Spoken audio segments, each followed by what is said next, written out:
Chapter 301. Chapter 340 already. May the magic be with you.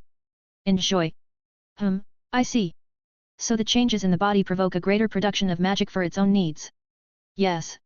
Exactly, but such conclusions need to be made only in conjunction with the following data. These troughs. Delphine pointed to some of the lowered sections of the three-dimensional graph, located at the other end of them and symmetrically to the energy production indicators. These troughs tell us about the expenditure of magic and other energies and resources by the body. If we bring the indicators of energy production and absorption to one number, we will get a small remainder, which is the magical and energy background of the being. Now, look at the second one. What can you say? From the looks of it. I thought for a moment, looking at all that red data. There's a clear increase in all the parameters and a shift in the balance. I don't know in which direction. I need to know the transcript for this. But where the energy, production, and consumption indicators you mentioned earlier were, the changes are the biggest. The output jumped up about the same level as the other indicators, but slightly higher. But consumption? Where is it, anyway? Good thinking, smiled Delphine. But you really need to know more to interpret it. Such a chart displays the numerical interpretation and the balance of the system because, for example, an increase in consumption makes the corresponding areas go down, not up. The boundary values that this scheme can display, however, depend on the wizard processing the information. If, in his perception, the data go beyond what he can imagine, then it falls down or, conversely, grows beyond the boundaries displayed. Look, the indicators of the body are so high that they hardly fit in my head, and these DIPs. Do you see how sharp they are? Yes, I see. The steepness of the formed slope shows how far out of bounds these parameters are at all for the wizard who processed the data. It turns out that the moment the ritual forced the body to reach the final phase of turning into something, the energy expenditure metrics rose to sky-high heights. Exactly. To the sky-high in my understanding. But it turns out that such schemes aren't particularly revealing since every wizard has his own limits on what's acceptable in his imagination. Yes, but that's for personal works. That kind of data isn't usually shared, and it's rarely used for lack of need. Okay. But what does this scheme give us? Well, besides the knowledge of the monstrous energy consumption. Delphine smiled. Except for that factor, we can say that your final form is virtually no different in appearance or power balance from your normal state. The level of strength is another matter. As with the first two spectrograms, these graphs differ greatly, even among twins. Only a blind person will not see the difference between a werewolf in the normal and lunar phases. Then, to complete the picture, I also have a story to tell. In half an hour, I told Lady Greengrass about how I perceived everything around me during the ritual and about some of my peculiarities. I didn't mention the spirit sword and hemomancy, turning them into the strange ability to absorb some energy and magic, and, if strongly desired, to destroy constructs. The latter was verified. Delphine thought for 10 minutes after this story and gave a verdict: weird shit. Yesterday, lying under a tree, she thought that my transformation had something to do with vampires because I have fangs and was obviously going to drink her blood or something like that. However, after interpreting the data, this option was discarded. Vampires, like werewolves in the lunar phase, are radically different in indicators. In my case, there is not even a partial change in the image of vampires. I also told her about how my consciousness split into 3 slightly dumber but more capable parts in terms of manipulating energies. This story interested her the most because it was directly related to the changes made to her body, and judging by the interest in her eyes, the essence of them remained unclear. Naturally, I told her that these individuals saw the Delphine as an energy food, but due to her constant presence in my life recently, they decided to cultivate more delicious food from her, so that for longer and more often. Delphine's face remained impassive, but I could see in her eyes a serious struggle of various and contradictory emotions, which were occasionally replaced by thoughtfulness. It lasted at least a minute, and after a particularly prolonged reflection, Lady Greengrass smiled and then laughed, leaning against the table and propping her head with a hand. Ha ha ha. And I wondered what the point of these changes was. Why make changes to the body of a defeated opponent? And it turns out that everything is simple. Why run for food if it can be grown? Something like that. I twirled my hand in a gesture of uncertainty. I haven't quite figured out the logic of what happened myself. Do you know what exactly has changed? Not really, Delphine returned a calm expression to her face. If you look at the same spectrograms, you can see how some unbalanced indicators have leveled out. Energy production has increased significantly across all spectra, but the consumption has also come close. The process is still clearly underway. 302, Chapter 302. Chapter 341 already. May the magic be with you. Enjoy. Actually, I'm pretty surprised by both your numbers and the changes. What's so surprising? Any chimerologist in his work seeks to create a perfectly balanced organism. Even naturally evolved beings lack balance. It is said that the lack of this balance, in general, led to the formation of chimerology as a magical science. Not the desire to create an unknown beast, not the desire to create a fighting machine, but precisely to achieve perfect balance. Equilibrium. Your readings are close to the desired, and it's very interesting. Among other things, your consciousness, albeit fragmented, but possessing your knowledge, managed to smooth out undesirable elements in my work on my own body by some manipulations, bringing the data closer to balanced. What do you know that no one else knows? This question made me think. Really, what is so special that I know? I decided to think out loud. I have a perfect memory. Almost the entire restricted section is stored there, a lot of diverse literature on the Hogwarts curriculum, the usual school curriculum, the average level of general knowledge of medical, technical, and natural sciences of ordinary people. Understanding the principles of operation of so many devices of the ordinary world. Yes, a lot of things. Delphine leaned back in her chair thoughtfully, and putting her hand on the table, began to involuntarily tap her finger on the tabletop. I waited patiently.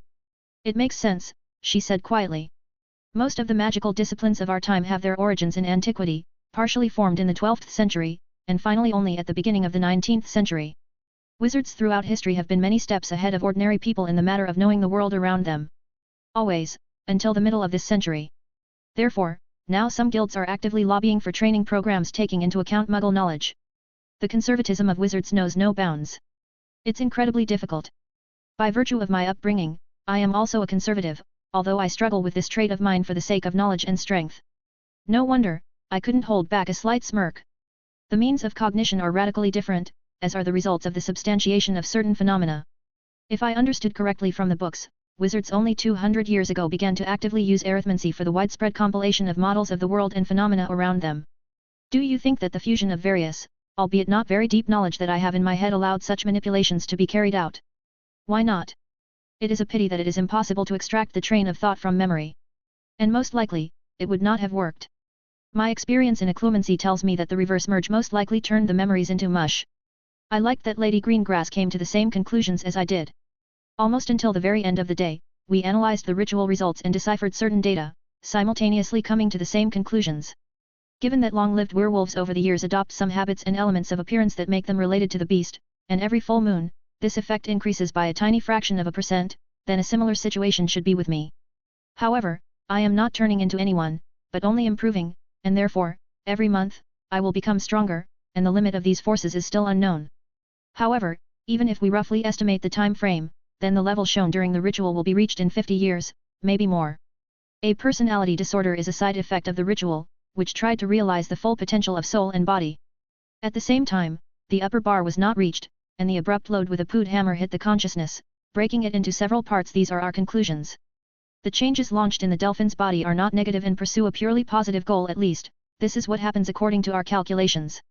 That is, in fact, all the conclusions obtained on the basis of the data from the ritual, but, strangely enough, it was more than enough for peace of mind. However, Delphine can't do magic properly yet. At least the energy-consuming areas of transfiguration that rely heavily on the wizard's power are not yet available to her, but by all appearances, it will not be for more than a week. 303, Chapter 303. Chapter 342 already. May the magic be with you. Enjoy. In the evening, when we had finished sorting out the results, checked my curriculum, and agreed on a schedule of personal studies that would only take place once a week, we sat down to drink tea. We are sitting in armchairs at a table in the main hall, and my curiosity does not want to stop. Master, perhaps my curiosity is unnecessary, but I couldn't help but notice that whenever you are distracted from your work, you immediately start to worry about something. Sitting across from me, Delphine put her cup of tea on the table and looked at me thoughtfully, remaining silent for a long half-minute. If you want to know so much. Delphine leaned back in her chair, resting her hands on the armrests. The situation in England has begun to escalate dramatically. Many people don't see it or can't see it. Others ignore it. Many rich and influential families began to act. Immortality is a strange thing. Everyone wants it, but no one aspires to it. But those who, against all odds, have achieved it cause immeasurable respect from other wizards. Only a few know about Horcruxes, but no one uses this magic, trying to keep the most precious thing, their soul, intact. Voldemort told everyone a long time ago that he had achieved immortality. Still, even a wizard who knows about Horcruxes would never suspect him of it. Creating a Horcrux goes against our worldview. No wonder. I'm talking about the desire to save the soul. Its presence is not a secret for wizards. Lady Greengrass nodded in agreement and continued her thought. Now, among the wealthy, influential, and potentially allied families to the Dark Lord, information is circulating, reliable information about his rebirth. Those who were with him in the past, voluntarily or under duress, will join again. Those who doubted will believe and join him. A little money and sweet speeches with promises, and all who are dissatisfied with their lives, from the poor to the rich, will come running to him because he has achieved immortality. Does that bother you? Oh, no, Delphine smiled sadly. Other factors bother me, but this preface was necessary. The Greengrass family has both influence in certain circles and finances. But beyond that, to the community, we are one of the Sacred 28, and believe me, that means a lot. However, from what I understand, when Henry, with Voldemort's help, threw off some restrictions, justly deserved, by the way, he told a lot about the family's secrets. Many of the families who have been or will soon be on the Dark Lord's side, as I said, have political weight. The Dark Lord may well be interested in our knowledge, which means my family would be under considerable political pressure. I am sure that if Henry had not died, they would soon try to remove me or otherwise force me to make the right decision. If it weren't for the situation, my father would be the official face of the family again, but now. It's the worst case scenario because of the consequences of one incident. He's almost a squib, and the public knows it. You can see how that might work out. My only option is to enter the political and other arenas, though even now, very few initiates know about. Lady Greengrass fell silent and looked at me as if waiting for me to continue. That you are the actual head of the house. Exactly, she nodded, smiling and fixing the thick braid of almost white hair on her shoulder with her hand. So now all that remains is either to persuade me to cooperate or... I see a lot of options. They can bring the situation to the marriage of Daphne or Astoria, on favorable terms to the other side, knock out the rest of the family members, and that's it. I wouldn't be surprised if Henry's plans included a similar option. For example, eliminate you with the help of Voldemort's forces, give Astoria to the same Malfoy as regent, for example, since their family is loyal to the Dark Lord, do something with Daphne, and that's it. Your father, because of his magical weakness, won't be able to resist in any way. Why Astoria specifically? Delphine tilted her head slightly sideways, looking at me intently. She seemed to me quite a smart and quick-witted girl. Oddly enough, this is the best option for taking over a family. She will figure everything out pretty quickly and will want to solve the problem with her mind. And while she is playing the role of an obedient wife and looking for a solution, everything will already be over. Daphne, it seems to me, is quite a hot-tempered and wayward person who does not sit still. Not the best option. I was thinking along the same lines. Of course, there's always the option of a forcible takeover. However, you know what disciplines in magic I know, right? Nodding, I took a cup of still hot tea from the table and, after taking a couple of sips, returned it to its place. To fight against such a wizard on his own territory, even surpassing him in strength, is an extremely suicidal enterprise. However, so few people know about my master titles that wizards under the leadership of Voldemort will undoubtedly rush to storm the manor. If necessary. 304, Chapter 304. Chapter 343 already. May the magic be with you. Enjoy. Mentor. I have a question that has tormented me since the very tournament. Why not just leave the country? Even if Voldemort manages to really seize power, suppress pockets of resistance, start his Muggle-hating campaign, he will not immediately rush abroad. That's impossible, Delphine shook her head negatively. Imagine a small town with absolutely no information or rumors from the outside world. Sooner or later, certain people and families will gain influence, concentrate resources and production in their hands. Whether they like it or not, their names will be on the lips of the commoners and other successful families. As the years and centuries go by, the town gradually grows, and the influence of these families grows in proportion. And now, if someone talks, for example, about a bakery and good bread, everyone has one family name on their lips. Famous military careerists are on everyone's lips, and everyone knows them. The best blacksmiths any bum will tell you where their family forge is. Rumors, information, reputation. Everyone knows these people, and everyone is happy to see them. Now imagine that this little town is the magical world of Europe and the continental Americas, and these well-known family names are old families. We have been building our reputation and respect for hundreds of years, and our names literally open doors almost everywhere. However, with just one act, you can bring down this reputation so that even the last loser in rags and without nut behind his soul will consider it his duty to spit in your face. We took cups of tea from the table and sink, but they were empty. Delphine levitated the teapot into the air with a gesture of her hand and poured us some more hot drink. You don't have to look far for examples, Delphine continued again. The Weasley family, despite their ancient roots, have always held mostly positive views towards Muggles. However, they have always been truly pure-blooded in the best sense of the word. They have a rich history and traditions. And absolutely everyone didn't care about their interests and hobbies because the old families knew that the Weasleys were a family whose honor had been tested by time. But as soon as they publicly declared that ordinary people, their mores, hobbies, and interests are more important to them than their own magical heritage, their entire reputation collapsed. None of the influential, wealthy, or even just firmly standing on their feet families no longer wanted to have anything to do with them. It didn't take a century, and the old, respected, and wealthy family turned into what you see now. Just one act. Taking a break for a couple of minutes, we paid attention to tea, along the way enjoying wonderful cookies with the most delicate raisins. It doesn't matter, Lady Greengrass continued, who wins in the upcoming conflict. If one of the old families suddenly decides to escape, pack up and leave, then everything that these families have achieved over the years will be destroyed. Whatever the outcome. It was the same situation in the 70s. Note that running away is a really logical and simple way out. But no one escaped. Yes, old relatives or very young children tried to take out of the country if there was an opportunity. It's much easier for Muggleborns or wizards in the second or third generations. When you don't have a lineage of ancestors behind your soul, when no one has ever heard of you, and even after Hogwarts, only a couple of people will remember you, your last name is an empty word to most, and your belongings fit in a bag over your shoulder, then yes, nothing holds you back, and there is no difference for you where to go and where to live, building your future. That seems like a somewhat strange position to me, though lately, I'm beginning to understand that sort of thing. Beyond that, there is now another problem. For the general public, the Greengrass adhered to neutrality, but now that Henry has found himself, albeit for a short time, in the circle of Voldemort's closest supporters, and information about this is spreading among certain circles with incredible speed, the whole scheme of neutrality is collapsing. It is necessary to take new measures, prepare for various undercover games, ensure the safety of family members, and I personally have to go out, negotiate and most likely revise old agreements, adjust what is planned, and all this under the pressure of circumstances. For example, in 3 days, there will be a reception at the Malfoy Manor in honor of Draco's formal acceptance of the status of the head of the house. The conversation was interrupted again, giving us the opportunity to enjoy tea. 305, Chapter 305. Chapter 344 already. May the magic be with you. Enjoy. Such an invitation, on the one hand, shows that the inviting party appreciates the presence of the invitee because you don't invite just anyone. But on the other hand, it is not a visit for tea, which you can refuse using any, even the most delusional argument. Among other things, it is customary to invite colleagues to such parties, but excuse me.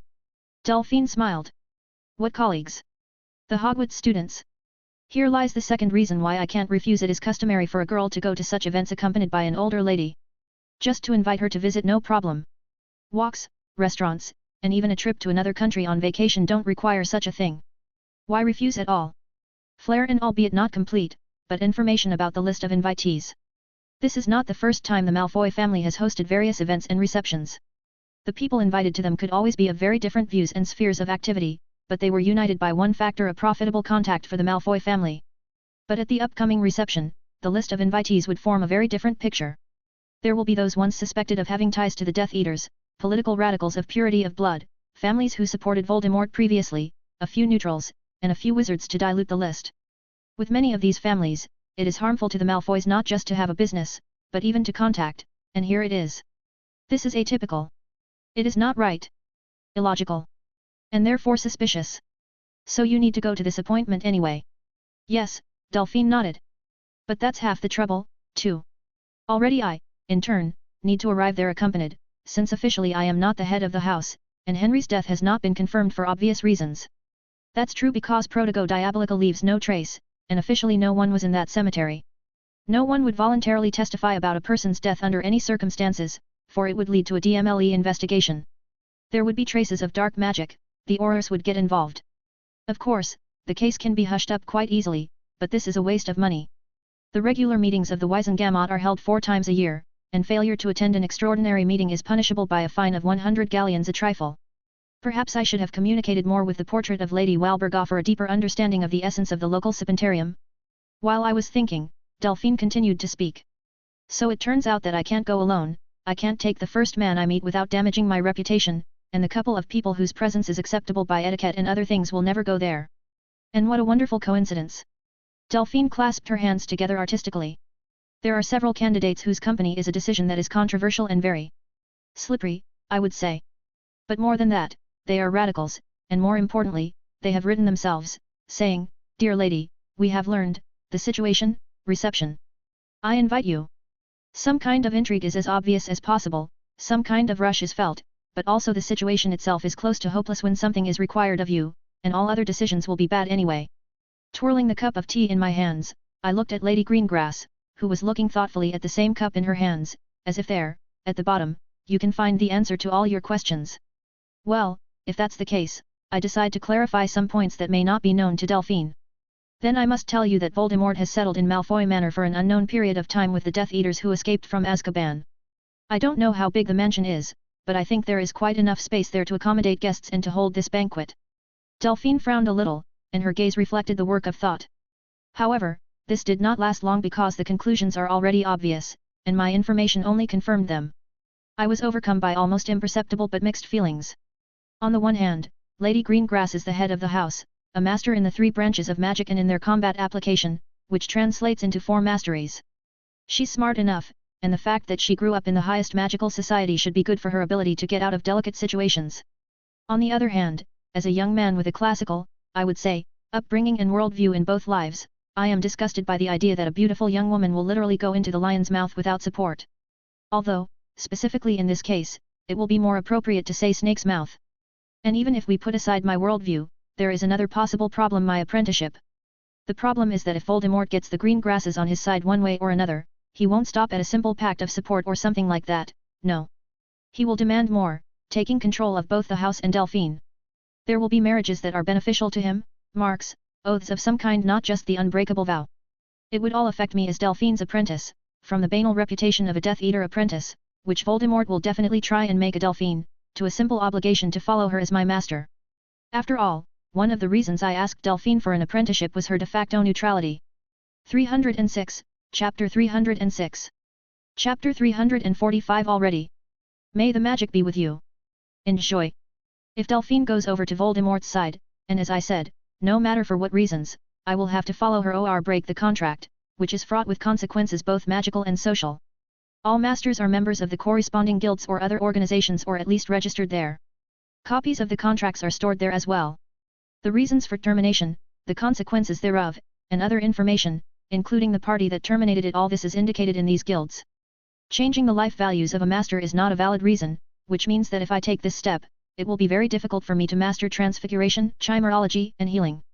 In addition, such a step will ruin relations with the head of the Greengrass house. The chain of consequences can be dragged indefinitely. Indeed. Books, rules, foundations, guild codes. Leaning back in my chair, I looked intently at the thoughtful Delphine.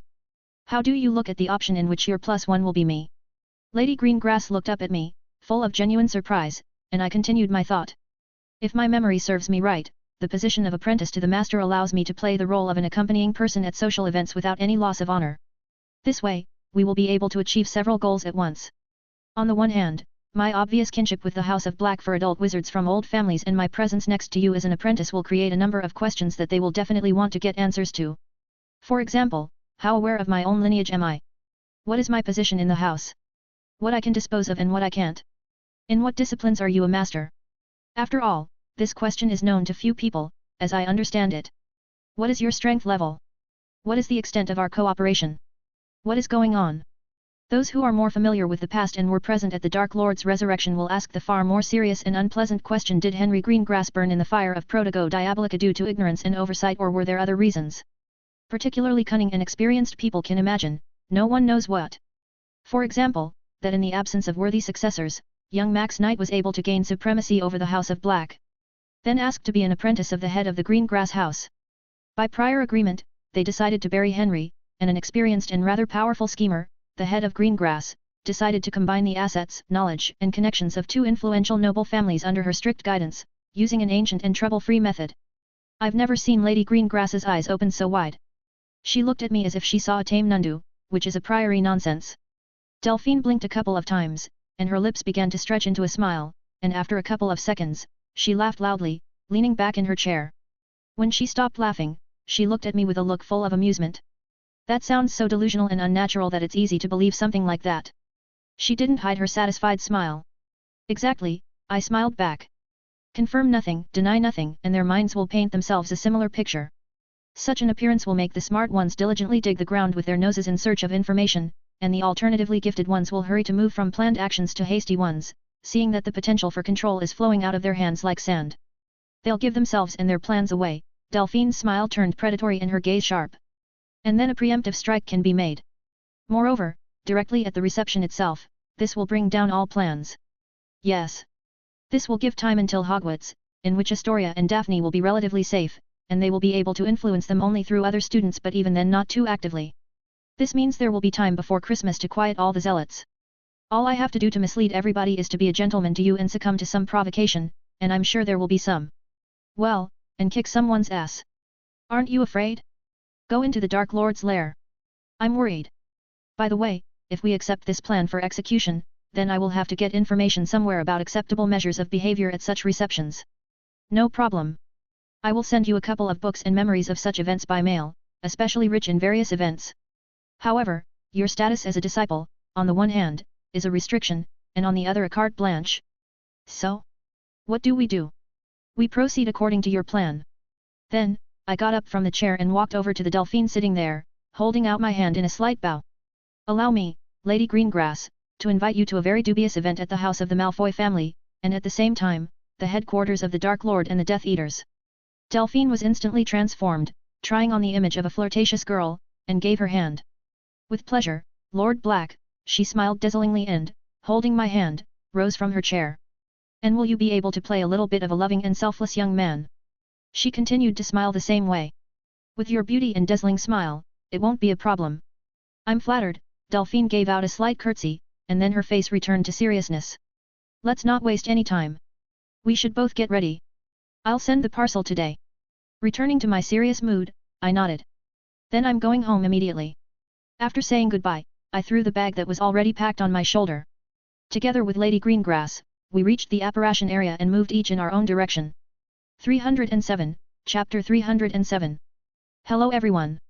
My birthday went well yesterday and I got down to work again. May the magic be with you. Enjoy. Once I was in the familiar dark alley beside the Grimwald house, I operated back to the night house.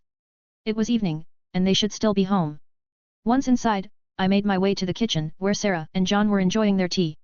Good evening, I hugged Sarah with a smile and shook John's hand. I just came in for a second. Are you all set? Yes, Max. John, whom I almost called father in my mind, nodded seriously. In my previous life, I had a hard time with my relatives because of their actual disregard for my existence, and in this one, my own father wanted to kill me, so I don't like this word. But wow! We've already packed everything in our suitcases, Sarah smiled. Then you should get on the next flight out. It might be hot soon, and I can't guarantee anything. I see. You, Max, take care of yourself. I will try my best. Only after that, with a clear conscience, I operated back to the dark alley on Grimwald and hurriedly cast a muggle-repelling spell on myself, quickly heading home. Once inside, I took the 3 porcelain werewolf figurines out of my bag and, handing the bag to Kriaker, who quickly appeared, I headed to the ritual hall. I'd been here before, just to look around. The room was quite featureless, large and spacious, deep underground, and the yellow glowing walls and floor were made as if they were a single monolith of a very smooth, grey, stone-like material. You could draw or carve diagrams on it and then reconstruct. Still, it's a good thing wizards build houses that are as self-sufficient and autonomous as possible. In fact, you can lock yourself in here and never go out at all. Such houses have everything. Well, depending on the family's capabilities and requirements. Taking my wand out of the holster on my forearm, I began to perform each of the 12 spells to create the Shadow Architect. I didn't have any problems with each individual spell. I clearly felt when its contour was finally formed and when it was ready for activation. Rowena processed all these sensations, helping me interpret them, based on my experience, into a visual structure, the likeness of which I had seen long ago, back when Professor Flitwick was showing Hermione and me his magic showing device. It is easier to search for and isolate dependencies in visualized structures, making algorithms and understanding which part of the circuit is responsible for what. That's what Rowena ended up doing, promising me a strong headache and slight fatigue because she was going to work at maximum capacity, also demanding hemomancy and magical amplification at the limit of capabilities. What for? The magic complex for creating an architect is, as they say, antediluvian. In those days, they did not use arithmancy to justify or create spells, trying everything on their own experience, therefore, it's possible to understand some specifics and the essence of this magic only in this way by adjusting the formulas to the existing magic. While Rowena was terrorizing the body's resources, I started creating a ritual scheme. This is a simple matter. You create a little blood with hemomancy, which, as I now know, is not blood at all, and having clearly imagined this scheme, you carve it into the surface. The Black's ritual hall is very good, and the surface here is perfectly smooth, and most importantly uniform. The influence of the surface on the scheme is reduced to almost zero. By my will, a ball of blood formed in the air and immediately threw out bloody threads a centimeter thick, starting with their help to slowly engrave on the floor surface. 10 minutes of thoughtful work, and here on the floor, there is a complex scheme of several circles one in another, drawn along and across with runes, lines, figures, and incomprehensible symbols. However, they turned out to be incomprehensible only at first glance, and my memory gave me the appropriate literature, an old and forgotten version of the runes. Well, not so old. It's just that at one time, or rather in the 13th century, the wizards of England decided to create their own unique magical language based on runes but gave up doing it. Although those 24 symbols quite coped with the role assigned to them and successfully carried magical, esoteric, and other meanings. In general, nothing supernatural. After the promised half an hour, Rowena gave me the result of the analysis, and now I had a good idea of the essence of the complex of spells. But in order to understand it, I had to lure a headache potion from Kriakar, a certain supply of which, like some others, has been safely stored under stasis for many years and has not deteriorated at all. This technology could have been used at Hogwarts as well, but, in fact, storage with stasis spells is a complicated artifact, and the school always has no money, but there is a potion maker. 308, Chapter 308. Chapter 347 already. May the magic be with you. Enjoy. After drinking the potion and waiting 10 minutes for it to work and bring my head back to normal, I began to think about the results of the analysis. The essence of the spell complex to create the Shadow Architect is quite simple. In modern terms, from the flesh and energy of the victim, increased with the help of not the most painless death and part of the ritual scheme, a pseudo-intelligent entity is created that can manipulate the transfiguration of space and matter. Through spells and corresponding images, a special, I would even say, a unique scheme of transfiguration is laid, controlled by a built-in mental block. The essence of uniqueness is the absence of a specific subject of transfiguration and the limitation on the final result. Classical transfiguration involves clear visual contact with an object or its visualization. For example, there is a solid cube of granite with an iron sphere inside in front of you. You can transfigure both the cube and the orb at the same time, seeing the cube, but relying only on your vision, you cannot transfigure the orb without affecting the cube. However, if you know that there is an orb inside and are able to visualize it in your mind, then even without visual contact, but with the exact direction of the contour of the spell by means of a wand or will to the location of the orb inside the cube, it can be transfigured without problems. Here the unknown master has surpassed himself and probably all contemporaries. The visualization of the idea of the shadow itself is laid in the mental block. As a result, the subject of transfiguration becomes everything that fits the mental mold of the image of this idea. On the other hand, a limitation came out of considerations of saving the magic inherent in the architect. Only the transformation of the object is used for transfiguration. And here is the trick: transformation through the transfiguration of space. Such an approach, specifically, in this case, works murderously well. For example, a disc hangs in the air and casts a round shadow on the ground, and the space between them forms a kind of cone.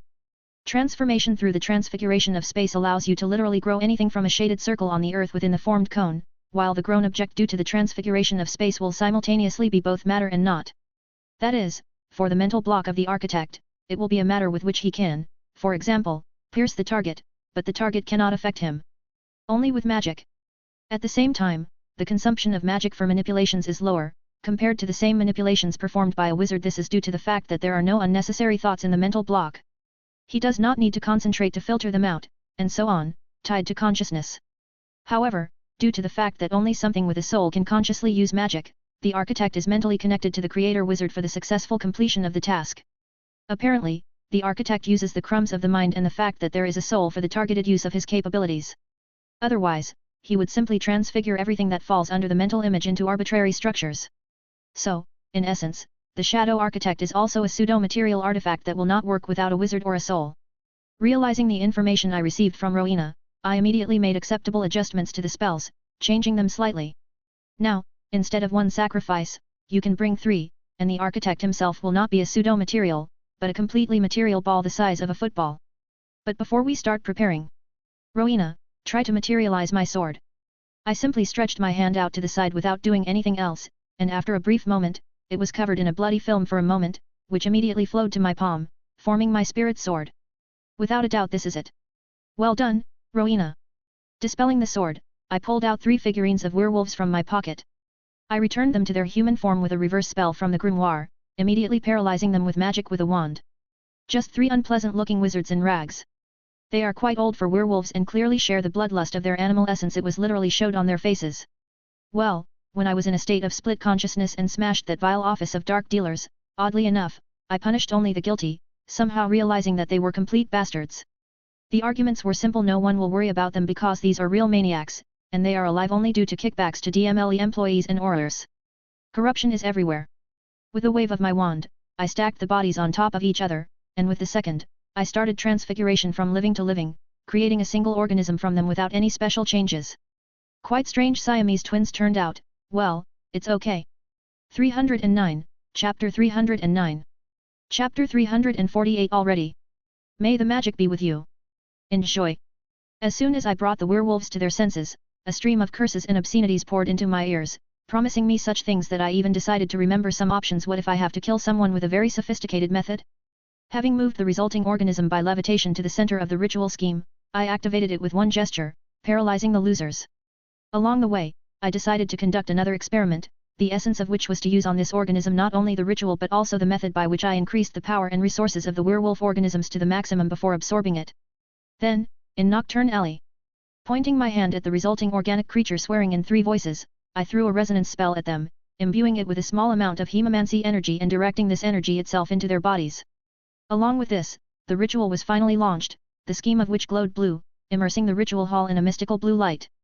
The 3 fused bodies immediately screamed wildly, absorbed in the agony of torment similar to Cruciatus. At the same time, my method of pumping up their resources, wearing out the body, began its work, which, apparently, is also very painful. Occlumency helped to detach consciousness from the heartbreaking screams of the trio of murderers and calmly do my job, controlling the process. The change of the hue of the glow of the ritual scheme to red marked the end of the first stage and the beginning of the second. The 3 voices instantly died away.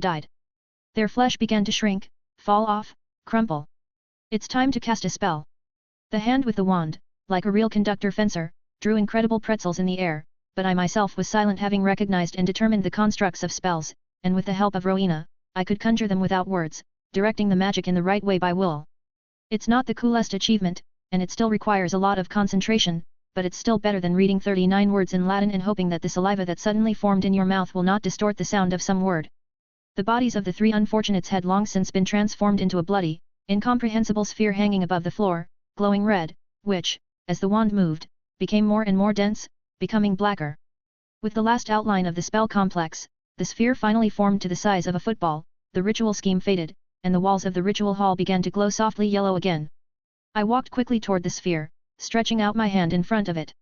Rowena, materialize the sword and give it a clear setting to absorb essence, abilities, A&D. I don't know, improvise, but you need to confidently absorb it, retaining all functionality while connecting it to the soul and body, as if. It seemed as if the sword materialized by itself, with a pleasant weightless weight, no matter how paradoxical it may be, lying in hand. Pierce it. Without a swing, I poked the sphere with the tip of my sword, and it literally sucked into its blade, spreading over it like a black blot, disappearing. Done. Analyzing the result. I dispelled the sword with my will, and there was a very slight weakness in my body. Sitting on the floor right here, without moving from my place, I waited for an answer from Rowena, staring blankly at the floor. Rowena's voice echoed in my head after just a moment. Can you demonstrate? Concentrating quite a bit on the desire to call the architect, I noticed how shadows floated under me, vibrated, as if in a child's nightmare, and a thin layer of black smoke appeared from under my clothes and on the exposed areas of my body. Just a moment and a black, impenetrable female figure in a dress seemed to separate from me. Just a contour, but black as the abyss. Interesting, she spoke in an altered feminine voice, muffled, with metallic and hissing notes, raising her hand in front of her. It feels strange. Not like a body at all. The strange thing here, I said, rising to my feet, is that your voice is not in my head. I can sound in your head, too, but it's more interesting. It's like I'm in transgression. The body is held at will, and the sensations are emulation. I got used to feeling everything like that. Try more voluminous and large-scale manipulations. Yes, sir. A completely black female figure in a long dress suddenly saluted. A wave of black shadow literally spread across the floor from the black figure with tremendous speed, enveloping the floor and walls of the hall in strange ornate images and figures, and in the next instant long and sharp coal black spikes grew out of them almost instantly, surrounding us. I felt the magic in my body seem to strain a little, wasting a tangible but far from the critical amount of energy on these manipulations. Your knowledge, Rowena spoke in her new voice, of physics, light and other things, along with your vision of the concept of the universe, quite amusingly formed into a mental cast for the architect. What's funny? The thorns have grown into the walls, and the black shadows that have nowhere to come from have dissipated. Rowena's figure itself fell, like an empty garment, immediately disappearing. With a mental block like that, this ability doesn't even care if there's a shadow around in the usual sense. You can use the shadow of atoms on others, just the absence of light, or simulate understanding depending on one's point of view. For example, there is a bright hall with omnidirectional lighting. However, if you look at it from the other side, here, the shadow is from the ceiling, and the light source for it is lighting from outside. Or the shadow from the earth itself when the sun does not shine on it. The point of view is everything. It's a simple mental block. The wizard's vision is decisive. I was hoping for such a result. 310, Chapter 310. Chapter 349 already. May the magic be with you. Enjoy. I had 3 days of training with the architect's abilities, although, as I had planned, he was completely under Rowena's control when he was absorbed, and I was learning how to control these abilities through her. Basically, if you translate these abilities into spells, you get a very effective and not particularly resource-intensive combat transfiguration, but the trick is that I don't need any circuits to control these abilities at all. It is as if I am in direct contact with the area of space I need, and on the will alone, fed by magic, I create the necessary objects from the shadow, simultaneously playing with the transfiguration of space. It is a pity that it is limited to the semblance of transgression for the shadow objects created. But an unexpected side of this ability was revealed, and not even one, an extraordinary increase in the volume of magic produced, albeit small, when adding the energy of hemomancy to magic in a ratio of 1 to 2. Transfigured shadows are able to literally shred magical circuits and energy products of the activation of circuits. For example, the Protogo shield is not an obstacle to objects transfigured from the shadow at all. Lady Greengrass sent the books and memories, as promised. There is no point in parsing them in detail, for all the rules of conduct and permissible actions or reactions to the actions of other wizards boil down to one notion: behave with restraint and courtesy, and respond to the actions of others with honor. The essence of behavior as a student comes down to about the same thing, but with the understanding that there are 2 of you, and each is kind of responsible for the other. That said, etiquette takes precedence. Simply put, if your master is insulted, you have every right to stand up for him in the resulting conflict, but etiquette comes into play. If the student and the master are of the same sex, you should act according to seniority, that is, you should not get ahead of the master, but if you really want to, you should address the master: "Let me kick this asshole's ass." If the student and the master are of different sex, then the lady and gentleman scheme works. In my case, if someone insults Lady Greengrass, then I, as a gentleman accompanying a lady, have every right to rip everyone involved to shreds. That said, the duplicity of this approach allows one to juggle concepts, situations, and responsibilities for each other's actions with incredible dexterity. What does this mean? Someone insults Lady Greengrass, I intervene, and the offender says, "Your student should know his place," or something like that. Lady Greengrass could say, "He is primarily a gentleman," and it turns out that the offender has already inflicted 2 insults. And this initiative can be thrown among themselves like a hot pie. We agreed to meet half an hour before we left for Malfoy Manor and even discussed the outfits. This is a standard topic for those who attend the event together, and it will help to mislead wizards, buying time. And so, I moved by the porte-cochere to Delphine's house in the forest. Following the text of the note, I boldly opened the door, stepping over the threshold. In the central hall of the house, as always, peace reigned. Dim lamps in the corners, a table with chairs and sofas in the center, bizarre shadows from the crackling fire in the fireplace dance intricately on the walls and shelves of cabinets. I shook off a non-existent speck of dust from my black robe with my hand with a cane, adjusted the lapel of my black suit, and made sure that none of the silver cufflinks with blood-red inlay were missing, as well as any other similarly styled accessories, and turned around at the sound of footsteps. Delphine came out in a turtleneck evening gown in several shades of green, reminiscent of those in malachite. A few silver accessories with blood-red stones, like mine. Everything is in moderation. Everything is neat but expensive, and it shows. Although the outfits were agreed upon in advance, but it's one thing to know and another to see. And now, without any subtext, I got a real aesthetic pleasure watching her restrained movements. I am once again convinced that only with age and experience does a woman acquire some completely mystical ability to charm. At the same time, no bare legs, short skirts, and other vulgarities are needed. Lady Greengrass, I smiled and bowed stiffly. I couldn't even imagine how dazzlingly beautiful you will be this evening. Flatterer. An answering smile appeared on Delphine's face. How was your preparation for the banquet? Fine, fully armed. That's good to hear. The girls should appear in the next few minutes, and from here, we will go by the fireplace to Malfoy Manor. I decided not to sit down. The wait is less than a minute. Interesting. It turns out that I'm unusually worried. Even the thoughts became chopped, short. The flame in the fireplace turned green, and in a brief moment, Daphne in a blue dress and a dark blue robe came out, and Astoria, all in black. Although the black color of the younger girl's clothes turned out to be deceptive, when the bright light fell directly, it shone dark green. As soon as the girls made sure that they passed the fireplace normally and did not need to clean themselves, and the fireplace flame changed to the usual one, they noticed me and were extremely surprised. It seems that Lady Greengrass did not inform the girls about her +1 identity. Daphne, Astoria, I nodded with a polite smile on my face, and if Daphne was tempted to turn away, turning up her nose, then Astoria gave the usual curtsy. We leave in. Delphine conjured a tempest with her wand. 3 minutes and 25 seconds. 311, Chapter 311. Chapter 350 already. May the magic be with you. Enjoy. Delphine walked over to the fireplace and ran her hand over certain bricks, triggering a rather interesting mechanism. The fireplace increased in size. In one of the books, I had read about the collective movement in the Flow network, but I was too used to seeing this very movement performed by only one wizard. We stood in silence, waiting for the right time. 30 seconds before dispatch, Delphine tossed a handful of Flow powder into the fireplace, the coaster for which stood at a safe distance from the fire, and the flames turned green, signaling that we could go inside. Daphne and Astoria were the first to go in, and so they would be at our backs. We went in next. Malfoy Manor, Delphine said 5 seconds before the correct time and threw another handful of powder into the flames underfoot.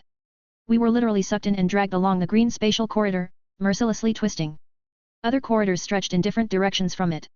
Still, the cruel whirling in front of my eyes made it impossible to see anything until Rowena decided to let the signals from the senses pass through herself, playing the role of a stabilizer.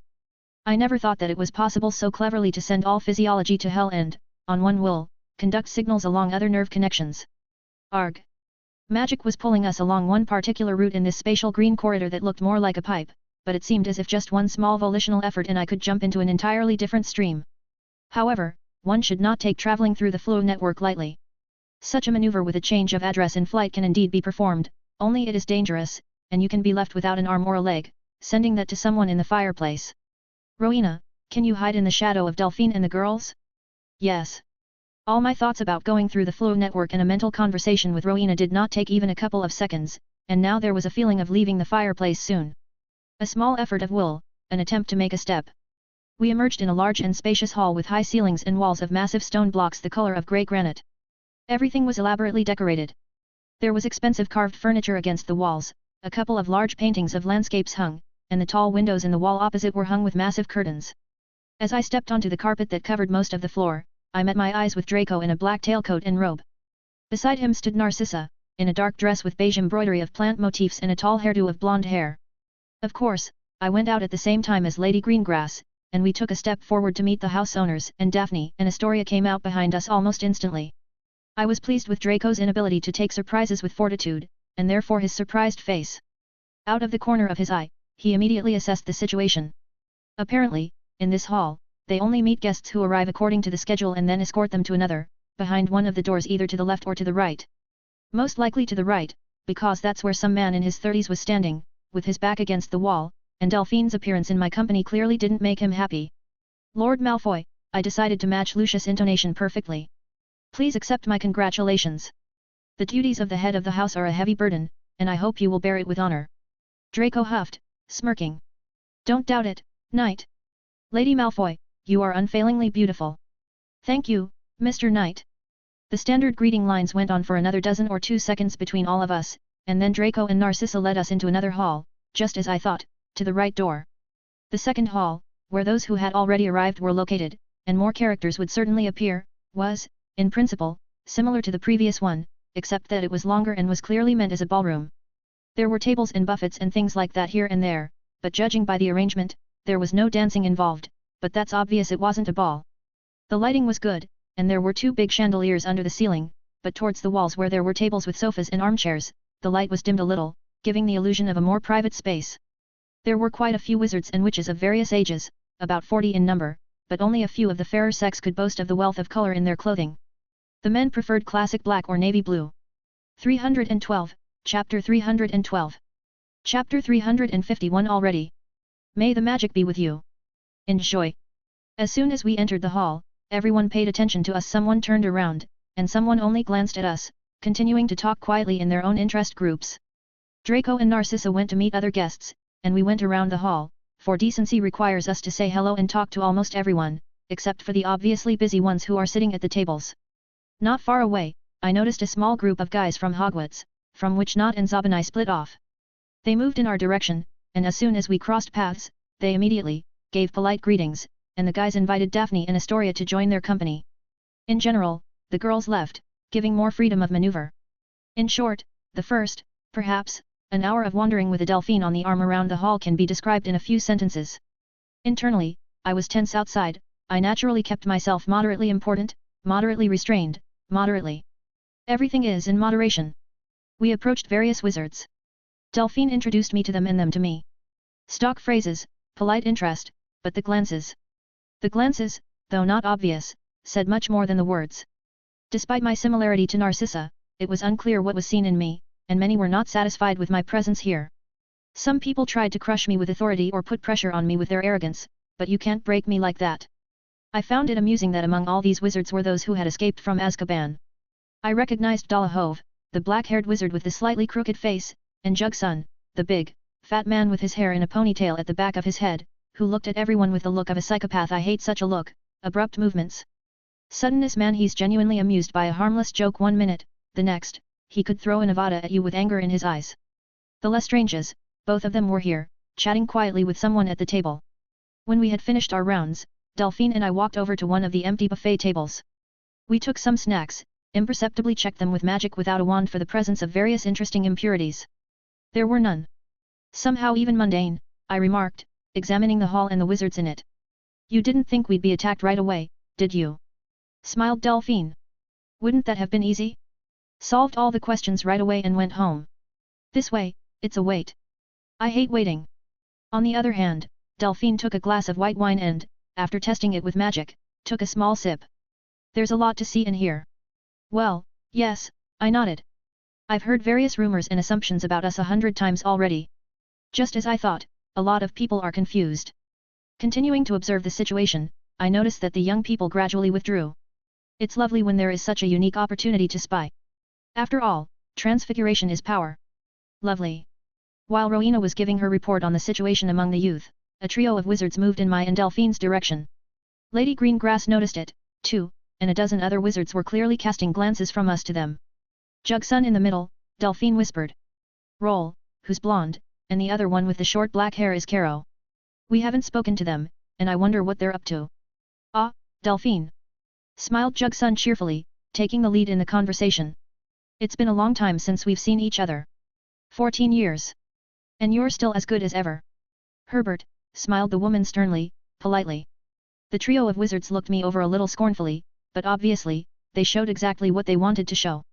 Go, boy, take a walk with the other children, Jugsun waved me off like a fly. Adults need to talk. I have nothing to hide from my apprentice, Delphine did not let me put in a word. Apprentice? Hey! Smirked Caro. Did you really trade my invitation for the company of this? Caro grimaced, trying to find the words. Well, I see. Provocation. Let's fall for it. Watch your mouth, I smirked, Amicus Caro. As you know, a tongue without bones is often the cause of premature death. Threatening me? An adult wizard. Caro's face took on a very stern look that looked rather intimidating on his slightly elongated pointed face. Oh! Came a voice from the side, and out of the corner of my eye, I noticed another wizard with a grey beard and grey in his hair, William Goyle, the current head of the house. Isn't that the guy who was at the cemetery back then?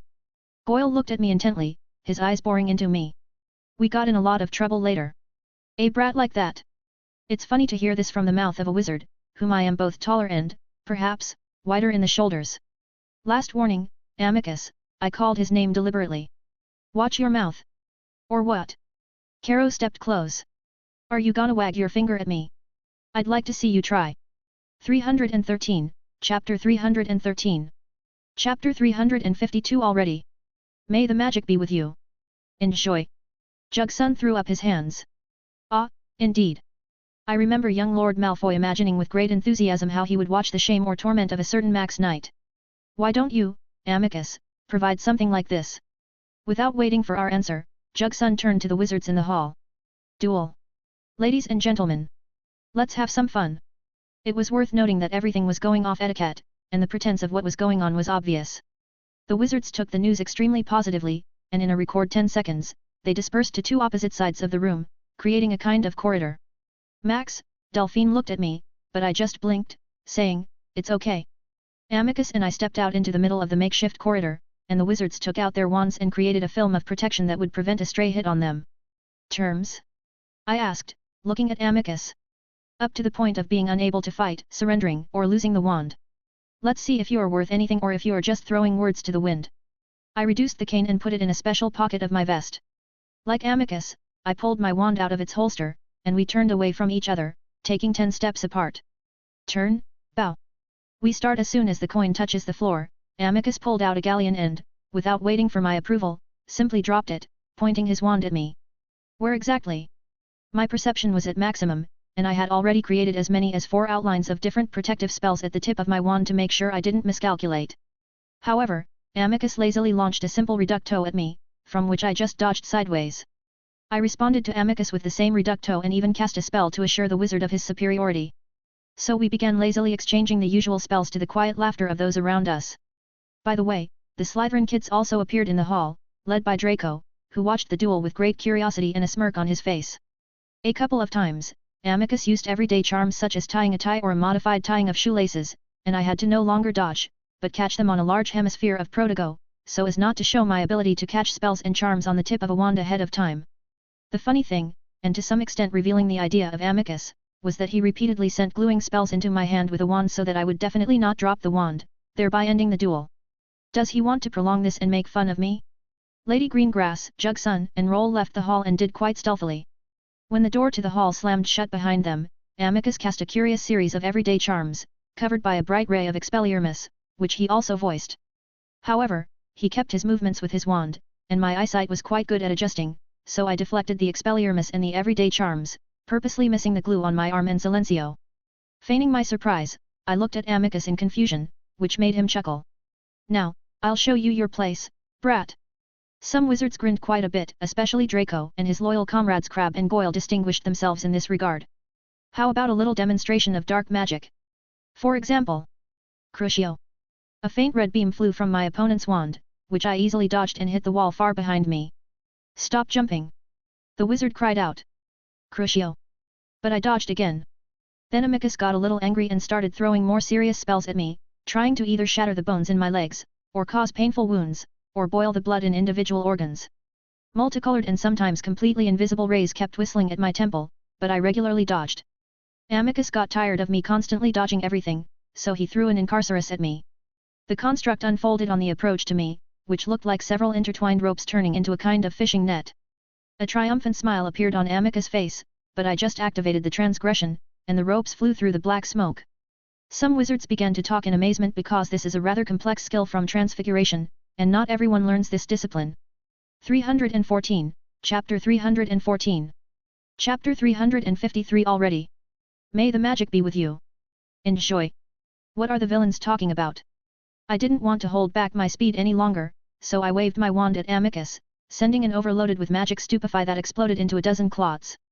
He managed to put up a shield, stopping more than half of them, but the rest broke through the gap, forcing the wizard to dodge. As the clots flew, I threw Glacio around Amicus, making the floor beneath him incredibly slippery, and launched Conf Ringo at his sides and upward. As soon as Amicus's defenses crumbled, he tried to dodge, taking a step to the side, but slipped.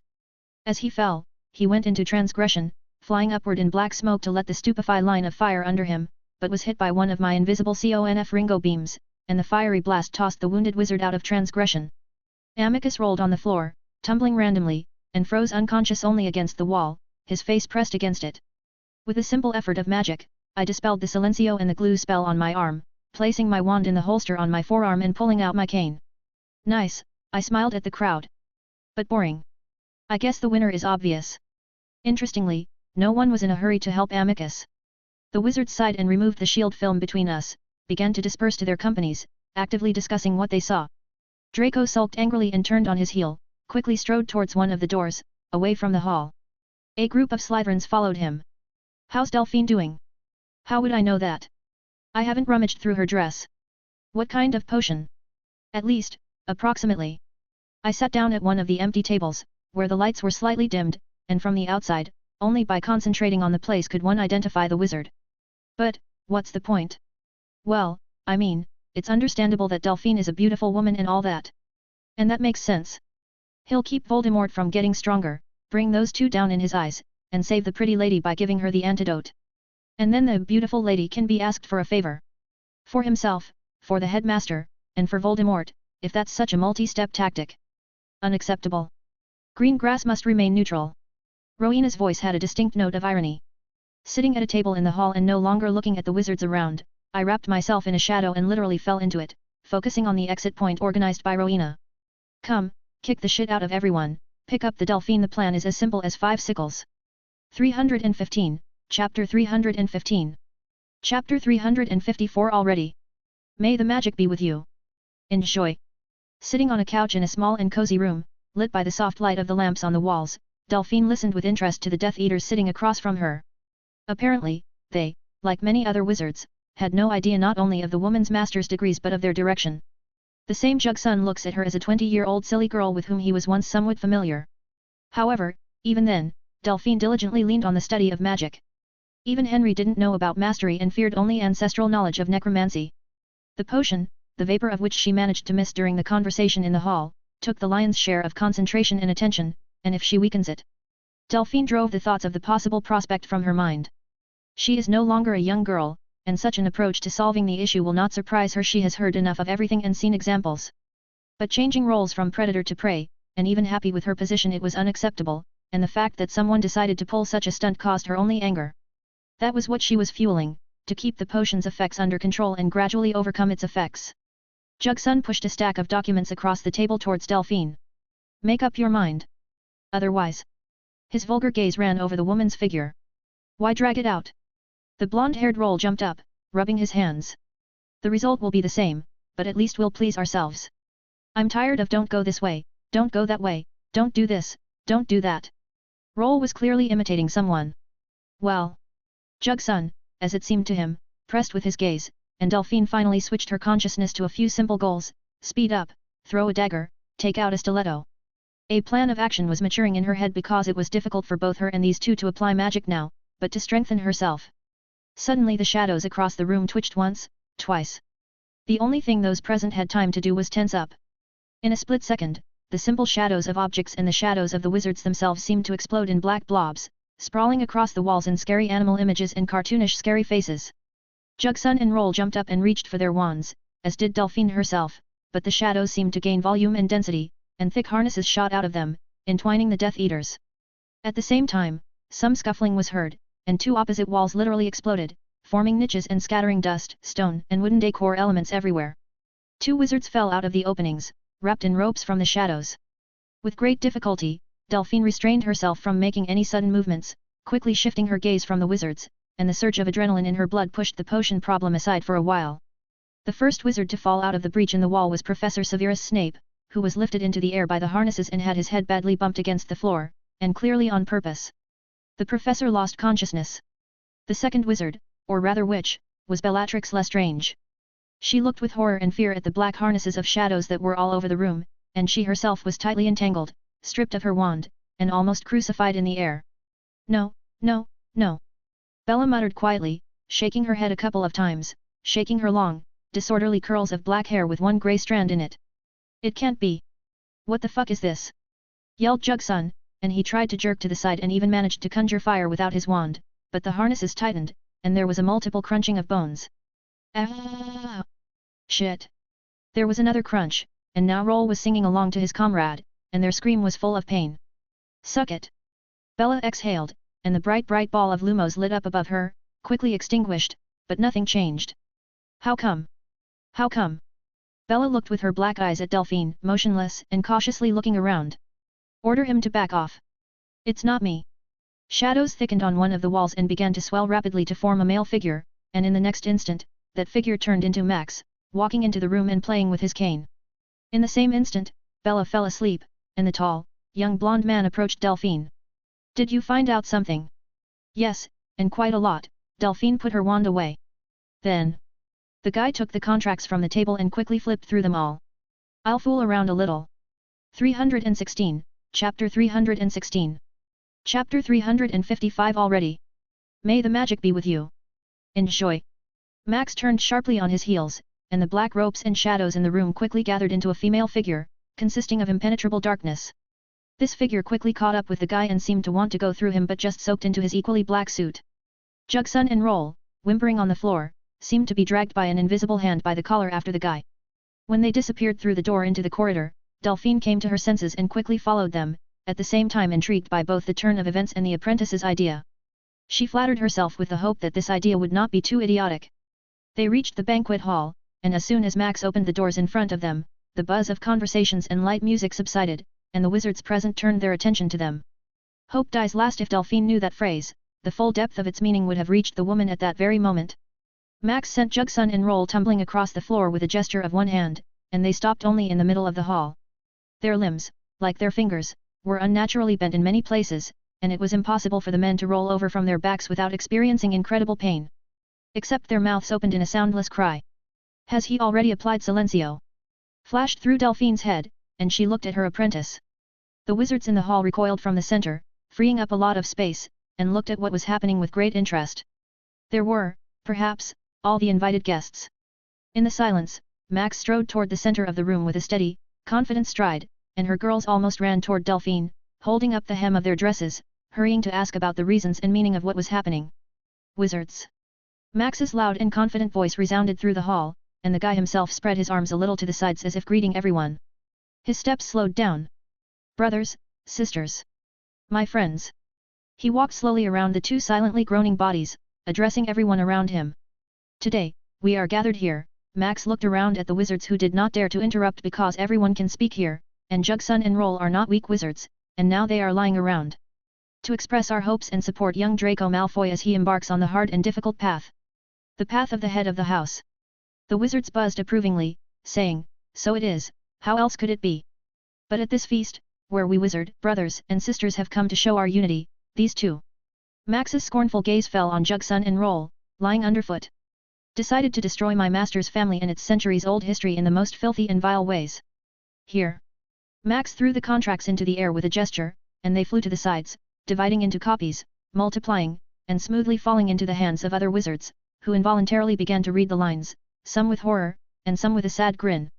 I'll tell you without hiding it, Max's confident voice filled the hall again. I, being a pure-blood wizard far from the first generation, spent 11 years among the Muggles, lay no magic. The wizards in the hall muttered indignantly, and every now and then, you could hear questions how so? And all that sort of thing. When you look into their society, you see intrigue. He continued, and the murmurs subsided. Envy, malice, hatred. They happily go in for deception, blackmail, and murder. And for what? Max looked at the wizards with a question, and from the crowd, shouts could be heard now and then saying, because they're filthy animals. Or other content. Delphine flinched when she felt the presence of someone behind her. When she turned around, she saw Bella, wrapped in a hooded black robe, watching Max with a look of surprise. For a little more good, for pleasure, for power and money. The more they achieve, the more they want. They go over the heads of their own relatives, and it's not worth talking about people who are strangers to them. They take away everything and everyone for themselves. They are full of arrogance, lust for power, barbarism. A/N, cliffhangers. 317, Chapter 317. Chapter 356 already. May the magic be with you.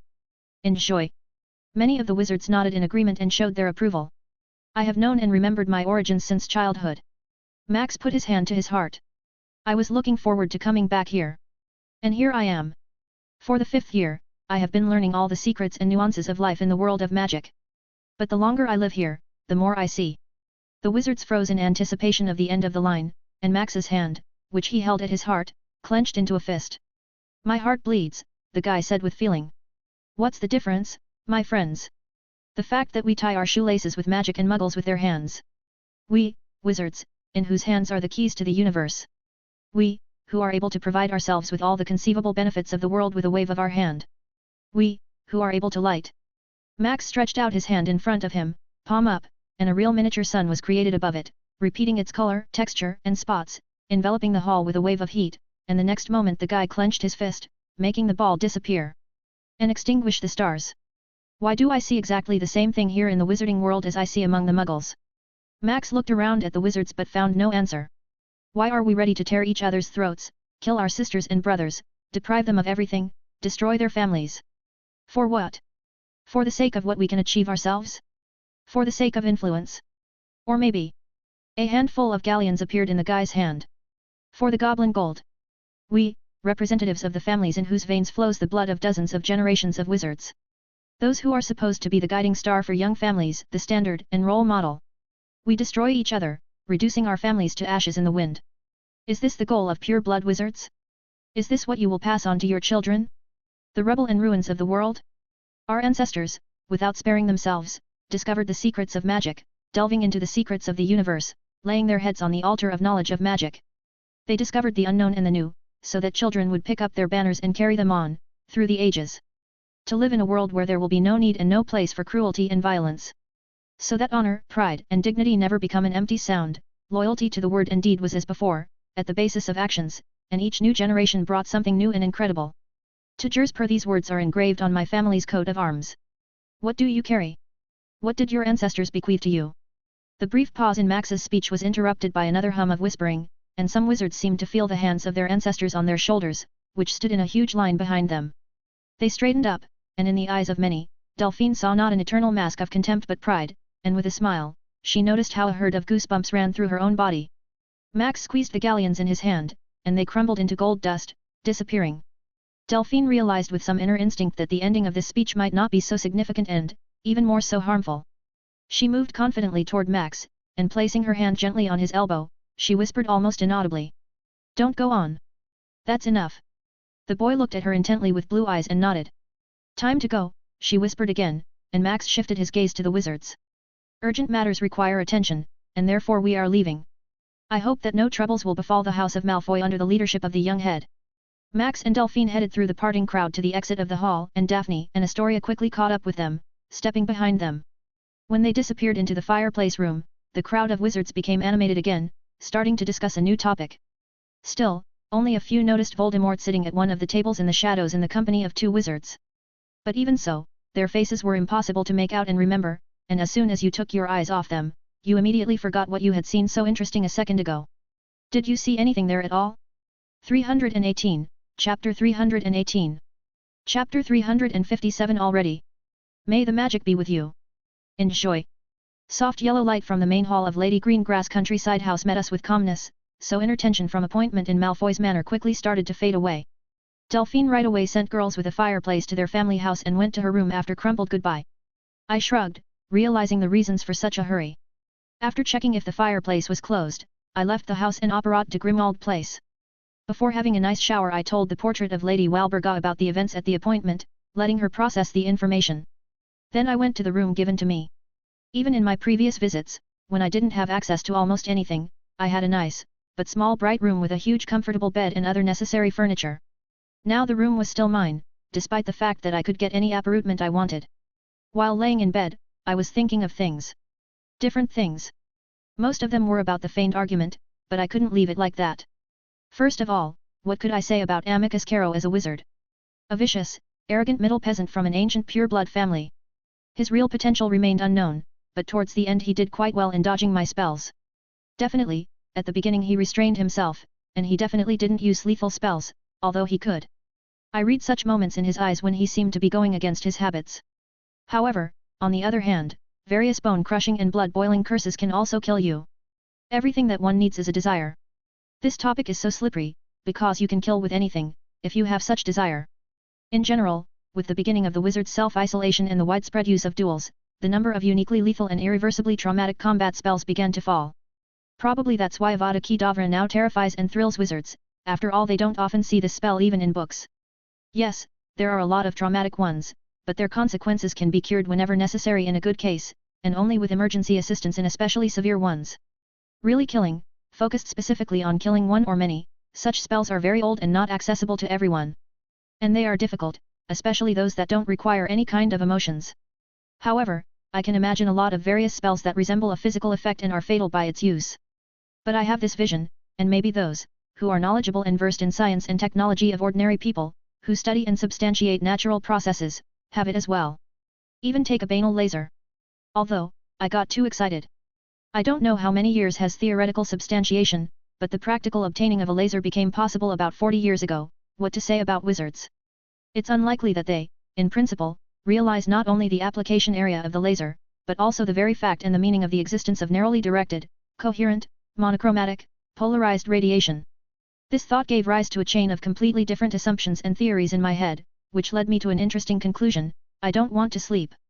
But, aside from jokes, tossing, and turning in bed, I was able to formulate an elusive thought about the reasons for such an unusualness of spells and enchantments, their fabulousness, visual performance, which together give the magic a flair of mysticism and miracle. Wizards have never particularly observed or have known the world. Of all the spells and rituals I know about, those that to one degree or another reproduce some natural phenomena or other effects can be counted on the fingers of one hand. Everything else is a product of a sick fantasy and the wizard's wishes, in ancient times realized through madness and experiments, and in the last hundreds of years calculated through arithmancy and so on. What does this knowledge give me? Who'd have known? On the one hand, you can create unique spell complexes by emulating physical phenomena, and at the same time, this will definitely be my author's innovation. On the other hand, I noticed long ago that the more abstract the spell is, the less understanding of the nature of the process that it reproduces is invested in it, the more magic the spell perceives.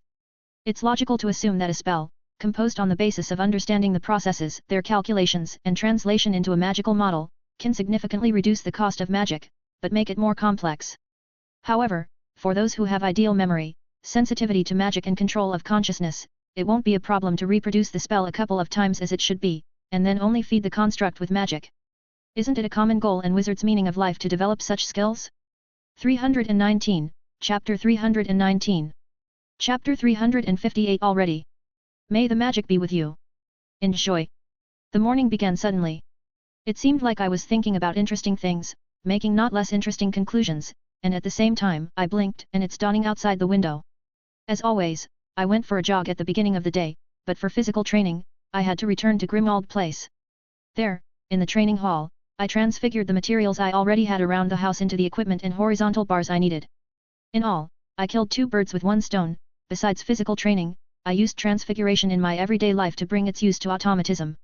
The next day went according to the schedule. Training by the varied program that Delphine gave me, and that was disassembled up and down according to different commissions for the title of master. This is a transfiguration of high complexity from everything to everything. I nullified the strength from hemomancy and even weakened myself. Trained in a pure, so to speak, form. When my brains were already melting from tension, and the wand, trembling, strove to fall out of my tired hands, I switched to training with hemomancy.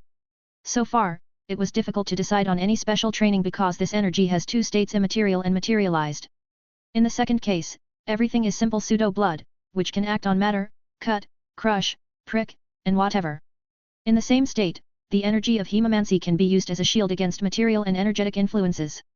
In an immaterial state, the energy of hemomancy can still be used as a shield, but only from other energies, and even then not on a full scale. The same light, ultraviolet, and other wavelengths pass, but magic structures can get stuck or scattered. You can also mix energy with a magical construct, giving it some properties of this energy. But I already knew that, and now I try different spells more meaningfully. Protego, with all its modifications, becomes noticeably stronger, although the shield film acquires a slight reddish tint. Spells of at least some kind of combat orientation acquire great penetrating power against shields but do not change other properties. The enchantment applied to the item lasts a little longer, as well as the runes powered with an admixture of this energy. I haven't experimented with potions because I don't really understand how they are brewed without this energy. In general, the days went by in training. Closer to the 20th, I came by to the Order's headquarters and got a mirror to communicate with Tonks. There was nothing else for me to do there, and the constantly scurrying back and forth Potter and the multitude of Weasleys, bursting with righteous anger for not being devoted to anything, gave me a headache. At the end of August, I started to correspond more often with Lady Greengrass. She was actively engaged in her family's affairs and planned to finish the main and most time-consuming work by the beginning of the school year, whatever she was doing there. Because of this, we could not find time for personal meetings, and I just received manuscripts copied by magic, book chapters, or entire books. What should I do? I studied and practiced. I was advised to start studying healing magic in my last August letter, but I had to practice transfiguration because I still suck at it. And for me, healing magic starts with banal muggle medical disciplines about the structure and functioning of the human body, anatomy, biology, histology, normal and pathological physiology. Various sections of chemistry and other disciplines have not yet found application in healing magic and therefore are not recommended. I had to look for textbooks by myself because Lady Greengrass complained that she was not well versed in the ordinary world, and that's me who had to be on the top and find the most detailed literature. Hermione wrote at the very end of August, on the 30th. It turns out that her parents, with unprecedented enthusiasm, involved the girl in the move while constantly going on all sorts of trips to France, to its magical quarters, and even dragged her off on an excursion to Beauxbatons. Apparently, Hermione steady holds the defense but will arrive exactly at the departure to Hogwarts. It's a pity a bit. Until the very 1st of September, I trained in magic and looked for the ideal proportions of admixture of hemomancy in spells to increase their penetrating or defensive properties. From the purchased Dada books I learned the ministerial program, rather strange, theoretical, but really correct and relevant, and practical, but that was from other textbooks. In general, as always, I was preparing for something incomprehensible without sparing myself. 320, Chapter 320. Chapter 359 already. May the magic be with you. Enjoy. On the morning of the 1st of September, I packed necessary things, underwear, socks, and other stuff, put on a new school uniform that consists of the same dark grey trousers, shirt, jumper, and a tie. After making myself invisible to muggles, I dropped a bag behind my shoulder and operated to King's Cross Station. Such a strange feeling. John always gave me a ride before, but now. Pirate unexpectedly landed on my shoulder, and I had to stretch my arm, so this awkward but big owl could sit on my elbow bend. It seemed like muggles didn't notice him, but it could happen. Some magical animals, just like wizards, sometimes acquire extraordinary abilities, although this mechanism has not yet been identified. It's funny how the pirate let the knights see him. What did you come for? Such a calm owl. Do you want to go to Hogwarts with me? Didn't like the idea of going to America. Ho ho. The owl stared at me with one eye, leaning in my direction. He clearly agreed with my thoughts. Then off you go. You'll settle down there in the Hogwarts Solary. Ho ho ho. The owl was pleased, he flew off of my hand, and I couldn't see him anymore in the blueness of the morning sky. Grinning after the bird, I went to platform 9 3/4. Ordinary people were still scurrying around, but what amused me was a bunch of extremely suspicious and completely, well, not at all prominent wizards, who almost dashed to the wall between the 9th and 10th platforms, simultaneously turning circles around this place. Of course, the center of this flickering was Potter and the big black dog, and in some distance, you could see the worried Mrs. Weasley. A strange, slightly stooped, and plump station employee was pushing in front of him a freight cart full of things and suitcases, and even from under a low cap pulled down, an artificial eye in a copper-colored frame could be seen. If you take a closer look, you can see a few more people standing out from the general crowd. I have never understood this, and once again, I am surprised that wizards have just an innumerable amount of clothes, comparable in style and purpose with the muggles' clothes. But as soon as the clothes of ordinary people fall into their hands, the wizards immediately try to find the most extraordinary use for it, which is completely contrary to the real one. In general, the gaze involuntarily catches the wizards, although they looked ordinary but a bit eccentric. I decided not to show my, of course, terrible sense of humor. Instead, I just walked through the crowd and, without hiding, got through the wall to the magical part of the station.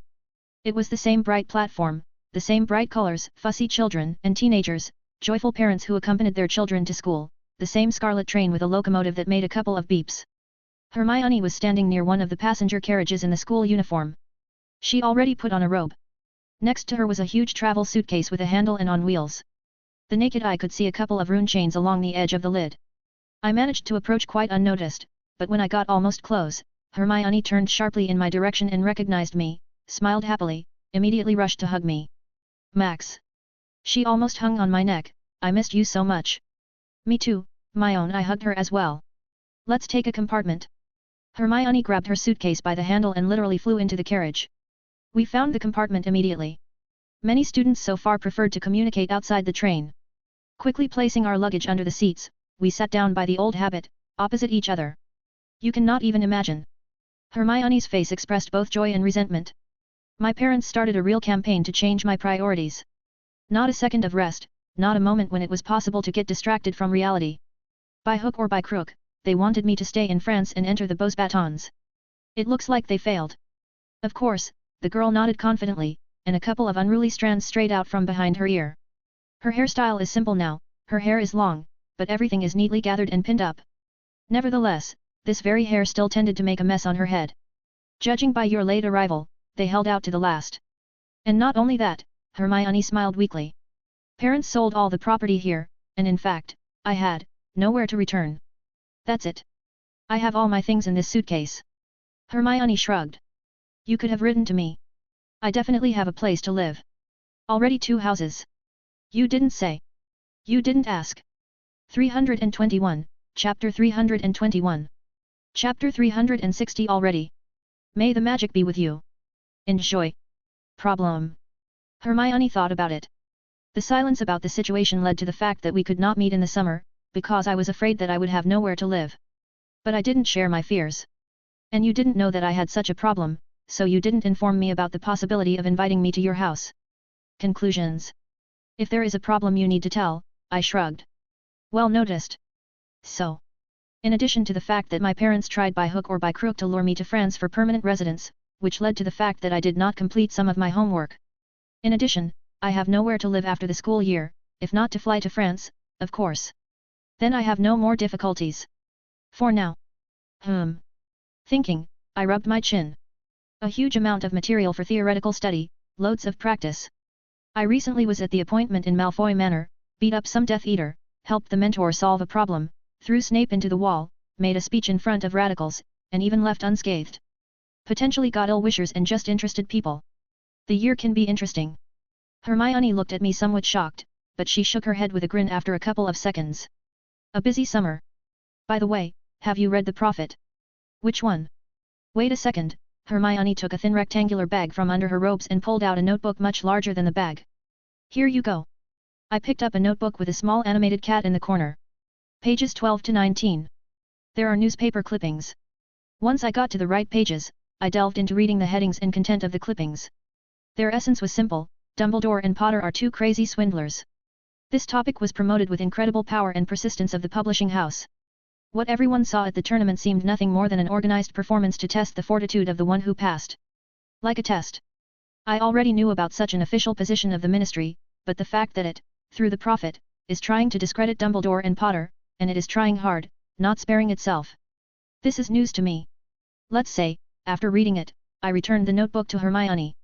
You didn't say, but Minister Fudge personally handed you half of the winnings. Then, in the hospital wing. Yes, he did. Well. Hermione was clearly spinning a thought in her head. Did he say anything? As I recall, Fudge promised to speak with Dumbledore about Hogwarts affairs. Oh. It's all very suspicious. When the train moved off, Hermione and I began to do our homework. I didn't do anything at all over the summer, I forgot. I was running around. Knowledge and experience in magic made it possible to relatively quickly make notes on parchments and quite clearly reveal the assigned topics and subjects. We haven't forgotten about Flitwick's project, which we will have to return to in this academic year. During the trip, nothing special happened, except for the fact that Hermione flashed the prefect's badge. You didn't tell me about it. I nodded at this accessory, which was not fixed on the robe, but calmly laid in one of the envelopes that the girl put on the table, transfigured in the middle of the compartment. Oh, this.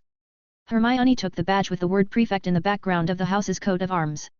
I'll refuse as soon as I see Professor McGonagall. What if she doesn't give you permission? I'll ignore. Hermione shrugged. I don't think we'll have time for all this farce. Frankly speaking, I thought that if you get such an opportunity, you will agree. Absolutely a waste of time. Of course, helping others is a good thing. But it makes sense only when they come for help by themselves. If someone needs help, they will contact me without the prefect's badge on my robe. Seems logical. 322, Chapter 322. We're no strangers to love. You know the rules and so do I. 1 chapter/day, but NW took yesterday all my time. Never gonna give you up. Never gonna let you down. The time passed unnoticed while doing homework and talking about summer. The weather outside the train window wasn't constant, and by the end of the trip, when it was getting dark, rare drops of rain began covering the windows, but in Hogsmeade, the weather again became cloudless, albeit dark. The moonless sky didn't please us at all with lighting, and the already familiar picture was broken by a woman with a flashlight who met the first years instead of Hagrid. Wilhelmina Grubbly Plank, if my memory serves me right. An elderly woman, but still a cheerful, lively, and strict lady. However, I don't really know her because I don't attend care of magical creatures. Senior courses went to the carriages and Hermione and I had the opportunity to see an amazing picture. Potter was trying to prove to Ron that the carriages were harnessed, in his words, with strange, scary horses. Hermione shook her head dejectedly. He goes to care of magical creatures, reads books, but doesn't know about Thestrals. I don't remember Hermione saying last year that she can see them. But I do remember how she looked at Thestrals. Quickly took seats in the same carriage with Lavender, Parvati, and Seamus. We peacefully and calmly rolled to Hogwarts while talking about all sorts of stuff, the summer, who had been where, and what we had seen. Lavender, Hermione suddenly looked at the blonde seriously. Would you like to be a prefect? Oh, of course. Brown almost jumped in place, beaming. There is so much you can do. True, it is also much you have to. But, it's great. And if you show yourself well, then you can get a good position in the ministry. Excellent. Hermione pulled out the prefect's badge in one motion.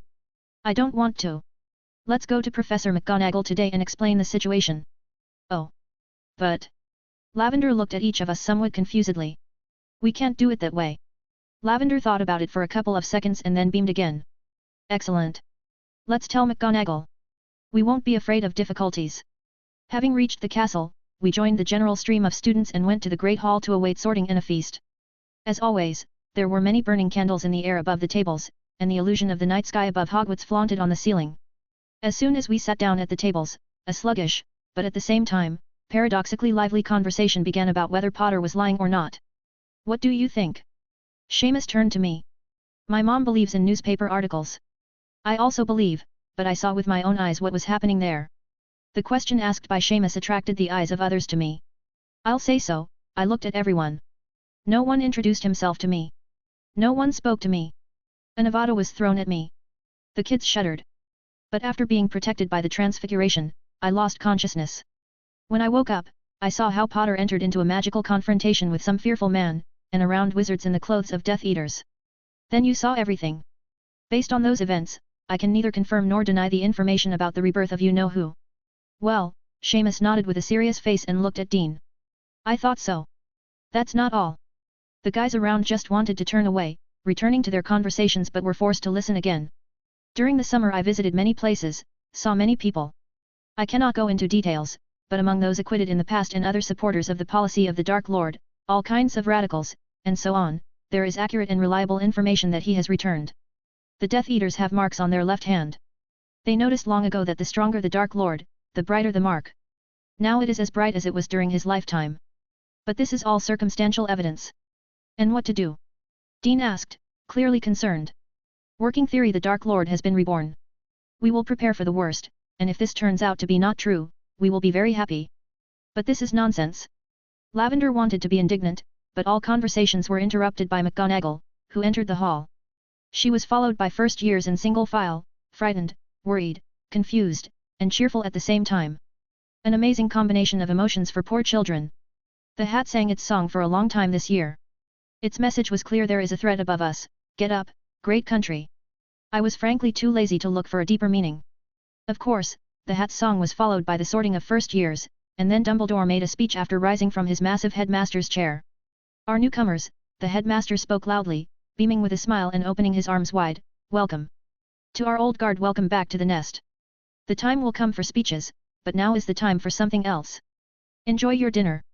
The headmaster's short speech drew laughter and approving applause, and he sat down neatly and slung his long beard over his shoulder to keep it out of the plate. Food immediately appeared on all tables in great abundance and variety: meat, pies, vegetable dishes, bread, sauces, and jugs of juices. 323, Chapter 323. Chapter 362 already. May the magic be with you. Enjoy. The number of conversations suddenly decreased, and the characteristic sound of cutlery meeting dishes could be heard from all sides. I preferred to pay attention to food and not others. However, Ron often attracted the attention of others by talking with his mouth full and then inadvertently scattering crumbs of this very food around him. Or, together with Potter, he will offend our ghost, nearly headless Nick. After dinner, the headmaster reminded everyone again that the Forbidden Forest wasn't called that for fun, and you can get acquainted with the list of forbidden things from Mr. Filch. In addition, the headmaster announced the changes in the teaching staff. Wilhelmina Grubbly Plank will teach the care of magical creatures, and Dolores Umbridge will teach Dada. It was a short, plump lady with curly brown curls on her head and in a surprisingly pink business skirt suit. It was this lady who took advantage of the pause in the headmaster's speech and got up from the table and decided to say a word. "Thank you, headmaster," said Umbridge, smiling coyly, in her high, girlish voice with a gasp, "for the kind words of greeting.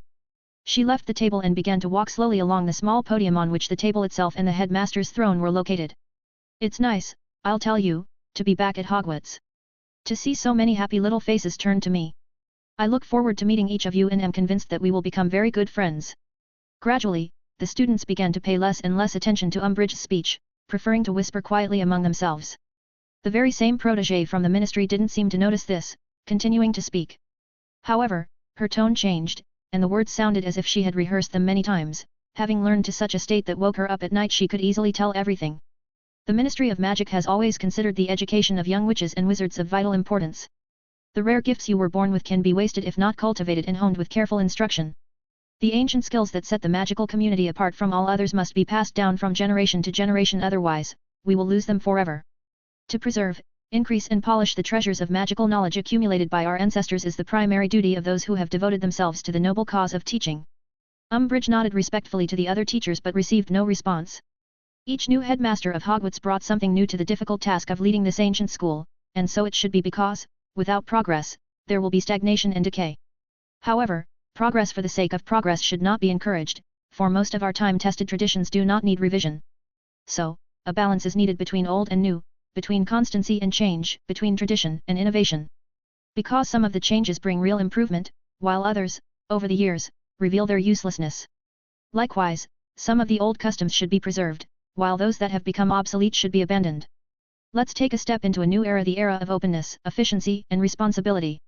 Preserving what deserves to be preserved, perfecting what can be perfected and eradicating what has no place in our lives. Umbridge returned to her place at the table. Dumbledore clapped. The rest of the teachers followed the headmaster's example, but without a twinkle. As, by the way, the students purely for decency. Dumbledore spoke up again, talking about some of the organizational nuances. Interesting. Hermione thoughtfully wrapped a lock of hair on her finger. Did you like it? Dean stared at her in surprise. No. But in this speech, Professor Umbridge made it clear that the Ministry suddenly had its own vision of how Hogwarts should work. And this vision she will plant no matter what. When it was time to go to the common rooms, it turned out that Ron Weasley was the prefect.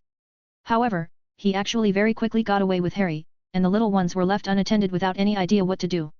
Anyway, they looked at the departed Harry and Ron with a slight fear and relief. Hermione and Lavender set out to storm the McGonagall fortress. Now I have nothing to do anyway, so. First years, slightly increasing the density and volume of magic around me, I looked at the confused first years. Stand in a column by two. The kids fussed around in a funny way, but there were 9 of them, and one little boy with protruding ears was left behind. Abercrombie, the boy immediately looked at me.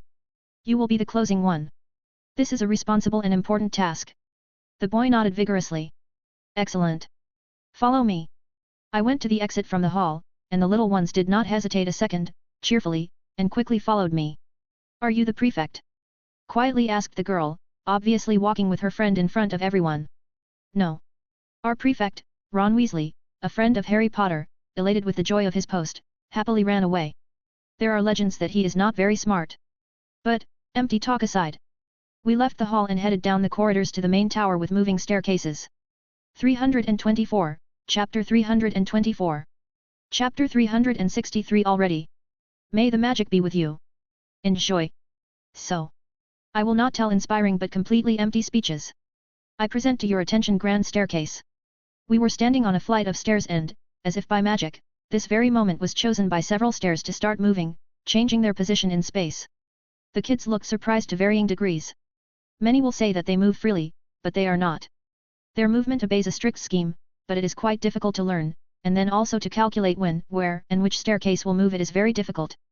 This knowledge will come by itself over time. Follow me. We headed up these stairs. On the walls, I continued to speak.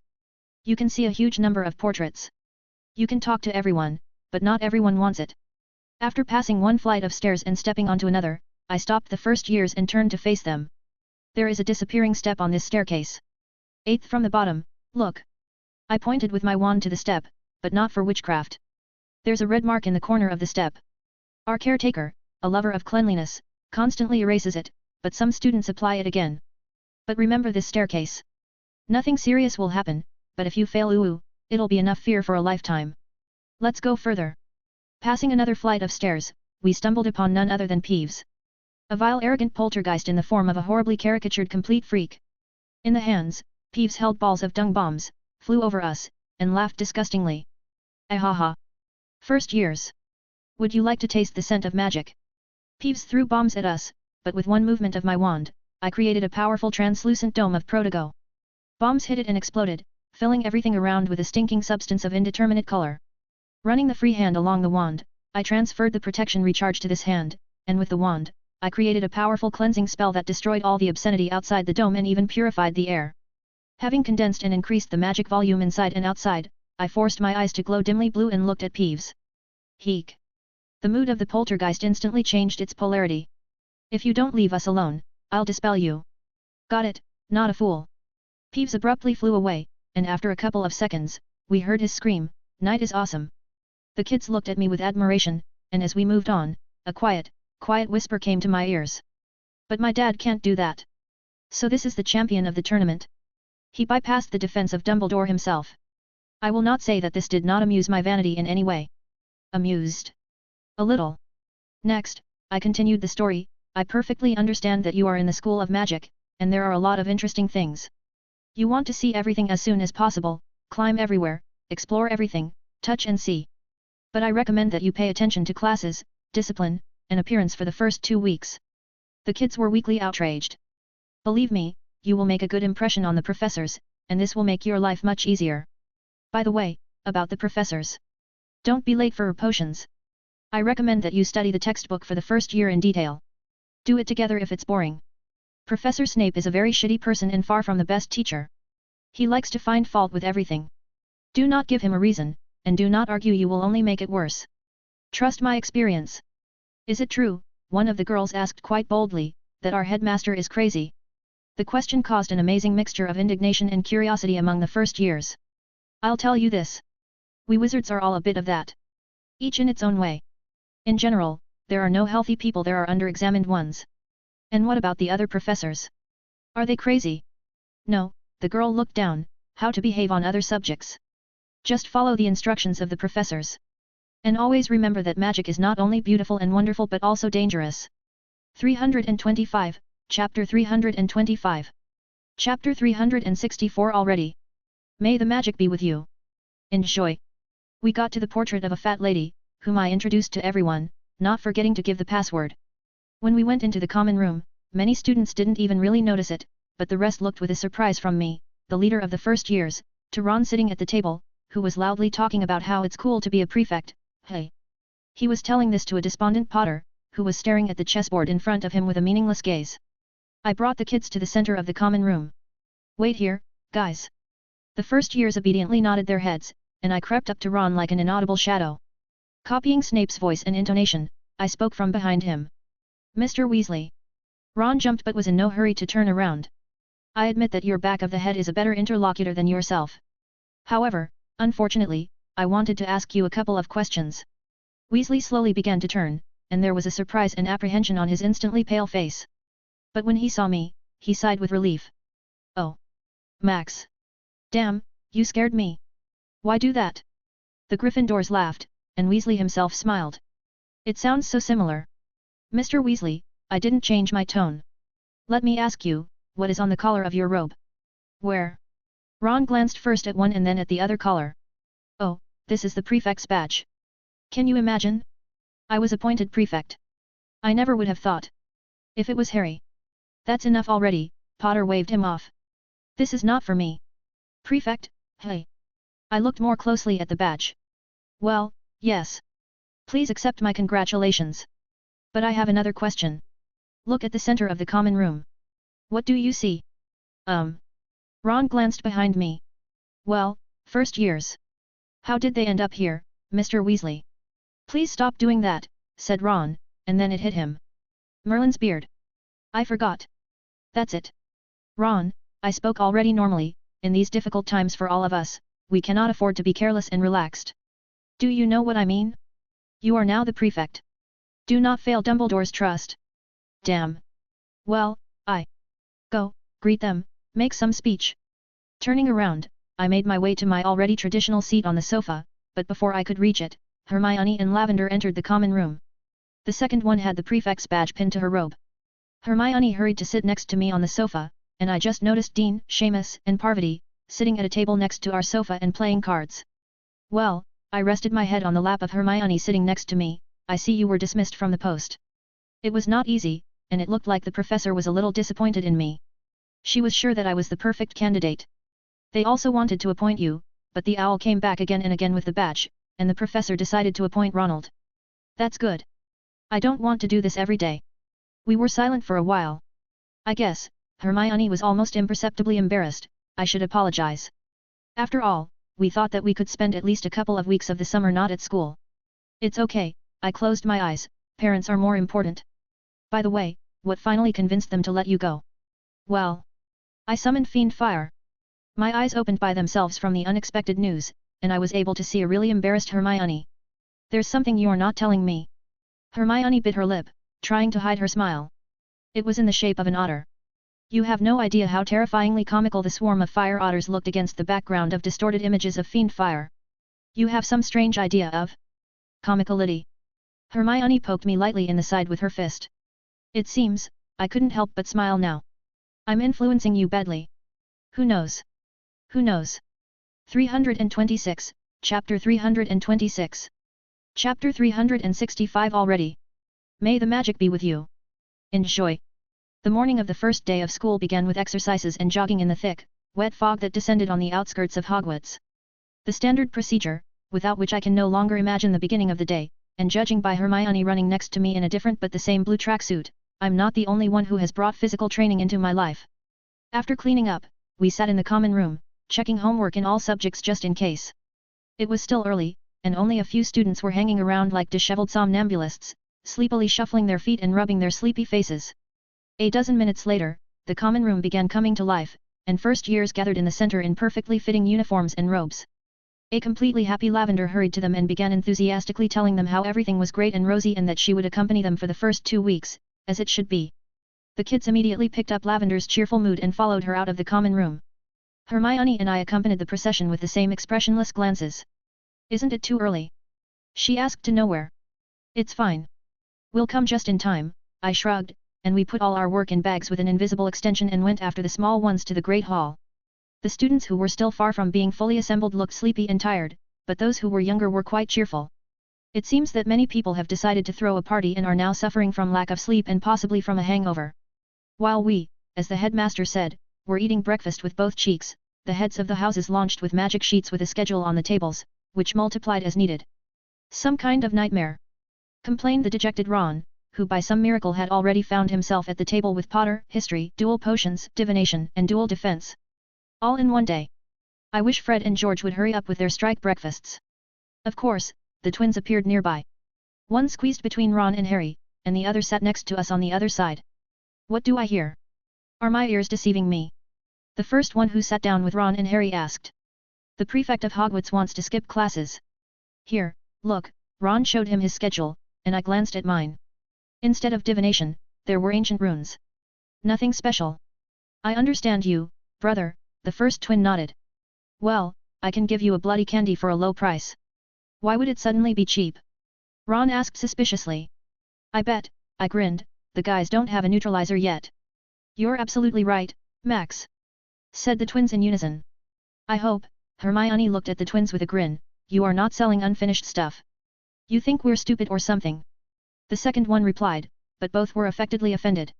We don't sell. And do not throw. And don't add. Nothing that has not been tested and for which there is no antidote or counterspell. Only for Ronnikins.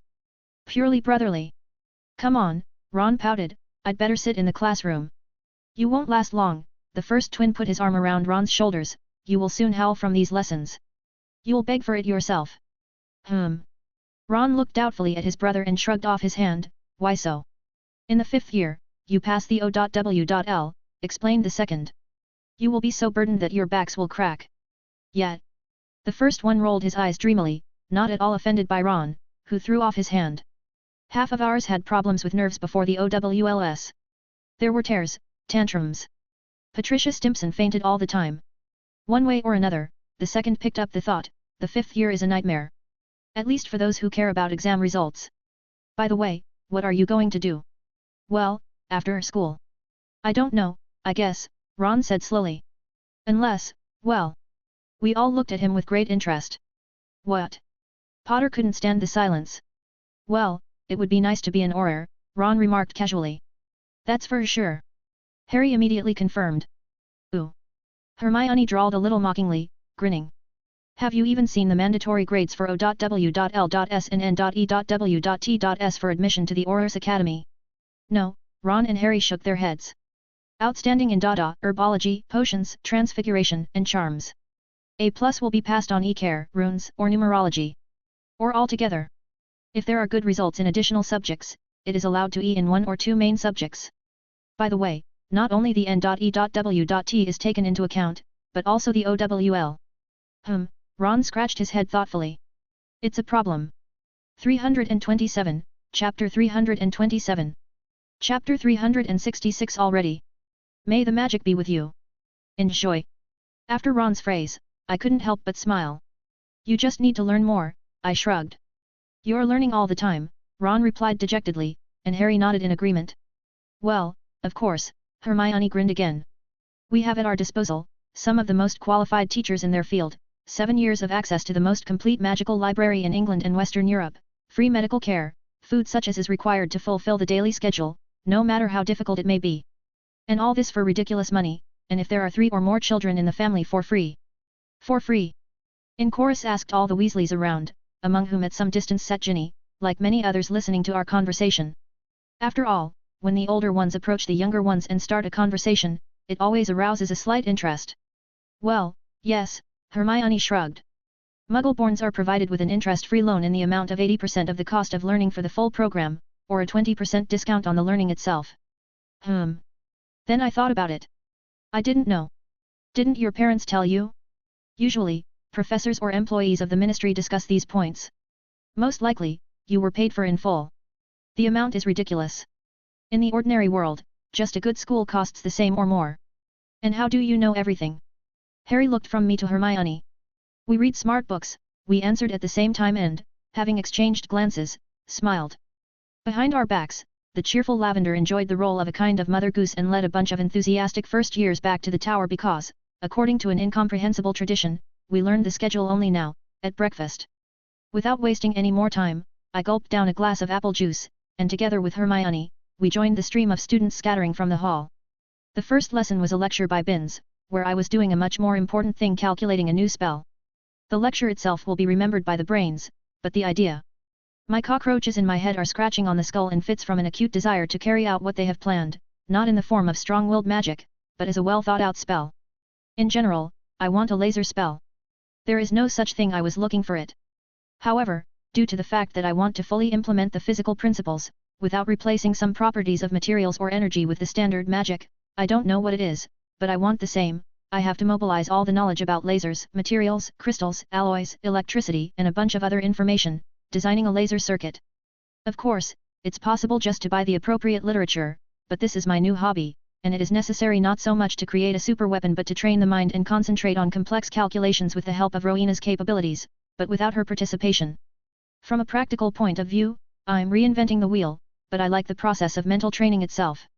I'm not a genius, and I don't know everything in the world to design something brilliant in a couple of minutes. After the history of magic, where Professor Binns, or rather his ghost, always told us in a monotonous mumbling tone about the wars with the giants, we went to potions. Everything went according to the classical scheme there. Snape told us that only talented or persistent students will attend the extended course from the 6th to the 7th years inclusive, and told us that all year we will brew complex potions that are asked on OWLS. Malfoy, by the way, did not get nervous at the sight of me and did not give out any snide remarks, and when he clearly wanted to say something and saw Hermione's predatory smile, which was standing in a relaxed pose next to me, somehow turned pale from his face and shuddered. There were all the same students on the ancient runes as in previous years, namely, me, Hermione, Daphne, and Anthony. The topic was the use of runes as fixing, strengthening or changing agents when using spells in the creation of artifacts. The topic is large, extensive, and will be studied throughout the semester. Anthony, as before, did not care about us in general, but he greeted us with joy and even asked how are we doing out of politeness. Daphne continued to turn her nose up, cherishing the old resentment, but every now and then, she looked as if she expected some kind of trick from me. Well, yes, she easily and often communicated with Hermione on the topic of classes in particular and about runes in general. We arrived at the lesson on Dada without delay. Professor Umbridge was already sitting at the teacher's table, and this time she was not wearing a pink suit but a fluffy pink blouse, and she had an equally pink beret on her head. As soon as they entered the classroom, the students quietly and calmly took their seats, laid out their accessories, and tried not to attract the attention of the new professor. It is unknown what kind of feint she will give out. Having settled down with Hermione on the first desk in the middle row, we began to wait for the lesson to begin. 328, Chapter 328. Chapter 367 already. May the magic be with you. Enjoy. Exactly on time, Umbridge got up from her seat. Hello. Only a few people answered her. Stop, stop, stop, she shook her head.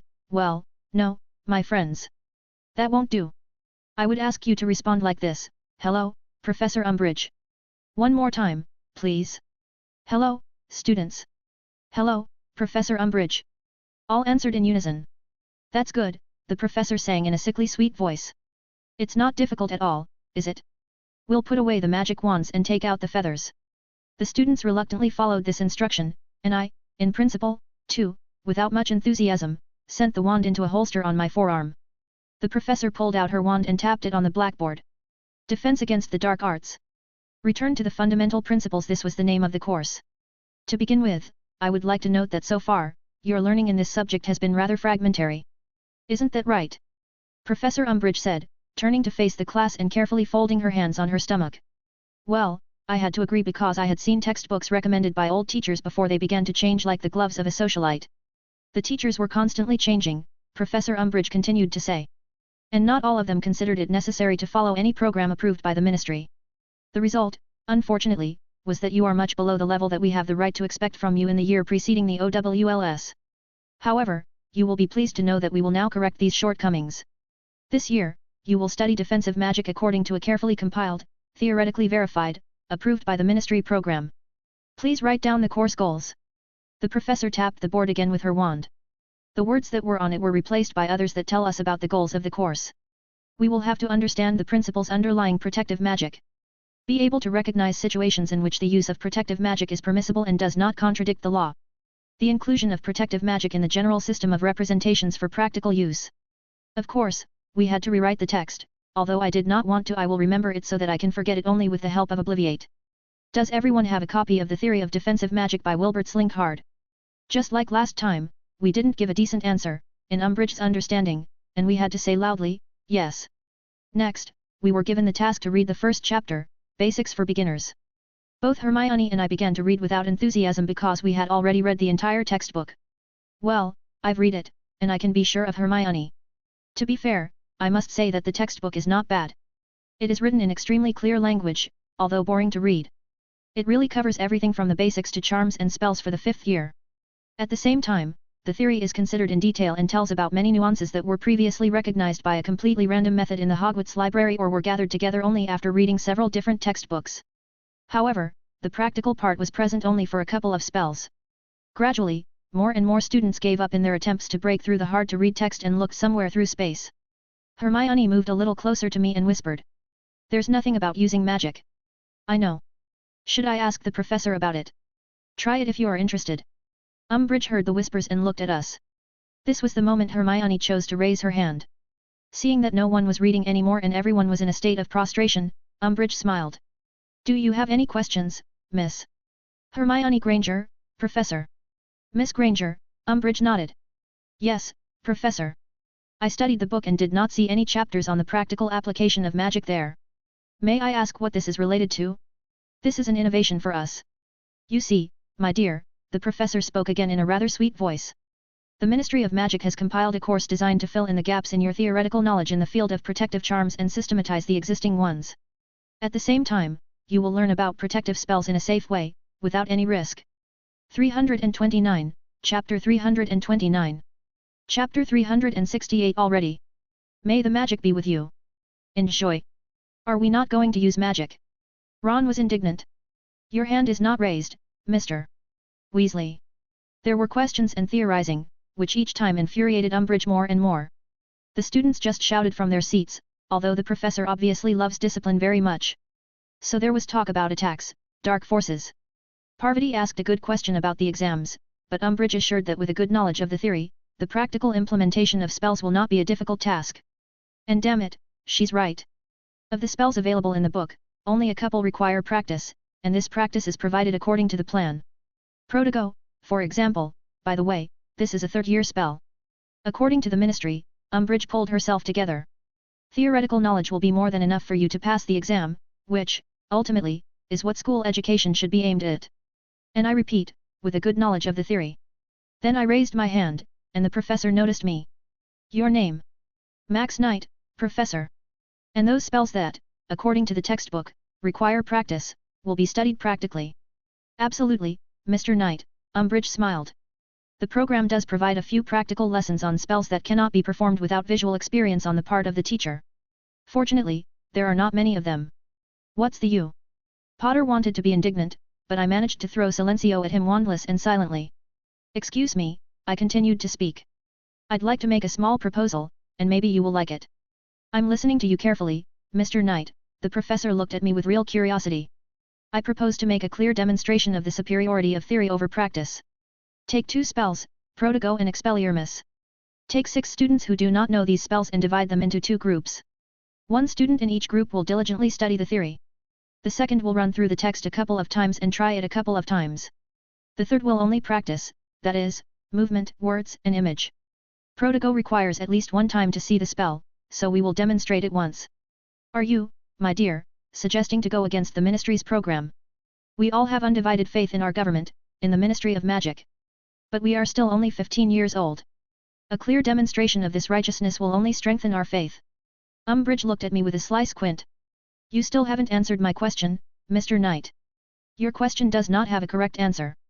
Have you ever thought of making your career in politics, in the Ministry? You would be an excellent addition to the Minister's staff. I have been thinking about many options for future activities, but I have not yet come to an unambiguous decision. In that case, I must point out that your proposal makes sense. As an exception, for the only first and last time, and to make you more aware that the adult and highly experienced wizards in the Ministry really care about your success, I agree to conduct such an experiment. Students, raise your hand if you are not familiar with the Protego spell. To my surprise, almost everyone raised their hand. Some Slytherins didn't raise it, and I really remember that they used it. I didn't raise my hand, nor did Hermione. Amazing honesty. Umbridge pointed at the Weasley, Thomas, and Brown. It was decided to teach Weasley purely in practice, Thomas only theory and 1 demonstration. Brown quickly scrolled through the theory and a little practice. Next, we found out who doesn't know Expelliarmus. This time Finnegan, Goyle, and Parkinson were chosen. Goyle will be a practician, Parkinson will be 50-50, and Finnegan will be a theorist. In the office, there was a hand mannequin into which a simple stick was put. Spells would be practiced on it. The theorists and 50-50 were seated in Umbridge's office adjacent to the auditorium and instructed not to touch anything, sit and read. The theorists have 40 minutes, the 50-50 have 15. The practicians begin right now, in the office. A one-way silencing spell was put on the door, and the practice began. 330, Chapter 330. Chapter 369 already. May the magic be with you. Enjoy. The practitioners were given a task to study the text on spells in 5 minutes. Goyle and Weasley eagerly read the paragraphs while the others waited with interest for developments. 5 minutes later, Umbridge took the books from them and called them to the blackboard, and on the other side of the class, there was a dummy stand a hand with a wand. So, Mr. Goyle, Umbridge pulled out her wand with a smile. After all, she looks very funny in her pink outfit. Remember the movement and the keyword. Expelliarmus.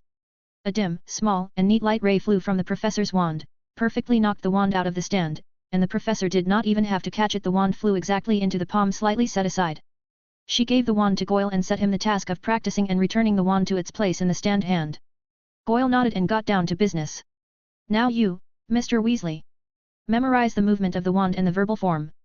Protego. A perfectly smooth hemisphere of the shield film appeared around Umbridge. A properly created Protego protective spell has a flat surface and an even distribution of the transparency gradient from the center to the edges. Practice. Time was running out. Minute after minute, attempt after attempt, but the boys were not achieving any success at all, beginning to get a little angry and red-faced. 12 minutes later, the 50-50 came out Parkinson and Brown. Umbridge showed them the moves and spells, and the girls began to practice. Sometimes the professor corrected the unsuccessful movements of Goyle and Weasley because they pay more attention to practice. Oddly enough, after 20 minutes, it was the girls who began to make serious progress, while Weasley and Goyle only got angrier than before. Parkinson was already knocking out a wand that flew in her direction and with the right force, and Goyle only once achieved a similar result, though he almost broke his handstand, and the wand flew into the wall from Goyle. Brown was creating an uneven and undulating shield film, and Weasley couldn't even do that. When the pure theorists came out, Umbridge stopped the practitioners and showed Protego once for Dean Thomas. "Please, Mr. Thomas," the professor said with a smile. Dean concentrated, waved his wand, clearly saying, "Protego."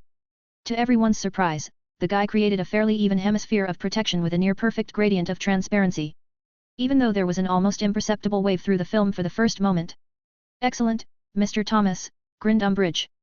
"Wonderful performance of the spell."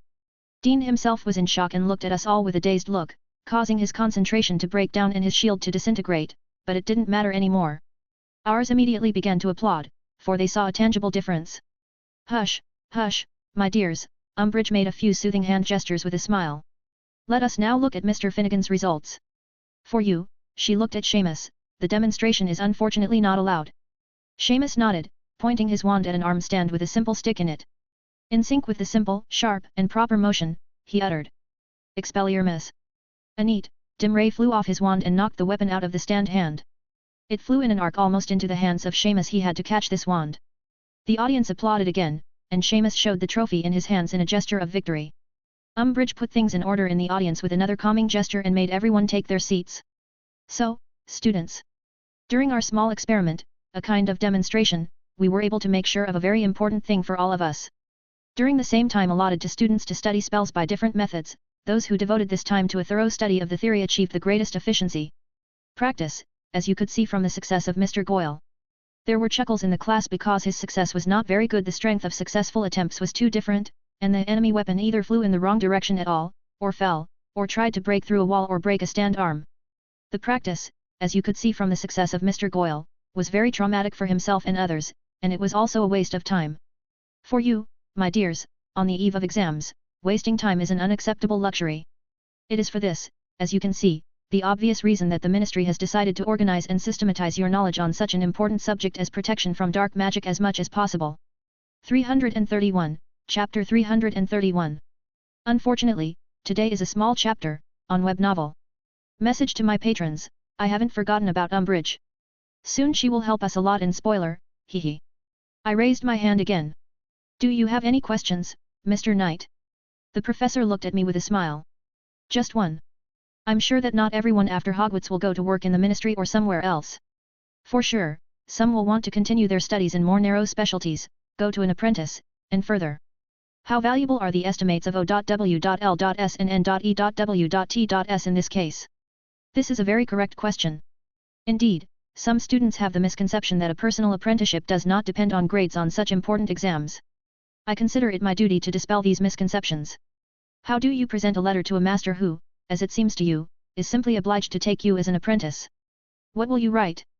I have very bad grades, but don't believe them, I am a good, literate, and educated wizard. Do not be surprised later that you may not be needed by anyone as a student. Do you have any more questions? No. No, Professor Umbridge, we answered in unison. Wonderful. And now, the professor smiled again. After all, we open the textbook on the 5th page and make an effort reading and realizing what is written. After such a productive lesson, we went to dinner, and then only Hermione and I went to the Chamber of Secrets. The girl, it turns out, unlike me, prepared a small modest tent where we could study theory. As for the spells, we can practice them outside the tent. It was in this tent that we sat at the table opposite each other, making our personal notes. Max, Hermione put down her fountain pen and looked at me. Yes. Why did you put on this show at Dada? Didn't you see where everything was going? Scandal, screams, discontent.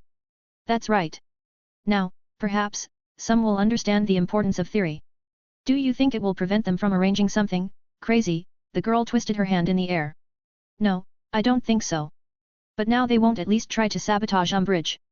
We don't need a vindictive, nasty bitch from the Ministry, who loves and knows how to work with children at the level of Snape. Hermione arched an eyebrow. She expects from us what she is used to, following strict rules, subordination, completing the task just because they said so from above. This does not work with children. We'll see.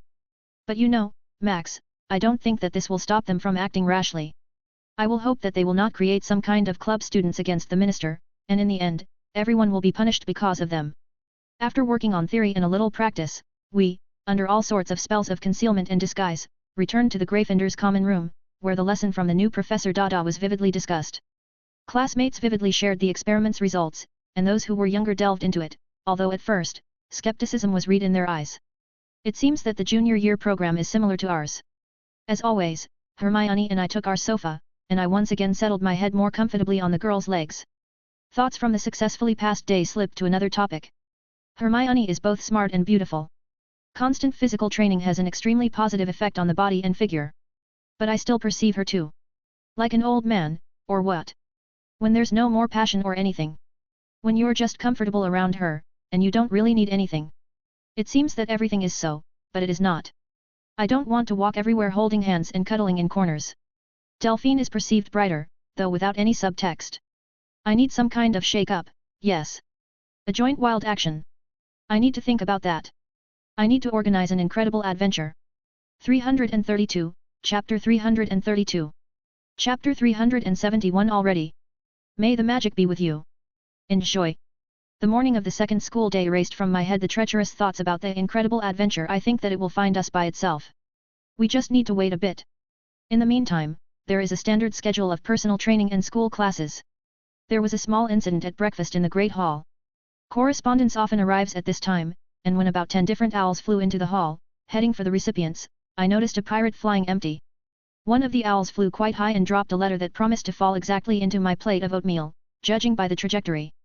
However, Pirate performed a dizzying maneuver, intercepted the letter, and landed on the table opposite me. Oh ho ho! He hooted smugly in his own style and bulged one eye, looking at me. At the same time, the feathers on his head stood up in even more disorder than usual. Pirate stretched out the paw in which he held the letter, held it in the air for a moment, and opened his claws, continuing to hold the paw over the table and looking into my eyes. As if in a cartoon, the letter gently swayed down on the table, and only after that Pirate stood on both paws. What are you doing? I turned to the bird, passing my hand over the letter along the way. Do you think that if you intercepted the mail, then it will be considered as if you brought it? Oh ho ho! The guys around him laughed softly. So, what do you want? Pirate began to move sideways across the table to a large plate of chopped sausages. I'll never cease to be amazed at the omnivorousness of magical owls. Everything is clear with you, curly-haired crook. Smiling, I took out one sausage and handed it to the pirate. He grabbed it, hooted, and flew away. Opening the envelope, I took out a small letter in which Lady Greengrass, in neat, beautiful handwriting, appointed the first lesson for the weekend of this week and asked me to take Hermione with me. I looked at the girl sitting next to me, who was enthusiastically, quickly, but carefully eating everything she could reach, as she immediately noticed my look and arched an eyebrow questioningly. There is a lesson with the master on the weekend. Are you in? The girl just nodded. She was too busy eating. I was reminded of scenes from the movies based on the Potter fairy tale, where the now completely different Hermione reproached Weasley for eating all the time. And here she herself eats almost for 3, because every day she gives everything to the fullest and even more. When exactly? Hermione asked, finishing her meal. On Saturday from 11 in the morning, and on Sunday the same. Have you already decided how we will get out of the castle? What is there to think? I shrugged my shoulders. We'll go out and go. What will we have now? Hermione deftly took out a schedule from the bag lying next to her, ran through the lines with her eyes, and then looked at me. Double charms, then double transfiguration, and then numerology. It turned out that we were not the only ones who finished breakfast, and now, in the general flow of students of different ages and houses, we left the Great Hall and went to the Ravenclaw Tower. During the lessons on charms that day, Professor Flitwick, still standing in front of the class on his improvised stand of Lockhart books, told us for at least 15 minutes about the importance of harsh and merciless preparation for the upcoming O.W.L.S., because our future will depend on the results of the exams for many years to come. Well, I agree with the professor because he tells this for the majority. Some individuals may not worry about the results at all and continue to live on the money earned by their ancestors, drink expensive wines, eat delicious food in elite restaurants, and generally burn out their lives. There are still people like me who decided to study further. However, not everyone, I believe, has already found masters or masters to go to them for training, and the importance of exams for them remains relevant. As a result, after his speech, Professor Flitwick gave us a task to practice summoning charm, Oxio, without which it is impossible to imagine passing the practical part of the O.W.L.S. on charms and spells. After the lesson, Hermione and I approached the professor to discuss the further plan of our research, but to our great regret, the professor suspended this project. Don't get me wrong, the little professor hesitated and jumped down from his improvised platform. Research and project activities within the walls of Hogwarts are not shown in any way. Professors can pursue their own personal ideas, but involve students as equal colleagues or even as assistants is a no-no. It turns out, Hermione frowned a little. Umbridge's presence. Yes, yes, the professor nodded. I have no moral right to compromise such talented and promising students as you, Miss Granger, and you, Mr. Knight. However, the professor glanced behind our backs and, finding no one, turned his gaze back to us. We can exchange the results of our mental labors. And I, as a professor, can recommend to you a variety of literature. The only thing that is unacceptable for our work is practice. It's okay, Professor, I smiled weakly. This is more than an acceptable development of events. That's wonderful. Flitwick was delighted and ran to his office, and as soon as we approached the door that had just closed behind him, it immediately opened again. Flitwick was standing on the threshold, handing us obviously handmade files from a pile of identical-looking parchments. Perhaps these are documents copied by magic. Here. Over the summer, I worked a little on the theory. Perhaps you, with a fresh look, will be able to separate the grains of truth from the chaff of ideas. We'll do our best, Hermione smiled, and we each took a copy, immediately hiding it in our bags. In this case, in a week, also after class, please prepare your notes on these materials. And questions. And suggestions. If there will be. We'll work in this, not particularly rich in practice, mode. The professor hurried to start preparing for the next classes. We went to another tower and another floor, where Professor McGonagall is probably waiting for us, preparing to teach her subject. 333, Chapter 333. A/N, you know the rules and so do I want to read ahead, up to 40 chapters. 3. May the magic be with you. Enjoy. Professor McGonagall almost repeated Flitwick's words verbatim at Transfiguration, except that the intonation was much more strict, and the look was severe. In these classes, we were analyzing a rather complex vanishing spell, Evanesco. They say that it is quite complex, and in general, it is one of the most difficult on OWLS. What can I say? I have known this spell for a long time and sometimes clean up any obscenity with it. Although Turjo and a stronger Scour Jiffy are better suited for various cleaning. As an object for training, we were given snails. If I didn't have a good sensitivity to magic, I would even think that they are real. No, they are certainly real and material, but they are the product of transfiguration. Only a blind person would not have noticed how McGonagall glances furtively at Hermione and me, clearly expecting instant and phenomenal success because we have achieved a lot in the field of transfiguration. The same apparition is already an achievement. In general, after exchanging glances with the girl, we decided not to disappoint the professor. We made the transfigured snail disappear on the first attempt, immediately earning 10 points to the house. At numerology, we were told that this year we will pay a lot of attention to quite ordinary mathematical operations, inequalities, various quadratic equations, sets, and systems. Of course, we will learn to interpret all this from the point of view of magic, while we will study real areas of application in the theory of creating new ones or justifying old spells.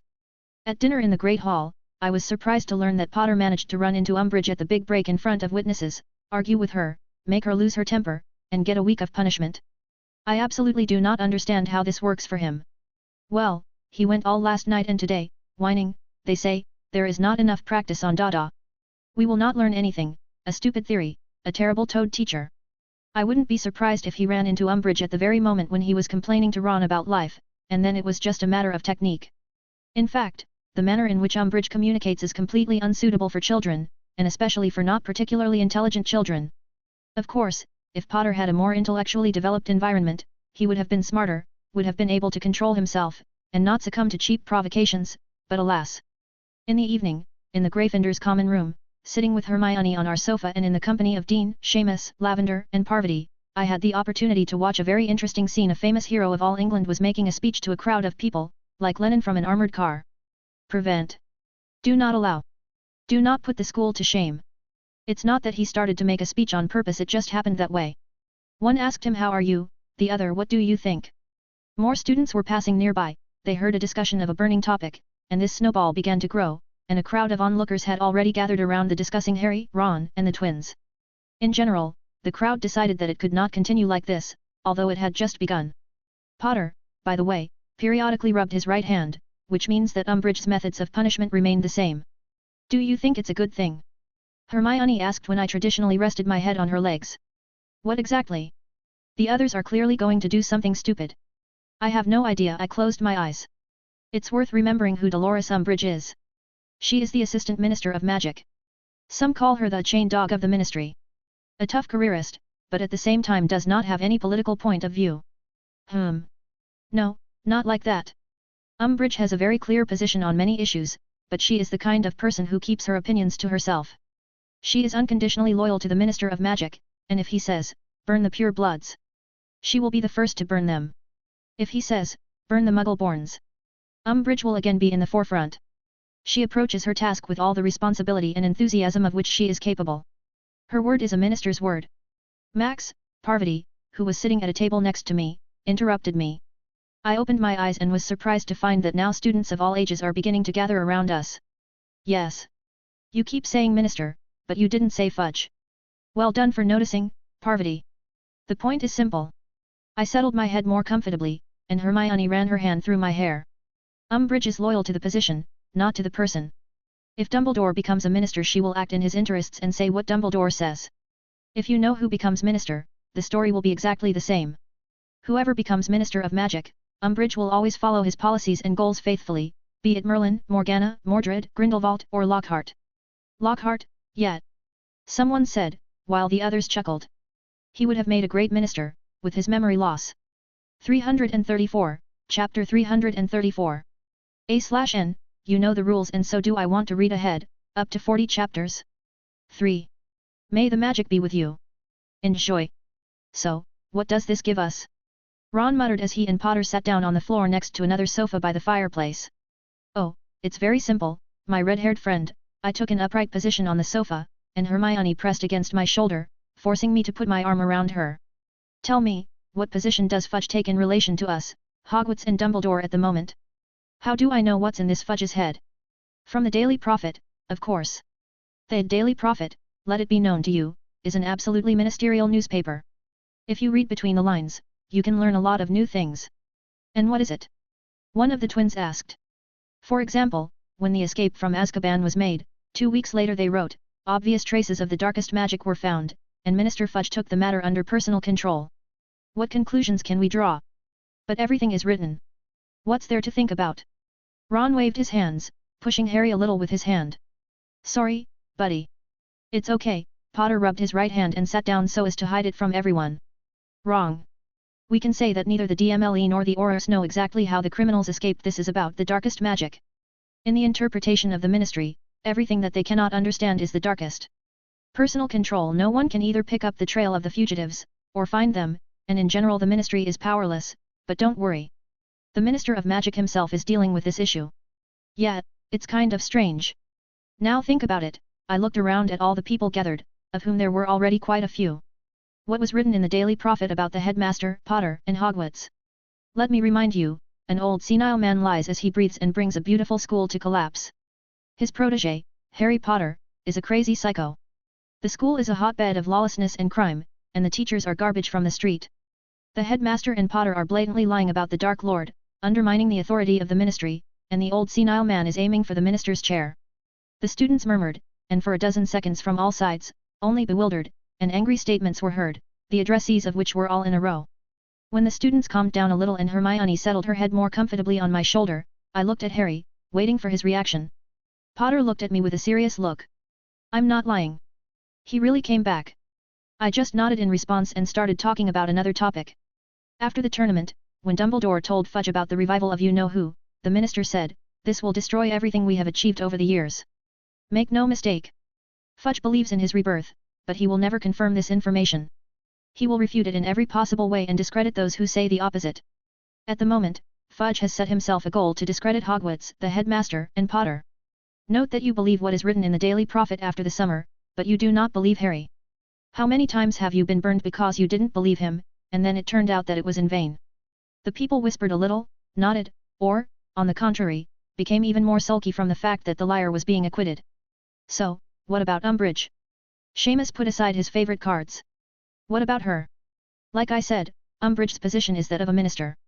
She's here to shake us up properly and squeeze out all the conspiracies, plans, disobedience, and so on, and it does not matter whether it really exists or not. Even this ministerial program. On the one hand, it is effective, but on the other hand, the effect of such a study will be short-lived, and the program itself is completely unfamiliar to us. Anything unfamiliar throws people off balance, irritates them. She will push us, shake us, make us break down and do stupid things, and already these stupid things will untie her hands. She needs the fact that some violation has been committed, after which she will execute the punishment. Here's Harry, for example. Why Harry right away? Ron was indignant. What did you tell her that you earned a week's punishment? By the way, Angelina, who became the captain of our Quidditch team, almost screamed loudly. How could you, Harry? On Friday, the selection for the keeper, and I told you that we need a full turnout. Later, Angelina, I calmly interrupted the girl, condensing and increasing the volume of magic around me. To everyone's surprise, Angelina fell silent, puffed angrily for a couple of seconds, and nodded in agreement. Harry. Well. Potter looked at us all. I said we need practice because we have to learn how to defend ourselves, right? Right? Said that since Voldemort is reborn, we're all in danger. She started denying it and calling me a liar. Potter clenched his fists. Well, I said that I was not lying, but she denied everything and did not listen to me. That's how it turned out. 335, Chapter 335. A/N, want to read ahead, up to 40 chapters? May the magic be with you. Enjoy. Now, I looked around at the crowd. I'll explain the point. You, Harry, have gone against the minister's opinion and policy. This is unacceptable to Umbridge on the one hand, but on the other, it is exactly what she expects. Anything we do that goes against the ministry's position will be perceived as rebellion and treason. Our job is to pull ourselves together and not give a reason. And what if, Dean, who was sitting across from Seamus at the table, spoke in a serious tone? As a theory, suppose what the Daily Prophet says is true. Judging by the quiet discussion that immediately arose, the opinions of the students were divided. Hey, I'm not lying. Potter tried to jump up, but the twins pulled him back to where he was sitting with his hands on his shoulders. Silence quickly fell around, and the students, who were sitting and standing where they had to, were again ready to listen. I'm in a hurry to upset everyone. The Dark Lord's return is true. I've had the dubious pleasure of dealing with blood purity radicals, Death Eaters, and others who have joined the Dark Lord or are just about to do so. I even beat one of them in a duel, although he initially underestimated me and only wanted to beat me up, throw some crucio at me, and show me my place. While everyone was looking at each other in bewilderment, I looked at Potter. I also saw one person there who is known to you and me. Even two. The Dark Lord is gaining supporters. Those who escaped from Azkaban are recovering intensively and already now do not look like those who have been sitting in this terrible place for many years. The guys were quiet, and many turned pale. Neville, standing a little further away, looked terrible in general white as a sheet. But then all the more reason for all of us to practice. Potter spoke up eagerly. We should be able to defend ourselves. Pfft! Snorted Hermione and tried to cover her smile with her hand. What did I say that's so funny? The girl moved slightly, getting more comfortable, and without lifting her head from my shoulder, she spoke with a completely insane grin inherent in her battle mask. Do you want to compete with an adult experienced wizard? Do we have a choice? Harry looked around at everyone. It is clear to me that the Ministry is not going to acknowledge Voldemort's return. We're all in danger, and there's nowhere to wait for help.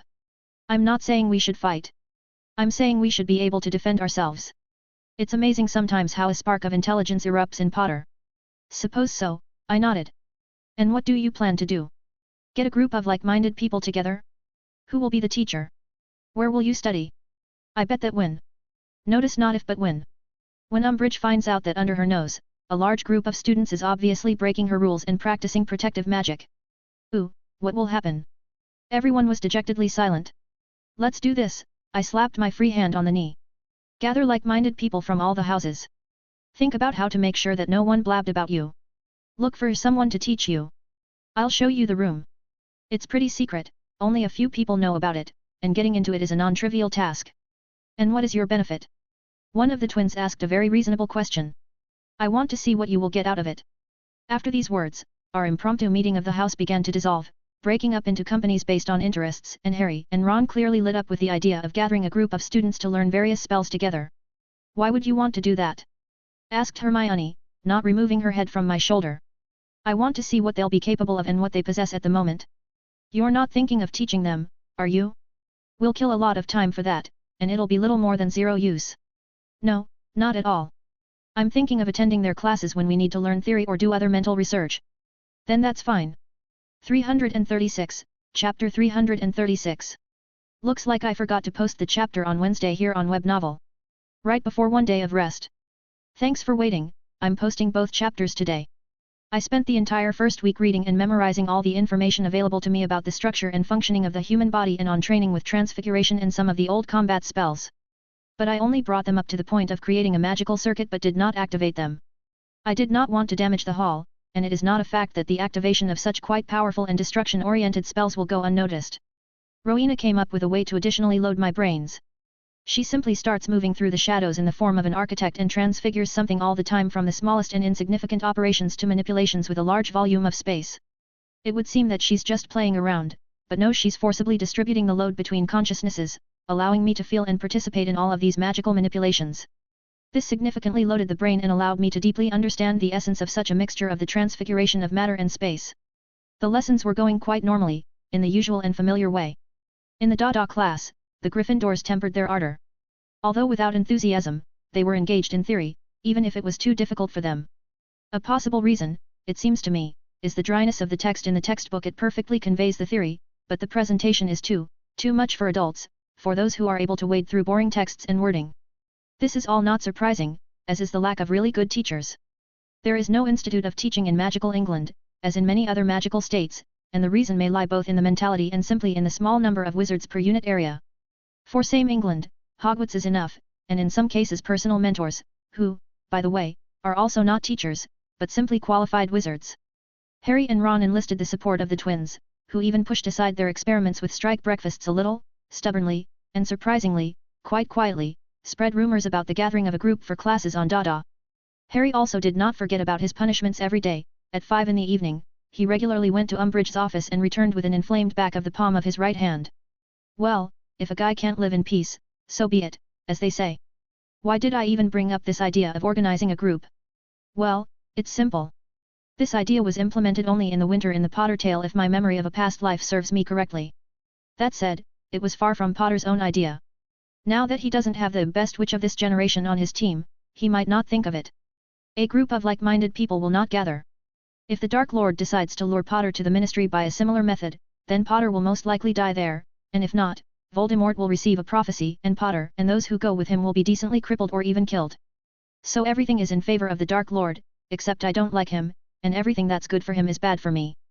And now that I have given an idea, the group can gather much earlier. They can learn more, or at least they will use spells more confidently. However, there is also a theoretical disadvantage. As I see it, in the Potter tale, in the battle in the Department of Mysteries, the Death Eaters were just playing with kids, and it is not known how everything will turn out if these children are more qualified. In general, I again enthusiastically plunged into training without any mercy for myself and for Hermione.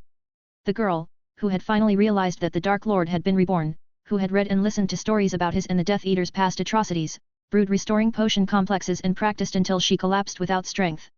Also, when she did, she would drink potions and move forward to her accomplishments again. We chipped in for the ingredients, so it wasn't a problem, and the twins, for a modest reward, managed to get something that can't be ordered openly.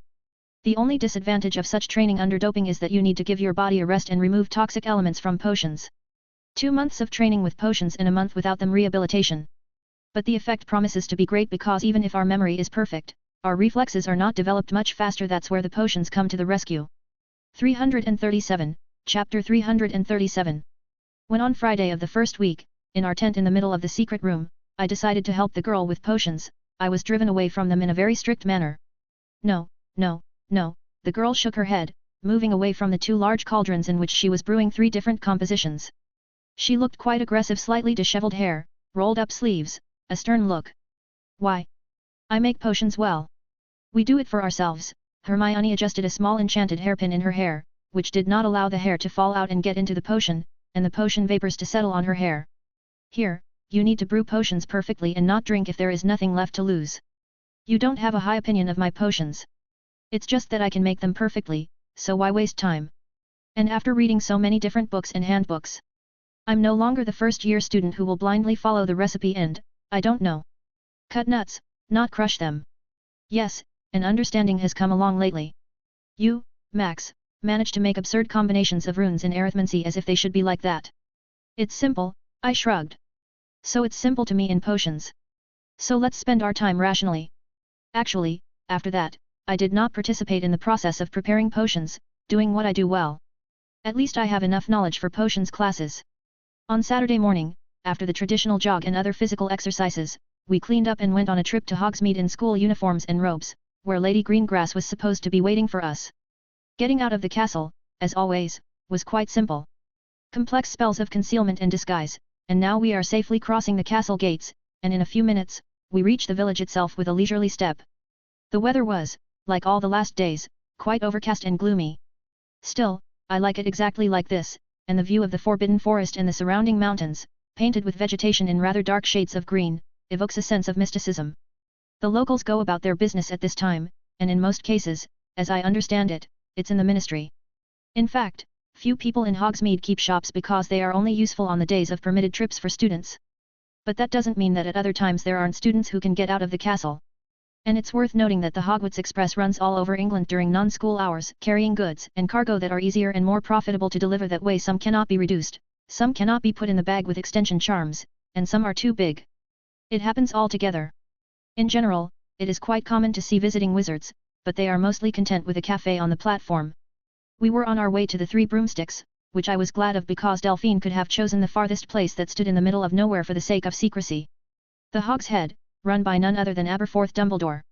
However, this is rarely mentioned anywhere, so I will pretend that I don't know anything. But, for now, let's put aside our thoughts about this large and strange stone building on the outskirts. We entered the Three Broomsticks, a pleasantly light pub that boasted a simple but well-maintained wood finish in light colors, and moved toward the far table, which was occupied by one of the few customers. Lady Greengrass was dressed in a formal blue dress and a navy blue robe with a hood that had now been removed, revealing a thick braid of almost white hair slung over her shoulder. "Good morning," I said with a smile as we got closer. My sense of magic told me it was Delphine, though something subtly changed in her. "Hello," Hermione gave a respectful but not a deep bow. It seems that she liked Delphine. "Good morning to you, too," Lady Greengrass smiled and gestured to the empty chairs at the table. "Have a seat." 338, Chapter 338. A/N, want to read ahead, up to 40 chapters? May the magic be with you. Enjoy. As soon as we sat down, Delphine immediately got down to business. "So, regarding classes, since you can practice performing transfiguration tasks yourself, I have prepared a list of literature that may be useful and which is available in the school library. If there are any questions, we will discuss them in class once a week. In the classes themselves, we will move on to the theoretical study of healing magic."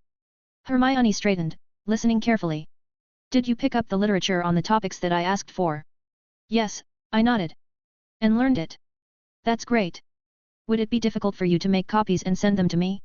I would like to know if there is something new in this area for ordinary people. I don't want to go to the guild for this. There are people too, and they are not averse to earning extra money on recluses." "Okay. And give Hermione copies." Delphine turned her gaze to the girl. "You wouldn't mind participating in the next stages of training, would you?" "Of course not. I will be glad to participate." "That's wonderful," Delphine smiled. "But I don't quite understand." Hermione hesitated a little. "Why would you bother with me even though I am not your student?" "Oh, it's simple here. You will reach a certain level of knowledge and strength, and Max, after receiving the status of a master, will take you as an apprentice, and in a month or two, you will already defend this title." "And what about you?" A reasonable question came out of the girl's mouth by itself. "I won't need another student. Moreover, you do not burden me and even help in the training of this young man." Hermione nodded, understanding the meaning and point of Delphine's idea. "Now, about the classes themselves. I can't say exactly how long we will study only theory. After all, you are very capable in this regard. But, since only the theory will go, then we can quite well be right here and not rush anywhere. How good is your auditory memory?" "It's as good as with books," I shrugged. "Likewise," Hermione looked at Lady Greengrass and at me. "But only if I concentrate a little." "Great. But for some things, you still have to make notes. So, let's start right now." We took out our notebooks and fountain pens, and Delphine took out her wand and swiped it around the table, casting a muffling spell. "So we don't disturb anyone, and we don't get distracted." "Okay, so. Healing magic is not a discipline you can learn from books alone. You can learn a lot of spells, potions, and rituals, but that's not what healing magic is all about. Its essence is in a deep understanding of magical, namely magical functioning of a human body or another patient. In our time, there is an adaptation of Muggle knowledge in this field, and many established dogmas have to be either supplemented or radically reconsidered. But today and tomorrow, we'll only touch on the general nuances, and next week I expect you to have in your bright minds the whole pile of knowledge that Max, as always, carries in his shoulder bag. Hermione and I looked at each other and turned our attention back to Lady Greengrass. It is worth saying what a healer should know and be able to do. Many people think that one becomes a qualified healer by learning a myriad of spells and counterspells, but this is not true. You need to know how the body functions, every system in general, organs and tissues in particular. You need to know what processes go on in the body in norm and in pathology. In today's world, you need to know how tissue cells are organized and how they function. One needs to know what role magic plays in all this. But that's not all. A really good healer, and not just a nurse, must be able not only to use diagnostic spells and rituals, but also be able to interpret the data obtained from them. Since they themselves will not tell where, what and for what reason the patient is in pain. It is necessary to be able to predict the influence of various magical impacts on the patient's body, systems, organs, and magic, to be able to construct an individual picture of the interrelation of all these systems among themselves in order to determine the source of the illness or curse and to calculate the necessary treatment and its consequences. But most importantly, 339, Chapter 339. A/N, want to read ahead, up to 40 chapters? May the magic be with you. Enjoy. Delphine held out a dramatic pause, and Hermione straightened up again, preparing to hear something very important. A high-ranking healer is required to know blood magic, necromancy, and dark magic at the level of at least an apprentice, and more importantly, to be able to use it. Oh. Hermione was somewhat surprised. What did you expect? Delphine looked at us with a chuckle. You can't cure a patient without knowing the magic used. You can relieve the symptoms, you can stop a disease or curse, but you can't cure it. Undoubtedly, the greatest and most talented healers manage without this knowledge, using only the deepest understanding of the principles of the body and the ability to put it in order without regard to all cause and effect relations. But there are only a few of them, and not in England, but in the world, and they have been coming to this level for decades and even more. You should not hope for your own great uniqueness but should learn all that is necessary. This knowledge, along with the ability to apply it, by the way, is one of the reasons why official healers are left alone. Can I ask you a question? Hermione even tried to raise her hand but stopped herself, causing a slight smile and a nod from Delphine. Are you officially a member of the guild? If I understand the meaning of your message correctly, yes and no. I have a valid membership in an international guild, but at the same time, I am exempt from oaths as a non-practicing healer. Oaths? No harm, except in cases of self-defense. Exactly. And how deep is your knowledge in the disciplines related to healing magic? Sufficient, for a master healer, but no more. Such knowledge is hard to get, and practicing it disgusts me as a fighter and a healer. If the need has come to inflict injuries incompatible with life, then achieve these goals with one powerful and accurate blow. Do not try to get the brain through one place, simultaneously turning the enemy inside out. And since we have touched on this topic, it will be useful for you, Max, to know and understand that one of the important problems of fighters follows from this. It is difficult for us with half measures. Some people even divide us into 3 types. Don't you want to guess which ones? Hermione thought about it, and I used the obvious classification from computer games, which, to my great regret, there are not very many in their good performance yet. Well, at least for me. I think, I looked at both ladies in turn. Something defensive type, offensive type, and something like assassin type. Delphine looked at me thoughtfully and even tilted her head to the side. You're right. The names vary from country to country, but that's the gist of it. Because of the disciplines I've become a master of, I pass under that classification as a battle mage specializing in defense. But it's all really just guild bureaucracy to make distributing tasks in any gatherings or joint operations easier. That doesn't mean that defender can't attack and an attacker can't defend. It seems that everything is not so simple, Hermione nodded. How else could it be? It's at school that everyone is a student and nominally everyone is equal. But outside of Hogwarts, things are much more complicated. Let the world of wizards be incomparably smaller than that of ordinary people. However, it is no less diverse, and in some regions, there are still innumerable works on the research of this very world and the magical heritage of antiquity. Anyway, we have gone a little off topic. Let's begin to look at everything in more detail. The 2 weekends of my first week at Hogwarts were not at all in weekend mode. We spent the mornings and evenings at the 3 Broomsticks, listening to summaries of healing magic and the mandatory areas of blood magic, dark magic, and necromancy. We have already learned some in the restricted section, but there were often methods of purely practical use. Still, according to Delphine, the basis of these sciences should be looked for in the libraries of other families, but the whole problem is that knowledge is not shared. For most old families, this knowledge is their bread and butter, their specialty. Of course, no one will voluntarily share this. You can also get this knowledge in the relevant guilds, but there are also oaths, restrictions, contracts, donations, and the guilds themselves, as organizations often international, in order to pursue their interests may well send you to the ass of the world. Not for a thank you, of course, but not everyone likes that. So it turns out that it is very difficult to be self-taught and not to kill yourself in the process of reinventing the bicycle. 340, Chapter 340. A/N, want to read ahead, up to 40 chapters? May the magic be with you. Enjoy. In the second week of training, Hermione picked up a pile of books on anatomy, physiology, and other disciplines, swallowing the information like some super scanner. This is all the experience of working in the restricted section, where some books you wanted to memorize and put aside as soon as possible, and only then do comprehension. Harry, Ron, and the twins were actively looking for supporters to join the group. As I realized from all this fuss, some Gryffindors from the 4th, 5th, 6th, and even 7th year had already joined them. Already, through them and their acquaintances, were spreading the word to other houses. Hermione and I were constantly busy studying and practicing, returning to the common room often after lights out and no longer sitting on the couch, but half alive going to wash up and sleep. So the second week passed, the third, October came, and it became noticeably colder outside. The rare daytime sun was no longer so high in the sky, its rays were no longer so warm, and the nature around gradually acquired darker and darker shades. It was only in the middle of October that the unnamed Society for the Secret Study of Magic decided to get together and solve organizational issues. Many, as I understood, did not even know yet how many of them would gather from all houses except Slytherin. The meeting was scheduled, surprisingly, in the Hog's Head. Conspirators, damn it! The most obvious place to gather as a group and break the rules by prior agreement. Even Hermione and I were invited, and we even agreed. And all because of Lavender, Parvati, Seamus, and Dean, who somehow joined our company in an unknown way. It's not that we communicate a lot, but somehow it just happened. We are so different, sit next to each other in classes, large hall, and common room. So it turned out that when everyone involved was invited to the meeting, the guys looked at each other and told us, let's go have a look and listen. If anything, we'll leave. There was one moment that bothered me about the whole situation at Hogwarts. Since mid-September, Dumbledore has stopped appearing at meals, occasionally flashing here and there at other times. At the same time, he looked extremely worried. I puzzled over this question for quite a long time, until one evening, the day before the scheduled meeting of the Nameless Order, right after dinner, Professor Snape intercepted me on the way out. Mr. Knight, Miss Granger, he nodded, for we did not have his class today and had not yet said hello. As soon as we nodded back, the professor continued, the headmaster would like to see you, Mr. Knight, in his office.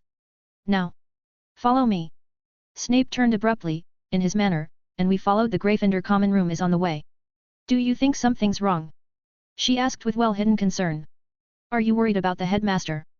I'm worried about us. He rarely looks worried. Really worried. Maybe something happened to him, or the ministry pressured him. It could affect all of us. We reached the flight of stairs, where Hermione went one way, into the common room, and the professor and I went the other. I'll wait in the common room. I nodded back and followed Snape. It didn't take us long to walk through the dimly torch-lit stone corridors. When we reached the niche with the gargoyle, we didn't find it and immediately stepped into the spiral staircase, going up. The headmaster's office was illuminated only by the light of the stars and by the gleam of extracted thoughts in the pensieve, repeatedly reflected from the mirrored walls of the cabinet in which it was built. This light was enough to distinguish not only the outlines but everything else. In his chair sat the headmaster, and the moon, suddenly and so just in time, came out from behind the clouds and colored the office blue-black. The blackened right hand of the headmaster was perfectly visible against this background. Ah, Severus, Max, come in. It was unusual to hear the absence of Mr. in Dumbledore's speech. But his voice was still firm and strong, though not without a hint of fatigue. Come in.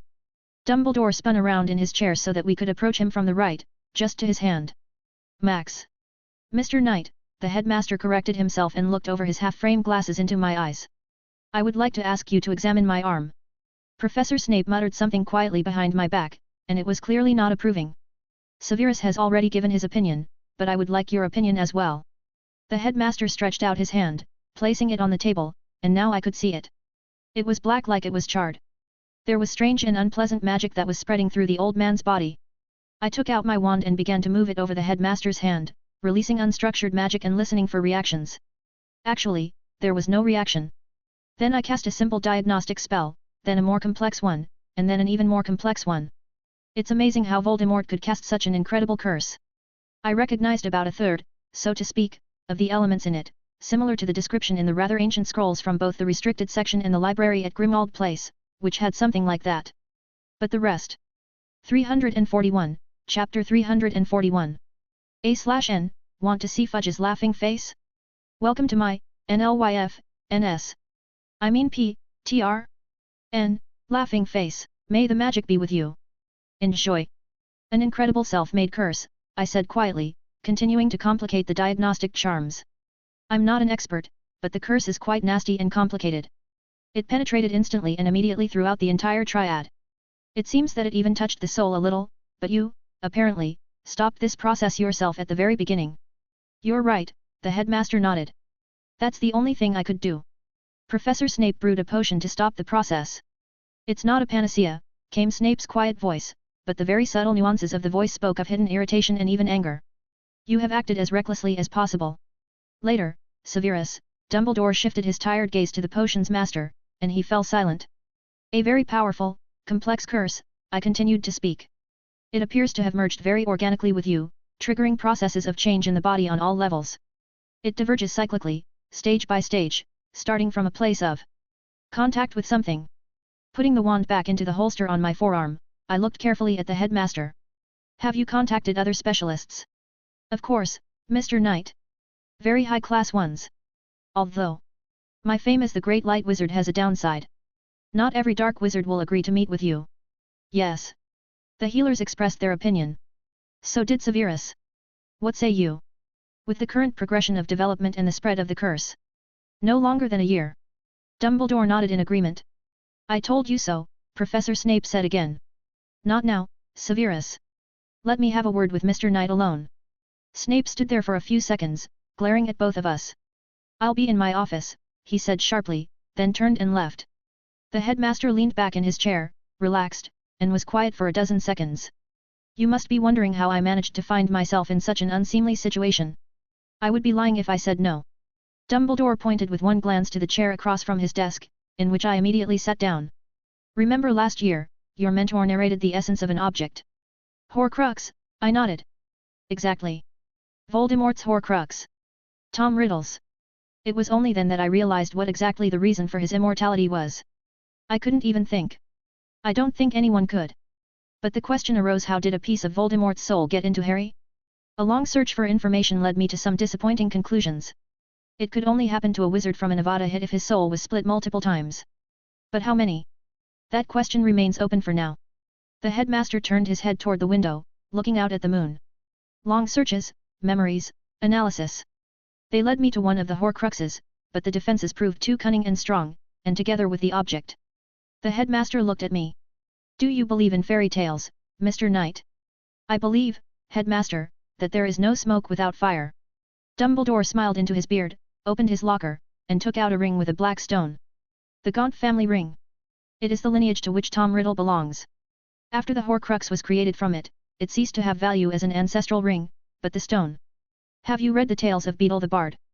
The Resurrection Stone? Yes. That's exactly what it is. Every person, Mr. Knight, accumulates a load of mistakes and regrets with age. Some are insignificant, while others torment him until death. The magic of the Horcrux, the knowledge of the essence of the stone. They were stronger. It was the ring that had that curse. Dumbledore straightened up in his chair, taking a more serious pose. At the moment, the Horcrux in this ring has been destroyed. That's good, I guess. But tell me, headmaster, why are you telling me this? The reason is simple, Mr. Knight. Harry Potter. Mr. Potter has an extremely difficult fate, partly through my fault. But far worse than that is what lies ahead for him. There are reasons, irresistible reasons, why he must fight the Dark Lord and prevail. Or not. Irresistible reasons. Yes. That cannot be changed. Prophecy? True prophecy, am I right? I didn't want to tell you that. If you didn't want to, you wouldn't have said irresistible. Only a true prophecy heard by someone can make any reasons irresistible. Yes, you are right, Mr. Knight. Over the summer, I was able to reach out to the Necromancer Lodge to discuss Mr. Potter's problem. Extracting a Horcrux from a living person after all these years is absolutely impossible. Mr. Potter has a chance of survival only if he dies voluntarily from Tom's Avada. But in the future, it will be Harry who will have to defeat Tom if he survives. And if he doesn't, there will be no one to defeat Tom. He will lead England to disaster, but none of the powerful will intervene until it's too late. I am sure that Tom, coming to power, will sooner or later bring the world to the verge of a new war, but not such as they were in the past. A war between wizards and ordinary people. 342, Chapter 342. A/N, want to read ahead, up to 40 chapters? May the magic be with you. Enjoy. The headmaster was silent for a while, looking at me. I know that you, Mr. Knight, will not unnecessarily interfere in such things, but I also know that you want to comprehend magic in its most extreme forms. I would like to ask you to help Mr. Potter when it comes to business, no matter how it sounds. In addition to the fact that it is beneficial to you, I will also provide you with a service that, believe me, is difficult to overestimate. What service, may I ask? I'm going to introduce you to a wizard you can hardly ever reach. If you can persuade him to teach you, believe me, he will teach you what no one else knows. You've intrigued me, headmaster. I have no other choice. Absolutely no one from the powerful of this world, and not very strong, does not want and will not help England and us in solving the brewing conflict. Wizards have been living in enclaves for a long time, and the bubbling cauldron in the neighboring enclave does not interest them exactly until it promises to thoroughly splash them. I have to think about it, headmaster. Don't get me wrong, but I don't consider myself incapable of comprehending knowledge on my own. I understand, Dumbledore smiled. I'm like that myself. But, as my friend once told me, the stockpile does not pull the pocket. But at what cost does that stockpile come? What are the risks? Our whole life is a risk. The only question is, for what purposes are we taking risks? We can't change the world at the snap of our fingers, but we can keep it from getting worse. Think about it, Mr. Knight, but know that I will not reproach you in any way if you refuse. We nodded to each other, and I went to the Gryffindor's common room. Maybe there really is something to think about? The offer is interesting, and I don't like Voldemort either. He and his Death Eaters still need to be dealt with. The next morning, after talking to the headmaster, Hermione and I went to the Hog's Head. It was a Saturday afternoon, and I had asked Lady Greengrass to reschedule classes for a couple of hours in advance. The place, both inside and out, was untrustworthy. It was gloomy and desolate. Outside hanging over the door was a ruined sign with a picture of a severed hog's head, with drops of blood dripping from it. Inside, there was not a pungent but a noticeable animal smell, and the tables, like the walls, were old and blackened with time. It turned out that we came a little earlier than the others, so we took the far table, and I hid us with magic from the eyes of other people. The big bearded man behind the bar only grunted unhappily but didn't say a word against it. After a few minutes, other students began to arrive, and soon there were 20 people, no less. Harry and Ron, the ones responsible for the festivities, showed up, too. They were the ones who were given the floor, and at first, they were hesitant, but after a couple of minutes, they were bravely talking about the need to study and so on. When it came to the question of who would teach them, someone suggested Harry as a candidate and said, he had already fought the Dark Lord. Having agreed on that, the boys moved on to organizational matters. It was decided to keep the gathering secret through a contract, and Susan Bones from Hufflepuff suggested this option. No wonder, since her aunt is the head of the DMLE and she knows such nuances. They decided to keep in touch with the help of Protean charms, and the idea was given by Cho Chang to notebooks work on these charms, through which she corresponds with Cedric. So it turns out that the means chosen were still the same. The guys began to enthusiastically draw up a contract and sign it. They named their group, What Idiots, Dumbledore's Army. Several people from Hufflepuff doubted whether they needed it at all, but under the pressure of the public masses, they still signed it. When the signatures were done, everyone gathered around Potter, and the obvious question sounded, where are we going to study? Max promised to show the room, Ron answered with a satisfied face. Max? One of the Ravenclaws asked. Where is he, by the way? Yes. The twins said in unison. Hermione and I stood up from the table in sync, and our disguises fell off. It was hard to see us, though we were both in black, our robes black, our gloves black. It looked like Hermione was beginning to fall in love with the practicality of that color. You guys are funny, I smiled at the crowd, who flinched and turned sharply at our appearance. Why the fuck did you call yourselves Dumbledore's Army? And if you get found out, what will the Ministry think? Okay, someone 2 or 3 with us, I'll show you the room. There's no need for a whole crowd to be wandering around the castle. Hey, I don't get it. Resented Ernie Macmillan. Why didn't these guys sign? Judging by the indignant murmurings, they agreed with him. I don't want to, I shrugged and looked at Hermione. Do you? What am I, stupid or something, to sign all sorts of weird contracts? The crowd rumbled again, and someone even jumped out of that crowd. Oh, Anthony Goldstein. But we all signed. What if you go and turn us into Umbridge? What's the point? I smiled. What's there to argue about? Some of the older guys stood up from their seats. There are a lot of us here. 1 minute and we have the signatures. You better try. 343, Chapter 343. A/N, want to read ahead, up to 40 chapters? May the magic be with you. Enjoy. Just a few of the boys decided to take out their wands. Suddenly there was a loud thud as Aberforth, the tall, powerful, bearded old man at the bar, banged his fist on it. No fighting in my pub. Is that clear? He bellowed in a loud, booming bass, and everyone calmed down. After looking at the guys, I spoke. Chong, Bones, Potter, follow me. Then you'll show and tell your houses who needs to know. Hermione and I got out of the Hog's Head, and the designated guys caught up with us only after a dozen meters.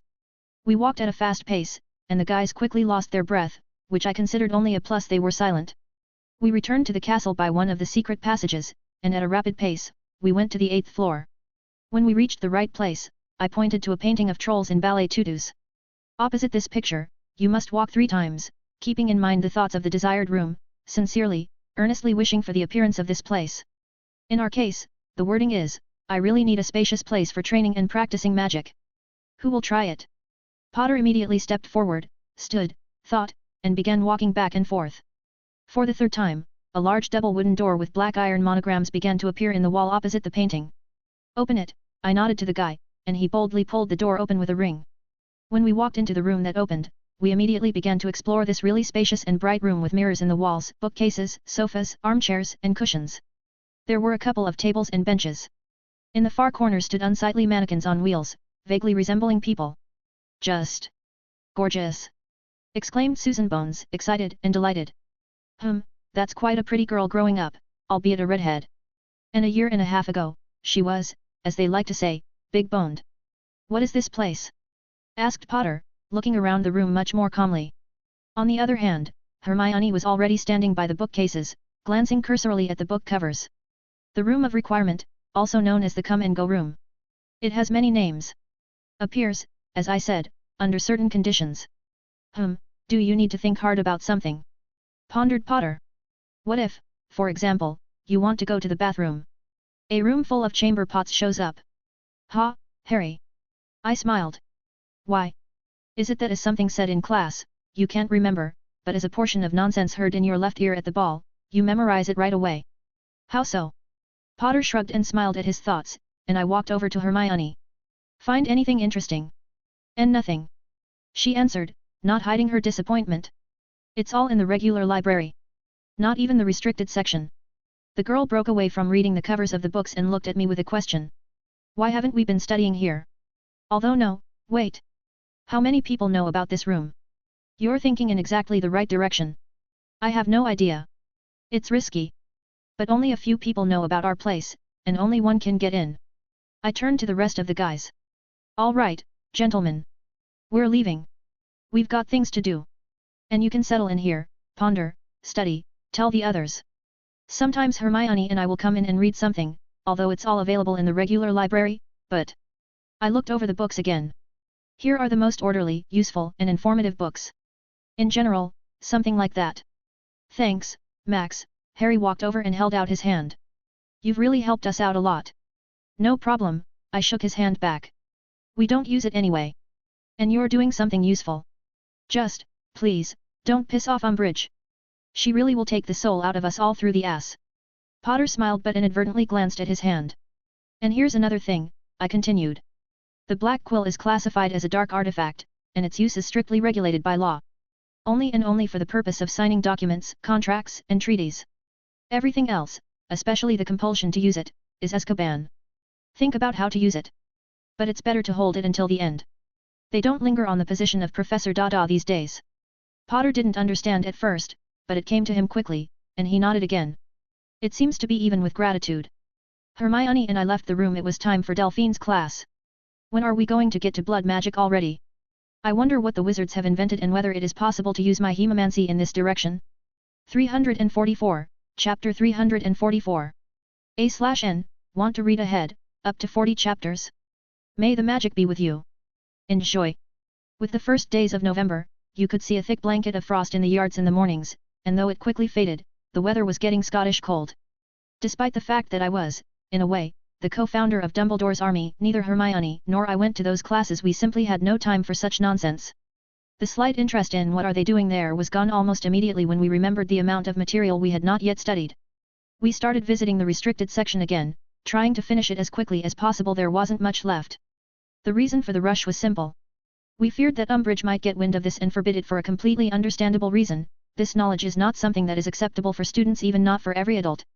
On the first weekend in November, as always, Hermione and I went to the Three Broomsticks for another lecture by Lady Greengrass. As soon as we settled down at the already familiar table in the far corner of the establishment and cast various privacy charms around, I took the floor. "I have a question." "I'm listening," nodded Delphine seriously, this time dressed in a dark green dress and black robe. "How much credence can one give to a prophecy uttered in front of witnesses?" Hermione, who was sitting next to me, was also interested in the topic raised, though she glanced at me in surprise. "Absolutely," Delphine replied seriously. "I'm not very versed in this topic, but I can say for sure that a prophecy uttered in front of reasonable witnesses possessing magical powers will come true for sure and exactly as it is uttered." "Possessing magical powers?" clarified Hermione. "Yes. That's right. If the witnesses were ordinary people, the prophecy has no power. Although it would be more correct to say that it can be neglected, events can be changed. According to the books, they were convinced of the truth of that statement in ancient times. Those oracles, Pythoness and other gifted persons were kept in very good conditions, but only ordinary people were allowed in their environment. Surely one name is familiar to you, Michel de Nostradam." "Nostradamus?" we said simultaneously. "Yes," smiled Lady Greengrass. "An ordinary man, an alchemist's assistant, was fond of pharmacy. Little known fact: for 7 years, assisted the master alchemist in the treatment of one seer. As you can understand, the alchemist was not allowed to see the seer, so it was Nostradamus who took care of the patient. It was from him that he heard the prophecies, which, of course, he carefully wrote down and passed these notes to the wizards in charge. Why do you think none of the prophecies actually came true? There were no wizard witnesses." "Exactly. However, prophecies uttered without witnesses will come true if nothing is done. Such prophecies are carefully documented, calculated, interpreted, and the events in them are prevented in advance. If they are bad, of course. True, it is often the bad prophecies. Why are you suddenly interested in such an abstract subject? It has come to my attention that there is a witnessed prophecy in which only one boy you know is capable of defeating you know who. I had to call Voldemort by that nickname, for there was no defense against taboo around." "Interesting," Delphine pondered. "However, without an accurate knowledge of the text of the prophecy, it is impossible to draw any conclusions. For example, it says that this particular boy should win, but this does not mean that the actions of all the others do not make sense. Maybe the boy just needs to strike the last blow? Or activate the final trap? Or something else? Just a necessary action on his part. Makes sense," I pondered. "What boy?" Hermione shifted her gaze from me to Delphine. "A secret." Glancing at Delphine, all I got was an indifferent shrug, saying, "You decide. Potter." Hermione thought for a moment, and after a couple of minutes, she smirked. "Then we're doomed," she shook her head with a smirk, which brought somewhat inappropriate smiles to our faces. After this conversation, we moved on to more important topics for us, namely, study. 345, Chapter 345. A/N, want to read ahead, up to 40 chapters? May the magic be with you. Enjoy. When we returned from Hogsmeade, toward evening, we went to the common room, hoping for the usual atmosphere of light loitering in our house. And it was indeed lively, but it had tinges of discontent, of resentment. Sitting down on our couch and hugging Hermione, I turned to the guys who were sitting at the table next to us. "Yo, Seamus, what's the panic about?" The Irishman reached out with his hand to his head to ruffle his hair out of habit, but stumbling upon a crew cut, crossed his arms over his chest and leaned back in his chair. "Umbridge." "Succinct," I nodded. "Any more details?" "Ah," he waved away, and Lavender turned to me, curling a curly strand of blonde hair worryingly around her index finger. "Here's the thing," the blonde spoke up. "Umbridge issued her first decree, a ban on all kinds of clubs, groups, and other things. You should go to her for permission." "And why would she decree something?" Lavender looked at me with genuine surprise. "Well, she's the Hogwarts High Inquisitor from the Ministry." "Yet? Since when?" Now everyone at the table, Seamus, Dean, Parvati, and Lavender, were all looking at me bewildered. "It's been like this for 2 weeks now," Lavender explained. "Don't you guys follow events in the castle at all? Umbridge has even inspected all the teachers already." "Yet." I shifted my gaze to Hermione, resting her head on my shoulder. "Did you know? Someone said something like that." The girl lazily answered, her face showing weariness. Basically, I would be passed out by now, too, if it weren't for the hemamancy. I've never seen her in class. Damn it, Max. Resented Seamus. Let it be known to you, there are other students studying at the school, and even on other courses. An incredible discovery, isn't it? Whoa, take it easy. We just got very deeply involved in our studies. You don't have to be so negative, I smiled back. Yeah, sorry, Seamus tried to ruffle his hair again. Damn, what is it with my hair? You asked for it, Lavender shrugged, hiding a smile. It's just, Seamus looked at me, we're all nervous because of this decree. Now we can't get caught practicing, either. Angelina also snaps at everyone. What's the problem there? A Quidditch team falls under the definition of a club, a group, and what else was there? Oh, it doesn't matter. Slytherins and Ravenclaws immediately approved the team. I see. And what, which of the teachers is she bothering? Seriously? Just Trelawney. Poor Professor Trelawney, Lavender and Parvati immediately became sad. Everything in her class is so interesting. Sleep, for example, Seamus nodded, getting indignant looks from the two girls in return. Easy, Seamus, I smiled. You encroached on the sacred. You should know by now that most girls need various horoscopes, divination, dream interpretation and other manipulations with divination like air. After sitting for a while longer, Hermione and I made the commander's decision to go to bed. Otherwise, there's a considerable risk of falling asleep right there, sitting, and that's uncomfortable. Also, Potter and Weasley were obviously waiting for the common room to be empty while only hanging out near the fireplace. Are they waiting for the news? Well, to hell with them. The second week of November is coming to an end. It had been snowing outside all day, slowly covering the surrounding area with a thin white layer before it could melt. Looking back and remembering past events for the umpteenth time, I am amazed at how quickly time flies when you are busy doing things. No, seriously. There are a lot of really interesting things going on at Hogwarts if you listen to the guys in the common room, but I simply have no time to not only participate in them but even to think about them. Studying, lecturing, practicing, developing my laser spell, thinking about different theories about prophecies and ways to circumvent them. It all piled up like a snowball, consumed and now rolls off a cliff, without a clue. However, right now, on the evening of Friday, the 10th of November, it's time for rehabilitation from Hermione's restoring potions, which means that we will have to take a little break from training, mainly leaning on theory. Having summed up exactly these results, the girl and I left the Chamber of Secrets and decided to go to the Room of Requirement out of pure curiosity. Of course, we put a complex of concealing charms on ourselves beforehand. A couple of turns before we reached the right corridor, we stopped. Are you sure they're there now? Whispered Hermione. We couldn't see each other ourselves, so we had to navigate by voice. Usually, when the two of us need to get somewhere in the castle, we either walk holding each other's hands or robes, or we make an appointment in advance. This was one of those times when we walked holding hands. It was a strange experience, by the way, a hand in my hand and no one around to see. Judging by their schedule, yes, I nodded, remembering that same schedule.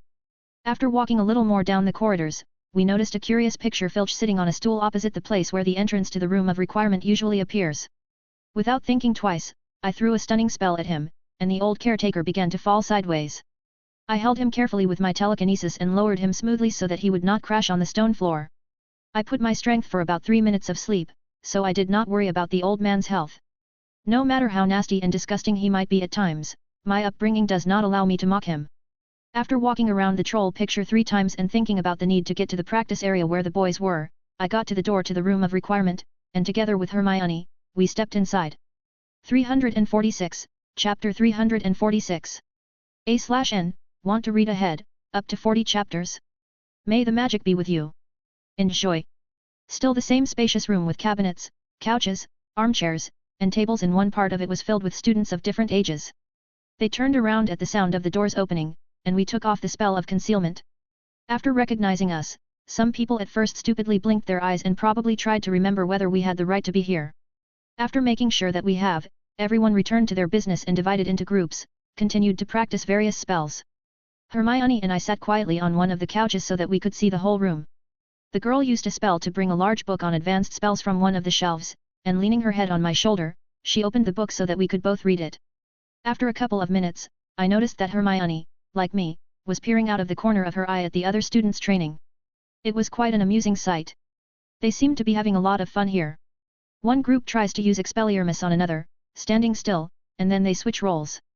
The guys in the other group practice on everything in the reductor curse, reducto. Another group looks at two students trying to use stupefy. Another group tries their best to summon patroness. Potter and a Ravenclaw guy, I think from the 7th year, are scurrying here and there. They give out valuable instructions, correcting, teaching, telling. Suddenly, the twins sat down on a nearby couch. What's wrong, boys?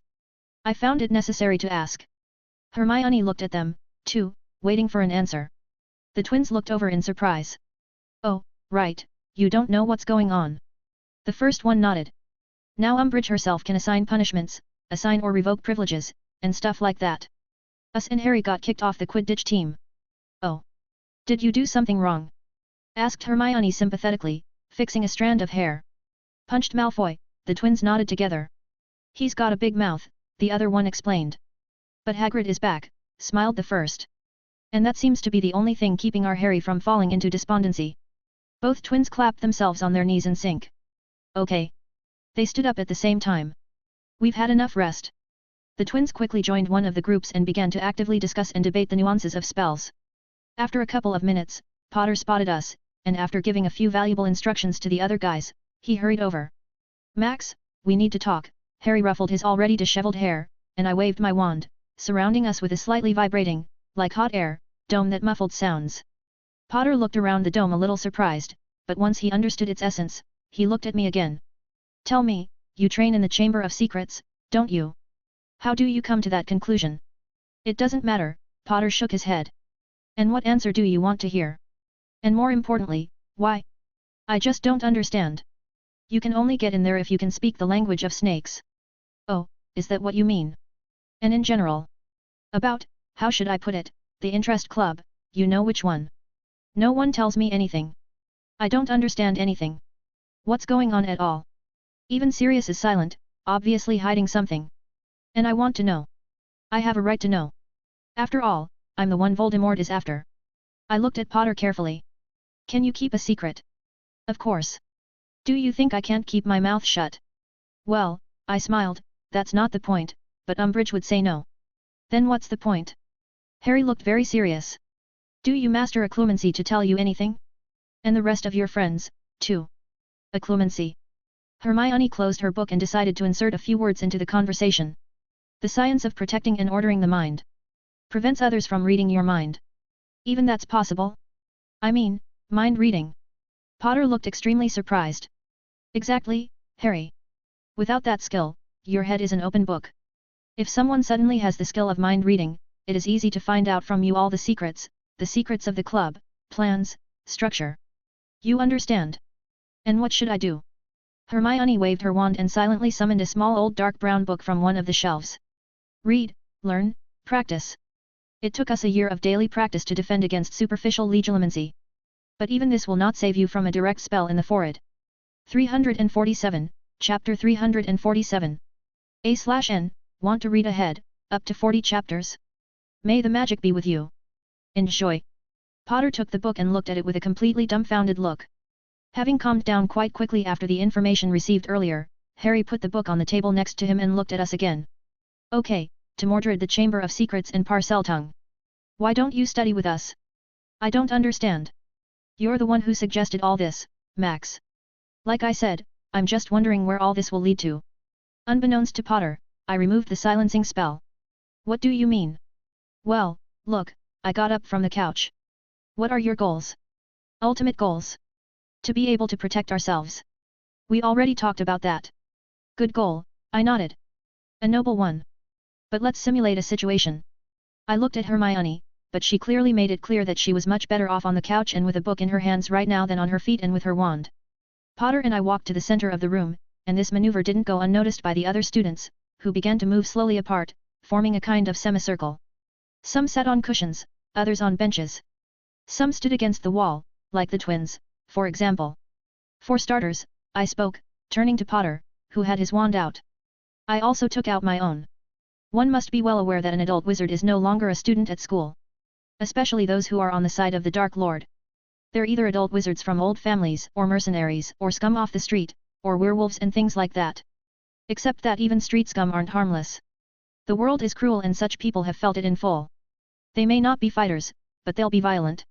Interestingly enough, Everyone listened quite attentively, albeit without seriousness in their gaze. So, how might your encounter with an adult wizard go? I see two possibilities. The first is that he underestimates you and is just playing around like a cat with a mouse. He does not have a goal to kill you or particularly maim you, you just get in the way. I'll be that kind of wizard now. Quite slowly, I pointed my wand at Potter, and he reacted quickly. Expelliarmus. Harry waved his wand deftly, sending a quick dim grey blob at me. In a low whisper, I said. Protego reflecto, and with the tip of my wand, I caught the blob, sending it back at Harry. Potter's wand flew out of his hands.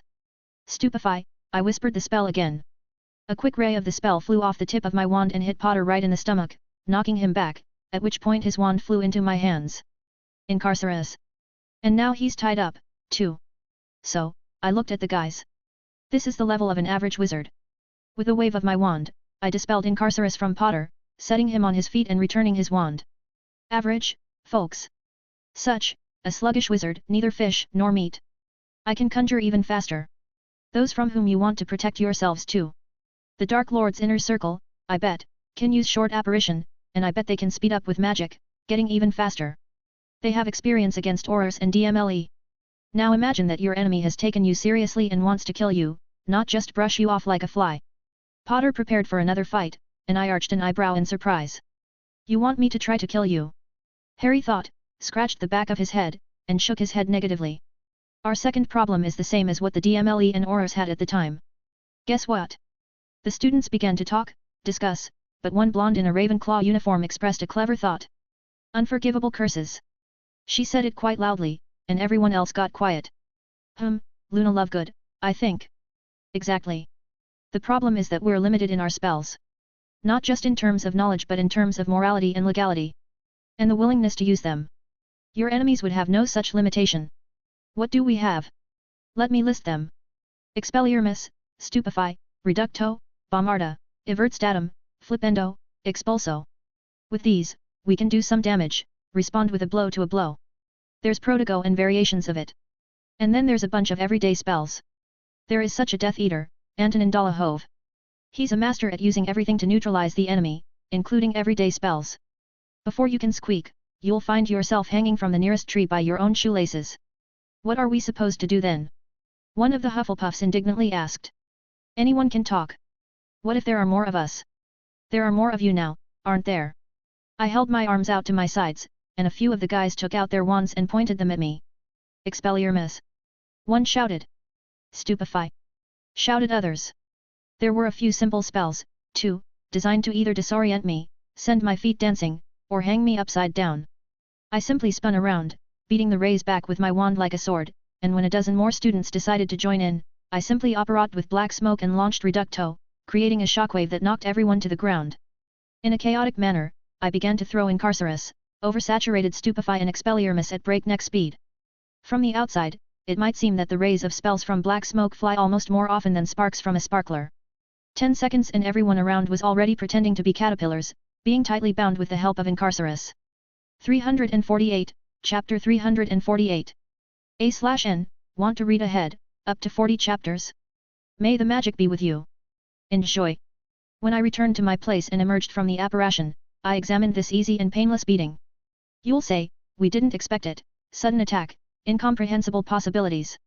But that's exactly what's going to happen in the confrontation. Add to that the actual combat spells. With a flick of my wand, I began to remove Incarcerus from each of them until I freed them all. It took about 15 minutes for the students to clean themselves up, find their wands, and stop whispering indignantly. And what now? Asked a slightly despondent Potter. What's my point? The point is that you're out here having fun, learning the spells of the school curriculum, learning how to use them in a fun and relaxed atmosphere while your opponents stand quietly waiting. You're studying for exams, not for battles. I don't mean to brag, but Hermione and I have been practicing every bloody day since the first year, every bloody day, to the bloody sweat, so that I can now show you what you've seen. Tell them about the methods, came Hermione's voice, still sitting on the couch reading a book. Yes. Every practice was like the last time. We were trying to hit each other. Bruises, abrasions, cuts, hematomas, fractures, concussions. We brewed ourselves potions to keep from dying in our own training or from injuries. We studied everything we could get our hands on. Here, the seniors will not let me lie, there are a lot of books on dark and even black magic in the library. The girl and the guy from Ravenclaw's 7th year nodded when the others looked at them. I'm not scaring you. I just know what you can expect from those who don't limit themselves with morals and laws. If you say you want to learn how to defend yourself, then learn. Learn in a way that makes your brain boil and your wand fall out of your hands. It is not enough to gather once a week for an hour, for fun defense lessons. So, now what? Said Ron indignantly. Drop everything and be unable to defend ourselves. The guys nodded vigorously, yes, indeed. You now need to learn something completely different.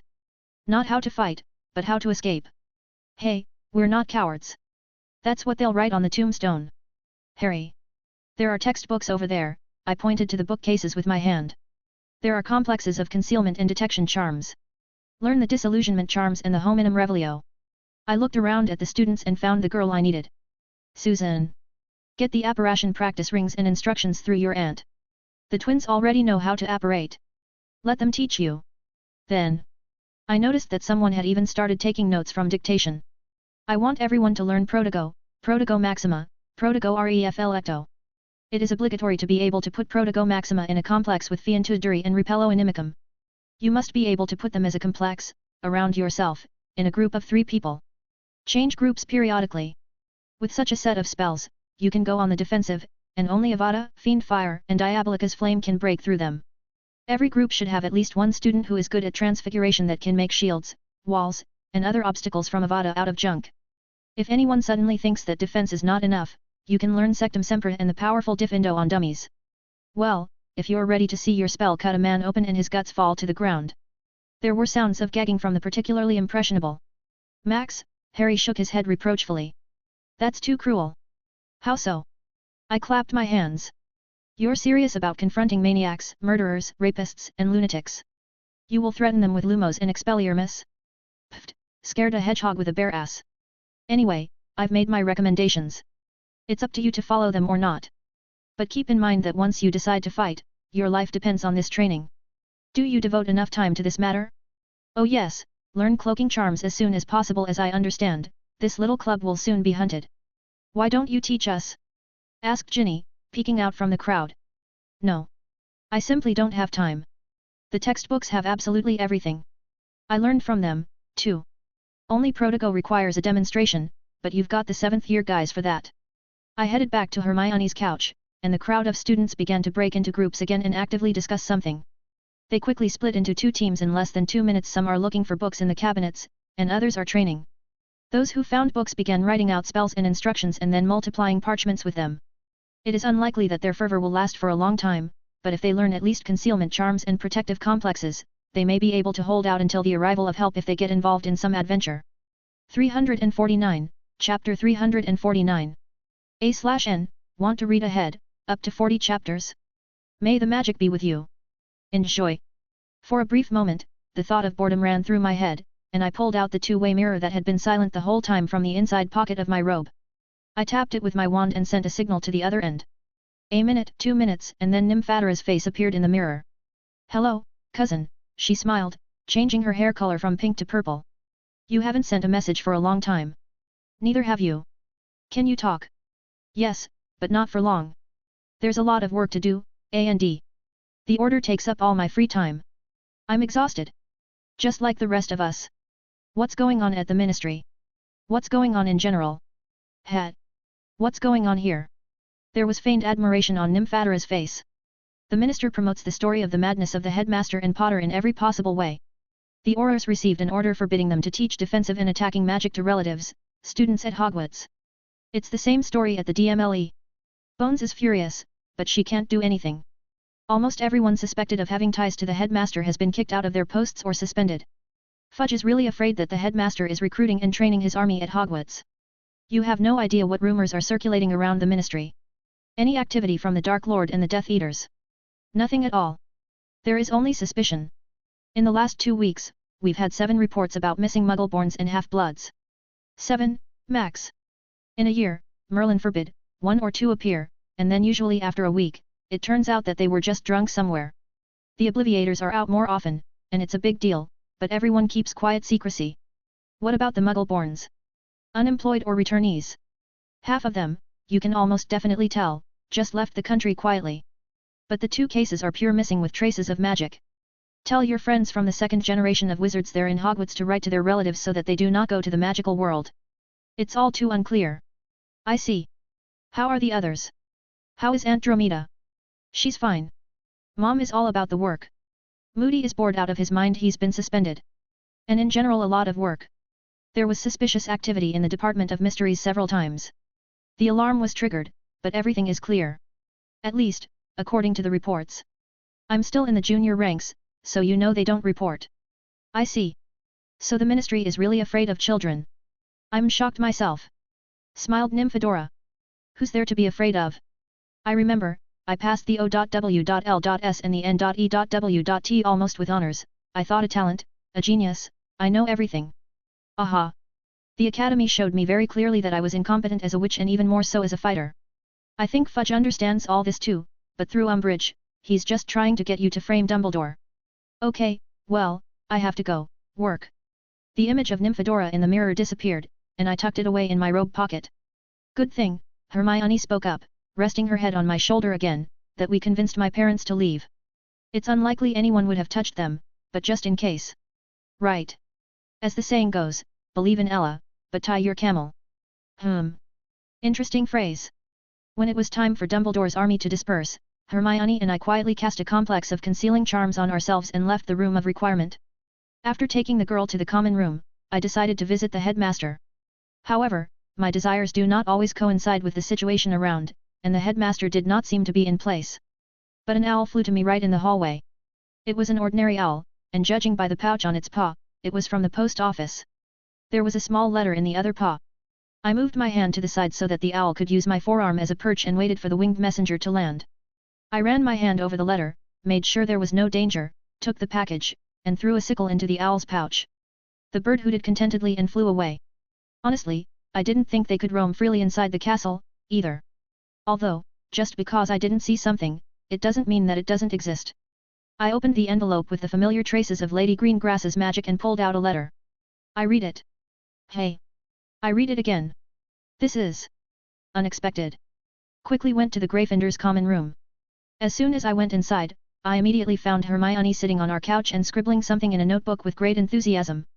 She was so carried away that a little more and would have stuck out the tip of her tongue, biting it. My own, you know what? I sat down next to her. No, but I think I'm about to find out. Yet. There's no lecture with the mentor tomorrow. The girl turned her head sharply in my direction, looking with incomprehension and waiting for clarification. Tomorrow morning, Lady Greengrass and I are flying by Port Kea to Prague for the Transfiguration degree defense. My defense? Hermione looked extremely surprised. Ah. What about? You have to get your research papers published there beforehand.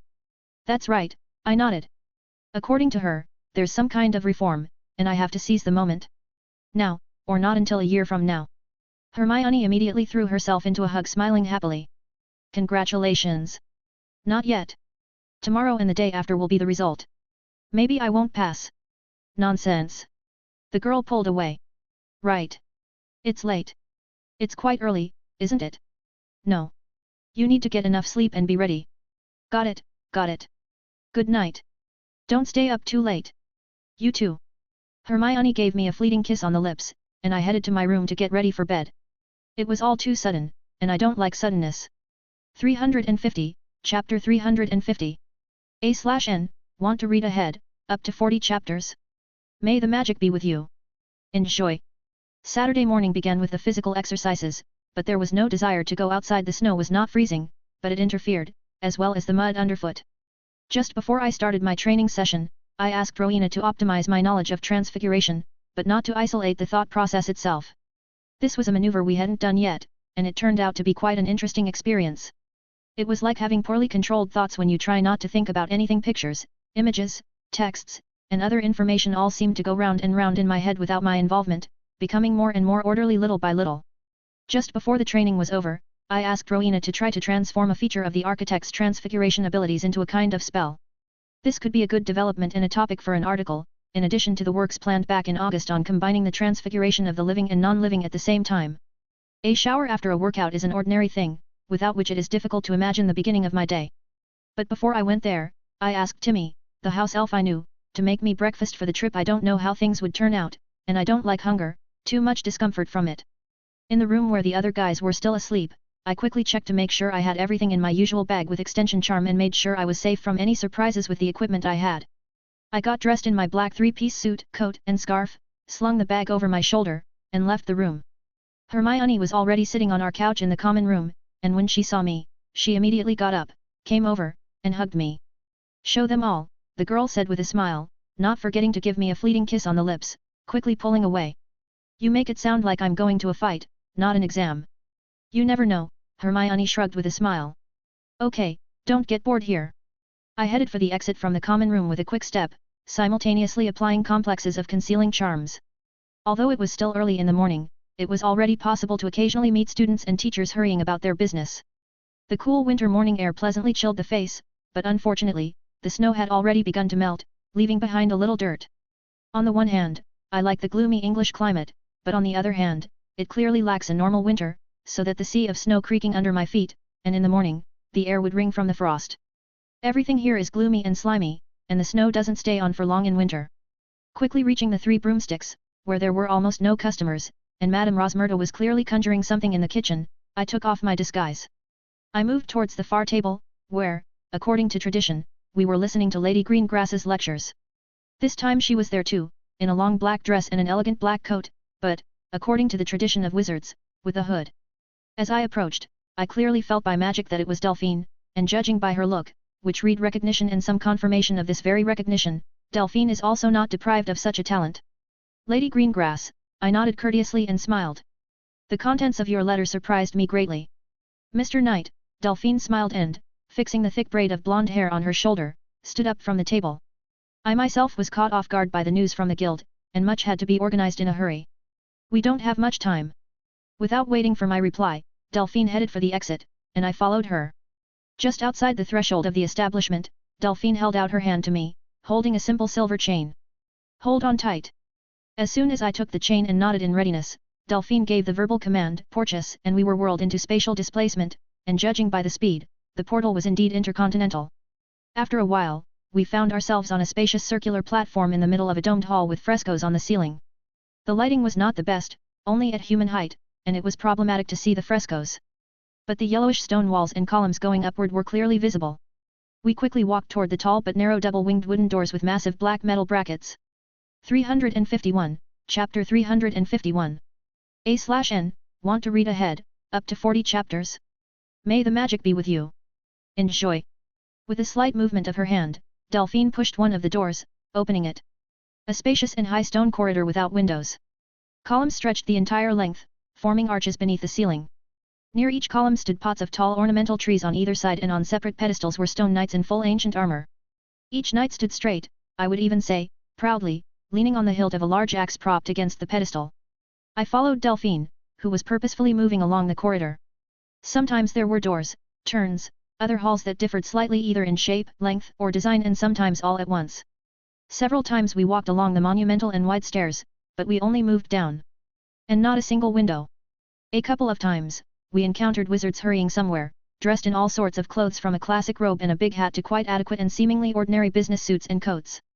Once, we met two elders in expensive grey robes but without frills. They were grumpily but quietly arguing with each other, paying no attention to anyone. "Lady Greengrass, may I ask you a question?" I turned to Delphine when we were already down 4 levels. "I was wondering when you would ask." "Where are we?" "Directly under the Church of St. Ignatius." Wow."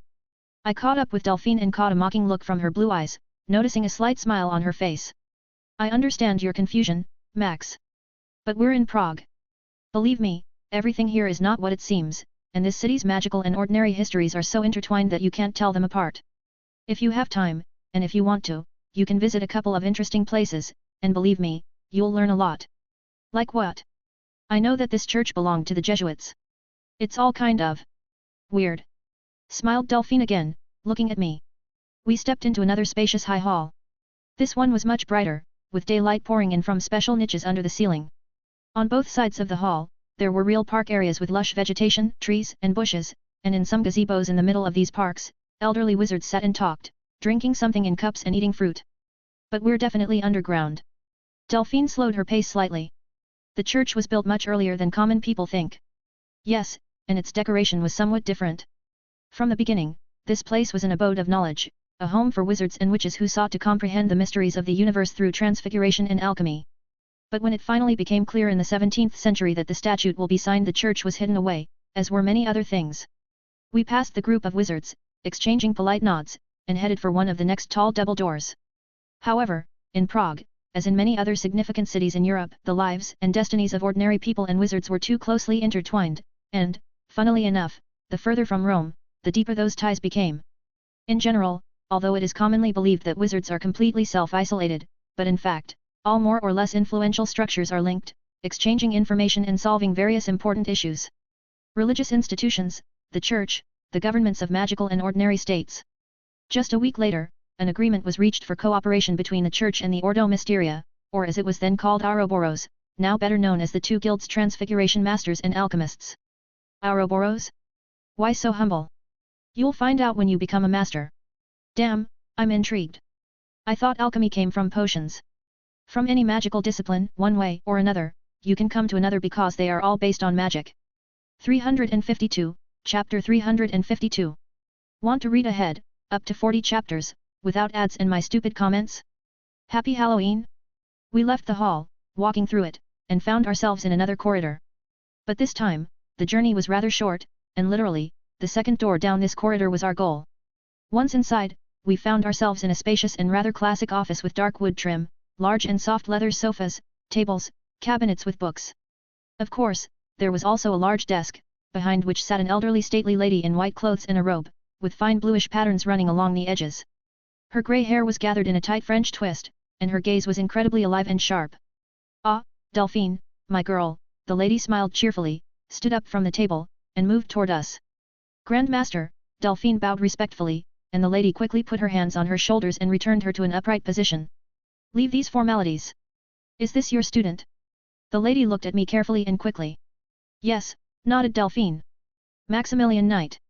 This elderly lady came a little closer, and I politely bowed. It seemed that she saw something in me that only she knew, and she nodded sparingly but with satisfaction. "Patricia Hart, Grandmaster of Transfiguration and Alchemy," she introduced herself, and many interesting works on her behalf immediately flashed through my mind, some dating from the mid-19th century. "I am honored to be introduced to such a distinguished expert in my field," I bowed respectfully again. The Grandmaster nodded, taking the information for granted, and turned to Delphine. "You must hurry if you are confident in your abilities. The council may at any moment set aside squabbles and approve the new order of certification." The Grandmaster headed straight into the wall with a confident step, as did Delphine. I had to put aside my questions and quickly get next to them. Before I reached the wall, I felt the fluctuations of magic from the Grandmaster, and the space around us seemed to blur. It was just for a brief moment, but it was enough for us to take the next step in a completely different room. A spacious hall like an amphitheater. We were standing on a large round patch of the smooth yellow stone floor. It was as smooth as it seemed possible at all. At the edge of this space, massive wooden tables stood in a crescent. Those in the middle were somewhat more massive, and those that radiated from the center on the sides in the shape of a crescent were clearly intended for visitors. The lighting was unique, I would say, because all that was visible to me was the round patch of floor and the rows of tables in front of me. Everything else, if it was there at all, was drowned in darkness without drawing attention to itself. Grandmaster Hart headed toward these central tables, near which 7 wizards in black, dark blue, and white robes were standing, apparently arguing about something, gesticulating vigorously, and, judging by the emotions on some of their faces, there was an active discussion about whose bloodline the goats and pigs were in, and about the negative effect such a kinship had on the intellectual abilities of their opponents. "Stay here, don't go anywhere. We're about to start," Delphine said briefly and headed upstairs to her colleagues. It took about a minute for the venerable wizards to stop their argument and settle into their seats at the large tables, looking up at me. Grandmaster Hart sat in the very middle and was clearly in charge of the gathering. "Ladies and gentlemen," she spoke. "As the chairperson of the 21st Attestation Commission for the title of Master in the field of Transfiguration, I declare the beginning of the 7th meeting to confirm the qualifications of the applicant open. Master Delphine Gabriella Greengrass, as a mentor to the applicant, has the right to debate. She is deprived of the final vote. Let's get started." The Grandmaster swept her hand over her desk, and judging by the magic, something definitely happened there, but what was unknown. Colleagues stared at their desks. Perhaps some information had appeared there. "Applicant," the Grandmaster spoke again, looking at me. "Introduce yourself." I had read the minutes of the meetings, even though all the secret information there was deleted, as well as the rules, so I had no questions about what was going on. Maximilian Knight of the Black Family, 15 full years old. A student of the Hogwarts School of Witchcraft and Wizardry, a personal disciple of Master Delphine Gabriella Greengrass. The wizards immediately whispered about something, discussing it vigorously. It only lasted a couple of seconds, and when everyone fell silent, continuing to study something on their desks, the Grand Master continued. Due to the cancellation 2 days ago, and not having any requirements for applicants to have done research in a transfiguration at the time certification began, the question of having or not having publications is removed. However, spoke the elderly wizard, who had been arguing vigorously with his colleagues until recently. I believe that the Commission has the right to evaluate the applicant's research in the protected discipline. Master is not just a strong wizard who has memorized a bunch of spells. I think we all want to know if the applicant can contribute to the difficult and so multifaceted field of the study of magic. 353, Chapter 353. A/N, want to read ahead, up to 40 chapters? New chapter in 90 minutes. May the magic be with you. Enjoy. Many nodded approvingly, and the Grand Master looked at me. Mr. Knight.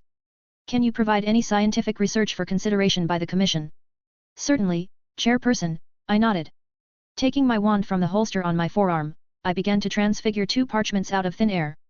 Then, not without Rowena's help, creating on them in parallel systematic, orderly notes on my experiments with transfiguring myself into an alloy of living and non-living based on knowledge of the properties of materials, but not indicating that I transfigured myself just an object, a person, a wizard. The second scroll was filled with general calculations on the transfiguration of space, something like an architect. The scrolls became longer and longer, the notes stretched further and further, periodically replaced by calculations and diagrams. As soon as the creation of the scrolls came to an end, I used magic to divide them into many equal-sized pages and filed them like a notebook, levitating them on the table in front of the Commission. Did I surprise these wizards with something like this? Not at all. I even somehow felt better from the fact that I am for once among wizards who do not fall into a state of shock at the sight of something more than a couple of glowing rays of spells. The members of the Commission quickly ran their eyes over the text, flipped through the notes, whispered among themselves, after which the same old debater spoke. There is indeed material, and after a cursory reading, I think everyone will agree that we can proceed directly to the certification. However, the material requires, in my opinion, a more detailed study. Vote. Who is in favor of conducting the certification with the subsequent study of the materials provided? The vote, oddly enough, was all in favor. Unanimously. Maximilian Knight. Let's get down to the theoretical part. You can sit down. The problem is, there's nothing to sit on, but we're at the transfiguration certification, aren't we? I waved my wand in front of me and twisted a simple loop to make it easier to control the flow of magic, created a simple and comfortable chair and table out of thin air, and sat down at it, which caused a slight smile on the faces of some of the Commission members. Let's get started, the Grand Master indicated. Questions, questions, questions. For several hours they tried to get my soul out of me through some rather unusual questions in the field of transfiguration. It is good that due to the provided works, I managed to avoid banal and simple topics, and no one checked my basic knowledge at all. However, there were plenty of other topics, ranging from the nuances of transfiguration from non-living to living and the like, to the dependence of arithmetic formulas on the volume, density, and structural diversity of the source material, and their impact on the cost of magical energy and the dependence of these costs on the accuracy of arithmetic or schematic representation of the final transformation product. The topic of space transfiguration, its features and differences with the transfiguration of the matter was also touched upon. But in addition to the banal complexity of the questions and topics raised, there was also one moment that prompted me to one interesting idea: energy transfiguration. As I answered the questions, I had to think about these very answers, process the available information, sometimes looking at it from a completely different angle. This is what gave me the idea of energy transfiguration. The idea appeared at the moment when I had to compare some general rules and formulas for the transfiguration of space and the transfiguration of matter if you complicate them as much as possible, making them as detailed as possible, not without the help of Rowena, of course, then similar mathematical structures and justifications begin to be traced. On top of this came the theory that all things are energy. Then from the depths of consciousness, like a jack in the box, jumped out string theory, which I remember, to my great regret, very, very badly. All this gave rise to a chain of completely abstract theories and thoughts in my head that transfiguration is something much deeper than the transformation of one into another. However, all this mess has not yet been able to take shape into something meaningful. Not yet. After the theoretical part, I ran through practice, being asked to transfigure everything into everything. The amount of this transfiguration was really impressive: a dozen cubic meters of stone as starter material, and the time to create and activate a spell was given almost in line with my capabilities. Of course, if it was necessary, I would immediately strengthen myself with hemomancy or add a little of this energy to compensate for the lack of magic, but I didn't have to do this. As a final chord in my practice certification, I was asked to perform a series of transfigurations based on the materials I had provided. Well, I turned myself into that funny, in my opinion, panther made of an alloy of organic and inorganic, all the insides and appearances of which were covered with runes for various magical manipulations. I also reproduced the transfiguration of the shadow through space, creating objects from the shadow. Not much at all, within a quarter of a cubic meter in volume. It is too difficult in the form of a spell, though not very costly in terms of magic. This is not an absorbed architect who has become an ability. Such a transfiguration pleased one part of the commission and slightly upset the other, but it is understandable the guild may be one, but people are people. Not everyone will be pleased with the success of another master's apprentice. 354, Chapter 354. Hello everyone, I've recovered. I want to say a huge thank you to all of you for your moral support. As I promised, the week of double chapters starts right now. Enjoy. At the end of the practical part of the attestation, Grandmaster Hart decided that a more detailed examination of the materials provided was required. The commission would make a final decision within 8 hours. I left the hall with Delphine through the door that suddenly appeared behind me. We again walked along the high stone corridors with columns, pots with trees, and even sometimes we came across huge paintings, but, as in many other corridors, it was still impossible to see what kind of images and frescoes on the ceiling were there. Yet, every now and then, the eye itself rushes to them. Master, what is painted on the ceiling? No one knows. Look, Delphine waved her hand, sending a ball of lumos up to the ceiling. I wish I could say that the farther the ball flew, the more light fell on the ceiling, but no.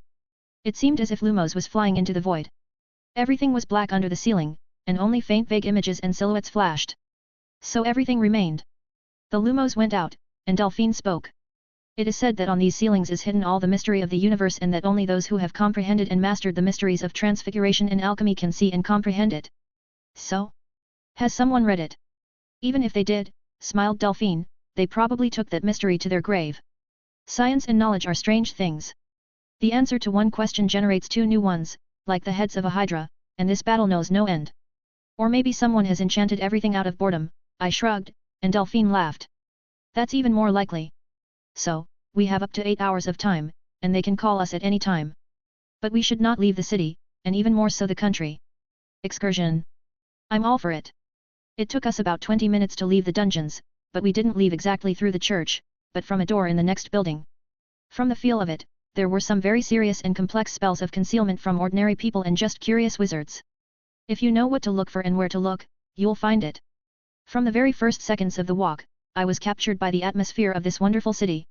Narrow stone-paved streets or large squares, houses in a variety of architectural styles, the design was created following the fashion trends of different eras. Of course, many things were repeatedly restored or transferred, rebuilt over the years, but the atmosphere remained amazing. Especially pleasant, as for me, was the time of year and a slightly cloudy autumn sky. The yellowed or fallen leaves gave the air that characteristic smell of autumn, which I had not felt for a long time in the forests of Scotland near Hogwarts. There were not many people on the street because it was not the tourist season at all. That's what made it possible to walk freely and quietly through the streets of the city. But the most amazing thing was that I could feel the magic everywhere, to varying degrees. It was especially well felt near really old houses, medieval structures, whether it was the Powder Tower, the astronomical clock, or, most surprisingly, the Strahov Monastery. We didn't get to it right away, though we didn't go inside. Here, Delphine nodded toward the monastery as we passed close by. Of course, as it should be, Delphine kept her hand on the crook of my elbow all the way, skillfully directing our route to where she needed it. One of the most extraordinary libraries is located. At the moment, there are two sections, general and closed. The closed one contains a lot of early printed or handwritten works on alchemy and other magic. Of course, by arrangement with the relevant organizations, including Ouroboros. Isn't that heresy? Yes and no, Delphine smiled, and we walked on, descending away from the monastery. There are magic and rituals that can be performed without having a crumb of ability and being an ordinary person. Such manipulations take magic from the outside. There are very few of them, and they are completely forbidden for spreading and even familiarization among ordinary people. The rest, both church and wizards, value as legacies of former times. Wizards value knowledge, not its bearer, and therefore copies of all books are available in abundance. Still, the originals are under the spell of preservation, and Muggle systems of the same purpose are stored here. However, as I know, not every ordinary person can get into a closed section, even though it's set up more like a museum now.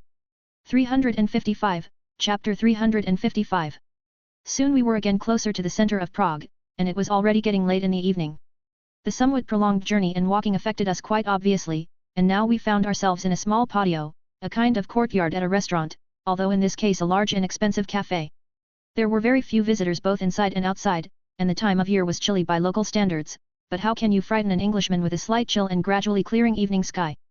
I would like to understand at least a little bit in Czech, because the quarter chosen for a walk clearly did not imply the presence of tourists here, and there were no duplicate inscriptions in English, like the menu in the café, here. So after I pulled back a chair for Delphine and sat across from her, to my slight embarrassment, she was the one who had to deal with the order. I'm a little surprised, Mentor, I smiled as we waited for the order. The night lights were already turning on in the streets, though the almost clear sky still gave off a blueness that changed to redness at sunset. What exactly are you surprised about? You know the Czech language, and, apparently, you know how to handle ordinary money. You are guided in the city of ordinary people. You know, dealing with our pure-blood wizards sometimes assures me of the impossibility of what I see now. Delphine smiled, fixing the thick braid of hair on her shoulder. Somehow, it so happened that I am trained to read and count, and I dare to hope that I have no lack of intelligence. And when you travel around the world, the skill of orientation in cities comes one way or another. And what's more, I can somehow distinguish between a café, an atelier, and a library. Don't get me wrong. Don't worry, Delphine said. I myself have repeatedly fallen into a stupor, seeing the inability of many wizards to simply navigate in 3 buildings or cross the road. There are things, the understanding of which is not taught, and it comes only in the course of long observations and subconscious analysis of regularity. For example, have you noticed that in England, people in the ordinary world, without noticing it, try to walk on the left side of the road, and in other countries on the right? That's true. And it's simple in England, cars drive on the left side, and in other countries, except Japan, if I'm not mistaken, on the right side. There is no such thing in principle in the magical world, and everyone walks where it is convenient. But many of the everyday regularity and things are the same for both worlds because we were divided not so long ago, and those who remember times without the statute are still alive. The same cafes, libraries, publishing houses, specialty stores, etc., all have the same idea and concept, except the stuffing is different. The waiter brought us our order, and we slowly began our meal, during which we remained silent, enjoying the local cuisine. Only when it was time for drinks and quiet time, and the sky overhead had finally darkened, giving way to electric but soft light, did we continue our conversation. And how, by the way, will the commission notify us to return? Patroness or golem? Delphine shrugged. Speaking of golems, since we're in Prague. Did you know that this name for artificially created pseudo-intelligent objects owes its origins to Prague? Honestly? No. Then you should definitely read both the legends of ordinary people and specific literature on transfiguration. It's not like we touched on golem building in detail, just the general basics and tenets. In general, in transfiguration, no one is particularly surprised to create something intelligent, but everything uses one or another pattern from the wizard's mind. The same statues at Hogwarts. Ancient design, but essentially no golem, they're just a transformation and enchantment with a pattern of behavior and commands. We sipped juice from our glasses, after which Delphine continued. And it was here in Prague that a famous thinker and master, not so much in transfiguration, as in the Kabbalah relevant at that time, was able to create a semblance of the soul and mind, enclosing it in a clay man. In Kabbalah, a long time ago, they tried to realize the legend according to which God created a man from clay, giving him a soul. This was implemented in the 16th century by Jude Law. It was his work, almost 100 years later, that gave rise to golem building. And the very word golem was taken by wizards to commemorate the origin of Jude Law. Funny, by the way, that one of the forms of this word, golem, means clumsy idol, dummy. Even so? Golem? Haha. Delphine smiled, too, realizing what I was getting at. In this light, I spoke through a smile, one surname we know is seen in a very different light. And most importantly right in the bull's eye. As you name the boat, Delphine shrugged, continuing to smile, so it will float. As soon as we paid up and left the hospitable establishment, a tiny bird landed on Delphine's shoulder, dropping an equally tiny note in her hands and immediately flying away. Without any wands, Lady Greengrass enlarged the note and glanced at me as she read it. It's time. 356, Chapter 356. A/N, want to read ahead, up to 40 chapters? May the magic be with you. Enjoy. We went around the corner, simultaneously applying muggle repellent charms, without which we had been walking all this time. Delphine took my hand and told me to get ready. The apparition was strange, there were foreign elements in it. We found ourselves in a small circular room, and Delphine clearly noticed the question in my gaze. Special algorithms for activating apparition. You can't get in here without their knowledge. Let's go. We had to go through only one corridor in the guild dungeons to get back to the certification hall. Like last time, I stood in the middle of a large circle, and the wizards, joined by Lady Greengrass, sat at tables going up and away like an amphitheater. When everyone took their seats, Grandmaster Hart, still in the same white clothes, took the floor. As the chairperson of the 21st Attestation Commission for the title of Master in the Field of Transfiguration, I have the honor to announce the results of the 7th meeting in order to confirm the qualifications of the applicant. The Commission unanimously decided that the applicant Maximilian Knight from the Black family fully confirmed his qualification for the title of Master in the Field of Transfiguration. The official confirmation comes into force on this day of this month, 1995th year according to the generally accepted calendar. Despite my barely contained joy, I noticed Delphine's look of sudden concern. Maximilian Knight, please come forward. With these words, the table in front of the Grandmaster transformed, forming a ladder from her to the circle I was standing on. I headed toward this staircase, and the Grandmaster began to descend, holding a small box in her hand. We met at the beginning of the stairs, where the first step touched the hall floor. Grandmaster Hart opened the box, inside which a simple gold ring lay on red velvet, and only where you usually expect to see some jewelry, a snake was engraved in the form of a semicircle. Put your hand on the ruby on the lid of the box, the Grandmaster said. Everything is as it should be according to the protocol. I put my hand to the tiny ruby, immediately feeling the activation of complex magical circuits throughout the box and inside the ring. I had to wait a few seconds for the activation to finish. Accept this ring as a sign confirming your qualifications. Accepting the ring, I placed it on the middle finger of my left hand. Of course, there was one question in my head: why is the Ouroboros not complete? It seemed to be reflected in my gaze, and Grandmaster Hart allowed herself a slight stern smile, somewhat reminding McGonagall. Congratulations, Master Knight. The box remains here as a testament to your skill. I hereby declare the 7th meeting of the 21st Attestation Commission over. The wizards got up from their seats, and after applauding for a dozen seconds, they began to go about their business, disappearing into the darkness, and Delphine walked swiftly down to us. As for Ouroboros, the Grandmaster spoke as she closed the box, it will close when you receive the rank of Master in Alchemy. Lady Greengrass approached us, looking apologetically at the Grandmaster. I beg your pardon, Grandmaster Hart, but we must hurry back. Has something happened? This middle-aged lady's face showed concern. I was hoping to sit down for a cup of tea because we haven't seen each other for so long. Unfortunately, sudden and urgent matters cannot wait. I will definitely visit you soon. Well, since it is so necessary, I do not dare to detain you. The Grandmaster moved her hand through the air, and something subtly changed in the magic around her. You can leave with the porte-clés right here. I'll wait for the letter, my girl, the Grandmaster smiled, and Delphine literally shoved the chain into my hands, immediately pronouncing. Porches. A whirlwind of spatial distortion swirled us in its frantic dance, throwing us out a few seconds later in the same place in Hogsmeade that we had moved from. It was late evening here, as it had been in Prague, and the lights were on in the houses. I need to go to Hogwarts, Delphine said shortly, immediately disappearing into the black smoke of apparition. I followed her. Very quickly, we covered the distance to the open gates. Before each door, I had to get out of the apparition, for although you can move this way in the castle, but not through walls, doors, and other material obstacles without destroying them. Once inside the castle, Delphine listened to something and went back into apparition, moving toward the main tower. Suddenly, a fire broke out in front of us, from which Fawkes and Dumbledore immediately appeared, with a wand at the ready. Ah, it's you, the headmaster put his wand away, gesturing for Fawkes to fly. You're just in time, Mrs. Greengrass, Mr. Knight. The headmaster looked a little worried, no, annoyed and angry, but not worried. What's with my kids? Delphine immediately appeared across from the headmaster and looked extremely serious. No harm, except for a couple of minor abrasions and bruises. The problem is in the situation itself. I suppose you would like to see for yourself by proceeding to the hospital wing. Mr. Knight, you should come with us as well. 357, Chapter 357. Without asking too many questions, we followed the headmaster. Lady Greengrass looked at the headmaster's right hand a couple of times, but it was clearly an illusion. The hand looked healthy. It only took us a couple of minutes to get to the hospital wing. As soon as we opened the doors, we were literally bombarded by the noise of painful moans and groans muffled by the spell. 12 beds were occupied by students with injuries of varying severity, and from the looks of it, they were in a lot of pain. When I looked closely, I was surprised to recognize them as Slytherin students, including Malfoy, Nott, Crabbe, Goyle, and others from the 6th, 7th, and 4th years. The headmaster, however, led us further, to yet another door. I'll tell you right away, Mr. Knight, the headmaster spoke. Miss Granger is just as okay as Mrs. Greengrass's girls, but she only agrees to talk to you. We went through the next door, behind which there were more bunks, and around a small patch against the wall next to the window there was a large white screen, covering this place with itself. We came to it exactly. Poppy, may we come in? The headmaster asked, and our healer's head immediately popped out from behind the screen.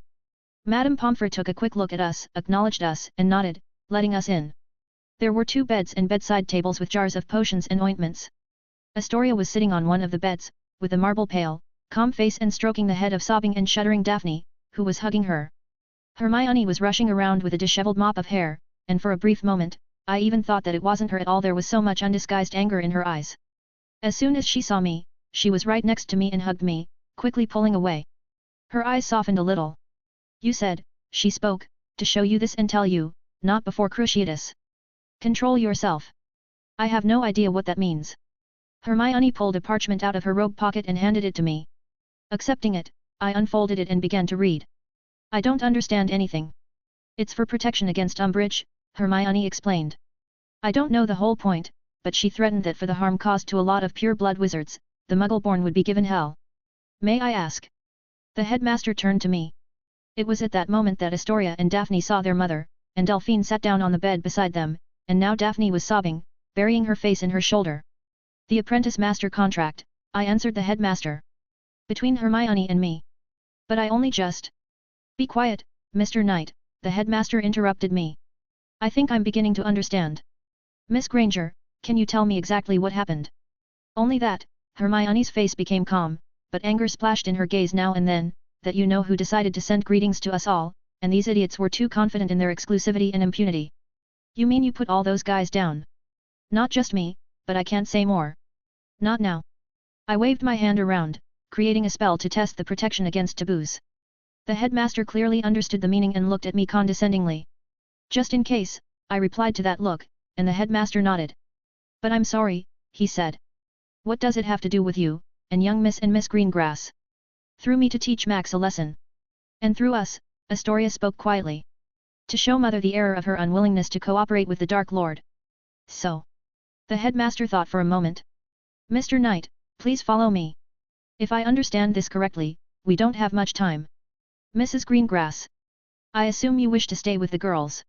Certainly, headmaster. The headmaster nodded, muttering, it's amazing how history can repeat itself. He went out behind the screen, and I followed him, and my head was spinning with thoughts one worse than another, but the words, only bruises and scratches calmed, even if a little. We left the hospital wing at a brisk pace, and in a couple of minutes, we reached the headmaster's office, where it was twilight, and only a few soft yellow lights illuminated the space. It took a few more minutes for the headmaster to find a box somewhere in his stash, which he approached me with, opening it as he went. Here you go, Mr. Knight. I always knew it would come in handy sooner or later, but I didn't think it was for something like this. In the open box lay a locket in the shape of several thin rings, one within the other. In the middle of these rings was a circle with an hourglass. This is the time turner, Dumbledore explained, taking the artifact from the box and setting it aside on the table. A powerful artifact. Powerful and dangerous. I would like to tell you a lot about it, but I'm afraid that time is an unacceptable luxury at the moment. The headmaster gleamed his half-frame glasses in the semi-darkness of the office, handing me this artifact. We will have to limit ourselves to a quick briefing. Do not get caught in the eyes of yourself, and ideally no one at all. Be extremely careful. Put on the chain. As I put the chain around my neck, I looked at the headmaster. He was clearly calculating something, but it didn't take him more than a couple of seconds. I think 2 turns will be enough. Now, I'll head back to the hospital wing. I hope you know, Mr. Knight, that the gargoyle likes pistachio cream these days. She has specific tastes, I nodded as a sign that I understood. As soon as the headmaster disappeared behind the office door, I rotated the time turner mechanism twice. Something is rotten in the state of Denmark. 358, Chapter 358. A/N, want to read ahead, up to 40 chapters? May the magic be with you. Enjoy. From the action of the time turner, the space around was amusingly distorted, and in the blurred outlines of the world, you could see traces of someone's presence. When the work of the time turner was over, the horizon was red outside the window of the headmaster's office, hinting at a very recent sunset. Without wasting a second, I immediately put a complex of concealing charms on myself and headed out of the office. Oddly enough, I had to tell the gargoyle the password to let me out. So the pistachio cream came in handy. It's an interesting feeling from this time turner, Rowena suddenly spoke up. Did you notice something interesting? It so cunningly twisted the space and moved you in it in the manner of a portkaya that I am amazed. A lot of things remain unclear, but you will need to ask the headmaster for a device for research. Do you plan to constantly travel through time? It's not about time. Someone obviously accidentally stumbled, as befits wizards of ancient times, on a working algorithm for moving in space, only with a fixed relative coordinate, but along a time dimension. At least that's how I see it. I see. By the way, I used to wonder why they don't use such a cool thing. While I was mentally communicating with Rowena, I calmed down, although I could still control myself. But what if I snap? Moreover, even though the headmaster said that there are no consequences as such, but still. And how do we know if they are using it or not? Most of the time turners are under the supervision of the Department of Mysteries, according to the books. Of course, if Dumbledore has it there will be others, but again how can we know if anyone has used it? The influence of the time turner could not be calculated by an outside observer unless the user revealed himself. For an outsider, everything is going as it should. For everyone, time goes linearly. And for the user too. In general, if you are interested, I believe that everything in this world is predetermined, and no matter how you flutter, you will do exactly what you should, and the choice is an illusion. After all, knowing absolutely all the properties and laws of the universe, you can calculate absolutely any event at any time interval. Unless, of course, there is a variable that did not originate here. If we start to philosophize on this topic, then such a conversation is unlikely to ever end. Let's leave metaphysics for later and talk about something more faster, or what? By the way, can you go into the shadows and find all the participants of the upcoming events? Clearly feeling the slight outflow of magic, I noticed the shadows slipping under my feet, disappearing into the walls. Good, but we can still talk. I've been thinking about the possibilities of portkeys not so long ago, comparing their mechanism with your knowledge about the Alcubierre drive. Well, as far as you remember it at all. By the way, you will definitely need to remember and process various theories about the world order. Get to the point. Unnoticed by any of the students I met, I made my way to the main tower and stood on one of the flights of stairs so that I was in the center of the circle and Rowena could have an equally good connection with me from anywhere in Hogwarts. I'm just drawing various parallels. The portkaya also creates a bubble of space, moving it to another place. The apparition deforms the space, bringing the 2 points as close as possible through an extremely thin puncture. Technically, this, of course, is not a puncture, but it's easier to imagine this way. Now, here is a time turner that creates a region of space around the user but moves this bubble not in space, remaining stationary relative to the reference system Earth, but shifting it relative to time. But I couldn't understand the configuration of the spatial distortion. But even here, there is nothing surprising. We, in fact, do not know anything at all about the structure of the world. How many dimensions are there? Changes in which of them and to what extent can cause certain changes already in the world and the properties of everything around? To make the same string theory friends with the theory of relativity, you need to consider 26 dimensions. Very exciting, but what are you getting at? Even if we assume that absolutely everything can be calculated, and any event can be considered as having already happened, then why will the prophecy witnessed by the wizard necessarily come true, and the one that is not witnessed can be changed? What is magic? What is this wonderful energy that brings either stability or chaos to the universe? Decided to think about the universe? In a way. I found the right Slytherins and Hermione. What's the plan? 359, Chapter 359. After thinking about everything properly, I took off my bag and reproduced the contract right on the go, the already signed version of which is in my inner pocket. A funny nuance of the contract is the responsibility of the master mentor. In general, by the way, I overreacted, calling it a master-student contract. This version is exactly the mentor-student. Mentoring can be done by a wizard from the rank of an apprentice. Why did I make this one? Perhaps I didn't want to reveal my skills? And there is no doubt that I have the rank of apprentice, for my master, Lady Greengrass, when I reach the rank of apprentice, should draw up a kind of act, certify, and if desired, send to the guild. Or just put it on a shelf in a far corner because to confirm this rank, a commission is not needed at all, and the master himself decides whether his student is worthy of such a privilege, which is not a privilege at all. However, the mentor-student contract already allows the mentor to take responsibility for the student's activities on himself, but at the same time, he has the right to refuse this responsibility. But the master's contract does not allow you to refuse if the student is not able to answer for his own actions and decisions. Another difference of the mentor's contract with the student is the opportunity of the latter to conclude other training contracts. In contrast, the master's contract allows you to have only one master, and the disciplines are formalized in the contract at once. It seems to me that such a restriction was introduced by the guilds, so that the masters would each look for their own student, eventually replenishing the ranks of the guilds, and not all pounce on one. Well, or maybe there is another reason. Anyway, I quickly wrote a contract on parchment, and here's a fun fact: no matter how you look at these parchments, they are the same. No, it is clear that this is exactly what they should be, but it is one thing to understand and quite another to see with your own eyes. Rowena, a friend of my severe days, can you hang marks on them through the shadow? Let me try. Which ones do you want? Like in a grimoire, you know. I felt a slight movement of magic in my body. Done. I really felt 15 targets located so far in different corners of the castle. Now I can write a note to Hermione, sign it, certify it with a spell, quickly make an envelope, put both the contract and the letter there, seal it and certify it again with a spell. Technically, such things can be faked, so I always check the magic as well. I think Hermione can do this too, even if her sensitivity is somewhat lower, but she is more than familiar with my magic. Oh, I got it. Timmy. I called to the house elf we both knew, and she appeared immediately, shaking her head from side to side in amazement.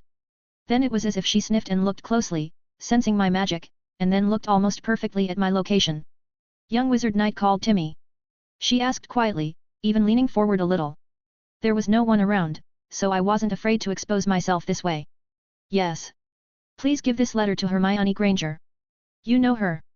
Of course Timmy knows. The house elf nodded, accepting the letter. It's not forbidden, is it? Of course not. Timmy will do the young wizard's request now. The house elf shook the envelope and disappeared. Now it remains only to understand what happened and why, and what caused it in the first place. Moving quickly around the castle, not wanting to disturb the alert system with an apparition, which is clearly there and due to which the headmaster reacted so quickly to our movement with Delphine, I moved towards the cluster of Slytherin marks. It turned out to be a spacious abandoned auditorium, into which, despite the charms of privacy, silencing, and locking the doors, I entered easily through the shadow, finding myself in a dark corner. As befits an abandoned classroom, there were dusty old desks and chairs everywhere, but closer to the exit, where the Slytherins had gathered, the desks had been cleaned, and there were students sitting on some of them. The information is absolutely correct. Malfoy glanced at the gathering, sitting on one of the desks. That scumbag knight isn't in the castle right now. The perfect time to complete the Dark Lord's errand. The seniors looked at each other, but none of those present seemed to notice Nott's gaze, full of a certain expectation. Malfoy, one of them spoke up. What exactly do you want to do, and what does Granger have to do with it? It's obvious. Malfoy waved his hand to the side. Ah, you weren't there then. The Dark Lord personally instructed me to convey to Greengrass that their mother's refusal to cooperate could have unintended consequences. To frighten them properly. And in order not to waste time on the same thing, I decided to lure this filthy Mudblood Granger into the same trap. But in doing so, you're afraid of Knight, the 7th-year student, whose name I don't know, nodded with a smirk. Don't be silly, said Malfoy with ill-concealed irritation. I'm just avoiding unwanted conflicts with the use of magic, that's all. Yeah, nodded one of the younger ones from the 4th. Do you want to say that it's normal to frighten your own classmates? How could it be otherwise? Malfoy jumped down from his desk, looking around the audience. Our house, Slytherin, should be united. It doesn't matter how exactly we achieve this. If in order for the noble pure-blood families of wizards to make the right decision, you need to scare someone a little, we will do it. 360, Chapter 360. A/N, want to read ahead, up to 40 chapters? May the magic be with you. Enjoy. So, what's it got to do with Granger? Came the question again. This filthy Mudblood thinks too much of herself. Since she communicates with the tournament champion, who won, clearly using some tricks, she believes that she is better than us, pure-blood wizards. It doesn't have to be like this. We'll put her in her place, and at the same time, we'll show Knight that it's better not to go against us. And what about you? Malfoy looked at everyone with a sneer and a threat. Have you decided to go against the will of the Dark Lord? Didn't your families assure him of their loyalty? No one is going against him, the 7th-year student shook his head negatively. We just need to know what and why. Knowledge is for those whom the Dark Lord considers worthy. Not. Everything is ready. The eldest under Imperio barely caught a moment in the common room. Theodore nodded. She has some common topics on runes with Granger, and I made her arrange a meeting in the same class. The class is prepared, too. Younger sister. Daphne called her to a very important conversation, not for the common room. The same room. I see, nodded Malfoy. Since everything is ready, let's move out. Banal logic tells me that their current plan couldn't have ended the way it did, which means something went wrong. But what? It could be important. It really could be important. Hidden under the charms and in the shadows, I followed a group of Slytherins who also resorted to the help of hiding charms and invisibility cloaks. There were 2 of the latter, and only the upperclassmen had known the charms it took a minute to prepare. But it didn't matter to me whether I could see them or not, the marks clearly signaled their location to my consciousness. The other 3 markers, so far away from this group and from each other, were gradually getting closer. So it's about to start. Say, Malfoy, came a low whisper in the hallway, which was not easily heard because of the slight noise from the movement of the group of Slytherins. Where did the information come from? Can you be quiet? The bug on the wings brought it. I was extremely surprised by this answer, and it took me a few seconds to comprehend what was said. There's only one bug in magical England, and it loves to carry information on its wings like Santa Claus carries Christmas presents. Her name is Rita Skeeter. Here everything is clear spies and reports to whoever has more money, along the way collecting various dirt on everybody in order to release some daring articles or gather material for the book, or perhaps several. Problematic person. I have to make a note to deal with it. After a dozen minutes of careful movement through the castle, the group of Slytherins reached a long corridor with several offices. 4 stayed behind to keep watch. Here, Malfoy handed them something. The creation of the twins. Eat it, and your nose will bleed. With this, you will immediately distract one of the professors and head to the hospital wing, if necessary. They nodded, and the others quickly went into the classroom. I also went there with the help of shadows. Another abandoned office with dusty tables and chairs, in the corner of which there were 3 mobile chalkboards next to each other, and the teacher's desk, apparently, was taken away, leaving only a slightly different color spot on the floor. In the middle of this classroom stood Daphne with her wand in her hands and a look of utter indifference. On the floor, next to the blonde, was Astoria, bound along and across, looking at everything with incomprehension, and Hermione was standing next to her with her hands down and clearly under the influence of Petrificus. No, she was just pretending. Ha, unbelievable! Malfoy exclaimed in delight, and 9 Slytherins appeared in the office. Imperio, as it turns out, adds to your magic some power. Oxio, Granger's wand, not waved in the air, summoning Hermione's wand from under her robes. He did the same with Astoria and Daphne's wand, handing them over to one of the remaining upperclassmen, Riley, I think, for safekeeping. In the 7th generation, it seems that he is hanging out with, in his opinion, a promising group in terms of power and influence. Harper was a 4th-year student, and the other 2 from the 6th were Selwyn and Morgan. All just began to be called as wizards according to the radicals of Purity of Blood 6 and 7 generations. Crabbe and Goyle need no introduction, they are still standing like statues next to Malfoy. There are, by the way, a couple of other Draco sidekicks, but it seems that they are not part of this improvised inner circle. Tell me, Daphne, Nod approached the blonde, and she turned a meaningless look at him. How did you manage so well? Nonverbal wandless Petrificus and Incarcero, she replied. Look at the talents she was hiding. Nod shook his head. Nod waved his wand, and the bound Astoria flew smoothly, landing on one of the chairs. Glancing at Granger, Theodore just waved his hand, considering that it was not worth wasting time on her, yet Hermione perfectly plays a person under Petrificus. So, Malfoy pulled out a chair from behind the nearest table, sitting down on it. Somebody tie up that blonde, and don't forget Silencio. The question was quickly solved by Nod, with a movement of his wand and a word key, conjuring Incarcero on Daphne and moving the wand near her face, he removed Imperio. The girl's gaze quickly became meaningful and shocked, but she did not have time to say anything, having received Silencio. Daphne, Daphne, Daphne, Malfoy shook his head, smirking. It was very reckless of your mother to refuse the Dark Lord. Not to accept his gracious offer. 361, Chapter 361. Malfoy began to rant about what prospects open up from cooperation and what terrible things can await those who refuse this cooperation. So as not to sound unsubstantiated, Malfoy took out his wand and began to play with it in his hand. Oh, I almost forgot. Who will realize that they are wrong? Maybe Astoria. Will she watch her sister being tortured, burning with helplessness? The crowd laughed. Maybe dilute the torture with carnal pleasures? Maybe even Granger will have the happiness to be with a real pure-blood wizard instead of pathetic semblance in the form of knight? It became clear from the faces of both Daphne and Astoria that they realized the prospects. Malfoy pointed his wand at Astoria. Finita Silencio, what do you think? The brunette, gaining the ability to speak, suddenly looked at Draco extremely seriously. Do you even realize the depth of the hole you're digging for yourself? To yourself and your friends. The Slytherins laughed, some faintly, some not. Leave a mark on her. And what could possibly happen? Smirked Malfoy, looking at Astoria. What can one housewife do to us loyal followers of the Dark Lord? How little you know, Malfoy. It doesn't matter, Draco drawled lazily. You better imagine what a fun life awaits you from now on. A contract or unbreakable vow of everything that happened in this circle. They will study here for at least another year, and you too. You will run to persuade your mother to accept the Dark Lord's conditions. Of course, he won't be as merciful as before, but isn't that better than nothing? During the conversation, some of the Slytherins were building up the atmosphere, moving quietly around the victims. Nott was paying particular attention to Daphne, who suddenly began to flinch at Nott's touch. The guy seemed to casually touch her shoulder, then hair, then hand. Daphne's every flinch was reflected in Nott's face. It annoyed him. Strange. So, continued Malfoy. You, Astoria, are kind of the smartest of the two of you. Think how you will persuade your mother, and to think better. Suddenly, Crabbe, Goyle, and Malfoy were frozen in place by spells flying at their backs. A spell flew at Astoria as well, apparently Silencio. After all, Slytherins can do a little more than Gryffindors and at least conjure a couple of spells without words. Now everyone was looking at Selwyn, who had come out into the center between the girls and the paralyzed trio. 6th year, not the most noticeable guy of ordinary appearance.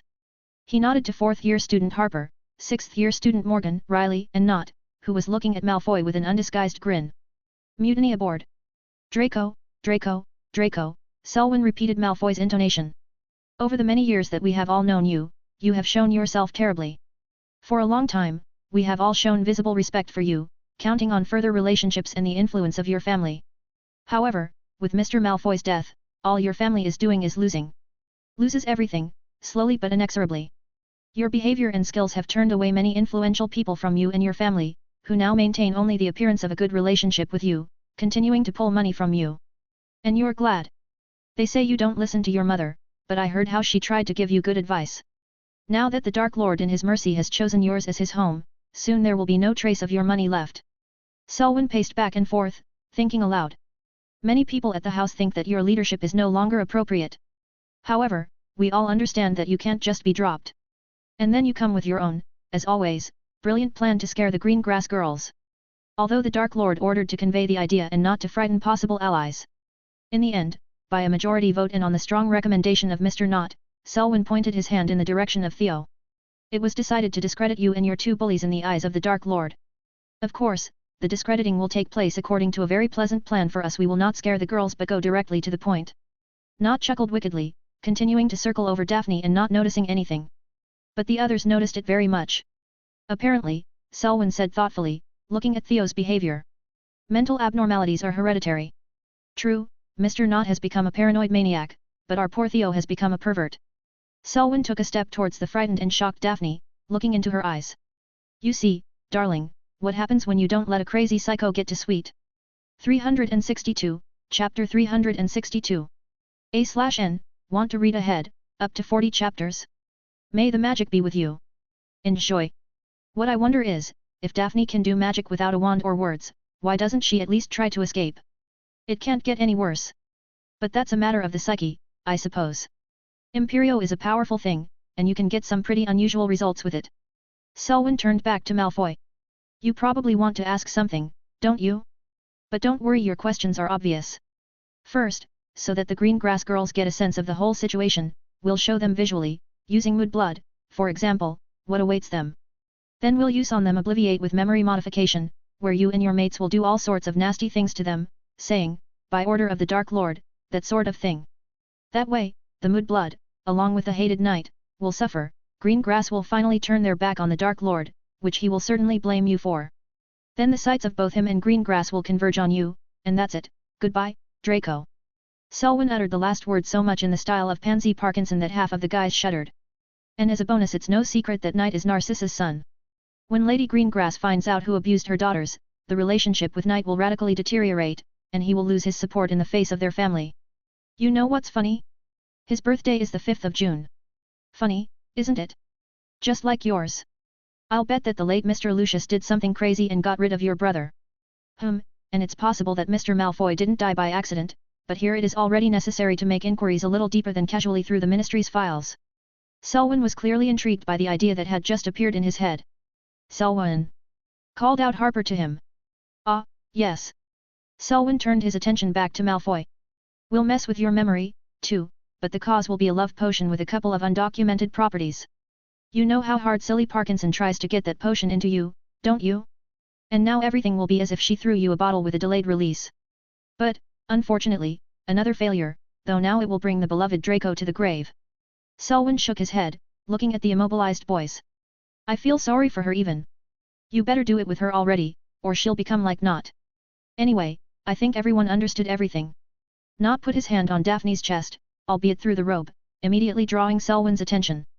Not. He shouted, stopping Theo and forcing him to remove his hand. Daphne sobbed soundlessly. I understand that it's not every day that you have a wonderful opportunity to touch such outstanding talents, but first Granger. Girls need to shake their psyche a little for easier exposure to spells. Selwyn took out his wand and pointed at Hermione, who was still pretending to be paralyzed. Shall we wake the beauty with the Cruciatus? Why am I asking, though? Crew. Hermione sat down abruptly and, with a wave of her hand, silently sent a bombarda at Selwyn. The spell is scary when it hits not a person but a hard surface next to him. There was an explosion, and Selwyn, who was not expecting such a situation, was thrown into the wall like a broken doll. Not, who had just returned to groping Daphne's chest, stood looking at what had happened in shock. Draco and his bullies freed themselves from paralysis, apparently due to a surge of adrenaline. They snatched out their wands, and Hermione had already conjured Protego Maxima, strengthening it with Fientu Duri. Dropping to one knee, the girl touched the floor with her hand, launching Transfiguration. A stone rod grew out of the floor next to Riley, who was already preparing to attack, and hit him, grabbing Hermione's wand. The rod went to the floor, and after a brief moment, multicolored rays of spells began to crash into the girl's defense. Now that Hermione has a wand in her hands, and the first Cruciatus has almost appeared, I decided to join the fight, though that wasn't quite right. Rowena. Take your architect form and kick the crap out of everyone here. And the ones outside, too. A black female silhouette formed behind Hermione's back, beginning to form various small blunt objects from the shadows, inexorably throwing them at the opponents. Hermione twitched at first but quickly realized whose side the unknowing thing was on. Rowena's black figure took a couple of spells on her shield from the shadows, thereby covering Hermione and finally assuring her that it was possible to get out from defensive mode. She left Protego's protection with quick dancing movements, dispelling it, and Rowena followed her, not forgetting to protect her from flying spells. Dodge, spell back, defense, dodge. Hermione's oversaturated Stupefy exploded in a heap of blue blobs, hitting everything, but only a quarter hit the Slytherins or their defense. Rowena throws objects at opponents from the shadows, breaking their limbs, ribs, noses, fingers. Sometimes, as if by accident, she drops something on them several times in a row, such as a furniture. A couple of stray spells almost hit Daphne and Astoria, but Rowena covered them, transfiguring the protection from the shadow with a dash of Hemomancy energy to completely disperse and absorb the magic put in them. The fight lasted less than 15 seconds, after which Rowena went through the wall, and in another 5 seconds, the broken bodies of the 4 on guard flew through the door. Daphne seemed to have somehow managed to free herself in Astoria and was now standing pale in the corner of the classroom, not knowing where to point her wand, while Astoria, much calmer, tried to soothe her sister by gently touching her arm. Still standing in the corner, hidden in the shadows, I transfigured a scrap of paper out of the air, still using the same magic to write a message for myself, which I would pass on through Hermione. I handed the message to her, materializing it in the hands of the black figure of Rowena, and she handed it to the girl, disappearing. Here the matter is resolved. What's next? 363, Chapter 363. Leaving the office through the shadows, I walked quickly towards another magical mark that was gradually moving away. Well, guess again. Having oversaturated Stupefy with magic, I created only one beam, sending it after the target. I don't need echolocation. I can already imagine where the little bug is because I know the castle by heart. Well, at least the places I've been to. As I thought, the beam found its target, even though I had to control its flight blindly. In 20 seconds of running through the stone corridors of the castle, I reached my goal. A paralyzed beetle was lying on the floor. Turning it into a statue of a beetle, I put it in my pocket and went back to the office where the incident occurred. Upon my return, a rather entertaining picture was waiting for me. Hermione stood next to Daphne and tried to calm her down. Actually, Astoria was doing the same thing. Professor McGonagall and Snape had just begun to levitate a bunch of victims behind them, moving towards the hospital wing, and Dumbledore with Umbridge were hovering over Hermione. While the headmaster looked studyingly at both the situation with traces of combat and some characteristic magical traces of spatial transfiguration, Umbridge reprimanded the girls with all her heart. "Unthinkable, Miss Granger!" exclaimed this plump, stunted lady in yet another pink business-style combination. 12 pure-blood wizards from old and powerful families have suffered at your hands today. 2 children from the families of the trustees, 2 from the Wisengamot. It was self-defense, Hermione snapped angrily. "Do you really, Miss Granger?" Umbridge's voice didn't have those sugary notes with which she likes to spice up any of her speech. Think anyone would care? Remember those paragraphs that relate to situations that require the practical application of such spells and restrictions related to reasonable self-defense. Hermione looked at Umbridge very angrily.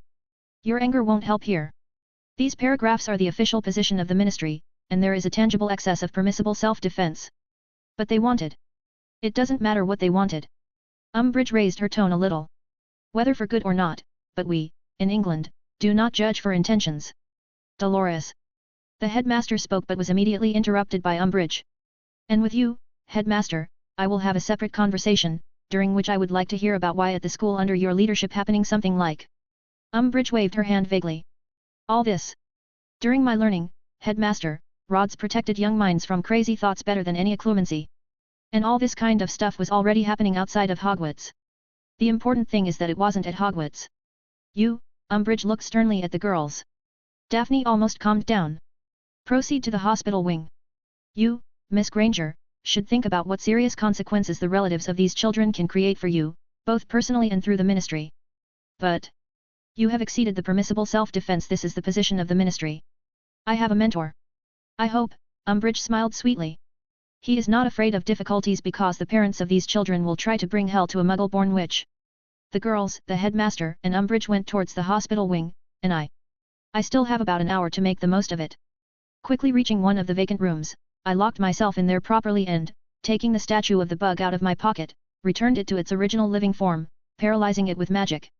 Then I pointed my wand at the beetle and activated a reversing spell designed to return the animagus to its original appearance. The bug almost instantly grew to an already familiar shocking blonde Rita Skeeter herself. Disarming her, taking her bag and wand with telekinesis, I returned the ability to speak. Let me go immediately, boy, Rita hissed angrily, shaking her head, causing her glasses to tilt a little.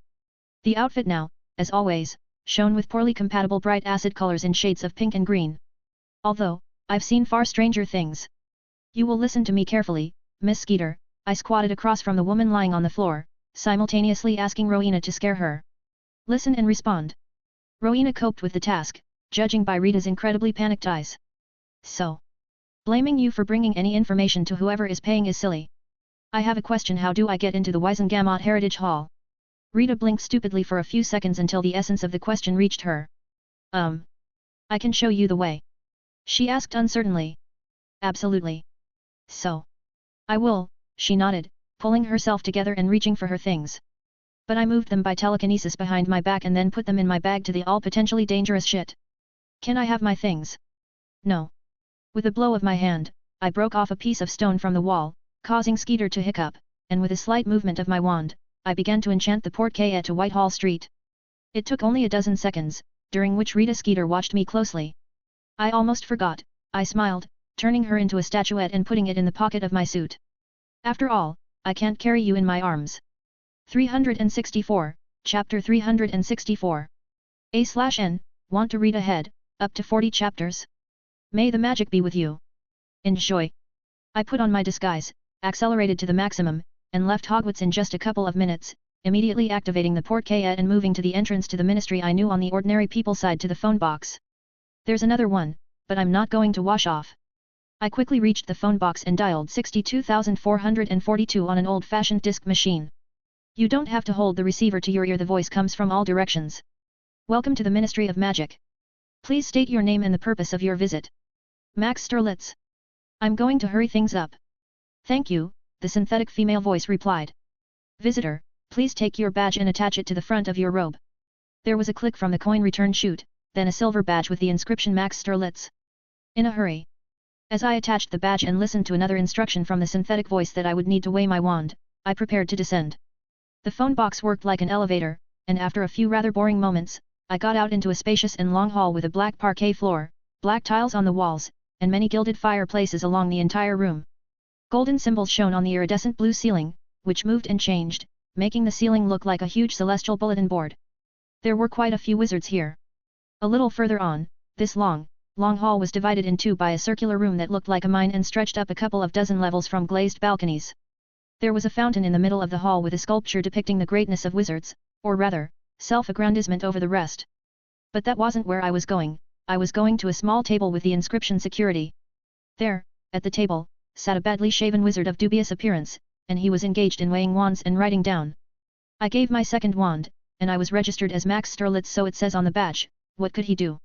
Going behind an inconspicuous corner, I cast a distracting spell and, taking out a statuette of Rita from my pocket, returned her to the former appearance.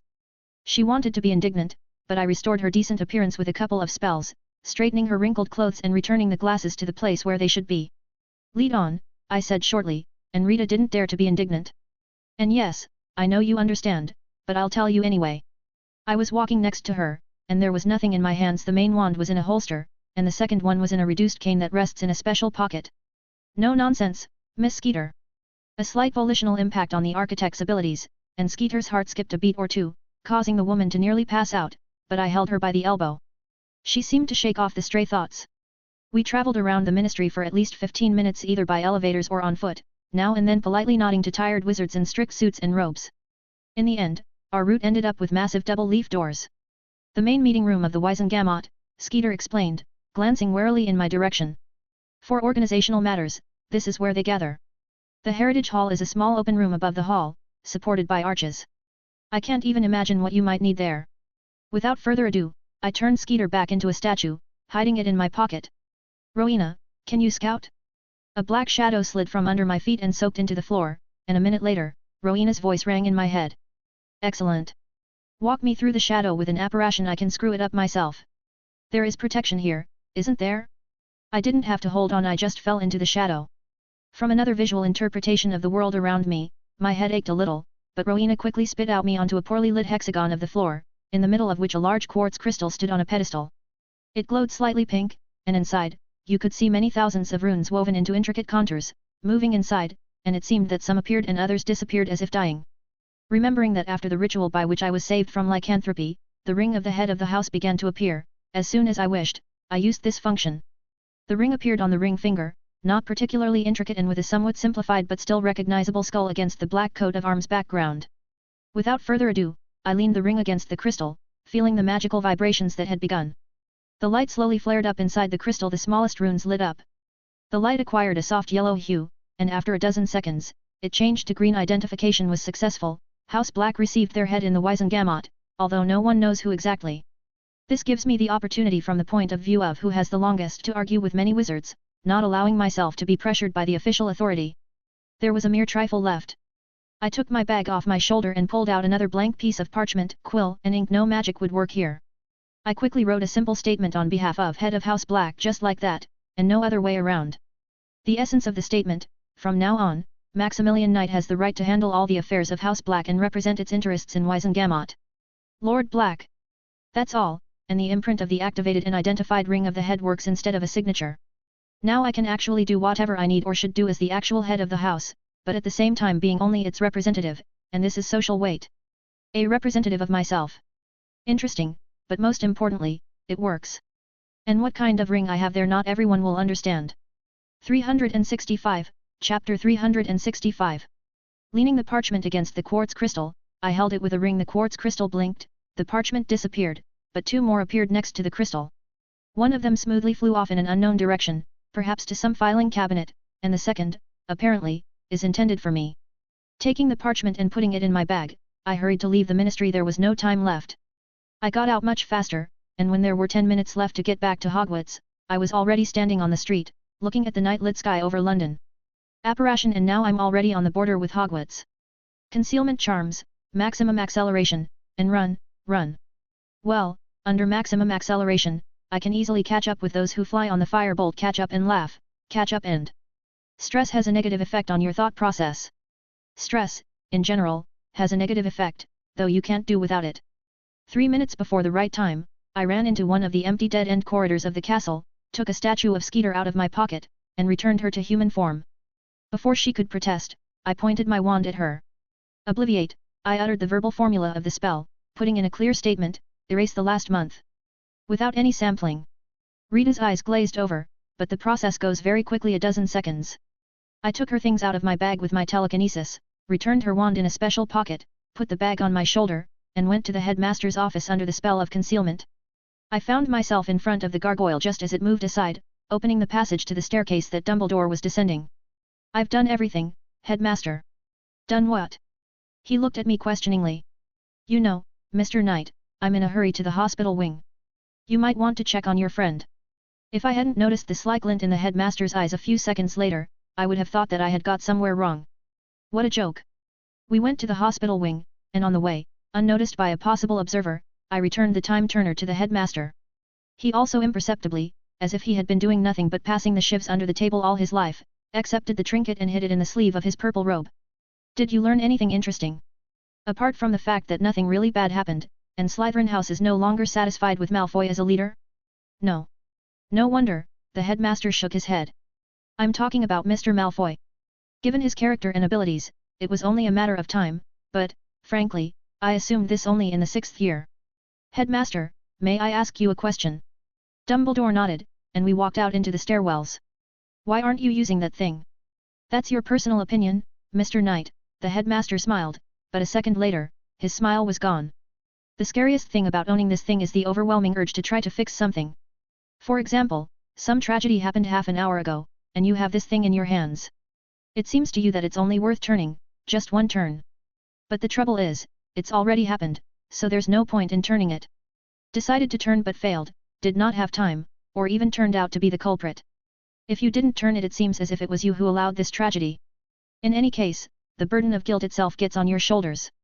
Once, twice, 10 times. Possession of such an artifact is terrible torture because nothing can be changed. But in such cases as yours, as you can see for yourself, it has a certain benefit. At the end of his speech, the headmaster smiled, and we reached the hospital wing. Once again, we had to walk through the rows of moaning wounded, the names of the special figures of whom I remembered, yes. I remembered well. Having reached the curtained shelter of the 3 girls, Dumbledore coughed tactfully and asked if we could come in. Daphne had already calmed down and was lying quietly in bed, pulling the blanket over her head. Astoria and Hermione were playing dead calm, and it looked like potions were involved. Lady Greengrass was sitting in the chair beside Daphne's bed, holding her hand out from under the covers. Hermione. I turned to the girl. She shifted her gaze to me, smiling stupidly and almost imperceptibly. Max. Dumbledore looked at everyone, noted faintly that it would be necessary to moderate Madame Pomfrey's ardor in doses of sedatives. Hermione. If anyone comes to you with complaints about what happened, feel free to send them all to me. Even if Merlin and Morgana come. No problem. Hermione nodded and slowly shifted her surprised gaze to Astoria sitting next to her. Can you imagine? I just noted so hard. Astoria sat there, not reacting to anything, and after a couple of seconds, turned to Hermione. You're a cactus. Right. I looked at Delphine. She was adequate and thinking about something very important. If you go crusading on them, call me. Delphine just nodded, continuing to think about her own thing, and I left this wonderful place. We need to develop a plan and strike already, undercutting the capabilities of the Dark Lord and his minions. Special attention should be paid to Nott. From the looks of it, he's a lunatic. That's a lot worse than Draco. At least he's just a fool. 366, Chapter 366. A/N, want to read ahead, up to 40 chapters? May the magic be with you. Enjoy. A problem requires a solution. This is obvious. There are many possible solutions, but each entails certain consequences. Revenge should be inconspicuous, but the situation should be public. Will the relatives of the injured attackers be inactive? Certainly not. So, we need to work ahead of the curve. Once again, put on a complex of concealing charms and went through the dark night corridors away from the castle. I had no trouble getting past all the main places where I could see the teachers patrolling the castle, and then I made my way outside. Inhaling the cold air of late autumn, I straightened my coat, scarf and ran off to the border of Hogwarts' anti-apparition charms. Having gone a little deeper into the Forbidden Forest, I felt that it was possible to apparate, immediately moving to the house's threshold on Grimmauld Place. Without hesitating for a second, I went inside, simultaneously taking off my concealment charms, which slightly scared Kriaker, who was cleaning. The old house elf almost jumped on the spot, holding a black and white feather duster in his hands. Dear head. He bowed, but seeing my haste, hurried to stand with his back to the wall, letting me down the corridor into the hall with Lady Walburga's portrait. Good night, I nodded in response to the surprised look. What a youth these days, complained the painted witch, lighting a cigarette in the mouthpiece. Just give them a reason to skip Hogwarts. The matter is urgent. Listening carefully, Walburga spoke more seriously, blowing a couple of rings of drawn smoke. An incident has occurred. In short, in order to teach a lesson, 12 Slytherins decided to scare the Greengrass daughters, and along the way my friend. As a result, there was a riot, a split, an uprising in their ranks, and in order to discredit some families in the eyes of the Dark Lord, it was decided not to frighten but to implement threats of a sexual nature. It ended well for the girls and a hospital wing for the attackers. Something doesn't add up here, replied Walburga calmly. Well, as I know, the Dark Lord ordered to hold a conversation with the girls, and Malfoy decided to hold a frightening and threatening conversation. The rebels decided to embody the threats, and by potions and oblivion to expose everything in such a light that Malfoy himself came up with and implemented the plan in this form. I understand. You don't have to tell me any more. An ordinary and too rough adventure that could not end well. Perhaps it was not the most reasonable decision on the part of the former Lord Greengrass to conceal that long ago incident, as well as its consequences. And how severe are the Slytherin's injuries? Fractures, bruises, stuff like that. I waved my hand indefinitely in the air. Nothing serious. Walburga looked at me thoughtfully. Sometimes I forget, she spoke, putting aside the mouthpiece and cigarette, that you were not raised in the magical world. Various bruises and fractures, as well as many other easily recoverable injuries, are considered minor injuries. Destruction of organs or body parts that did not cause death and were not the result of curses or dark magic medium. If it can't be healed, it's severe. In fact, even simple curses like Slugulus Eructo come close to medium severity because of the fact that it's a curse. But can they inflate an incredibly loud case out of the incident? Of course. You can inflate the tragedy even from the little finger bruised on the corner of the bedside table. What are you going to do? I want to be the first to present materials for the DMLE and the Ministry in a favorable light for me. That's right. In this case, the main thing is to correctly place accents. Just talk to Delphine beforehand about whether publicity is permissible. Perhaps she will decide to strike herself, and it will be completely different. Her father had already done this. An apple doesn't fall far from the tree, as they say. They have always been a peaceful family, but it's worth poking them harder than you won't collect bones. But in general, in order to arrange everything correctly, I recommend contacting one lawyer. For 2.5 centuries, their family has successfully dealt with our problems, stumbling only over the imprisonment of Sirius in Azkaban. In those days, the Ministry generally spat on its own laws just to imprison more of those who were considered to be involved in the Death Eaters. I see. Address. Kriaker. The house elf immediately appeared beside me, staring expectantly at Walburga's portrait and at me. Write down Mr. Goober's address. The house elf disappeared with a bow, only to reappear a dozen seconds later, holding an even piece of parchment in his hands, handing it to me. Well done, Kriaker. Thank you, Lady Walburga. You're not going to leave right now, are you? The rules of decorum require. Rules require, and circumstances determine. We must not delay. Also true. But I would like you to leave a good impression of yourself at the first acquaintance. I'll leave a good reward better than any impression. Debatable, but more than fair for some people. Kriaker. Give Max 1,000 galleons. Lady Walburga had not yet finished speaking, and the house elf disappeared. This is quite enough for a case of such complexity, plus a bonus for urgency and a night visit. 367, Chapter 367. Taking a bag of money from Kriaker, who appeared, I left the house, walking to the dark alley from which I usually apparate. That's exactly what I did this time, but I had to apparate as much as 4 blocks to the address I needed. I simply haven't been there yet. Moving at a moderately fast pace through the streets of a residential area of London at night, I took a two-way mirror out of my pocket. Only now I realized that I had not cast a muggle repellent charm, and taking out my wand, unnoticed by a possible observer, corrected this issue as soon as I entered the shadow of the house. Tapping my wand on the mirror, I put it back in the holster on my forearm and waited for an answer. For a dozen seconds, I had to just go and look at the mirror, but my reflection was replaced by Tonks's sleepy face, wrapped in a blanket. She was clearly lying in bed, and with a sleepy look full of discontent, she was trying to focus on me. She succeeded pretty quickly. Hey, wanted something, hey? It's the middle of the night. You know?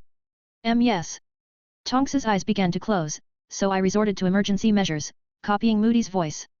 Wake up, or Tonks! I barked into the mirror. Tonks immediately jumped up on the bed and apparently stood on it with her feet. She was dressed in some sort of dimensionless pink shirt, and around I could make out a quite ordinary but old-fashioned room for one person. Nymphadora looked at me with her eyes wide open, holding a mirror at arm's length in front of her. Her gaze cleared quickly, and the girl was about to give out an angry speech, as evidenced by her flushed hair, but I beat her to it. Help and consultation are required. Right now. RRR. Nymphadora literally crushed the incipient curses, quickly coming back to normal and sitting down on the bed. Tell me. I outlined the situation in a nutshell. How to make an application to the DMLE quickly. Oh, it's a lot of bureaucracy. You'll sit there all day. And there's no reception tomorrow. Weekend? It's a law enforcement agency. That's the norm, isn't it? No. I don't know, Tonks shrugged. Duty officers and patrols work, but the application has to go through a bunch of departments, and they don't work. I see. Then I need your help. Can you arrange and register everything bypassing the bureaucracy? And how do you imagine it? Tonks was quite seriously indignant, although I can see from the look that she is also worried about the current situation. I will come to the ministry and immediately to the head of the DMLE for a signature. Even so, I nodded. I'm a junior orator, Max. I don't have such privileges. Arrogance is the second happiness. Take Moody with you and storm the office you need. He may be crazy, but he can get in all the doors. I owe you a favor. Tonks clearly imagined this process and was noticeably depressed. I need a parchment with your signature because there will be a statement on your behalf. Yes, as the victim's mentor. Mentor? So you're already an apprentice? In what? Nymphadora asked much more lively, changing her hair color a couple of times.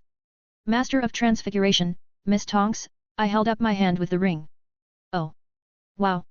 Tonks jumped up from the bed. But. How? Wow.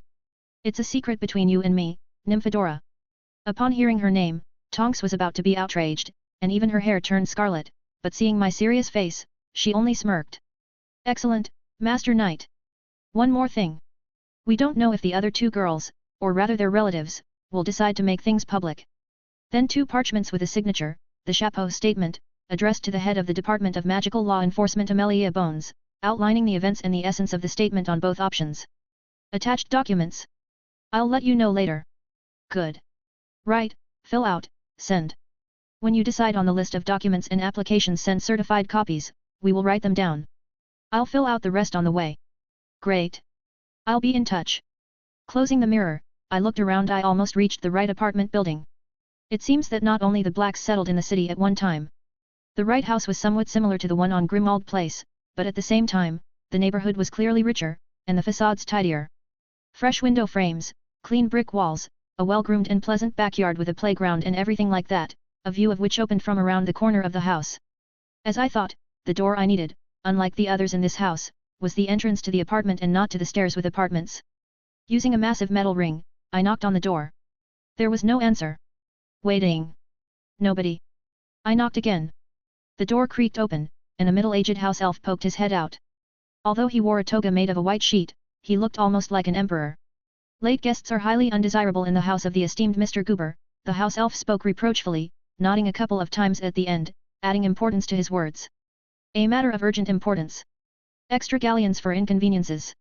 Tell him, esteemed house elf, that Mr. Goober is being called by a representative of the Black House. The esteemed house elf was imbued with the fact that he was esteemed, hesitated a little, but opened the door wider, inviting me in. 368, Chapter 368. A/N, want to read ahead, up to 40 chapters? May the magic be with you. Enjoy. Esteemed house elf, he said, asks the distinguished guest to go into the living room to wait and asks to observe decency. This means to keep the wand with me, and if necessary, call him. How can I address you? It was hard to restrain a smile. Judging by his eyes, the house elf is perfectly familiar with the concept of flattery, but he couldn't do anything with himself. It seems that he didn't receive a direct order not to let anyone in. Willie.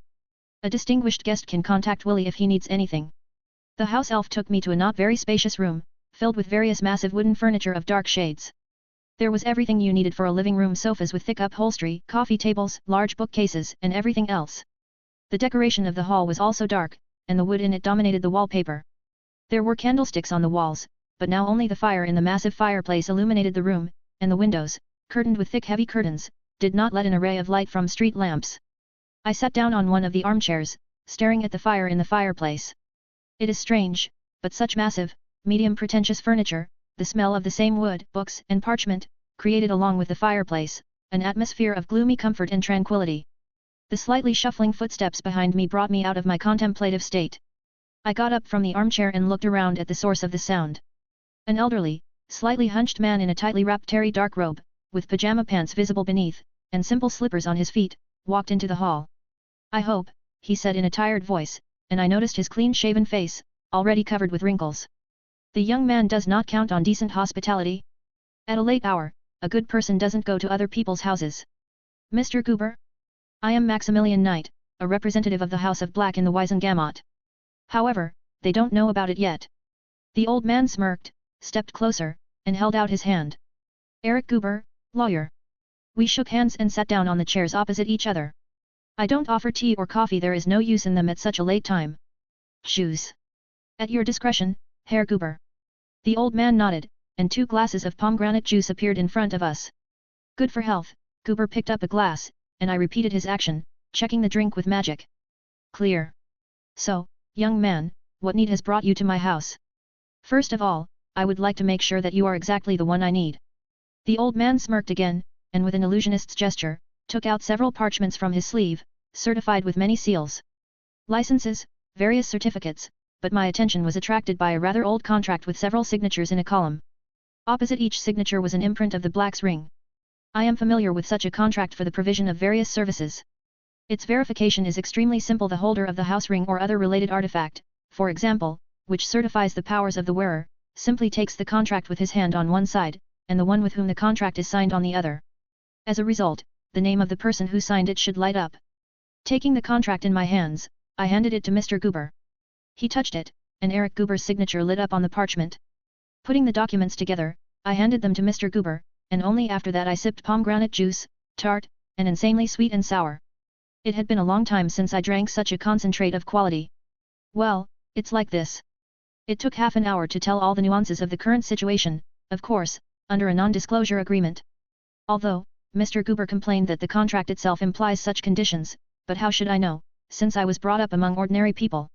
Yes, Mr. Goober knew me in my name tournament, no wonder. So, Mr. Goober spoke after my story, you, young man, decided to take the first step? Certainly a wise choice. I, as follows from the contract, will give you my support. However, in order to make a correct and competent statement, I will need something. 369, Chapter 369. A/N, want to read ahead, up to 40 chapters? May the magic be with you. Enjoy. I spent about an hour at Mr. Goober's house. During this time, we discussed all the nuances of the forthcoming case, compiled a list of necessary appendices to the statement and other materials, compiled the statements themselves in 2 copies, the work on one of which will depend on Lady Greengrass's decision regarding publicity. After that, using Mr. Goober's owl, I sent copies of the statements to Nymphadora and, leaving the money to the lawyer, I went back to Hogwarts. Sneaking under the spell of secrecy into the castle, I was in some anticipation of what was to come. Anticipation and apprehension at the same time. But all unnecessary thoughts were put aside when I, in the middle of the night, entered the hospital wing of Hogwarts. Lady Greengrass was still there, holding the hand of a calmed and asleep Daphne. Hermione and Astoria were also already sleeping in their assigned beds, so I transfigured a chair next to Delphine's chair and cast a privacy spell around us. I have just one question, Mentor, I spoke quietly, trying not to create unnecessary noise even through the privacy charms. Is publicity permissible in this matter? Delphine looked at me with some incomprehension, but rubbing the thick braid of almost white hair thrown over her shoulder, she understood the meaning of my question. Are you up to something? And yes, acceptable. It's not like anything happened. Nothing special. Just a preemptive strike through the Weisengamot. It is unlikely that there will be a tangible sense, but there will still be some result. You, as I can see by your eyes, are also up to something. Yes. But this is somewhat different. You said I could call for you in case of anything, right? Yes. Then I may need your help. I'll let you know, Delphine nodded importantly. Good. I need something from the girls right now, and unfortunately, we have to wake them up. I'll do it. Come back in a couple of minutes. I quietly walked away, closing the white screen behind me, and stepped stealthily toward Madame Pomfrey's office. After knocking on the door and waiting for an answer, I went inside. Madame Pomfrey's office looked more like a warehouse of various potions, bandages, and other medical equipment, and Madame Pomfrey herself, sitting at a separate table, looked like an attendant. Mr. Knight. The Gaunt Witch looked at me in a surprised and stern manner. Why aren't you in bed yet? I need your help, Madame Pomfrey. Something happened. Absolutely. For a possible disciplinary hearing on the case, which will be initiated any minute, the diagnostic results of all the participants are required. The 12 guys you know from Slytherin, Miss Astoria, Daphne Greengrass, and Miss Granger. Madame Pomfrey looked at me extremely surprised. I'm sorry, Mr. Knight. But I can only give them to representatives of the DMLE or Aurors. Or by official order to a member of the Wiesengamot. I don't need to pick them up, I smiled. I just want to make sure of their authenticity and certify it. Certify it? As a member of the Wiesengamot from the House of Black. I pulled the appropriate parchment from my pocket, and Madame Pomfrey touched it with her wand, making sure of its authenticity. Well. That's acceptable. Madame Pomfrey got up from the table and walked over to the filing cabinet I hadn't noticed before. Pulling out one of the drawers that seemed endless, she began methodically searching for the folders she needed, taking out sheets of parchment from there. When she had 15 sheets in her hands, she slid the drawer back and returned to the table, putting them in front of me. The verification procedure is simple. I hold one end of the parchment, Madame Pomfrey the other. This is how the signature and seal of the healer are manifested. Master Healer. Interesting. Although I did not read the text of the conclusions, but I saw them, which means I remembered it. All are original, and I didn't learn anything new there. Bodily injuries of varying complexity, but light according to the local classification. The girls have stress, abrasions, bruises, and Daphne has an almost disappeared trace of Imperio. As I noted at the tournament, and in the books before that, the Imperio's trace can only be detected within a very short period of time after its disappearance, but paradoxically, it cannot be diagnosed at the moment of the unforgivable without knowing the patient's initial mental data. If at least an hour had passed from the moment of removal from Daphne Imperio and before hospitalization, it would have been impossible to find traces of the spell. Approximately the same situation developed in the early 80s, when real Death Eaters lied by saying that they allegedly acted under Imperio. It was impossible to prove it, and Veritaserum will not answer these questions because a man under Imperio does not know how and why he acted so and not otherwise. Having made sure of the authenticity of all the diagnostics that Madame Pomfrey is obliged to perform when someone goes to the hospital wing, I put the sheets in a separate folder. Having found a red block of magic sealing wax on the table of our healer, I sprinkled a couple of drops from it onto the folder, attaching my ring with coat of arms to it. Verum, Wiesengamot Senior. All the protocol phrases are in mangled Latin. At least it's not in French, which became popular in the Middle Ages. Thank you, Madame Pomfrey. Either my lawyer, Herr Guber, or the DMLE can come for copies. Madame Pomfrey just nodded, putting the folder in the desk drawer, and I left her office, walking back through the hospital wing, back behind the screen to the girls. 370, Chapter 370. A/N, want to read ahead, up to 40 chapters? May the magic be with you. Enjoy. When I returned, all the girls were awake and looking quite calm, and Delphine was still sitting on the bed next to Daphne. She seemed to be the one who needed her mother's support the most. Girls, I understand that I'm asking you for not the nicest thing, but I need a memory of what happened. In the most complete form. Who knows how to extract them? Hermione nodded without further ado and took the wand from the bedside table, touched it with the tip of her temple while closing her eyes. For a couple of seconds, she sat motionless on the bed in this position, after which she slowly began to pull a glowing blue thread from her temple with a wand. Lady Greengrass used permanent transfiguration and created 3 vials. When Hermione had finished with the manipulation, and a glowing blue thread hung freely in space on the tip of her wand, Delphine brought a vial to the girl, into which the thread was put. Manipulations to extract memories from the Greengrass girls were carried out personally by their mother and took a little longer. You do know, Delphine spoke up, handing me the 3 vials of memories, that this is not evidence in court. Absolutely, I nodded, taking the vials and folding them in my inner coat pocket. But they are needed not so much as evidence. Delphine nodded and gestured for me to follow her. Stepping outside behind the screen, Lady Greengrass conjured up a privacy charm around us. Max. This is serious. I can't take the girls out of school. It is only possible to transfer from the new academic year, and this is an immutable rule. But what about the visiting guests at the tournament? They studied with us. The lists were certified in the summer, and the same summer, the documents on their enrollment in Hogwarts as temporary students were certified. I know what you are thinking. The headmaster also can't terminate the contract without a really good reason. What happened is not it, as it would not have been, if what these scum planned had happened. Delphine's voice was deadly calm, which indicates that the occlumency of the mental and emotional processes was taken under maximum control. This is bad. An action like this could happen again, only the meaning would be different and the organization better. That's right. That's why I'd like to ask you to look after the girls. I'll do my best. Turning around, I left the hospital wing, not forgetting to hide myself with various charms before leaving. I came up with a plan in my head on how to influence the Slytherins, but for this, I need to get into the Chamber of Secrets, which is not a problem. Again making my way through the dark corridors, trying to avoid meetings with teachers, Filch or Mrs. Norris, I reached the entrance to the Chamber of Secrets through the office on the 5th floor, and descending into the hall by a spiral staircase and going out into the middle of this, without exaggeration, majestic place, I began to conjure. With the help of the materialized energy of Hemamancy, I carved a complex ritual scheme on the floor in the center of the hall, and as objects of influence, I chose 12 Slytherin marks that were now lying on beds in the hospital wing of the castle. A long recitative of distorted phrases in Latin poured out of my mouth by itself, and Rowena helped me not to lose my way in this complex spell. The curse of death in a dream. Of course, I was not going to kill them, but using a weakened version of the ritual and the mental message in attempt to abuse Astoria Greengrass, Daphne Greengrass, Hermione Granger will lead to terrible, nightmarish tortures, deaths, and the death of the family, I will definitely be able to achieve a wonderful effect of unconscious and strong fear for their lives in these individuals, for the appearance of which they will only have to look at them, and if they wish to harm, Adding another message, Max Knight is scary, dangerous, cruel, and merciless. I poured enough magic into the diagram, remembering to set up a delayed activation via a simple rune chant outside the diagram. As soon as the magic ends in this binding, the rest of the circuit will close, activating. It will happen sometime tomorrow during breakfast, and I, like many others, will be in the Great Hall at that moment. Considering that in such a variation, this magic does not cause direct harm, and is not malicious, because my asocial attitude lies in the phrase, for the greater good, then hypothetical protection systems, if they are set up for this, will not work, and from tomorrow evening the guys will have unforgettable dreams, the plots of which their brain will create itself based on my messages.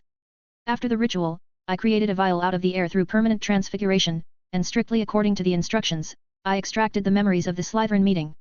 I will present them as anonymous memories if you believe the books, then when you look at the memories of a wizard who was under the spell of concealment and invisibility, this wizard cannot be seen.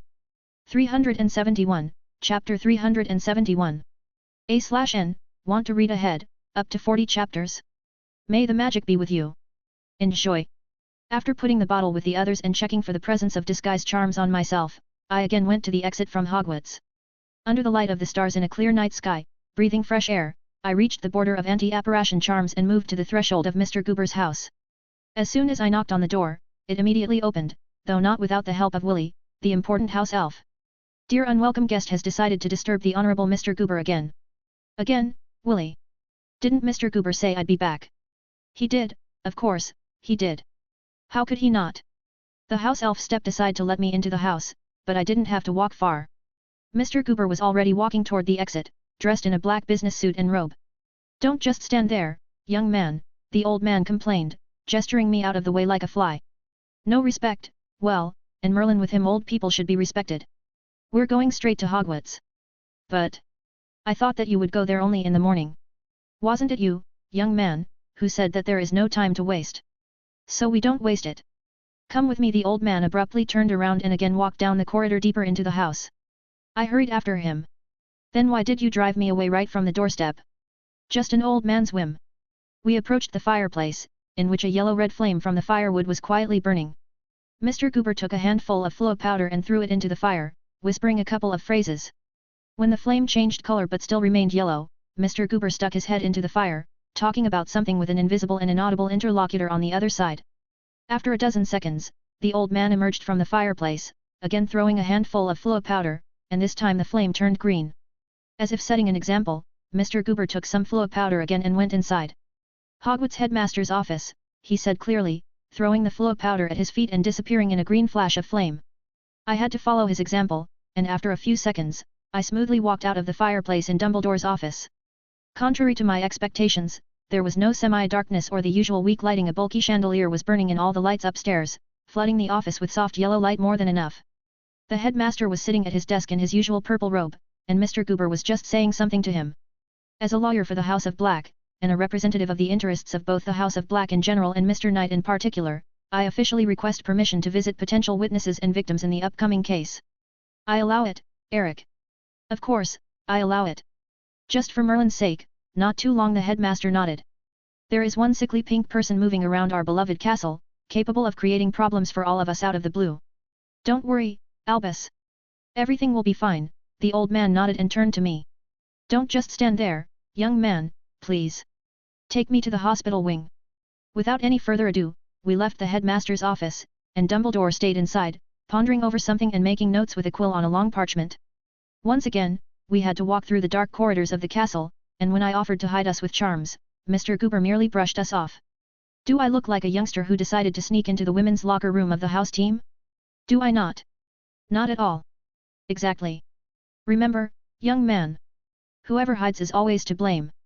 No matter what. But you can hide. I'm well aware that despite everything, you are a student at Hogwarts, and the local rules apply to you just as much as they do to the rest of students. Nodding, I hid myself with charms. Contrary to my expectations, we didn't encounter a single living person, just a couple of ghosts. After quietly reaching the hospital wing, Mr. Goober stepped inside and headed for Madame Pomfrey's office. In a couple of minutes, he returned from there with a folder, a copy of the one I'd certified. He then made his way through the rows of bunks to the second room, where the girls' beds were behind a screen. Lady Greengrass was still there, and surprise flashed in her eyes when she saw the old man. After a quick conversation among themselves, they went behind the screen, and, as I understood, there, the girls gave oral testimony, which Mr. Goober carefully recorded. After that, the lawyer came out to aboard me. Mr. Knight.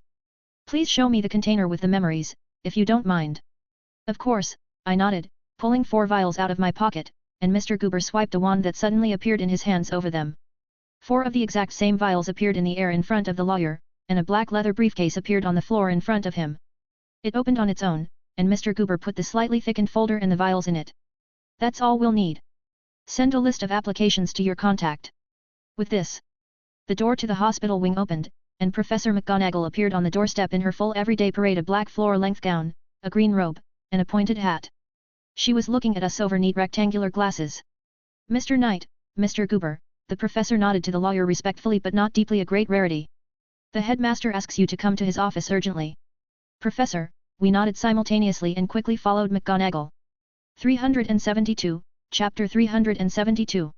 A/N, want to read ahead, up to 40 chapters? May the magic be with you. Enjoy. The headmaster's office has hardly changed over the past time, but there are definitely more wizards now. In the chair in front of the headmaster sat a stately lady of indeterminate age. Her facial features were predatory and a little sharp, a mixture of typical English and Finnish appearance, which did not spoil her in the slightest. Under the tightly wrapped black robe, only low-heeled boots could be seen. A little further away, as if put in a corner as punishment, stood Moody and Nymphadora. Dumbledore looked at them reproachfully, but this only worked on Tonks, causing a completely opposite effect in Moody. He only looked back defiantly, leaning on his staff. Ah, Mr. Knight, Mr. Goober, the headmaster turned his attention to us without a smile, inviting us to pass. That will be all, Minerva. I won't distract you from patrolling. As soon as Professor McGonagall left the office, Amelia Bones, it was definitely her, I saw her photo, looked at me very sternly and displeased. I'm very curious to know, she spoke in a voice literally freezing through, for what reason are these 2 valiant law enforcement officers, with papers, almost storming my house?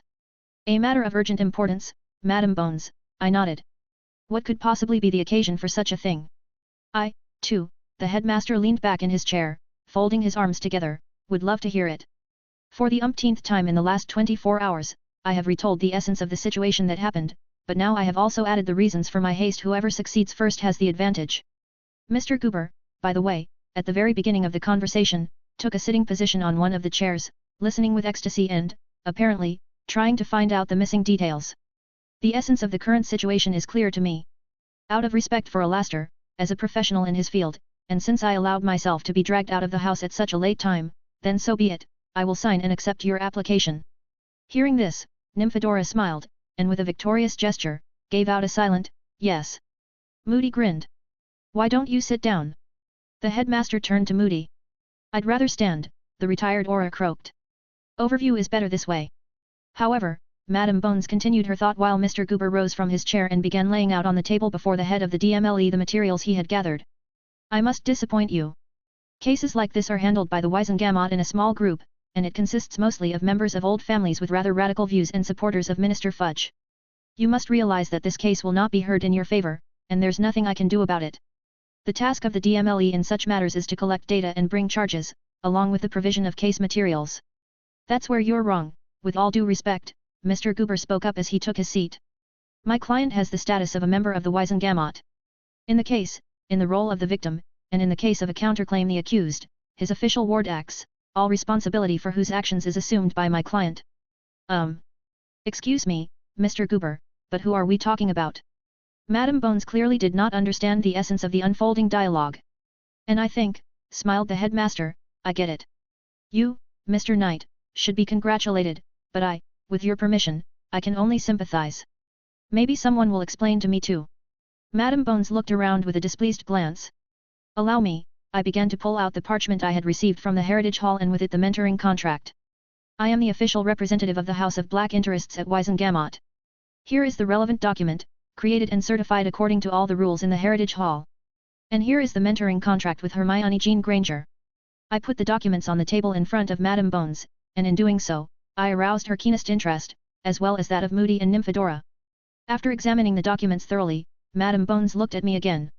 May I make copies and attach them to the case file? Of course.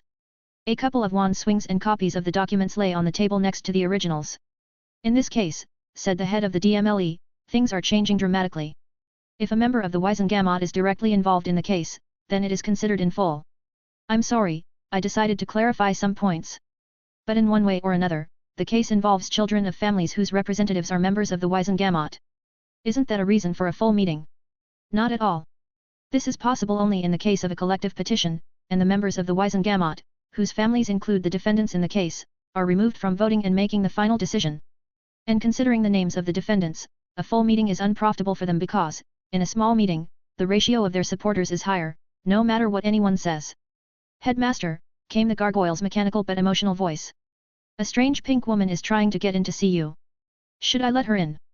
Dumbledore sighed sadly but only nodded in agreement. Apparently, that was enough. 373, Chapter 373. A/N, want to read ahead, up to 40 chapters? May the magic be with you. Enjoy. Headmaster, I turned to Dumbledore before Umbridge showed up, and I'm 100% sure it's her. I hope you will support my little impromptu. Depends on the impromptu, he smiled sparingly. I want to know, Umbridge said from the doorway, walking in importantly and quickly. She was still wearing some sort of pink business-style combination. Why is Hogwarts turning into a passageway, and the signal charms won't stop beeping every now and then in the Dada office? Dolores, Amelia nodded. Oh, what an unexpected surprise, Umbridge smiled sweetly, looking around the audience and paying special attention to Moody and Nymphadora. Amelia. What brings you at such a late hour to such an atypical place for the head of the DMLE? And in such extravagant company? Also, Mr. Knight, why aren't you in bed at that same late hour? Conspiracies? Intrigue? Investigations? I couldn't resist answering. Please explain, Umbridge immediately shifted her gaze to me. A case will be opened on a recent incident, I explained briefly. Will you sit down? Pulling up a chair for Professor Umbridge, I smiled politely, and this pink woman thanked me with a smile and sat down. She evokes strong associations with one teacher in my past life. They are very similar both in appearance and in the manner of speaking. The thing is, Professor, I continued to explain my point. That in the person of these children from, of course, respected and influential families, we are faced not only with the organization of a serious crime, in case of success of which we could expect some sad consequences for individual families in the near future, but also with a much bigger problem. Umbridge squinted her eyes, looking at me intently with a smile. Which one, may I ask? A public, active, demonstrative disregard for the Ministry in general, and Minister Fudge in particular. I'm afraid I don't quite understand you. Do you know what kind of rumors the Slytherins involved in the incident are spreading? No? What were their motives? I'll tell you. They're spreading rumors that you know who is back. Umbridge's face hardened, making the smile less lively, stony. More than that. The organizer of the action was Draco Malfoy himself, saying that, allegedly, you know who personally instructed him to deal with the Green Grass girls. But that's not all. The others listened, agreed, shared, saying, yes, yes, the Dark Lord is great. That's enough, Mr. Knight, Umbridge held out her hand in front of me. I don't wish to hear such blatant lies about Voldemort's alleged revival. And I understand you perfectly, believe me. But that's not the point. If we leave everything as it is. The position of the Ministry and the Minister regarding what happened is obvious, Umbridge cut off. Miss Granger exceeded the acceptable measure of self-defense. However, the paragraph on self-defense does not specify permissible measures with the numerical superiority of the attackers, whose number exceeds the defending side by more than 3 times. Umbridge looked at me again with slightly squinted eyes and a slight sly smile. But, on the other hand, there is a medical examination, certified by the seal of the Healing Master. It says there are traces of Imperio on Daphne Greengrass. Unfortunately, the wands of the attackers have probably already been erased, and Priory Incantatem will show only a set of simple household spells. There are only memories. Which don't count as evidence, Umbridge finished for me. Exactly, I nodded, smiling slyly in response. As a result, we have a stalemate in which a lot of things seem to have happened, but there is no one really to blame. But isn't the Ministry, like the minister himself, supposed to maintain not only the law but also order by stopping harmful, malicious ferment in society that can destabilize and destroy all that our society has been hard at work building for the last 14 years. Very curious, Umbridge smiled even wider. As I understand it, you have some sort of suggestion? Some opinion? Absolutely. 374, Chapter 374. A/N, want to read ahead, up to 40 chapters? May the magic be with you. Enjoy. Trying not to inadvertently look at the rest of those present, which can be regarded as a search for support, I put a serious expression on my face. This seemingly rather ordinary incident, apart from the location, is the key one. A turning point. If the ministry now goes along with the influence of the old families, covering their desire to protect their children, it will discredit all authority. These oldest families will finally be convinced of their impunity if they cover their tracks a little better. They will continue to carry out their propaganda about the revival of the Dark Lord, thereby mocking the minister and his cabinet. It is in this case, at this moment, gathering the will in a fist, the ministry and Minister Fudge will show that the government is strong and united as never before. Umbridge stared at me silently for several seconds. The small group of the Wizengamot will not vote in your favor. Small? You see, Professor, Miss Granger is my ward under a mentoring contract, and I myself am a member of the Wizengamot representing the interests of the House of Black, and I take full responsibility for Miss Granger's actions in this incident. How incredible the twists and turns of life can sometimes be. Umbridge smiled again, not even doubting my words. It is understandable such a lie is easy to check, and the punishment can be severe. In order to have some more specific opinion on the situation, I would like to look at the memories. I can help you with that. Dumbledore got up from his chair. Please, Professor, I happen to have the Pensieve lying around. Then Madame Bones expressed a desire to get acquainted with the memoirs, and Mr. Goober made another copy and immediately notarized the document of their authenticity.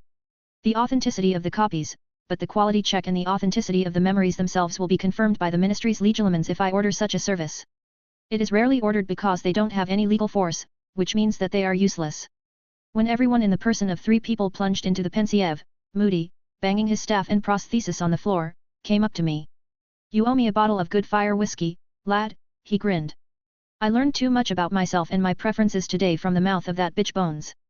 This needs to be filled with excellent swill. No problem. Where should I send it to you? Take it to headquarters. And make sure there are no additives in it. I know you. Moody trudged to his corner, and I couldn't resist and, without any wands and verbal formulas, without even moving my hand, sent a stinging jinx into him. An inaudible and almost invisible fast beam of the spell that was about to sting the retired aura in one place suddenly came across the tip of the staff that seemed to flash by accidentally.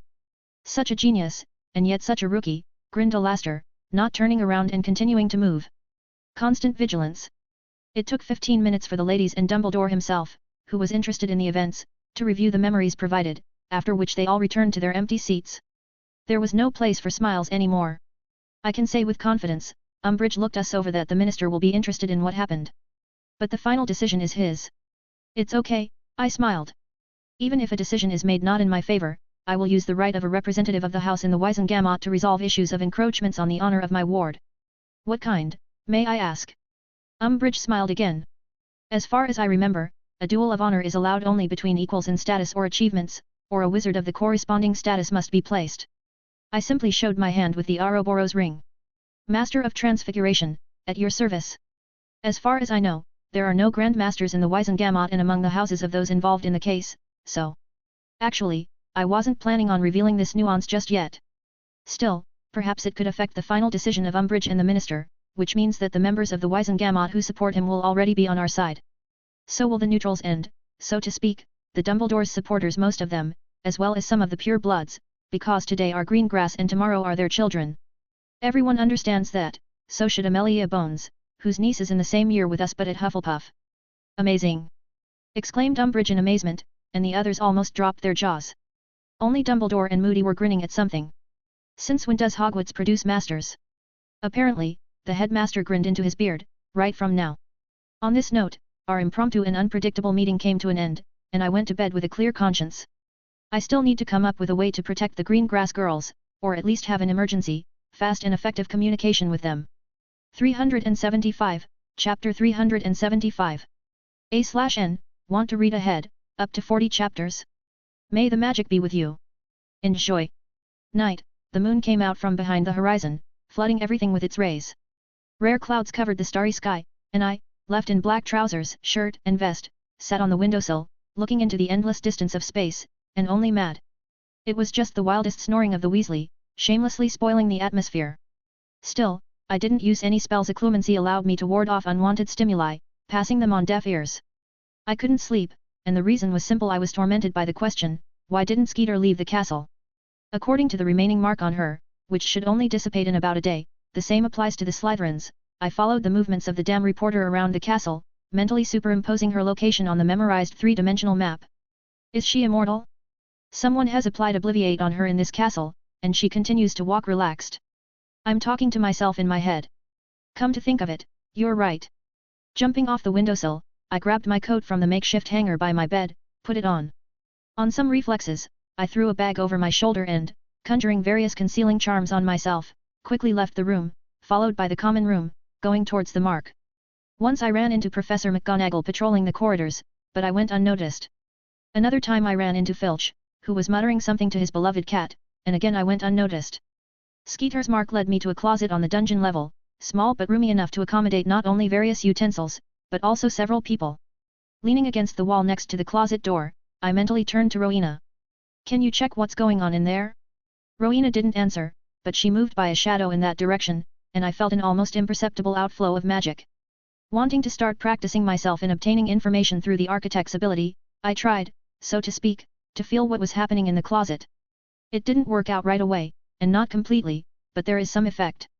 Under Rowena's quiet laugh in my head, I began to understand exactly what was going on there, not to see, not to hear, but to understand.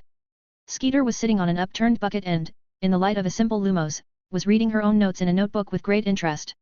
No matter how hard I tried, I couldn't understand the contents of the inscriptions. Rowena informed me. Can you understand? Does it say anything about who caught her and cleaned up her memory? Interesting. Dropping the bag from my shoulder, I opened it, calling for a couple of newspapers and parchment.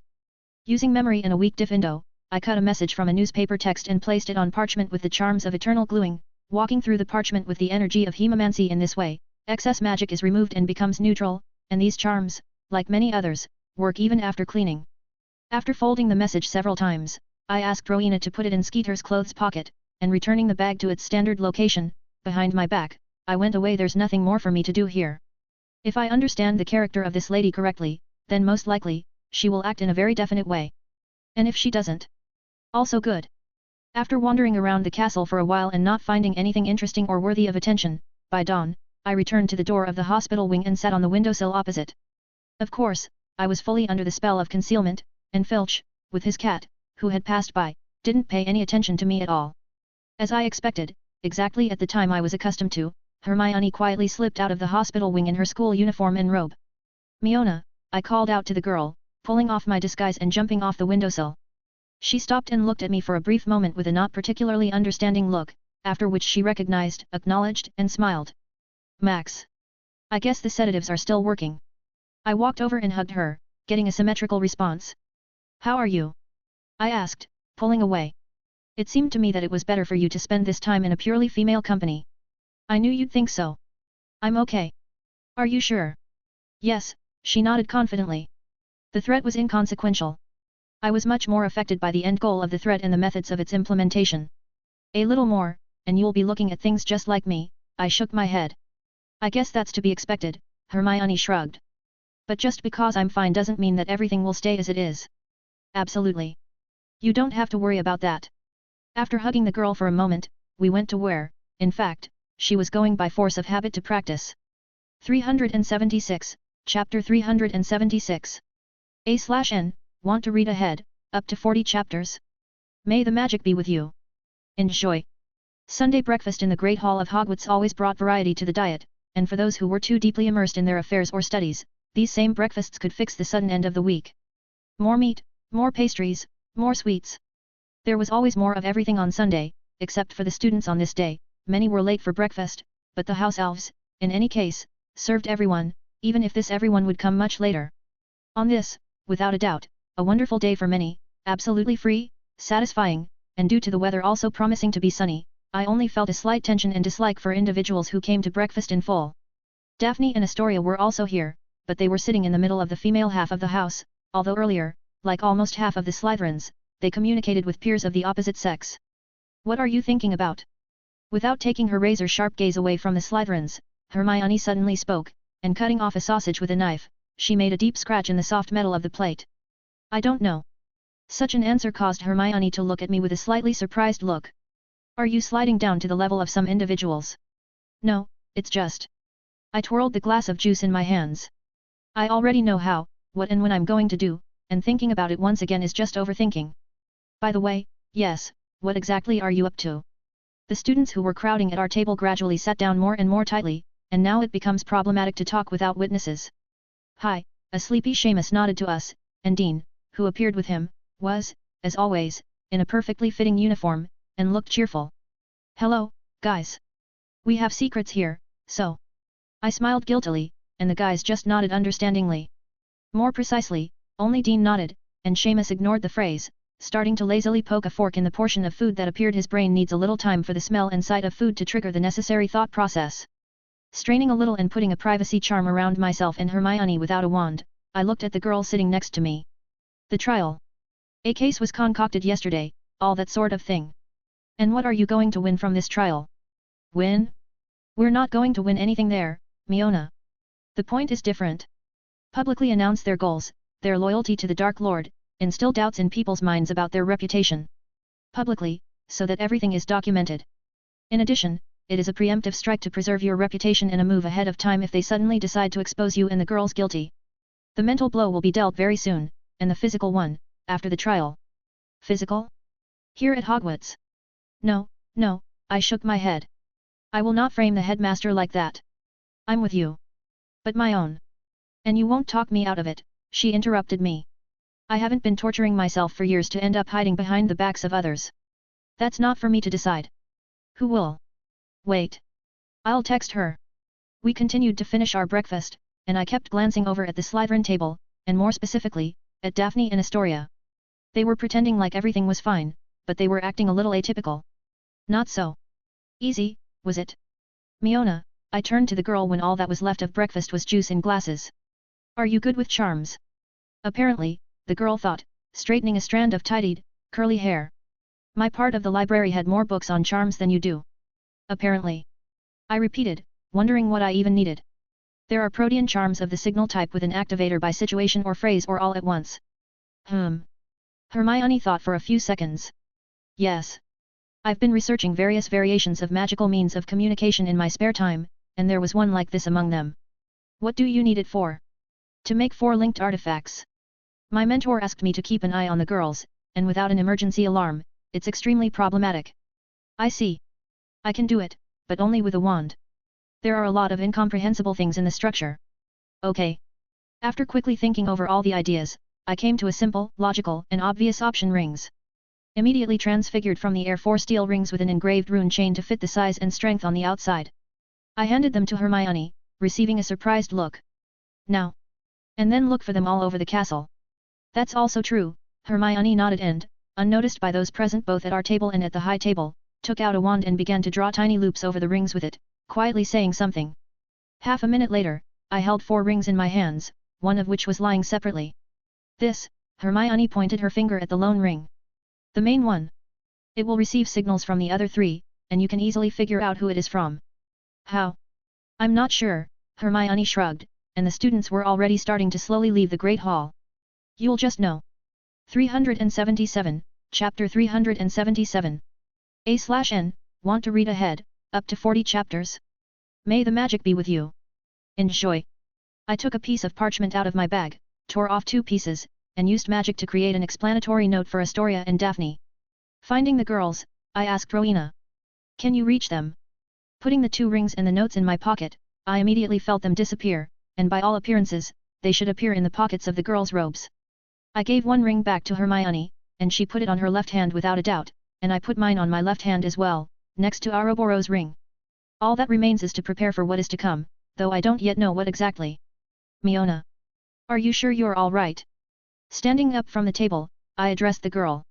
Yes, she nodded.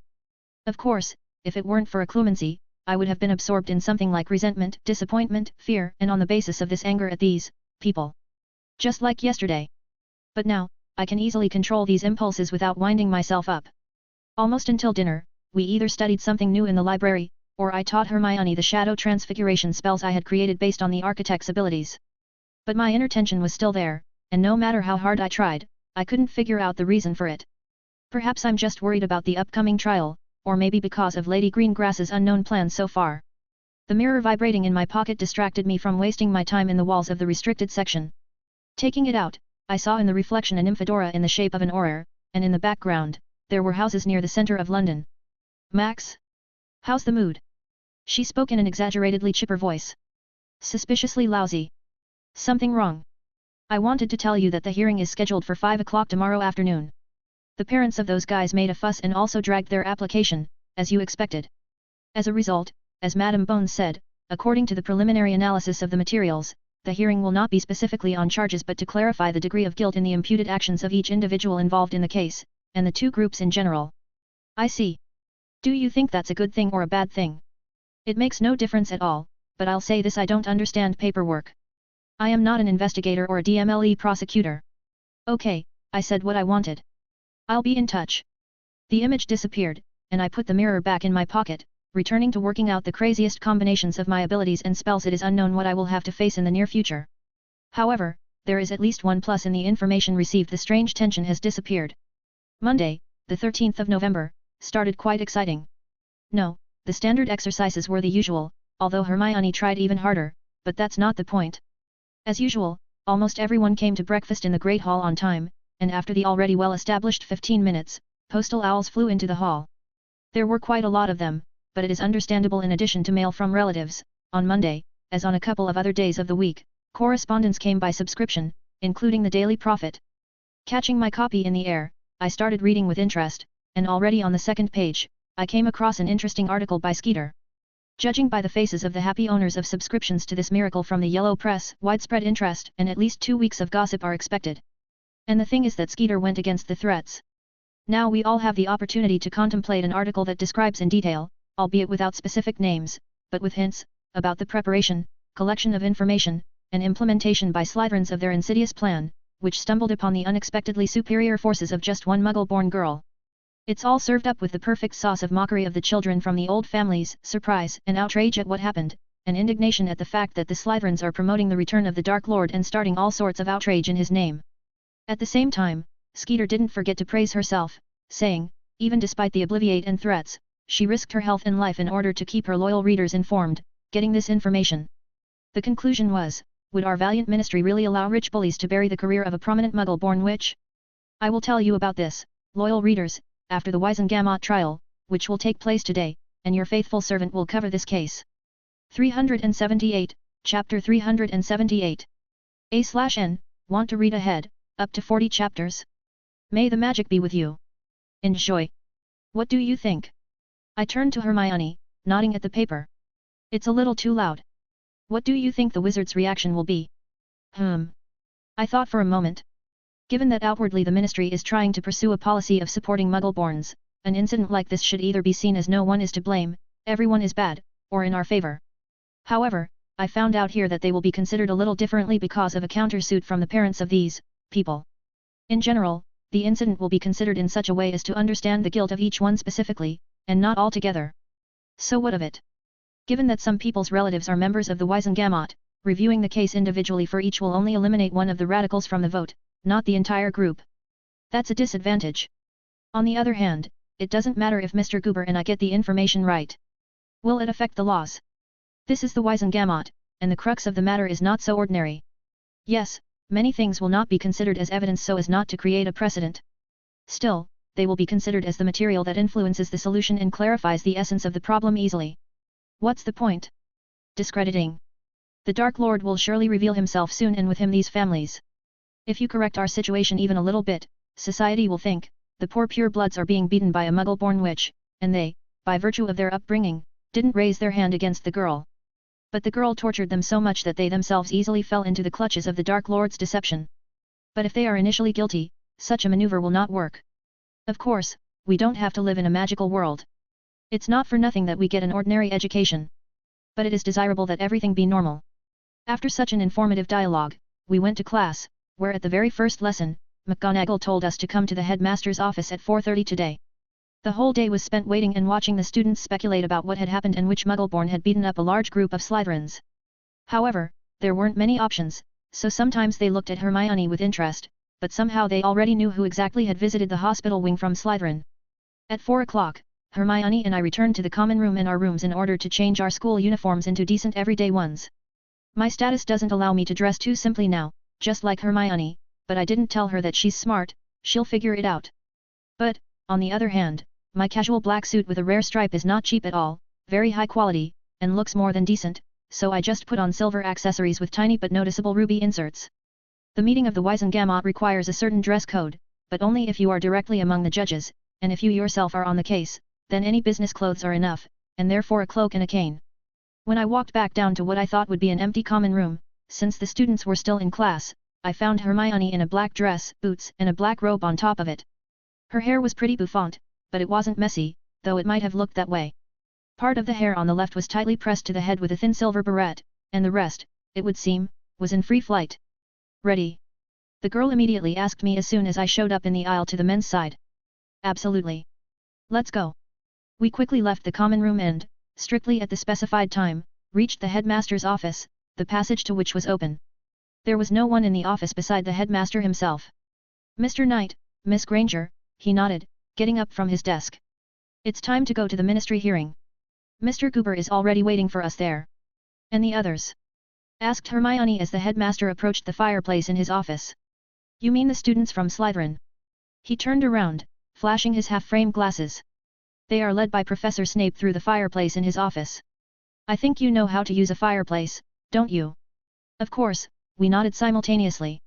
"Great," the headmaster smiled, taking a handful of fluo powder from a special stand beside the fireplace. "We are going to the Ministry of Magic, Atrium. Remember?" We nodded again, and the headmaster threw fluo powder into the fireplace, turning the fire in it green. "You go in first, and I, in case you make a mistake, will go after you. You are not coming with us? Aren't you the chairman of the Wizengamot?" "Not anymore," the headmaster shook his head. "Not long ago, not without the help of Minister Fudge, I was removed from that position. However, I am indeed coming with you but as a listener and witness." "So is Madame Pomfrey." Nodding, I took some fluo powder, stepped into the fireplace, and said, "Ministry of Magic, Atrium." I immediately threw fluo powder under my feet, and I was sucked into a whirlwind of movement, quite quickly taking me to the fireplace in the long, spacious, and high hall I had already seen with a dark parquet floor and black tiles around the edges. There were relatively few people here now, but everyone was moving somewhere and pretending to be extremely busy people, although perhaps it was so. Hermione followed me out of the fireplace, and a few seconds later, the headmaster emerged from the green flames, heading in the direction he knew best, and so we followed. 379, Chapter 379. A/N, want to read ahead, up to 40 chapters? May the magic be with you. Enjoy. After walking through the hall, we had to check in at the guard post, where they weighed our wands and gave us the appropriate passes, and then we got to the elevators, one of which we had to go down almost to the lowest level. Although, as I know, this is the lowest level for general access, with only the Department of Mysteries below. We followed the headmaster again, and there were not many people in these corridors. At the door of one of the offices stood the slightly hunched old man I knew, in a business suit, robe, and a small black hat. "Mr. Goober." "Hello," I said to the lawyer, and Hermione gave a slight curtsy. "Hello, young man, lady. Albus. How are things? Basically, you can come in and sit down." The rest of the defendants did so. "I'll tell you right away, Mr. Knight, and you, Miss Granger, are assigned chairs in the center of the room. On behalf of all the other defendants in the case, Lady Greengrass, as responsible for her daughters, and Mr. Morris, as a lawyer representing the interests of the others, will be present. And you?" Usually, the defense side does not take the place of the person involved in the case, but in cases where there are more than 4 people on one side, exceptions are made.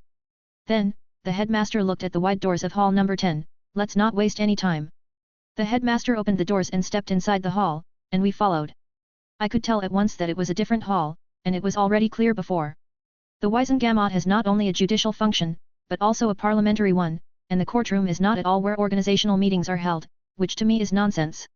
The center of the hall was the lower level in a large oval shape as if 2 circles were joined by lines.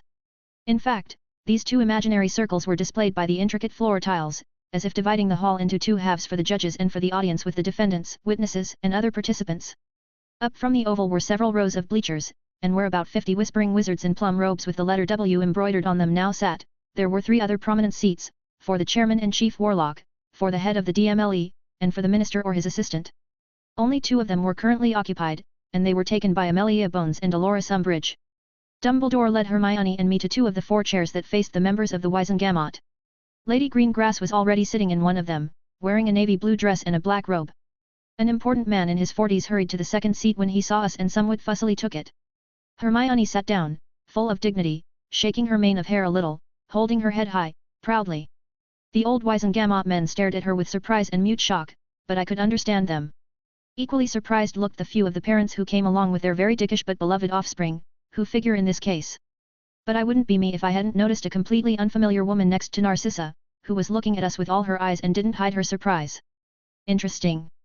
After looking around the hall, I took my seat, looking at the members of the Wizengamot. A lot of old ones, a lot indeed. But there were some relatively young ones among them, and even some I knew. Here, for example, if I'm interpreting the face that has changed with age correctly, sits Hannah Abbott's grandfather. I've seen him in magic photos from the old days. There's Augusta Longbottom, a flinty grandmother with the appearance of a quiet and harmless lady. However, this appearance is radically changed by almost a military posture. Rowley, Travers, Parkinson, of course, not all of the sacred ones were here. Some families were suppressed, some I don't know at all, and others are wanted from young to old. Somewhere behind us were suspiciously bad-looking guys from Slytherin with their relatives. On the sides were several spectators, among whom Skeeter could be seen, and another place was occupied by Percy Weasley, and, apparently, now he will be a secretary. There was another exit from the hall, but now it was closed, and at the very top, along the perimeter, if you look closely, you can see Aurors. If my memory serves me correctly, they were obliged to be here after the cases in the early 80s when criminals ended up directly in the courtroom, and the case of Barty Crouch Jr. was not the only one. By the way, I don't know if he and his father are alive. Though, what can happen to the junior in Voldemort's camp? Fudge entered the hall at a brisk pace in a robe with the letter W and proceeded to the place of Chief Warlock. Now it is clear who took the vacant place after Dumbledore. 380, Chapter 380.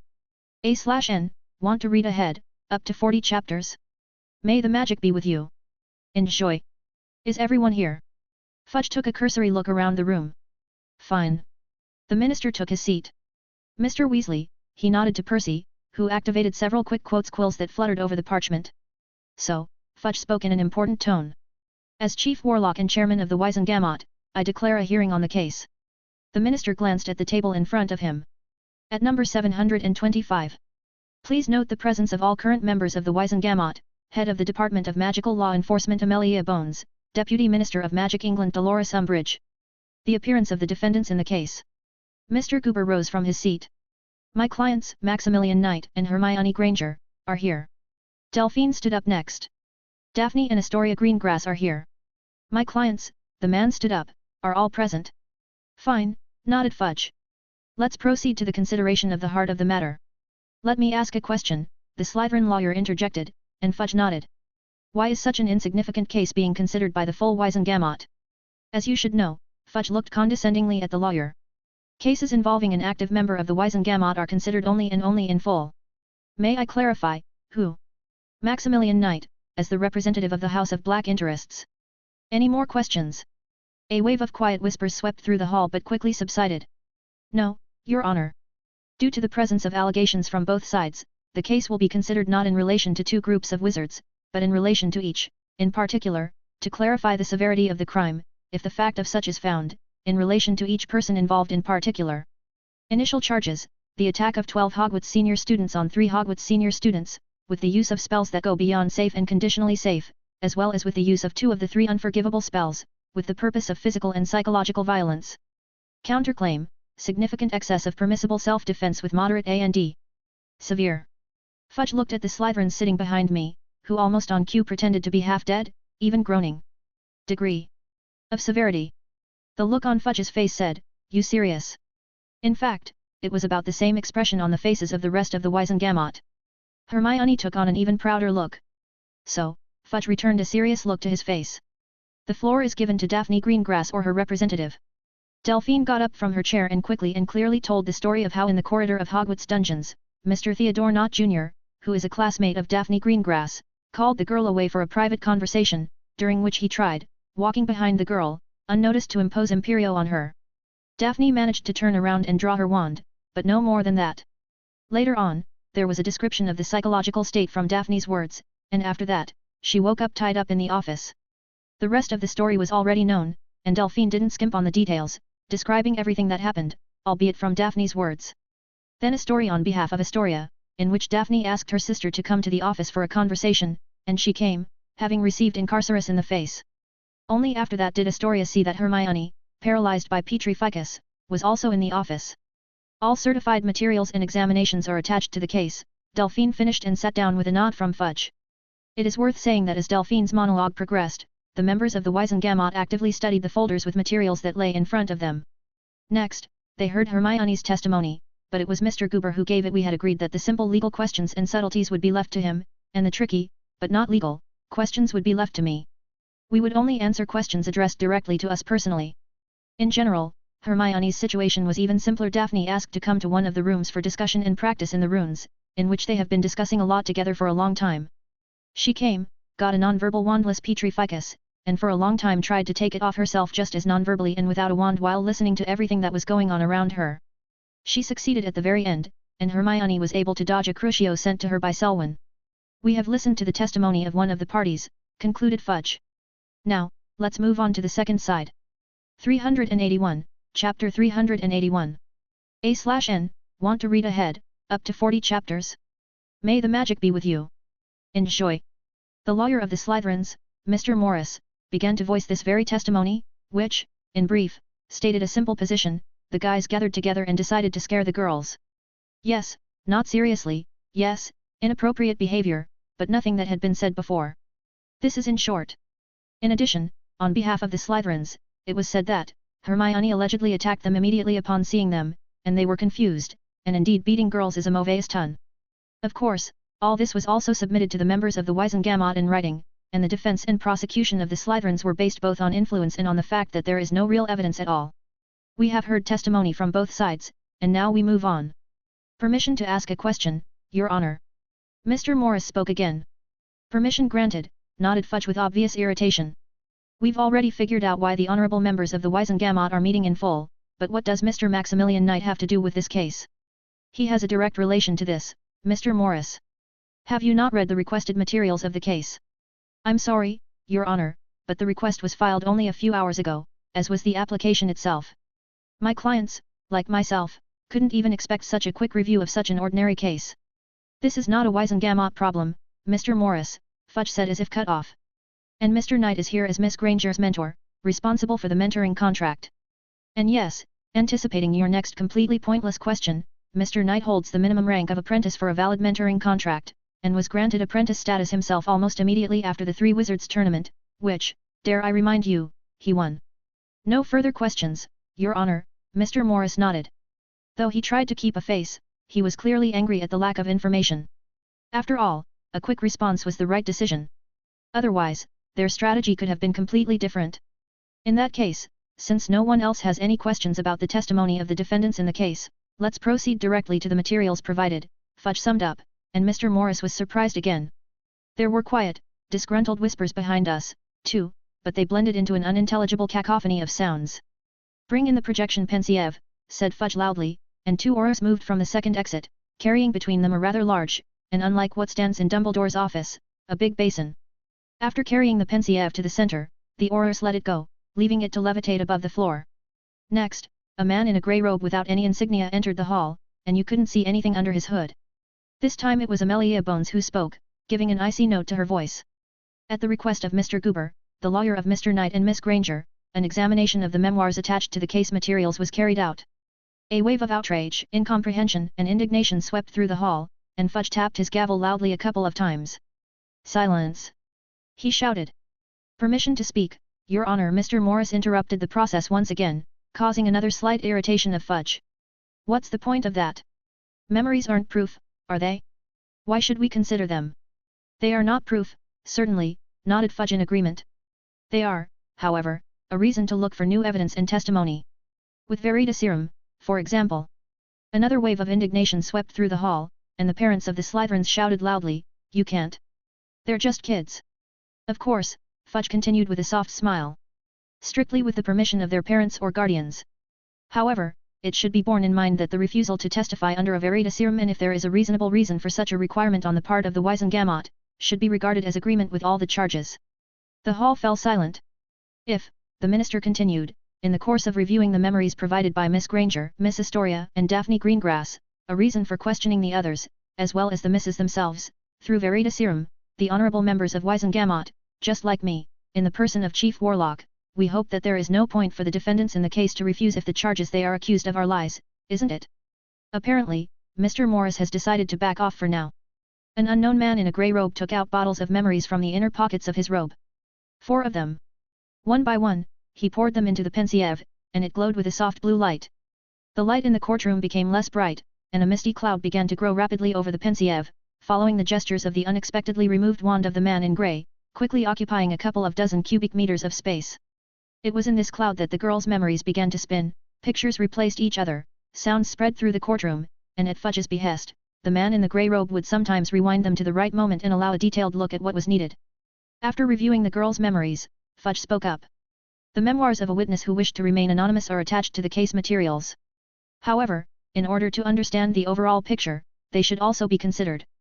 The minister nodded to the man in the grey robe, and he performed another gesture with a wand, and in the fog over the pensieve, my memories of the Slytherin conversation in a separate office were already spinning, whereof the important ones were mentions of the Dark Lord and his errands, along with Nott's confession that he had put an imperio on Daphne. Any objections? Fudge addressed everyone present. Petitions? Anything else?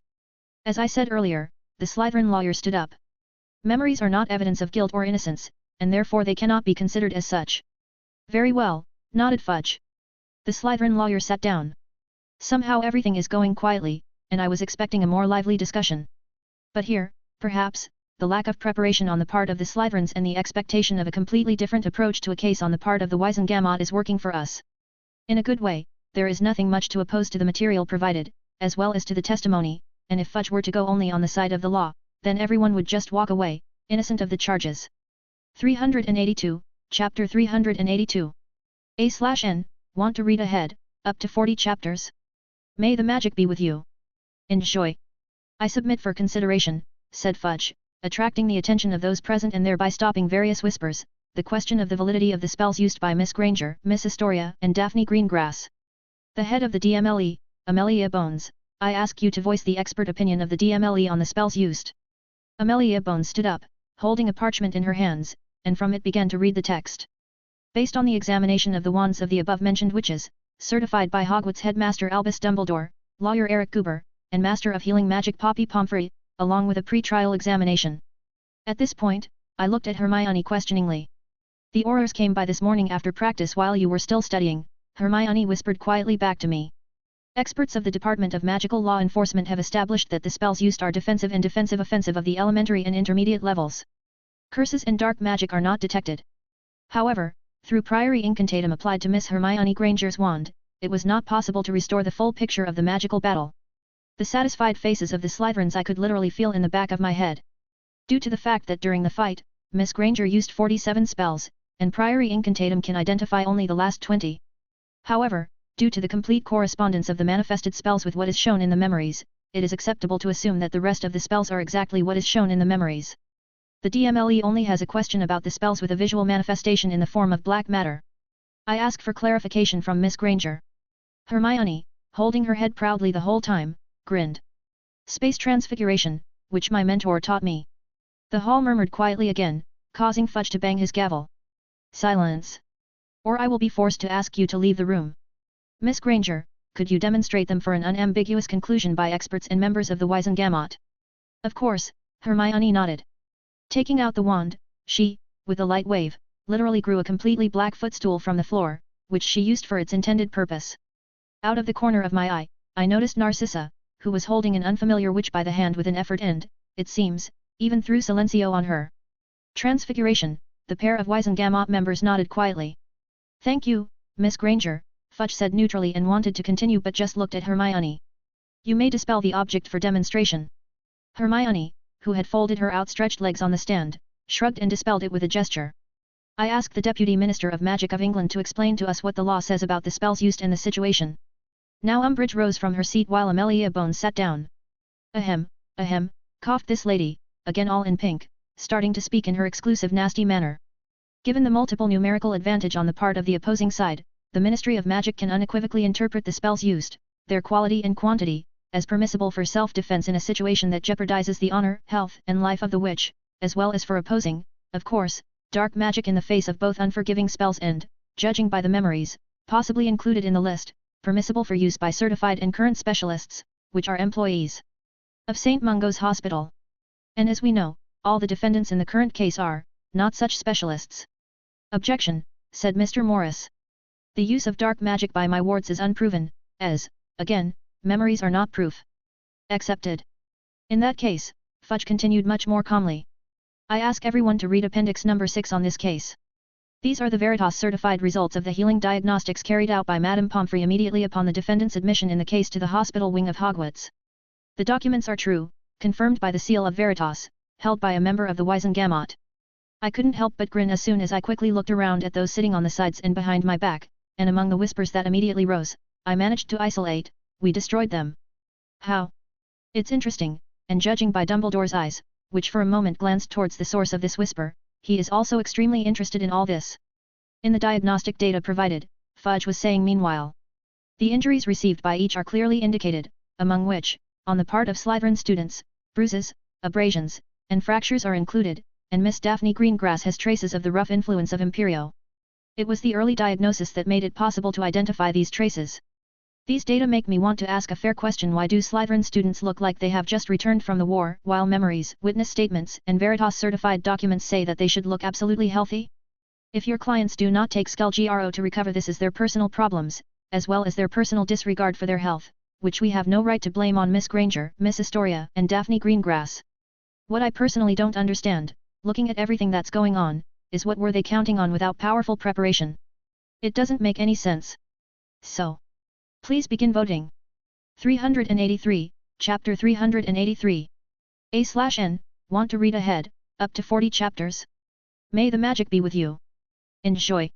First, there was the question of Hermione's guilt in the charges against her, then Daphne, and then Astoria.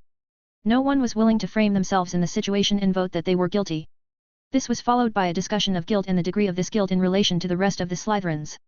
Malfoy, Crabbe, and Goyle were acquitted due to the fact that they did not want any violence, and they didn't use many spells. They were saved by the lack of skills from the verdict. Many got off with a fine, as they applied the minimum and refused the Veritaserum. Nott and Selwyn also refused such an honor, but when their sentence was about to be announced, it was clear to everyone what the consequences of using the unforgivable were. Objection. A slightly unhinged dark-haired man of medium build, a little over 50 years old, jumped up from his seat. I don't agree with my son's guilt. Mr. Selwyn. Fudge tapped his gavel rather aggressively on the table. Please remain calm. Mordred to you, not calmness. The man ran into the middle of the hall, looking at the members of the Wizengamot. The Aurors moved but did nothing yet. This is all a crazy farce, and I, as the head of the Selwyn house, call. Who is there defending this? Muggle-born, to a duel of honor. Selwyn pointed his finger at me in a rude manner. The hall murmured, the members of the Wizengamot whispered, and cheers of approval ran through the audience and the Slytherin parents. As I recall, smirked Fudge, you, Mr. Selwyn, have only reached the rank of apprentice in various disciplines, have you not? Indeed I have. The man continued indignantly. And this one, he pointed his finger at me again. However, Fudge interrupted him, and Selwyn stared at him with question and indignation. You can only challenge a member of the Wizengamot on condition of equal status and achievement. Simply put, you have no right to challenge Mr. Knight to an honor duel. Why all of a sudden? The man got angry, but he didn't make any sudden moves. The Aurors don't sleep. An apprentice suddenly can't challenge another. Mr. Knight, Fudge looked at me. Rising from my seat, I took a step toward Selwyn, who immediately turned toward me. Holding out my hand with the Ouroboros ring, I smiled. Allow me to introduce myself, Master of Transfiguration, Maximilian Knight. And whom do I have the pleasure of speaking to? The sneer in my voice could have been scooped up by buckets, and there was silence in the hall. Selwyn was snuffling angrily, but he managed to control himself and returned to his seat, and I turned to the Wizengamot. May I address, Your Honor? Yes, Mr. Knight, nodded Fudge. Regarding the month of imprisonment in Azkaban for Mr. Nott and Mr. Selwyn. As you may have seen from the memories, Mr. Theodore Knott Jr. clearly has mental abnormalities. In this case, imprisonment even for a few days in Azkaban will lead to an irretrievable loss of adequacy. We, in turn, will lose the opportunity to return Mr. Knott to society. And what do you suggest? Umbridge asked, somehow even smiling insidiously.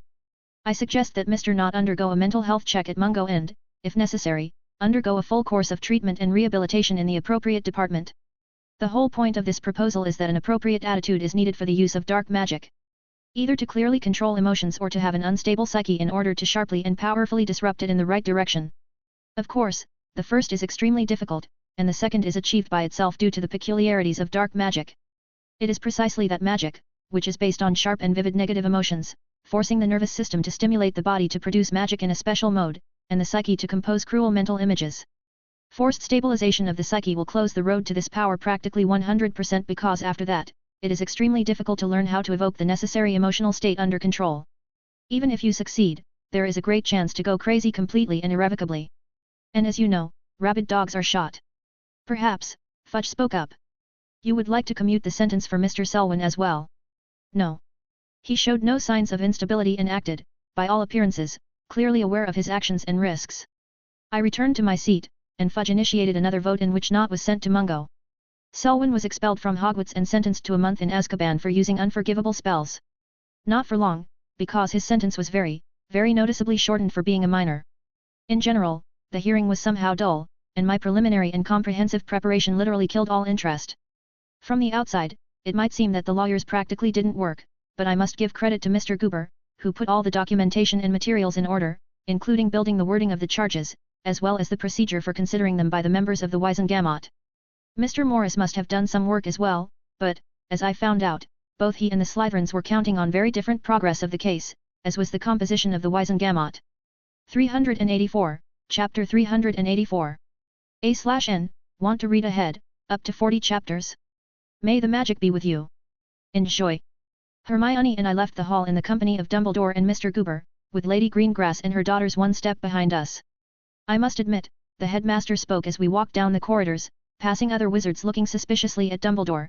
I was somewhat surprised and in some ways pleased by your decision regarding Mr. Knott. I was merely expressing an opinion, the reasons for which are quite obvious. And it is commendable that you are in no hurry to send anyone to the Dementors.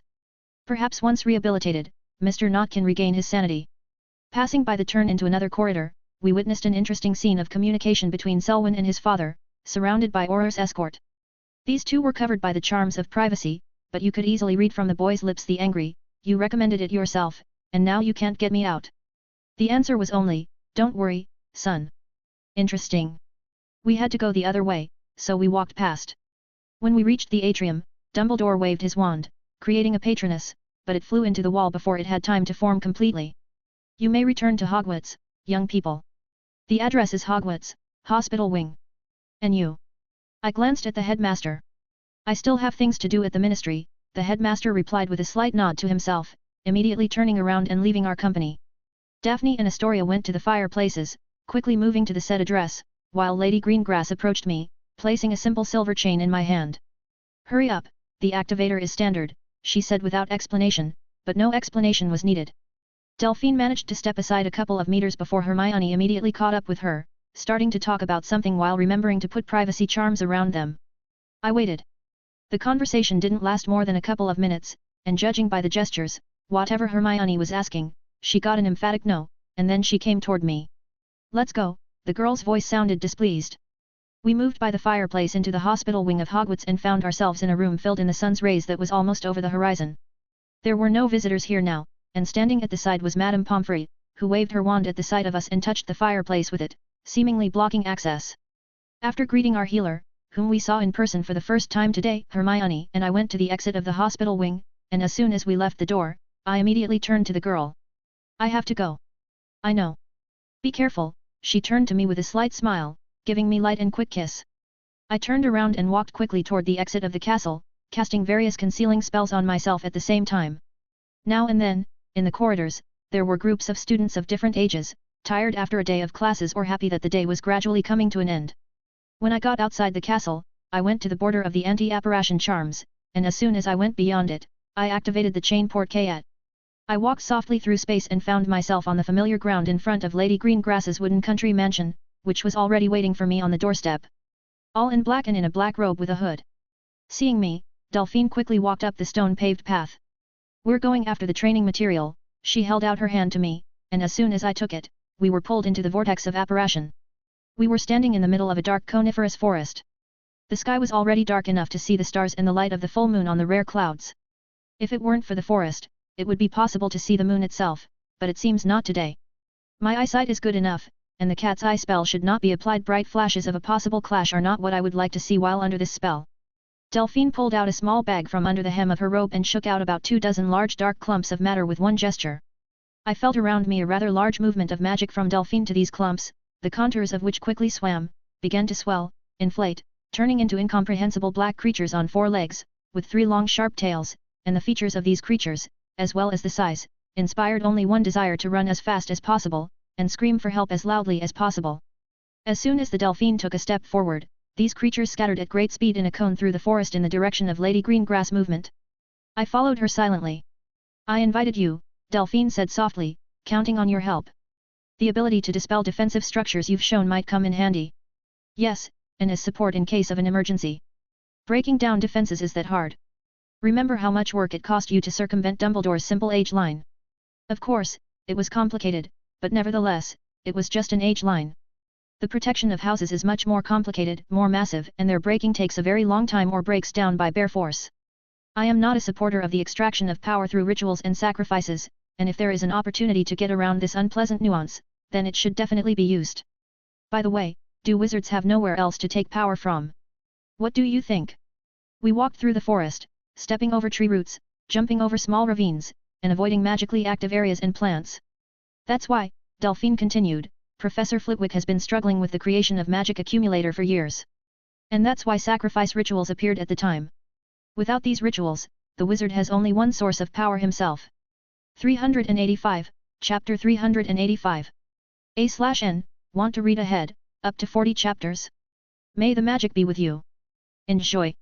There was a distinctive wolf howl in the distance, but Delphine didn't even move her head toward the sound, continuing on her way.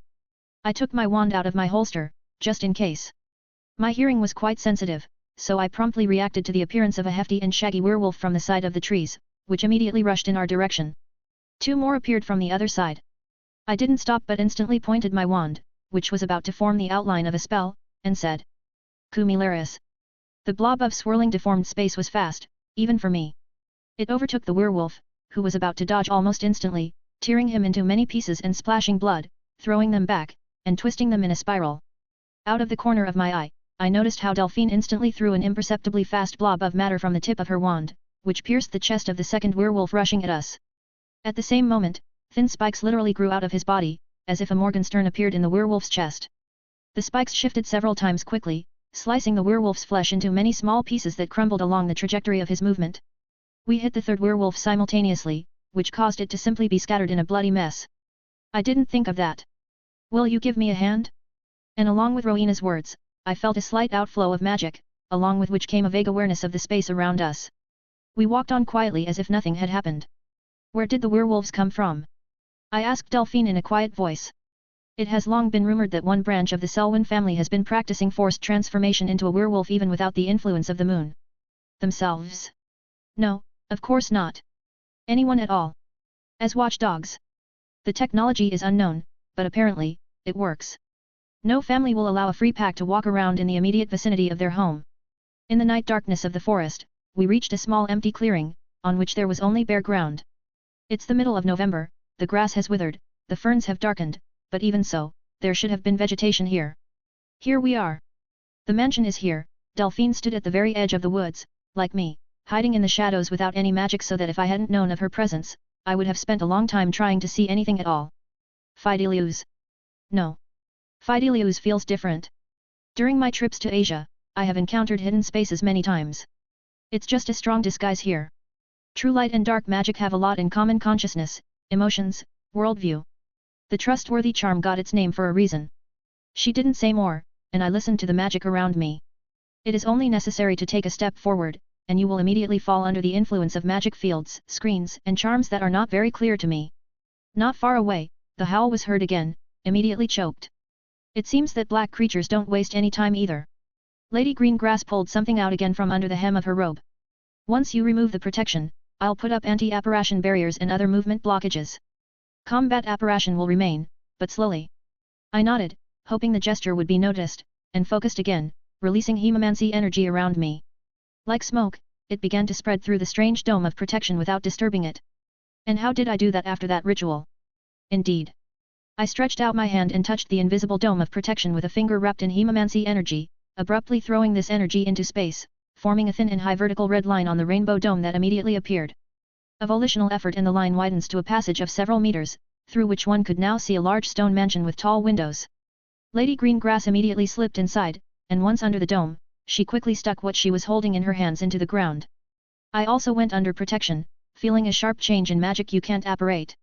These feelings were much brighter than those within Hogwarts. That's it. Now act very quickly. The golems won't let them escape on their own 2 feet. Delphine moved towards the mansion, gaining a completely inhuman speed from the spot, and I had to speed up to keep up with her.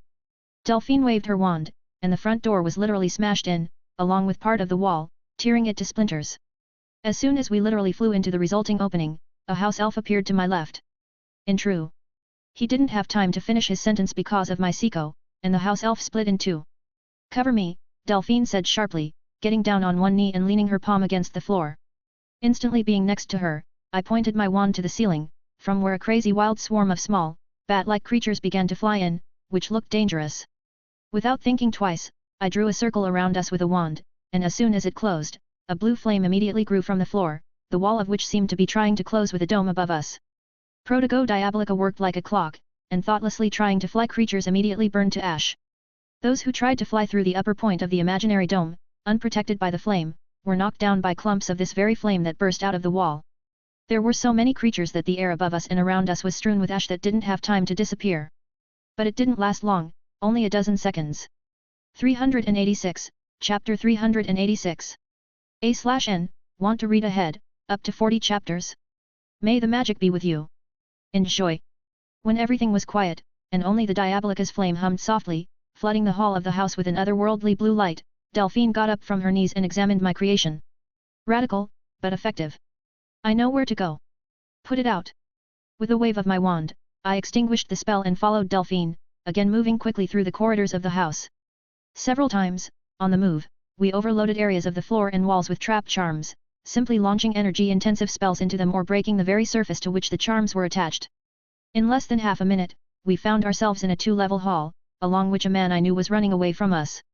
After checking everything with shadow and magic, I found nothing worthy of attention, and together with Delphine, we abruptly rushed after the man. But the strange thing is he managed to cover the rest of the hall, after which he turned to us and grinned. It was as suspicious as possible.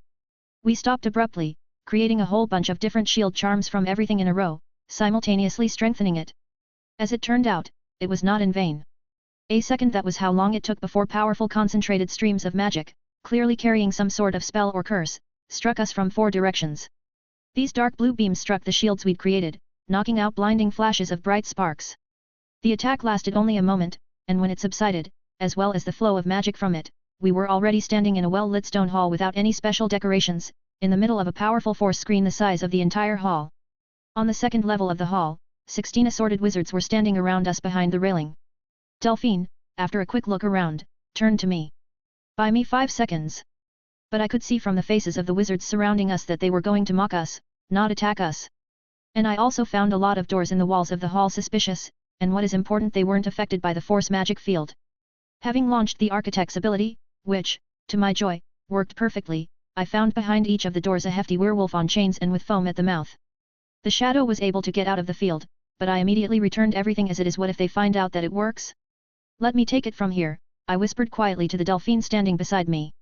It's not just your revenge. How much material do you need? 1. Selwyn. Well, spoke Selwyn, already standing on the second floor of the hall and looking up at us, leaning against the railing. Who do we have here? What am I talking about? It's like I didn't know you were coming, Delphine. The dark-haired man chuckled, and the others echoed him but stopped at a hand gesture. By the way, not likely, of course, but do you know where my faithful comrades have gone? Jugsun, for example? No. You'll meet soon, Delphine replied calmly, throwing a couple of simple spells at the barrier with her wand to see the exact reaction of the magic. You don't have to try, you won't get out of there. It's an old family trick to restrain recalcitrant wizards. If you only knew how those pathetic muggles we let in to feed this creation screamed. The wizards around him laughed again, but they fell silent, as before, at Selwyn's hand gesture. He unzipped his robe, revealing his leather camping suit for a moment, and pulled a small cube from the pouch on his belt. The Dark Lord does not tolerate refusals, as well as failures, and he is always merciful to those who fulfill his will. My son, Selwyn glanced at me, because of you, brat, who ended up in Azkaban won't stay there long. Your last words. Selwyn pressed the edge of the cube, and the doors in the walls abruptly opened, revealing werewolves on chains. When they saw the prey, they immediately went wild, pulling these chains with a clang, but they withstood, keeping the distraught creatures in place. Trying to feel the magic, I found a powerful and crazy saturated ritual structure under our feet, but it was not there until the moment of activation. In fact, neither were the wizards around. It's worth paying attention to such things in the future. Literally creating a blade of blood under the heel, I made my way through the floor with it to the very contour of the ritual, starting to fill it and preparing to absorb magic according to the scheme remembered by Rowena back in my state of disordered consciousness. If anything, mine are ready to attack right now, Delphine whispered, giving me the helm of the operation, so to speak. It seems that the pretentious villain is waking up in me again. 387, Chapter 387. A/N, want to read ahead, up to 40 chapters? May the magic be with you. Enjoy. Your last words. Selwyn stood on the second floor of the hall, looking at these losers and preparing to activate the amulet at any moment to release the werewolves from their chains. In a closed room, a very rare wizard can stand against 12 such creatures. Especially such modified, improved ones. How glad Selwyn was when he found out about the Dark Lord's displeasure with Malfoy's offspring. Now there is an opportunity to displace the cheeky son of an equally cheeky, but dead dad. And now that the Dark Lord is assured that Greengrass will not come to his side because of Malfoy's mistake, he has ordered the elimination of the older generation. You can't get to the old Greengrass, but killing the girl is like taking candy from a muggle. The guy downstairs. He has style. It's even a pity that we have to kill such a talented guy. He could serve the Selwyns and the Dark Lord well. Obviously, he did not disdain body training, unlike many. For a moment, Selwyn remembered his younger years and the fact that he looked nothing like Knight, shallow, thin, but pure blood and strong. You think, the guy below spoke up, looking around at everyone present, that you're safe behind the barrier? It's only an illusion. A reassuring delusion, supposedly protecting you. Enjoy your last moments of life, for I have come to exact my vengeance. Selwyn wanted to laugh, but something told him to activate the amulet. 12 huge werewolves broke out of the pens, rushing at the two wizards in the middle of the hall with unprecedented speed. Selwyn was already in anticipation of their screams, but Knight only lazily waved his hand with a wand, pointing to the ceiling, and a cloud of hundreds of thousands of bloody strings seemed to rise around him and the green grass girl, in the blink of an eye, turning the 12 werewolves into bloody pulp that rolled down at the feet of the two. Problem. And how are you going to take revenge? Selwyn exclaimed in a less confident voice, addressing the two wizards under the barrier. And to whom? The Dark Lord? I've made this barrier impenetrable, and even if you get out, you'll have to go through us first. You did. So much arrogance and mockery were in the voice of the damned blonde that Selwyn grimaced at how much it hurt him. You have no idea what you've done. The guy's eyes lit up with a faint blue light. I will step over your cold corpses. The barrier surrounding Greengrass and Knight trembled. Subordinates, personally issued by the Dark Lord, took out their wands, preparing to fight back. Suddenly, a lot of black circles of different sizes appeared all over the hall, just hanging in space. One circle, no bigger than a saucer, appeared in front of Knight, and he pointed his wand at it. The sense of danger sounded the alarm, and Selwyn put the most powerful protego around him. Shall we start? Knight asked, quickly whispering a spell. Selwyn could not help but recognize the humming jet of crimson fiend fire that struck the black circle in front of Knight, but Selwyn was shocked by something else. Flames burst out of all such circles around the hall in different directions, immediately merging into powerful streams, sweeping away the protection of other Death Eaters, incinerating them, walls, decorative elements. Selwyn watched with wide-open eyes as if time had slowed down, allowing him to see how the world was melting into ever-changing nightmarish images of crimson flames, uncontrollably devouring everything around, merging into one ring. Run! Was the only thought in Selwyn's head, and his body hastened to realize it itself. He turned around and ran, and even the doors, to which a second ago he was standing with his back, opened in a direction not provided for by design. He ran through the corridors without remembering himself, leaving behind the last death cries of the horror of his newly found comrades and the hum of fiend fire. After running through a couple of corridors, Selwyn found the courage to turn around, but only to jump out of the window at the sight of night and green grass calmly following him. Out of fear, he forgot how to conjure, and the heartbeats merged into a monotonous hum in his ears. Selwyn ran into the woods, but when he turned around, he saw night and green grass again. The saving border of the anti-apparition barrier was felt very close. It seemed that you only needed to stretch out your hand, but black creatures the size of a bear jumped out of the forest. Selwyn didn't see how the same creatures were now leaving his house, walking calmly toward green grass following night. "Aa! Avada Kedavra!" shouted Selwyn, pointing his wand at one of the creatures, but the powerful green beam of the killing curse did nothing to it. Someone grabbed Selwyn by the back. From a sharp jerk back, the whole world turned upside down in his eyes. There was no wand in his hands. Night stepped on his chest from above, bending down and looking straight into his face. Selwyn tried to conjure something, but to his horror, he realized that he couldn't, looking into the burning blue eyes. "Ha ha ha!" The wizard lying with his back to the ground burst out in a fit of hysterical laughter. "You can't win! Ha ha ha! Can't escape! The Dark Lord is great and mighty!" Night spoke calmly and harshly. "Better! Ha ha ha! In what?" "In everything!" The world faded for Selwyn, and the phrase, as if through the thickness of water, reached the consciousness fading under the influence of spells. "I went a little too far with the cold corpses."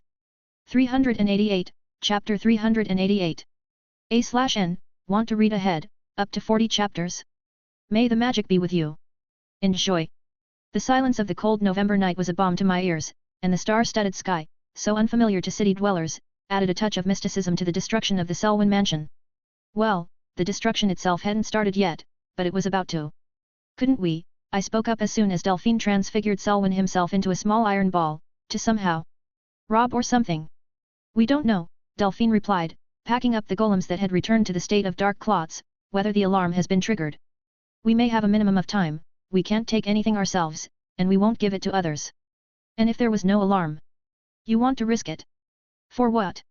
The best is the enemy of the good." Delphine pointed her wand toward the mansion and made a couple of small gestures. The house shuddered, then again. And after a couple of seconds, it began to crease toward its center to where there was a hall with a trap on us. It looked like there was a black hole, and invisible hands were literally crumpling the walls of the house into that point. After a couple of seconds, only a flat pit remained from the mansion, in the shape of which the foundation with basement rooms was guessed. What was that? I looked at Delphine with sincere curiosity. You might say it was a complex ritual for quickly demolishing old buildings, staged with the help of golems. Delphine held out her hand to me, and as soon as I took it, she immediately apparat to a place unknown to me among the rocks, and the surf was roaring behind. I turned around at the very edge of the cliff and saw the sea surface, in which the light of the full moon was reflected in a multitude of reflections. Lady Greengrass approached the steep cliff in front of which we stood, and touching certain parts of it with her wand, whispering something in passing, opened a passage whose mechanisms were similar to those that led to the Diagon Alley. As soon as the passage opened, Delphine waved her hand at me, and she threw a lumos from a wand into the passage, which hovered there, under the low arch of the walls. Well, relatively low. Stepping after Delphine into this passage with a triangular arch of walls, I heard the entrance close behind us, and now only the lumos illuminated a long stone corridor. Running my fingertips along the sloping wall, I felt a slight matte coating, and the treatment was clearly very smooth, not of a natural type. Although, what's surprising about that? I didn't make them too smooth so that there was no mirror effect. Lady Greengrass anticipated all my questions without looking at me. I prepared this place specifically for practical training in healing magic. Specially. Yes. We were still walking along the corridor in the rock, and there were weak and incomprehensible currents of magic around us. As I said, there's not much to understand without practice in this area. You can get it in the hospitals where your mentor works, in the guild, by paying a certain amount, and in other official ways that impose either costs or obligations, or both. In our case, we can take the more practical and convenient route since the Dark Lord, and his minions are beginning to be active, and there will soon be even more material. Quite a tough approach. We stopped. It appeared that the corridor had come to an end. Delphine put her hand against the wall, and a blue triangle with 3 circles at the tops glowed at the point of contact. A new passageway formed in the wall, beyond which was a completely empty hall. As soon as we stepped inside, the light in the hall came on, and I was able to look around. The room was indeed large, in the shape of a hexagon, the vaulted ceiling of which consisted of successive triangles. It was they who emitted a soft bluish light, but its total volume was enough for very good lighting, bright, but not blinding at all. In the wall opposite the entrance was another passageway, and in the 2 on the left and right were ledges, as if for consoles or shelves for tools. Over there, Delphine pointed to the walls on the left and right. Workplaces. I'll explain later. Let's go to the freezer. Following Delphine crossing the hall, I entered the only passage other than the entrance and found myself in the hall, the light in which was also blue, illuminating the rows of small round platforms. Only 2 of them were occupied, and above them, steel balls were levitating in an almost invisible blue column of light. Stasis platforms, Delphine explained and walked over to one of the unoccupied artifacts, taking a steel ball out from under the hem of her robe, tossing it over the platform. Autonomous and work on the crumbs of magic from a transfigured magical being placed in the area of influence. Even in this form. I pointed to the ball hanging above the platform. Of course. Don't you, when you transfigure yourself, retain the ability to do magic? It's the same here, just in a smaller amount, but enough to maintain the charms. And everything else. A little from here, a little from the wizards present within the premises. An absolute minimum, but enough. I see. You won't get in here yourself, so I'll be picking you up for classes myself. Port Kayat. Excluded for security reasons. Only self-destructive, only under my control. Delphine turned and headed for the exit of the freezer, and I followed her. There's too much magic applied here, she continued as we crossed the hexagonal hall, that I'm not allowed to apply. Of course, things like the Port Kayat, and even if it had the most unpredictable word activator, can still bring undesirable personalities here. We left this makeshift secret bunker, and Delphine apparat us near Hogwarts, and after saying goodbye to me, she apparat back to her business. There was only one thing left for me to return to the castle. 389, Chapter 389. A/N, want to read ahead, up to 40 chapters? May the magic be with you. Enjoy. Once again, as before, completely hidden from possible surveillance, I made my way into the castle, into the common room, where, at this late hour, there was no one there but Hermione sitting on our couch. She was once again making notes in her notebook, not paying attention to anything, but as soon as I went in her direction and took off the spell, the girl immediately noticed me, smiled, and patted the couch next to her.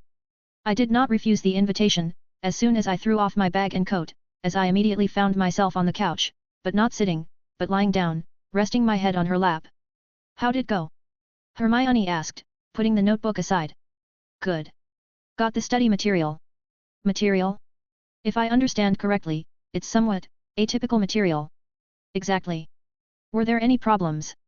The animal turned out to be gregarious, and as you know, when this kind of animal gets into packs, they suddenly start thinking they're predators. I hope their delusions didn't cause any problems. Not a bit. I wish I could say that the effect of an exploding bomb was produced by the unscheduled issue of the Daily Prophet, the reason for the premature release of which was an article by Rita Skeeter about the trial, but no. The reason for this is simple. Rumors appeared on Monday morning, the cause of which were children whose parents or relatives are connected with office work within the ministry or even the DMLE. These rumors were multiplied by an article about the miraculously escaped Skeeter. Many wondered, who, when, whom, and how did it end? And a rare student compared the facts, or rather, the composition and numbers of conflicting groups of students, among whom, for obvious reasons, the younger ones were excluded.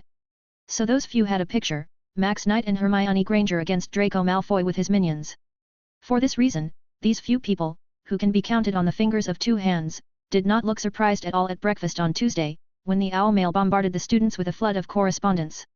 As soon as the students learned the participants' identities, the Slytherins were literally physically bombarded with a stream of stares full of contempt or mockery. Or something else. Hermione, on the other hand, was looked at in amazement, but within a minute, you could hear, I knew it. Or, there's a reason they're always studying somewhere. That was the general message. But, of course, it wasn't without Ron Weasley. If only I'd been there, he lamented indignantly, and everyone around him was glad he'd chewed his food first. If I'd been there, ugh. I'd have dealt with them. It was also interesting that several of the magic photos in the article showed a looped 5 or 6 seconds of Hermione's fight against everyone. Of course, it should be borne in mind that those captured in magical photos may behave somewhat differently than in reality. When printed, they can even create the illusion of a meaningful response to external stimuli, for example, if you poke a photo with your finger. But I can't deny the excellent selection of shots from Rita, and in these frames, the whole meaning of memories was contained. Hermione scatters her opponents as quickly and efficiently as possible, showering them with various spells like a machine gun, alternating her attack with Protego and periodically dodging in dance moves. The result of the appearance of such a photo is admiration, envy, and who knows what else. Personally, I was worried about Umbridge being too pleased. I don't think she's really bad or evil, no. She just didn't give a damn about anyone, going forward in her career and arranging her future to the best of her ability. However, I had already figured out that a contented Umbridge was to unexpected and unpleasant innovations. Noticing a happy Umbridge, I walked around all day, expecting a catch and at the same time thinking about the education system because these are interrelated issues. For example, the innovations introduced by the ministry through Umbridge, on the one hand, are not bad and are really designed not so much to improve as to systematize the knowledge obtained. Yes, the original purpose is to provoke us all, teachers and headmaster, but it is not without its positive side. But, this innovation and the most thoroughly worked out program have an obvious disadvantage: a violation of the usual and ingrained in the subcortex of the training regime. The lack of the opportunity to legally practice spells in the subject of Dada quite severely affects the understanding of our successes in the field of magic and on self-confidence. But the work done by ministerial experts is tremendous, and the systematization of knowledge is excellent.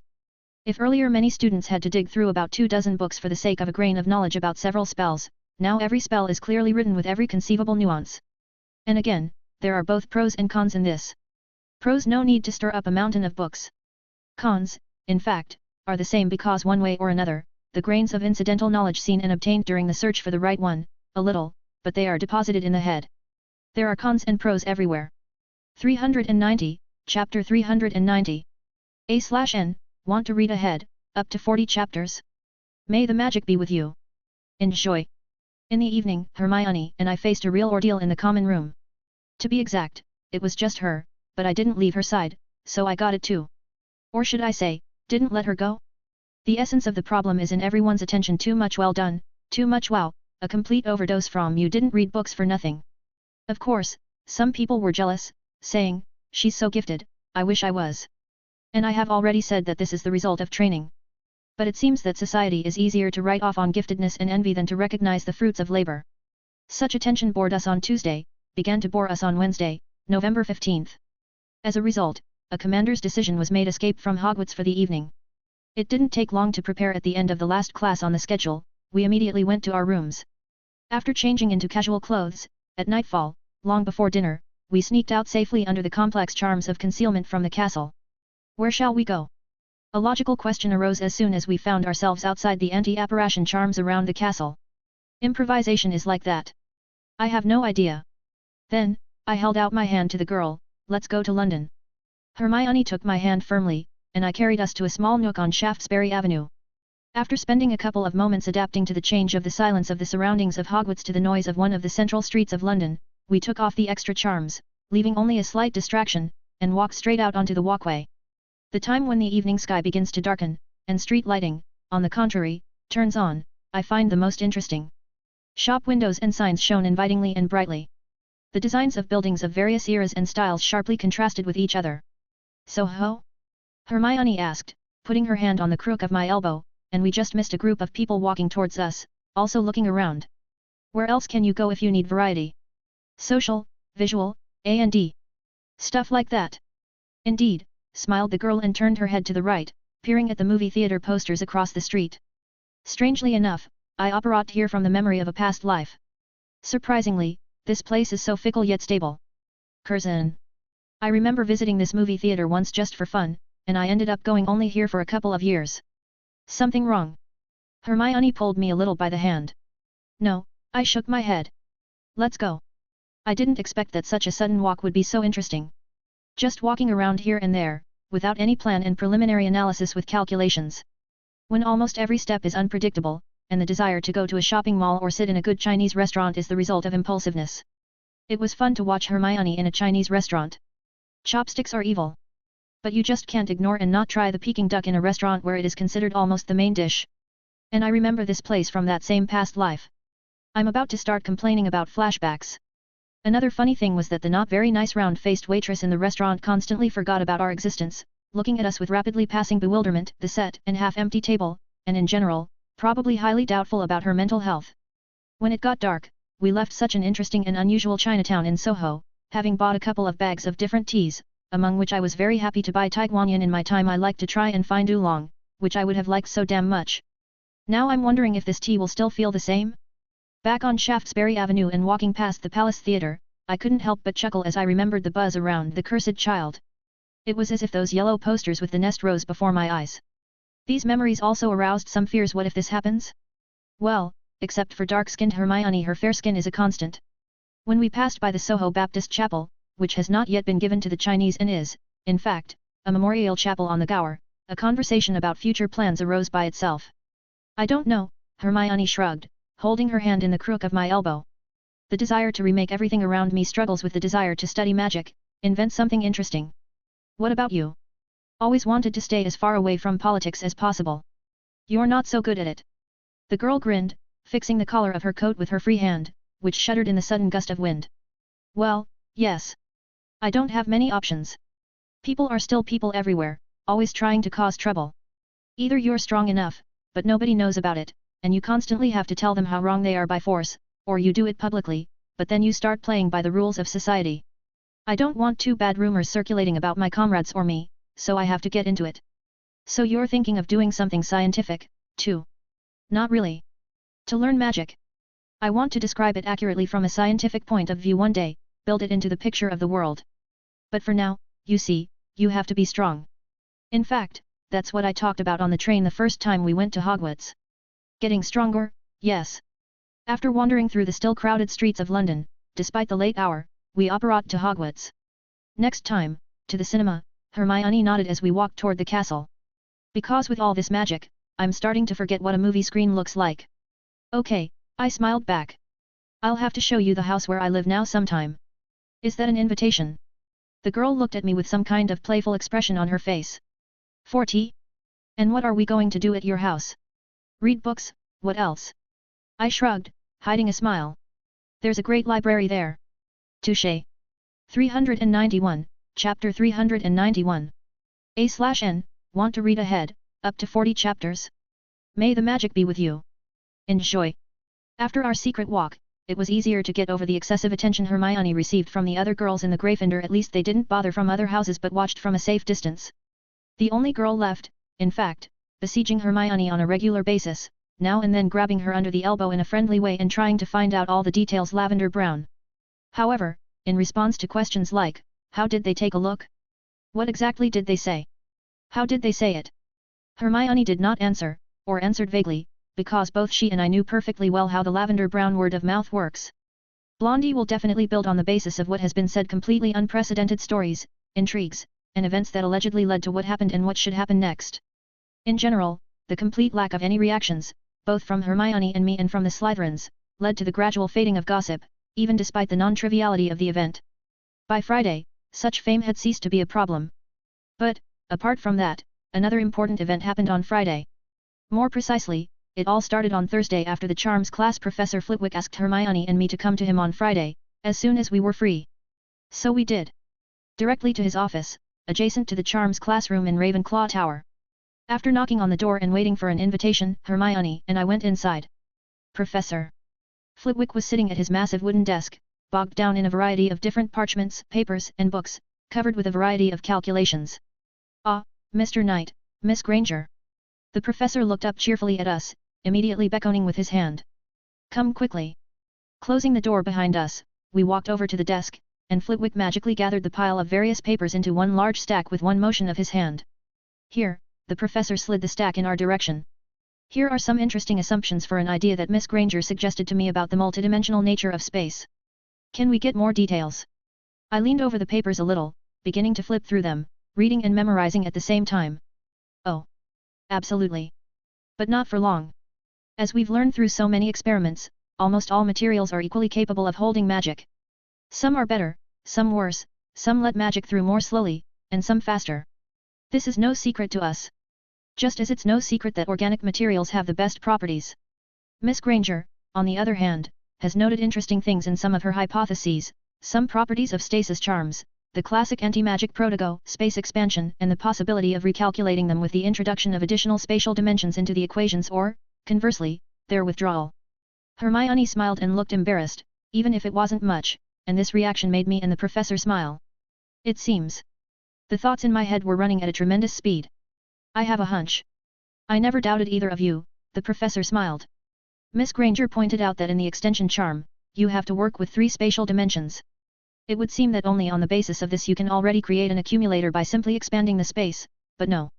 The area of the extension charm enchantment is magically isolated. Have you noticed that, for example, to lure the contents from such an area, at least the tip of the wand should be placed there. So we have to make the extension charm area such that it lets magic through. That's right, Mr. Knight. But at the same time, you should understand that it is not possible to expand the space inside a dense object without destroying matter. At least with the current calculations and notions of world order. Miss Granger, among other things, noticed that the stasis charm is very similar to the classic Protogo. But if the shield film has no thickness in principle, creating a visual illusion of it, then stasis is a volumetric field. Yes, I know that there may be a question about the shape of the film, it is three-dimensional, but we are now considering the thickness, which is an infinitesimal quantity. And the similarity of these spells and charms is that, even if not as a basis, they use an effect similar to. Professor Flitwick's speech was getting faster, and he himself was involuntarily making various gestures now and then as if trying to describe his vision with them. Our conversation with the professor dragged on for several hours, at the end of which it was clear that we still had a lot of work to do. Anyway, guys, the professor jumped out of his chair, approaching us. Let's think of a scheme and do the calculations. You, as I see it, came to the solution of some logical aspects pretty quickly. And then, we will calculate the whole thing together and try to experiment. Except. The professor drooped. We have to wait for Professor Umbridge to leave our school. Okay, Professor, we nodded with a smile. After picking up and putting the stack of papers in Hermione's bag, we headed out to dinner. I didn't need the calculations, they were already in my head. 392, Chapter 392. A/N, want to read ahead, up to 40 chapters? May the magic be with you. Enjoy. The first Saturday after the storming, if you can call it that, of the Selwyn's house, began as usual, and the weather promised to be sunny. After all the standard procedures, training in the Chamber of Secrets, breakfast there, practicing spells, and a couple of tough but relatively safe duels, during which Hermione showed very good skills in transfiguration and spells, along the way, finally starting to accelerate slowly, we went to Hogsmeade. Lady Greengrass should be waiting for us at the strictly allotted time. How nice, Hermione said quietly as we made our way out of the castle. We got out, along with everyone, but not officially, so as not to be noted in the lists. What exactly? A qualitative leap in magic, she smiled. Now, I can react and conjure even faster. We had to hurry to get ahead of the bulk of the students, cheerfully rushing to Hogsmeade for their long-awaited vacation. Whoever needed to, of course, went there at any time they wanted, but this was official, and there was no need to hide. Miraculously, though, we managed to get to the Three Broomsticks among the first. Lady Greengrass was already sitting at the familiar table in yet another dark dress and hooded robe. Once again acknowledging her magic, I didn't hesitate to sit down and say hello, and Hermione, hesitating for a second, repeated my actions. Delphine waved her wand, and the space around us rippled for a moment, quite a strong spell of distraction and privacy. It's time, guys, to move on to practice in healing magic, but first, Delphine looked us over. I already know Max's opinion, but you, Hermione. Yes. Almost imperceptible notes of anxiety cut through the girl's voice. You must understand that we can't practice legally and properly. Do you understand that? Yes. Then you must understand that we won't have ordinary patients, but test subjects. Exactly, smiled Delphine. And again, you have to understand that to practice medicine, you need properly traumatized test subjects. I understand. Which means, Delphine continued sternly. Someone has to traumatize them, examine, diagnose, heal, and traumatize again, to consolidate your skills. And then move on to examining other traumas, curses, and stuff like that. I understand, Hermione nodded confidently. Well, then, Delphine placed a parchment on the table in front of Hermione. A non-disclosure contract. The girl, fixing a strand of hair, pulled the parchment towards her and for a long 2 minutes fell out of reality, studying it carefully. She nodded silently, and Delphine handed her the black quill. Hermione silently signed, getting a slight scratch on the back of her palm, and the scratch healed almost immediately. Good, Lady Greengrass nodded seriously, matching the situation, taking the contract. The distraction is tied to us, so let's go. It is extremely indecent to apparate from the establishment or move by a porte-caiette. We left the hospitable comfort of the Three Broomsticks, glancing briefly at the contingent of students of different ages filling it, starting from the 3rd year and older. After walking just a couple of meters and turning the corner of the establishment, Delphine handed us a silver chain. It seems that she prefers such items as porte-caiette. As soon as we took it up, Lady Greengrass said, "Porches," and we set off on a short but dizzying journey. A sharp gust of harsh sea wind slapped me in the face, and finding myself on a familiar rocky cliff, I held Hermione by the elbow, so she would not stumble from surprise. I'm cold-blooded, but what about her? How will she react to such a radical change of scenery? The bright and positive weather that had reigned over Hogwarts was gone. There was clearly going to be a storm here on the rocky coast. Delphine opened a triangular passage in the rock, and we followed her down the corridor. I knew, lit by my lumos. When we reached the end of the corridor, Delphine opened another passageway, and we entered a hexagonal hall. We'll work there. Waving her hand to the right side of the hall, Lady Greengrass quickly reached the wall behind which the freezer was located and disappeared into the darkness of the opening. For a couple of seconds, Hermione looked around with interest at the walls, the panels sticking out of them, as if for a keyboard or as stands for something.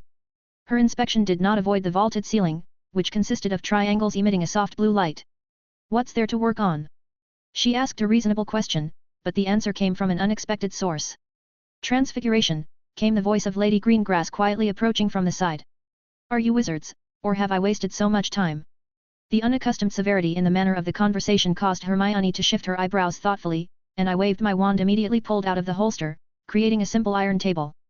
Better a chair with arm and leg restraints, Delphine recommended coldly and shifted her gaze to Hermione. We're not here for fun, so focus.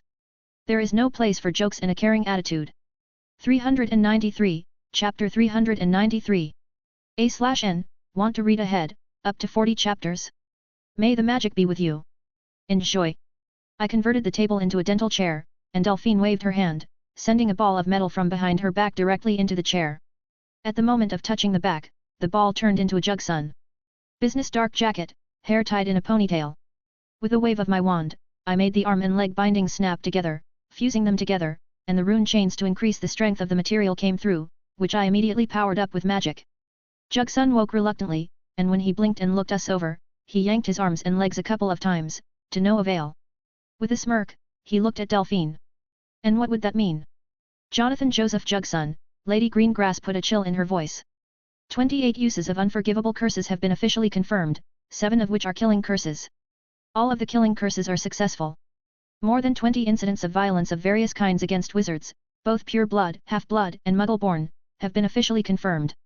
The number of ordinary people tortured or killed is unknown, but definitely more than 5 dozen he just can't remember anymore. Good to know, Jugsun grinned, turning his head a couple of times, causing a few grey strands on his head to ruffle. That my file didn't get lost. Delphine silently threw Silencio at him. What do you think, Hermione? The girl stood somewhat pale, and her completely emotionless face spoke of an occlumency turned to maximum. Why a term in Azkaban and not a Dementor's kiss? They say everyone was put in Azkaban back then, and no one was sentenced to a kiss, regardless of the severity of the crime. Back then, that prison was considered one you couldn't escape from, and all of them. Delphine nodded toward Jugsun, who continued to grin, a frantic gleam appearing in his eyes. They wanted to torture them as long as possible. I see, Hermione nodded. Where do we start? That was my line, I smiled, despite how it would look from the outside. First, we'll learn a few diagnostic spells. 2 of them will allow you to conjure up illusory 3-dimensional graphs that show the parameters you mentally set since you have a high level of knowledge of anatomy, physiology, and other allied disciplines of healing magic. The other 3 are not so much spells as methods of analyzing your magic, released in its purest form through your wand. There you need to analyze the peculiarities of the response in the stream. You have a theoretical basis on curses, dark magic, and other things, so you can supplement the results of the analysis by visual inspection of the damaged area, as well as other physical manifestations, quite well. Let's start with the banal and simple. Delphine pointed her wand at Jugsun, who twitched a couple of times again, but much harder. Slugulus eructo. A faint, quick cloud of green flashed from the tip of Delphine's wand, landing directly on Jugsun's head. He began to turn pale and even blue, and a brief moment later, a huge slug fell out of his mouth and onto his chest. Now, let's get to the diagnosis. Swings of the wand, corrections from Delphine, more swings, and verbal formulas. Along the way, we cleaned with the help of Slagulus Evanesco. Jugsun tried a couple of times to conjure something non-verbally and without a wand but only succeeded in getting Silencio off of him. He immediately began to shout out profanities at us in English and Spanish. However, they were often interspersed with the sounds of a puking cat, and Silencio was quickly put back down. In general, as I noticed, Delphine very clearly and continuously monitors the movement of magic around and keeps, as they say, finger on the pulse. So we diagnosed, studying the effects of the curse on the subject's magic, noting the mechanisms that trigger the process of the transfiguration of saliva into slugs. Having perfectly memorized, but not fully understood, the mechanisms of curses associated with the fixation on the body and transfiguration of bodily fluids through the magic invested by the creator, we switched to similar, but fueled by the magic of the victim we forced the blood in hand to rot, but when leaving the hand to return to its original state. Then we moved on to the fixed ones on magic. Then to those that affect the body, giving false signals to tissues and organs, for example, making the person constantly defecate or dance uncontrollably. Of course, we also had to clean up the consequences of such magic, but it's good that not with our own hands. Curses became more complicated by the hour, and their treatment methods with counter curses or their combination with potions became more sophisticated.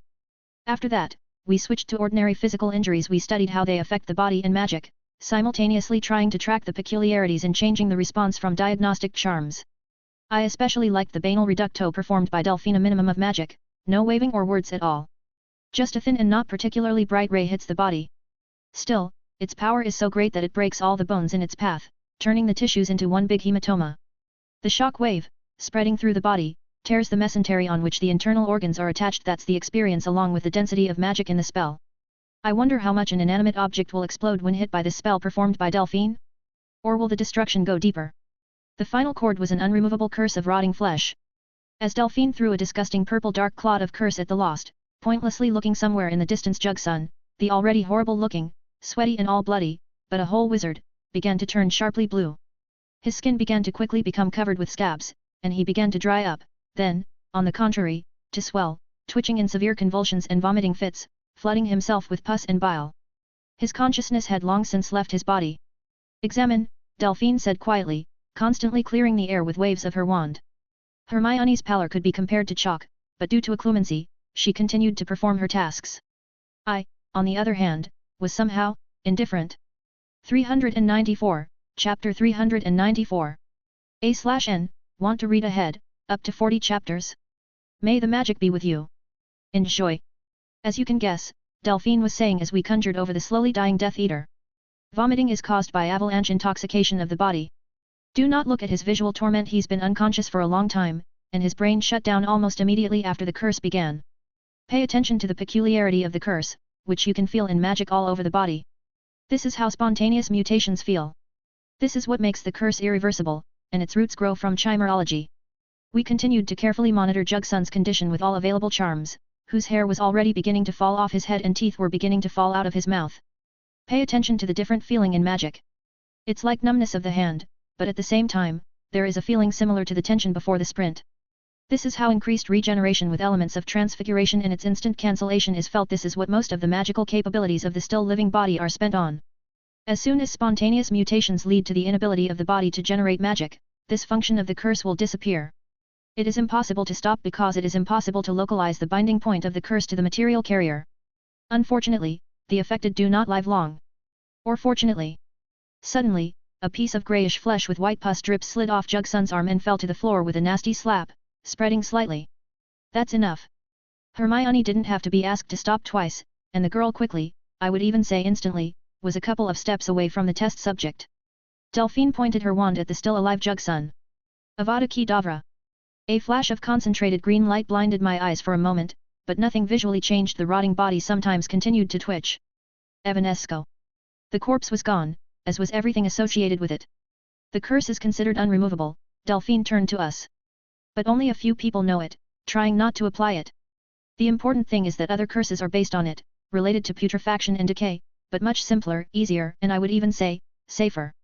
Caro was throwing decay at me. Only I didn't understand which one. But it was similar. Believe me, smiled Delphine. In England, it's the curse that I, and perhaps a couple of Mungo's healers, know of. It is not local at all, and not even from near abroad. Although, they say that the Dark Lord travelled a lot and could find someone who would show him this curse. After a more thorough cleaning, we left this hidden place. Delphine took us by Porquet to Hogsmeade. The time was still not very late, and the 3 broomsticks were still working. That's where Lady Greengrass took us. Almost no visitors were left, and Delphine imperceptibly hid us, so no one paid attention to the new visitors. No one except Madame Rosmerta, who immediately hurried over to the table we occupied and clarified the order. Hot chocolate. 3 mugs. And something sweet but light, Delphine answered for us. Hermione was still sitting there pale, but not as pale as when we were studying. Wasn't it too harsh? I asked into thin air. Nothing can shock you.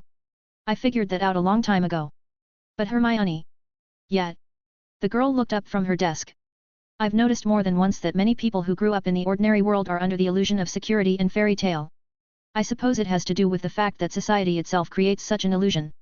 It's not like that in the magical world. The order was brought to us, and we each took our own mug with a drink. As for sweets, there was a kind of eclairs with a light air cream. Hermione took the mug with both hands, looking thoughtfully at the chocolate, and after a couple of moments, took a few careful sips. Yes, it's not like that, Delphine continued to say no less thoughtfully. Of course, we don't usually have the threat of the Dark Lords hanging over us, and the killer doesn't pop out from around every corner. But as such, there is no security here. Absolutely everyone around you has the opportunity and knowledge to deliver pain, suffering, humiliate with a comic curse, bend you to their will. Of course, there are friends, comrades, and everything else. Therefore, even my teacher of healing magic tried to conduct such a full immersion. Even purebloods like me have been terrified and shocked for a long time. After all, we are all loved and protected by relatives, then a fairly safe school, miracles, and beautiful magic. And then life, and in it people. And people are the cruelest creatures. After having a snack and finishing the hot chocolate, we started to get ready to go back to the castle. You have homework. I'm counting on your perfect memory, so analyze everything you've memorized, feelings, knowledge, and so on. Relate this to the theory and make notes for each class of curses, giving examples of their effects and treatments. As examples, I would like to see other curses from the same categories as those applied today. For each one, I'd want everything from their manifestations and diagnosis to a detailed treatment plan. There aren't too many Death Eaters to keep coming back to the same practice topic. That was the end of our sit-down, and we left the 3 broomsticks. After putting on a complex of concealing charms, Hermione and I set off at a brisk pace to Hogwarts. We walked in silence. At the very portrait of the fat lady, Hermione took my hand, dispelling the charms. I want to become a healer. A scientist healer. I don't know if there is such a field, but I don't want there to be incurable curses. Hugging her, stroked her unruly hair, wanting to calm her down, and received a hug in return. Can't change it, yes. As long as there are people in the world, Rowena added in Palpatine's voice, which gave me a hard time holding back an inappropriate chuckle. 395, Chapter 395. Once again, the study rushed with unprecedented speed. In early December, the first snow fell, covering everything with a thick white blanket. At the same time, a period of rehabilitation after potions to improve brain and physical activity passed, and Hermione and I leaned on them again, immersing ourselves in training both in magic and physical. Classes with Lady Greengrass got a new schedule. Practice alternated with theory. The second practice session, in which Rolly became the guinea pig, took place just at the beginning of December, and the topic of study was curses on the mind and damage to the brain and nervous system. There were many such curses, from the banal confusion of the mind like confundus to cruciatus. Like last time, we did the diagnostics, and Delphine applied the curses to the target. Like last time, the subject passed away, having experienced the full range of mental anguish and other joys of magical life, and like last time, he died before the curse ended. The time for midterm examinations came quite imperceptibly, and the exams themselves were passed as an ordinary test. It would seem what's wrong? Well, all wrong. There was not much movement from Umbridge. The only thing she was trying to do was put things in order. Not some ephemeral one, but a real one. No witchcraft in the corridors. It used to be like that, too, but now it was also backed up by ministerial law and put on her personnel file. There is no debauchery in the corridors and not only a week of just warnings, after which everyone should get used to the rule, otherwise punishment with entry into a personal file. No disorder and untidiness. Forced cleaning of uniforms by means of magic is in force, and nobody cares if a suddenly tightened tie on the uniform shocks a slob. Who suffers the most from this? Gryffindor. Why? For most Gryffindors, certain hyperactivity and short temper are the norms. It's reflected in the manner of living in general. Simply put, a whole heap of disciplinary bumps is raining down on us, and Ron and Harry are having the worst of it. The other thing that caused even more worry was the Slytherins, who had fallen silent. And they became quiet globally, along with the Dark Lord and the Death Eaters. There was no movement at all. Calm. And a lull, as you know, happens before a storm. On the first day of vacation, during which almost no one went anywhere this year, and many students stayed to celebrate Christmas here, probably looking for an excuse to annoy Umbridge, I went to London. Why? Well, I decided to break the well-established tradition of no presents a little bit and to get something for Hermione completely out of the blue. The problem is, gifts are my weak point. I'm not good at picking them out at all, trying to get something practical, necessary. Anyway, I spent the rest of the evening wandering around London and the magical streets, looking for something that would catch my eye. The sudden realization that Hermione was sounding the alarm came from the ring, and I didn't hesitate to apparate to Hogwarts.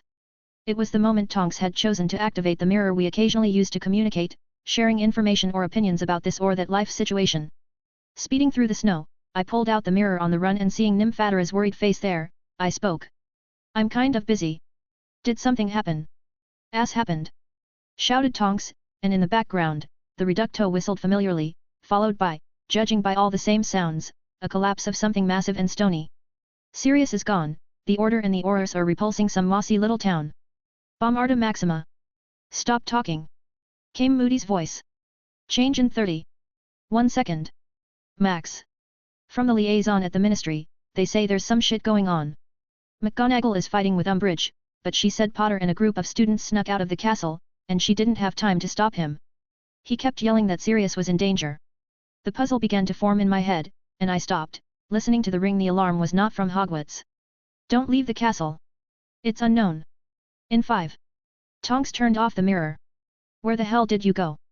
I shouted into nowhere, returning by short apparition beyond the edge of the anti-apparition charms. It looks like it started, the signal is weak, and its essence is precisely in the request, not in danger, but it's worth hurrying.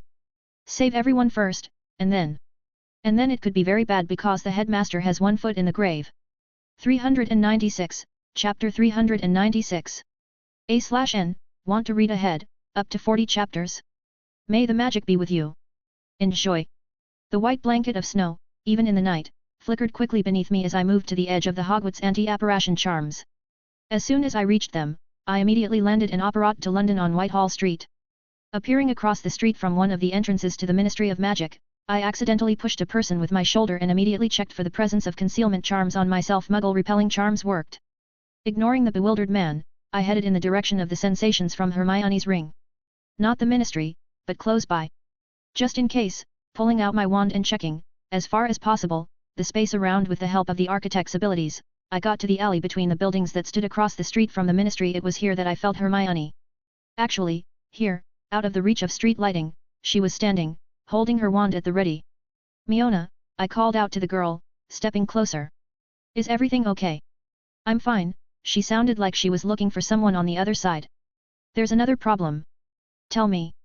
I've been sitting in the common room, like I planned, doing various calculations on the magic storage. By the way, it turns out quite interesting there. But that's not the point. The excited and worried guys from the army came over and asked if I could make a portkey to the Ministry. It wasn't hard for me, so I did it. While I was doing it, I could hear that they wanted to break into the Department of Mysteries. It's a terrible crime, but I've been thinking for a long time where to get a time-turner to study.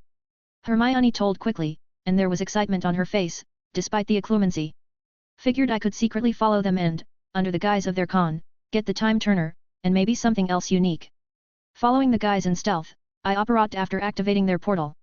However, while they were getting ready to enter, I heard a few important things. Max. According to Potter, the Dark Lord has kidnapped Sirius Black and is torturing him in the Department of Mysteries. Harry claims to have seen it in person. Let's say, I looked at the girl, simultaneously feeling the space with the help of the architect. Max, it's an obvious trap. Quietly exclaimed Hermione. There's no way I'd believe a wizard that powerful would allow himself to be peeped on. I mean, he might be crazy, deranged, inconsiderate, or whatever, but as a wizard, he's definitely skilled, strong, and experienced. Potter is being deliberately taken to the Department of Mysteries for some reason, and I can guess why. Prophecy, I don't see any other reason. You could just lure them to any other place. But, then why doesn't he come for it himself? Hermione thought for a moment, but after a couple of seconds, she brushed the thought aside. Perhaps she wrote off such behavior by the Dark Lord as some kind of whim, a fad, or his insanity. Okay. Things happen. A trap, I nodded. And then what? And then the most interesting. I decided it was too dangerous to go with them.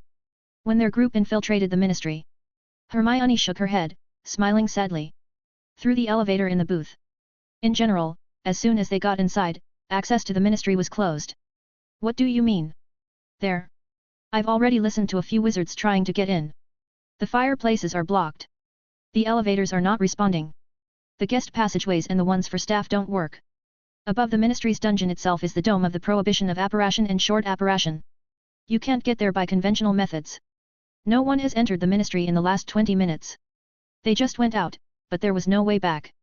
Look over there. Hermione nodded behind me. When I turned around, I saw 4 people in slightly strange casual clothes swarming around the grey wall of a large administration building. They pretended to just stand and talk to each other, but now and then, I could see the movements of the wands in their hands and the bewilderment on the faces of the wizards. They've been trying for the last 15 minutes, it seems, to crack the defenses, and there, in the wall, is one of the entrances. I saw wizards walking through it. Okay. I got you. Adventures, intrigues, investigations. Why am I here? Something has to be done. Someone has to be informed. I'm sure that the fact that the ministry building is isolated for at least another hour will be considered a simple technical malfunction. The working day is over, and there are only the occasional duty officers inside, and the same duty aurors, and the DMLE. There's only hope for them if the Dark Lord himself has really set a trap there. They're not there. I shook my head, arousing Hermione's surprise. But they're supposed to. All the squads on duty are called in for defense, or assault. I still don't get it. Anyway, everyone's busy. 397, Chapter 397. Hermione thought again for a moment, then tapped her fist against her palm in surprise. Perfect. What? Everything. Perfect timing for any decisive action on the part of the Dark Lord. Few wizards in the ministry. With agents in place, not a problem. Everyone is just leaving it. The Auror space and the Academy are elsewhere, and here are only the duty officers and those present on business in the DMLE. In the DMLE itself, only those on duty remain. Investigators, supervisors, and others go home. Provoke all the security forces to leave the ministry, wait for the victim to come, and that's it, the trap closes. So it's Harry Potter he's after. That's understandable, I nodded. If he didn't need Potter, then such an action could take place any other day. We need to help them. Really? I smirked. Are you sure you want to go there? To meet grown-up and experienced wizards? Maybe fight them to the death? Do you really have to do that? I don't know what I should do, Max. Hermione shook her head. But I know what I can do. I don't need the Dark Lord at the helm. I don't need his successes. Neither do you. If the Dark Lord wants something, it's worth trying to keep it from him. We don't have to fight him. A couple of surprise strikes, cover the boys, dig in, get on the defensive and wait for backup. You've made up your mind, haven't you? But how do we get in? Hermione smiled. I've already thought of everything.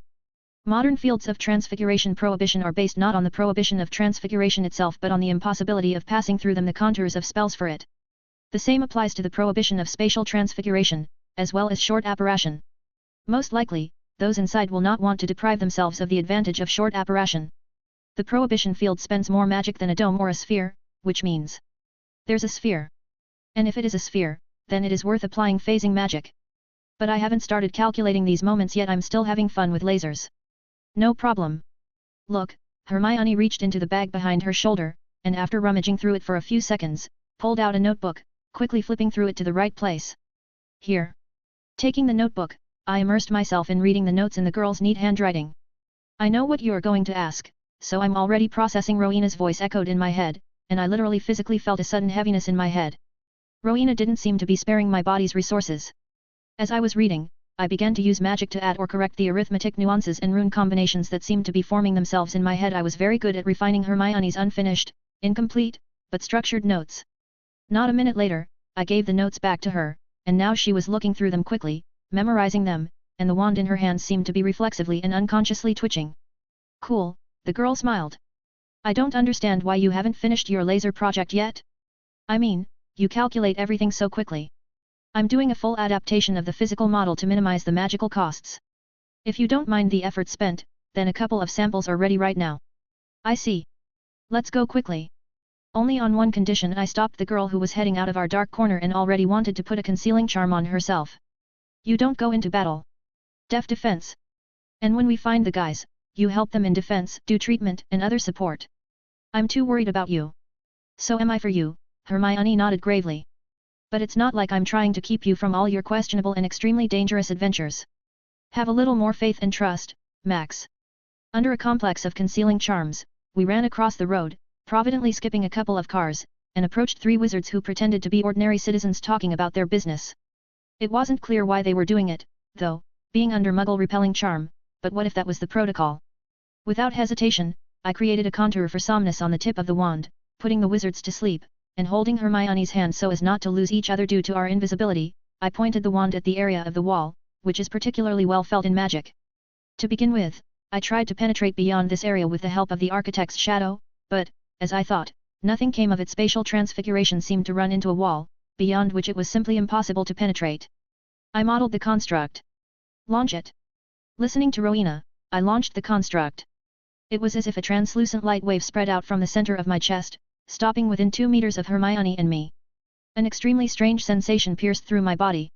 Unusual, painfully unusual, and in addition to this, there was a feeling as if I had suddenly fallen off a cliff. Goosebumps seemed to run through my insides.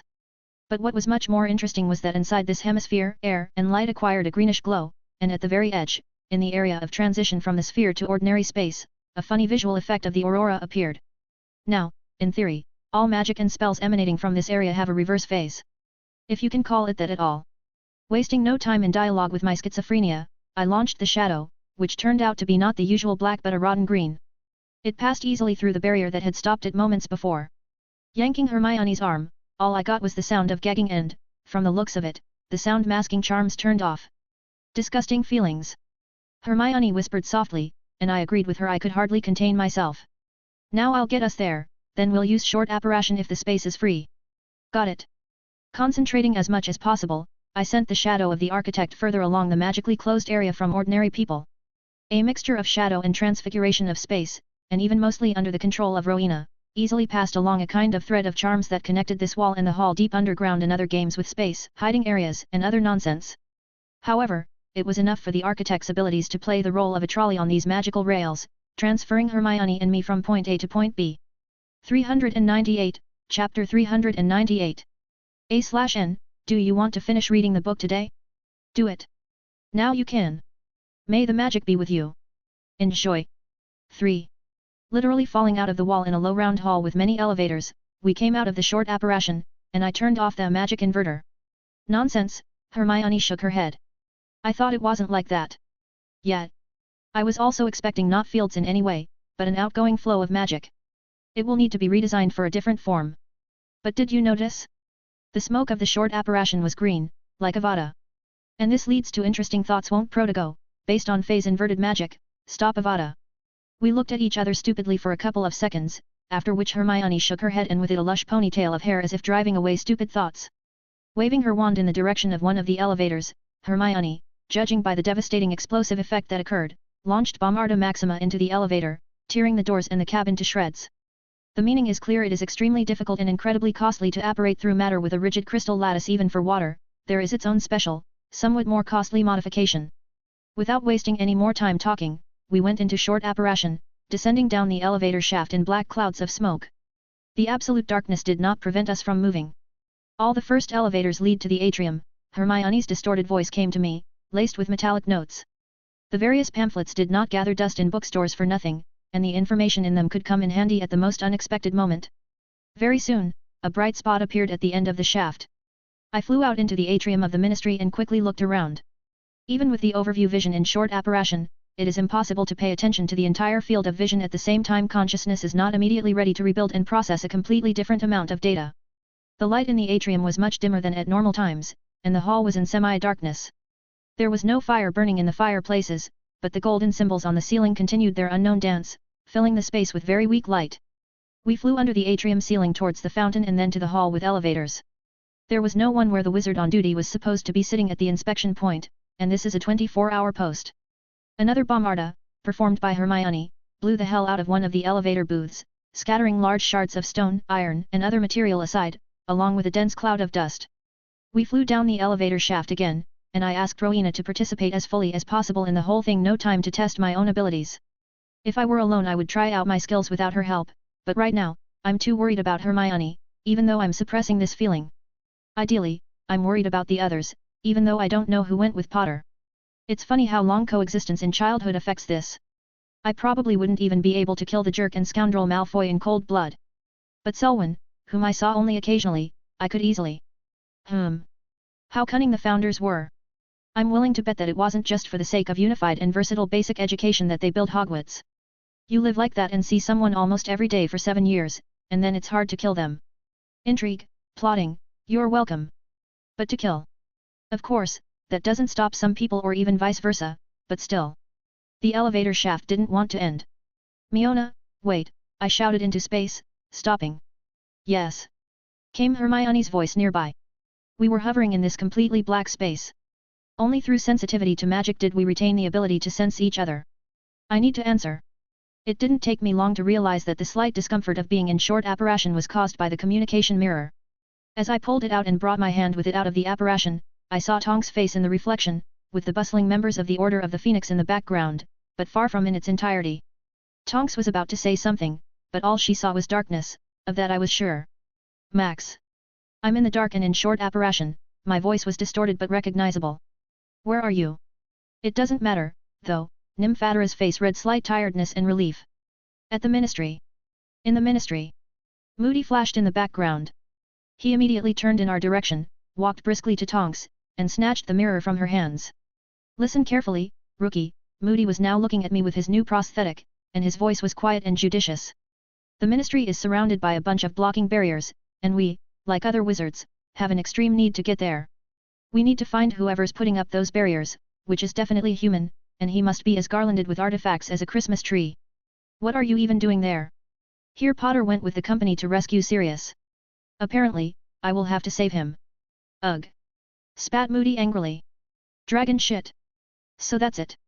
Moody allocated a couple of seconds of his life to tricky swearing, after which he looked in the mirror again. Look for this wizard, rookie. Every second counts. It's only a matter of time before we break down the barriers here. But we may not have it.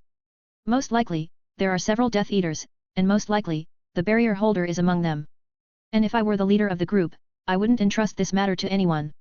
Yes. Exactly. Look for that idiot Potter. If you find him you'll find the others. Without saying goodbye, Moody gave the mirror to Nymphadora. Hang in there, Tonks smiled not very confidently and ended the communication session. 399, Chapter 399. Did you hear them? I asked Hermione, putting the mirror away. Yes. But we're stuck here. It looks like the interior of the Ministry is connected by elevators like through space distortion. We're not going to get there that easily. And it seemed like an easy option. Having launched the Architect's abilities to the full, Rowena and I tried to walk along these spatial anomalies, and it helped a semblance of tree roots formed in my head, which are an interpreted map. As I understood, without having a clear reference point, we were just wandering in this spatial anomaly linking the levels of the Ministry together. What will they think of inventing next? I know where to go. Give me your hand, I'll get through. Hermione materialized her hand, though I had to find it almost by touch. As soon as I took her by the hand, I immediately pulled her into my apparition, which was somewhat more difficult, but here Hermione helped to maintain this transfiguration of space without causing really great difficulties in its paired performance. Trusting the Architect's abilities, I set off in the seemingly right direction, and after a couple of moments, we were thrown into a small dark hall with smooth black tiles on the walls. Several passageways were leading out of the hall, but only one led to the noise of spells and some kind of commotion. Remember my condition? Of course. I pushed absolutely all my abilities to the max. At the same time, connecting Rowena's computing power to the full, not forgetting to use her in controlling both magic and the body if necessary, I rushed into the paired apparition into the passage from where the noise was heard. And I will also try to implement at least a little magical effect, similar to the Delphine ritual. Effectiveness? Less than 10%. Without potions, even an exact reproduction of the influence won't bring a really meaningful result. But even a couple of percent is already good. How do we proceed? You already know we rush in, assess the situation, attack as quickly and harshly as possible, simultaneously saving someone if necessary, and then try not to die. That's a great plan. After all, it looks like the hat is never wrong. In a huge round hall with infinitely high dark vaulted ceilings, on the central platform, on a pedestal, stood a high ancient stone arch. It seemed as if the arch was covered with some kind of torn transparent fabric or smoke or maybe some kind of flowing water. Rows of benches rose from the platform in a circle like an amphitheater, and several passages led to the hall itself, where the benches ended. But that was not what the hall was notable for at the moment. On the central platform, at the very pedestal with an arch, 8 teenagers were grouped. They looked terrible, multiple scorch marks on clothing, traces of blood, bruises, and abrasions. Ginny Weasley, a red-haired girl, was sitting on the floor, leaning her back against the pedestal, occasionally helping her comrades put up a translucent grey dome of Protego Totalis. She could not stand, her legs were broken in several places and unnaturally twisted. Shoulder to shoulder with the girl sat a chubby boy of medium height, clutching a recently received wound with his hand, but no one had time to help, and he could not because he was unable to pronounce a single intelligible spell. The red-haired twins looked a little better, quite deftly holding and updating the protection or sometimes transfiguring various objects that protected against spells, sometimes breaking through the protection. Another red-haired guy, tall and ungainly, was lying unconscious next to them, and his friend, Harry Potter, was helping the twins as much as he could. The pale blonde in a strange combination of clothes of different colors looked the best in this company. By some miracle, she managed to dodge the spells of the Death Eaters, who were now throwing spells at the teenager's defenses. Harry Potter has never felt more helpless in his life than at the moment. Any decision will be wrong. A dozen and a half Death Eaters in black clothes and robes drove them like kittens. Playfully. While the guys who followed Harry to save his godfather could barely defend themselves from the Hall of Prophecies itself, not even finding time to negotiate, the Death Eaters easily threw spells even during their ridicule and mockery. No other than by a miracle, all the guys are alive. For now. It wasn't until the moment they were here and took up defensive positions at the pedestal with the arch that Harry realized the full meaning of Knight's taunts about how you want to go out against an adult wizard. After all, Harry thought training made sense. After all, he learned an incredible amount of spells last year. After all, he and the guys trained so much.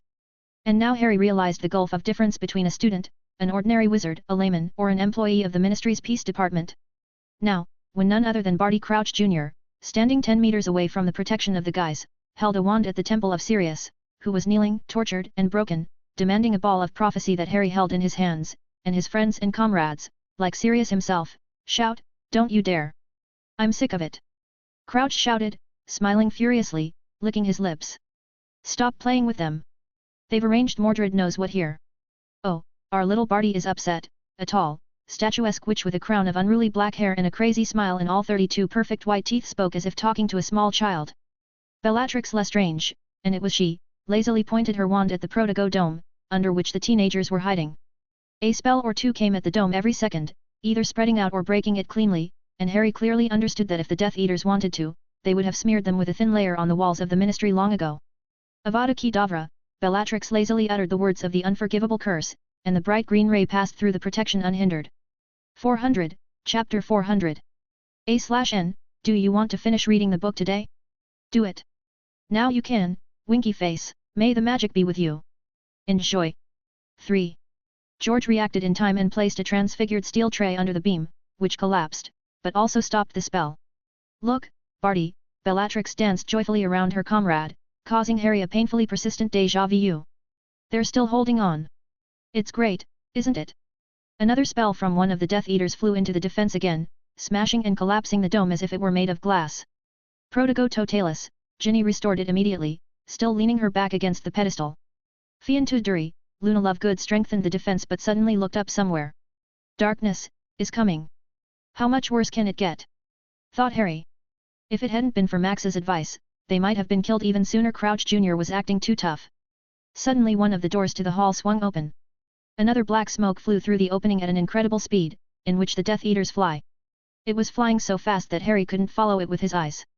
Suddenly, this smoke erupted into a whole fan of incredibly fast blue spell arrows rushing towards the Death Eaters, and behind Crouch, the floor rippled and exploded, scattering the stones. A split second, and the black smoke flew up to Crouch and Sirius, again bursting into a heap of multicolored spells and splitting into two. One grabbed Sirius and rushed to the protection of the guys, smashed it casually, immediately turning into Hermione. She threw Sirius on the floor and, spinning on the spot, put a triple Protogo Totalis, adding some more spells that Harry didn't know. The Death Eaters didn't stand still either and began to spread out, flying up and sideways in the same black smoke, spewing out dozens of beams of spells. For a couple of moments, Harry could see Max, but he was moving jerkily and so fast that he disappeared from sight. Sometimes he turned into black smoke, and the speed with which he moved his wand arm, now blocking and now reflecting back beams and clods of spells, alternating between the familiar Protogo and unknown reddish shield films, was astounding. The world around them was mired in an endless and uninterrupted series of pops, explosions, flashes. Every now and then, benches and floor exploded, scattering fragments around, jets of flame from the Death Eater's spells blazed, melting the stones and stairs of the hall into red lava, and the pile of multicolored arrows had no end at all. Hermione leaned over Sirius without further ado, starting to conjure something, instantly straightening broken bones, applying splints, and so on. And Harry, like the rest of the guys, were in silent surprise, not forgetting to strengthen the defense, against which the fragments from the explosions knocked with an endless fraction. One of the Death Eaters tried to directly break through to the defense. Harry managed to see him and began to raise his wand. However, he did not know how to knock the wizard out of this black smoke when suddenly Max, not even really paying attention to it, just waved his wand. A damn fast translucent clot turned the black smoke of the Death Eater into a bloody fountain, instantly splattering the dome of protection. There was a sound of vomiting from the side. Several powerful spells hit the floor under Max, exploding in a column of flame and leaving craters. Still, Max dodged, covering himself with protection, and again responded with a translucent clot, but missed. and the clot literally dug a spiral-shaped crater 3 meters in diameter and at least a meter deep in the wall. At least a dozen clots of rotting colors, ranging from green to purple, rushed toward Max. Suddenly, small black flat discs appeared all over the hall. Rotten-colored clumps of spells fell into them, disappearing but appearing from completely different ones, and some even managed to return to the senders. 2 Death Eaters, not expecting this, accidentally fell under them, disintegrating into bleeding pieces of bodies. The cries, shouts, and commands of the Death Eaters were drowned in an endless stream of spells. Max suddenly disappeared, appearing in the air between 2 clouds of smoke, and it seemed as if he himself exploded into impenetrable darkness, which immediately spat out the bloody bodies of 2 Death Eaters. Several particularly powerful beams hit Max from above and exploded in a bright flash, sending the guy with the speed of a projectile fired from a cannon to the platform's edge with a pedestal. Stone chips and dust flew up from the fall, and a couple of benches scattered into splinters. Everything froze, and the remaining Death Eaters took their form again, landing and holding the place of Max's fall at gunpoint. Harry, to his surprise, realized that no more than 10 seconds had passed since the start of the fight. "This is the end," Potter whispered quietly, noticing to himself that Hermione, even though she was already conjuring over Ginny, had seen the entire battle, as well as all the bloody pieces flying here and there across the hall. No one said anything, and even Bellatrix, who was always laughing mockingly, was looking extremely serious at the spot where Night had fallen. "We've caught you at last. You piece of shit." Barty Crouch spat blood, adjusting the sleeves of his black draped jacket. 401.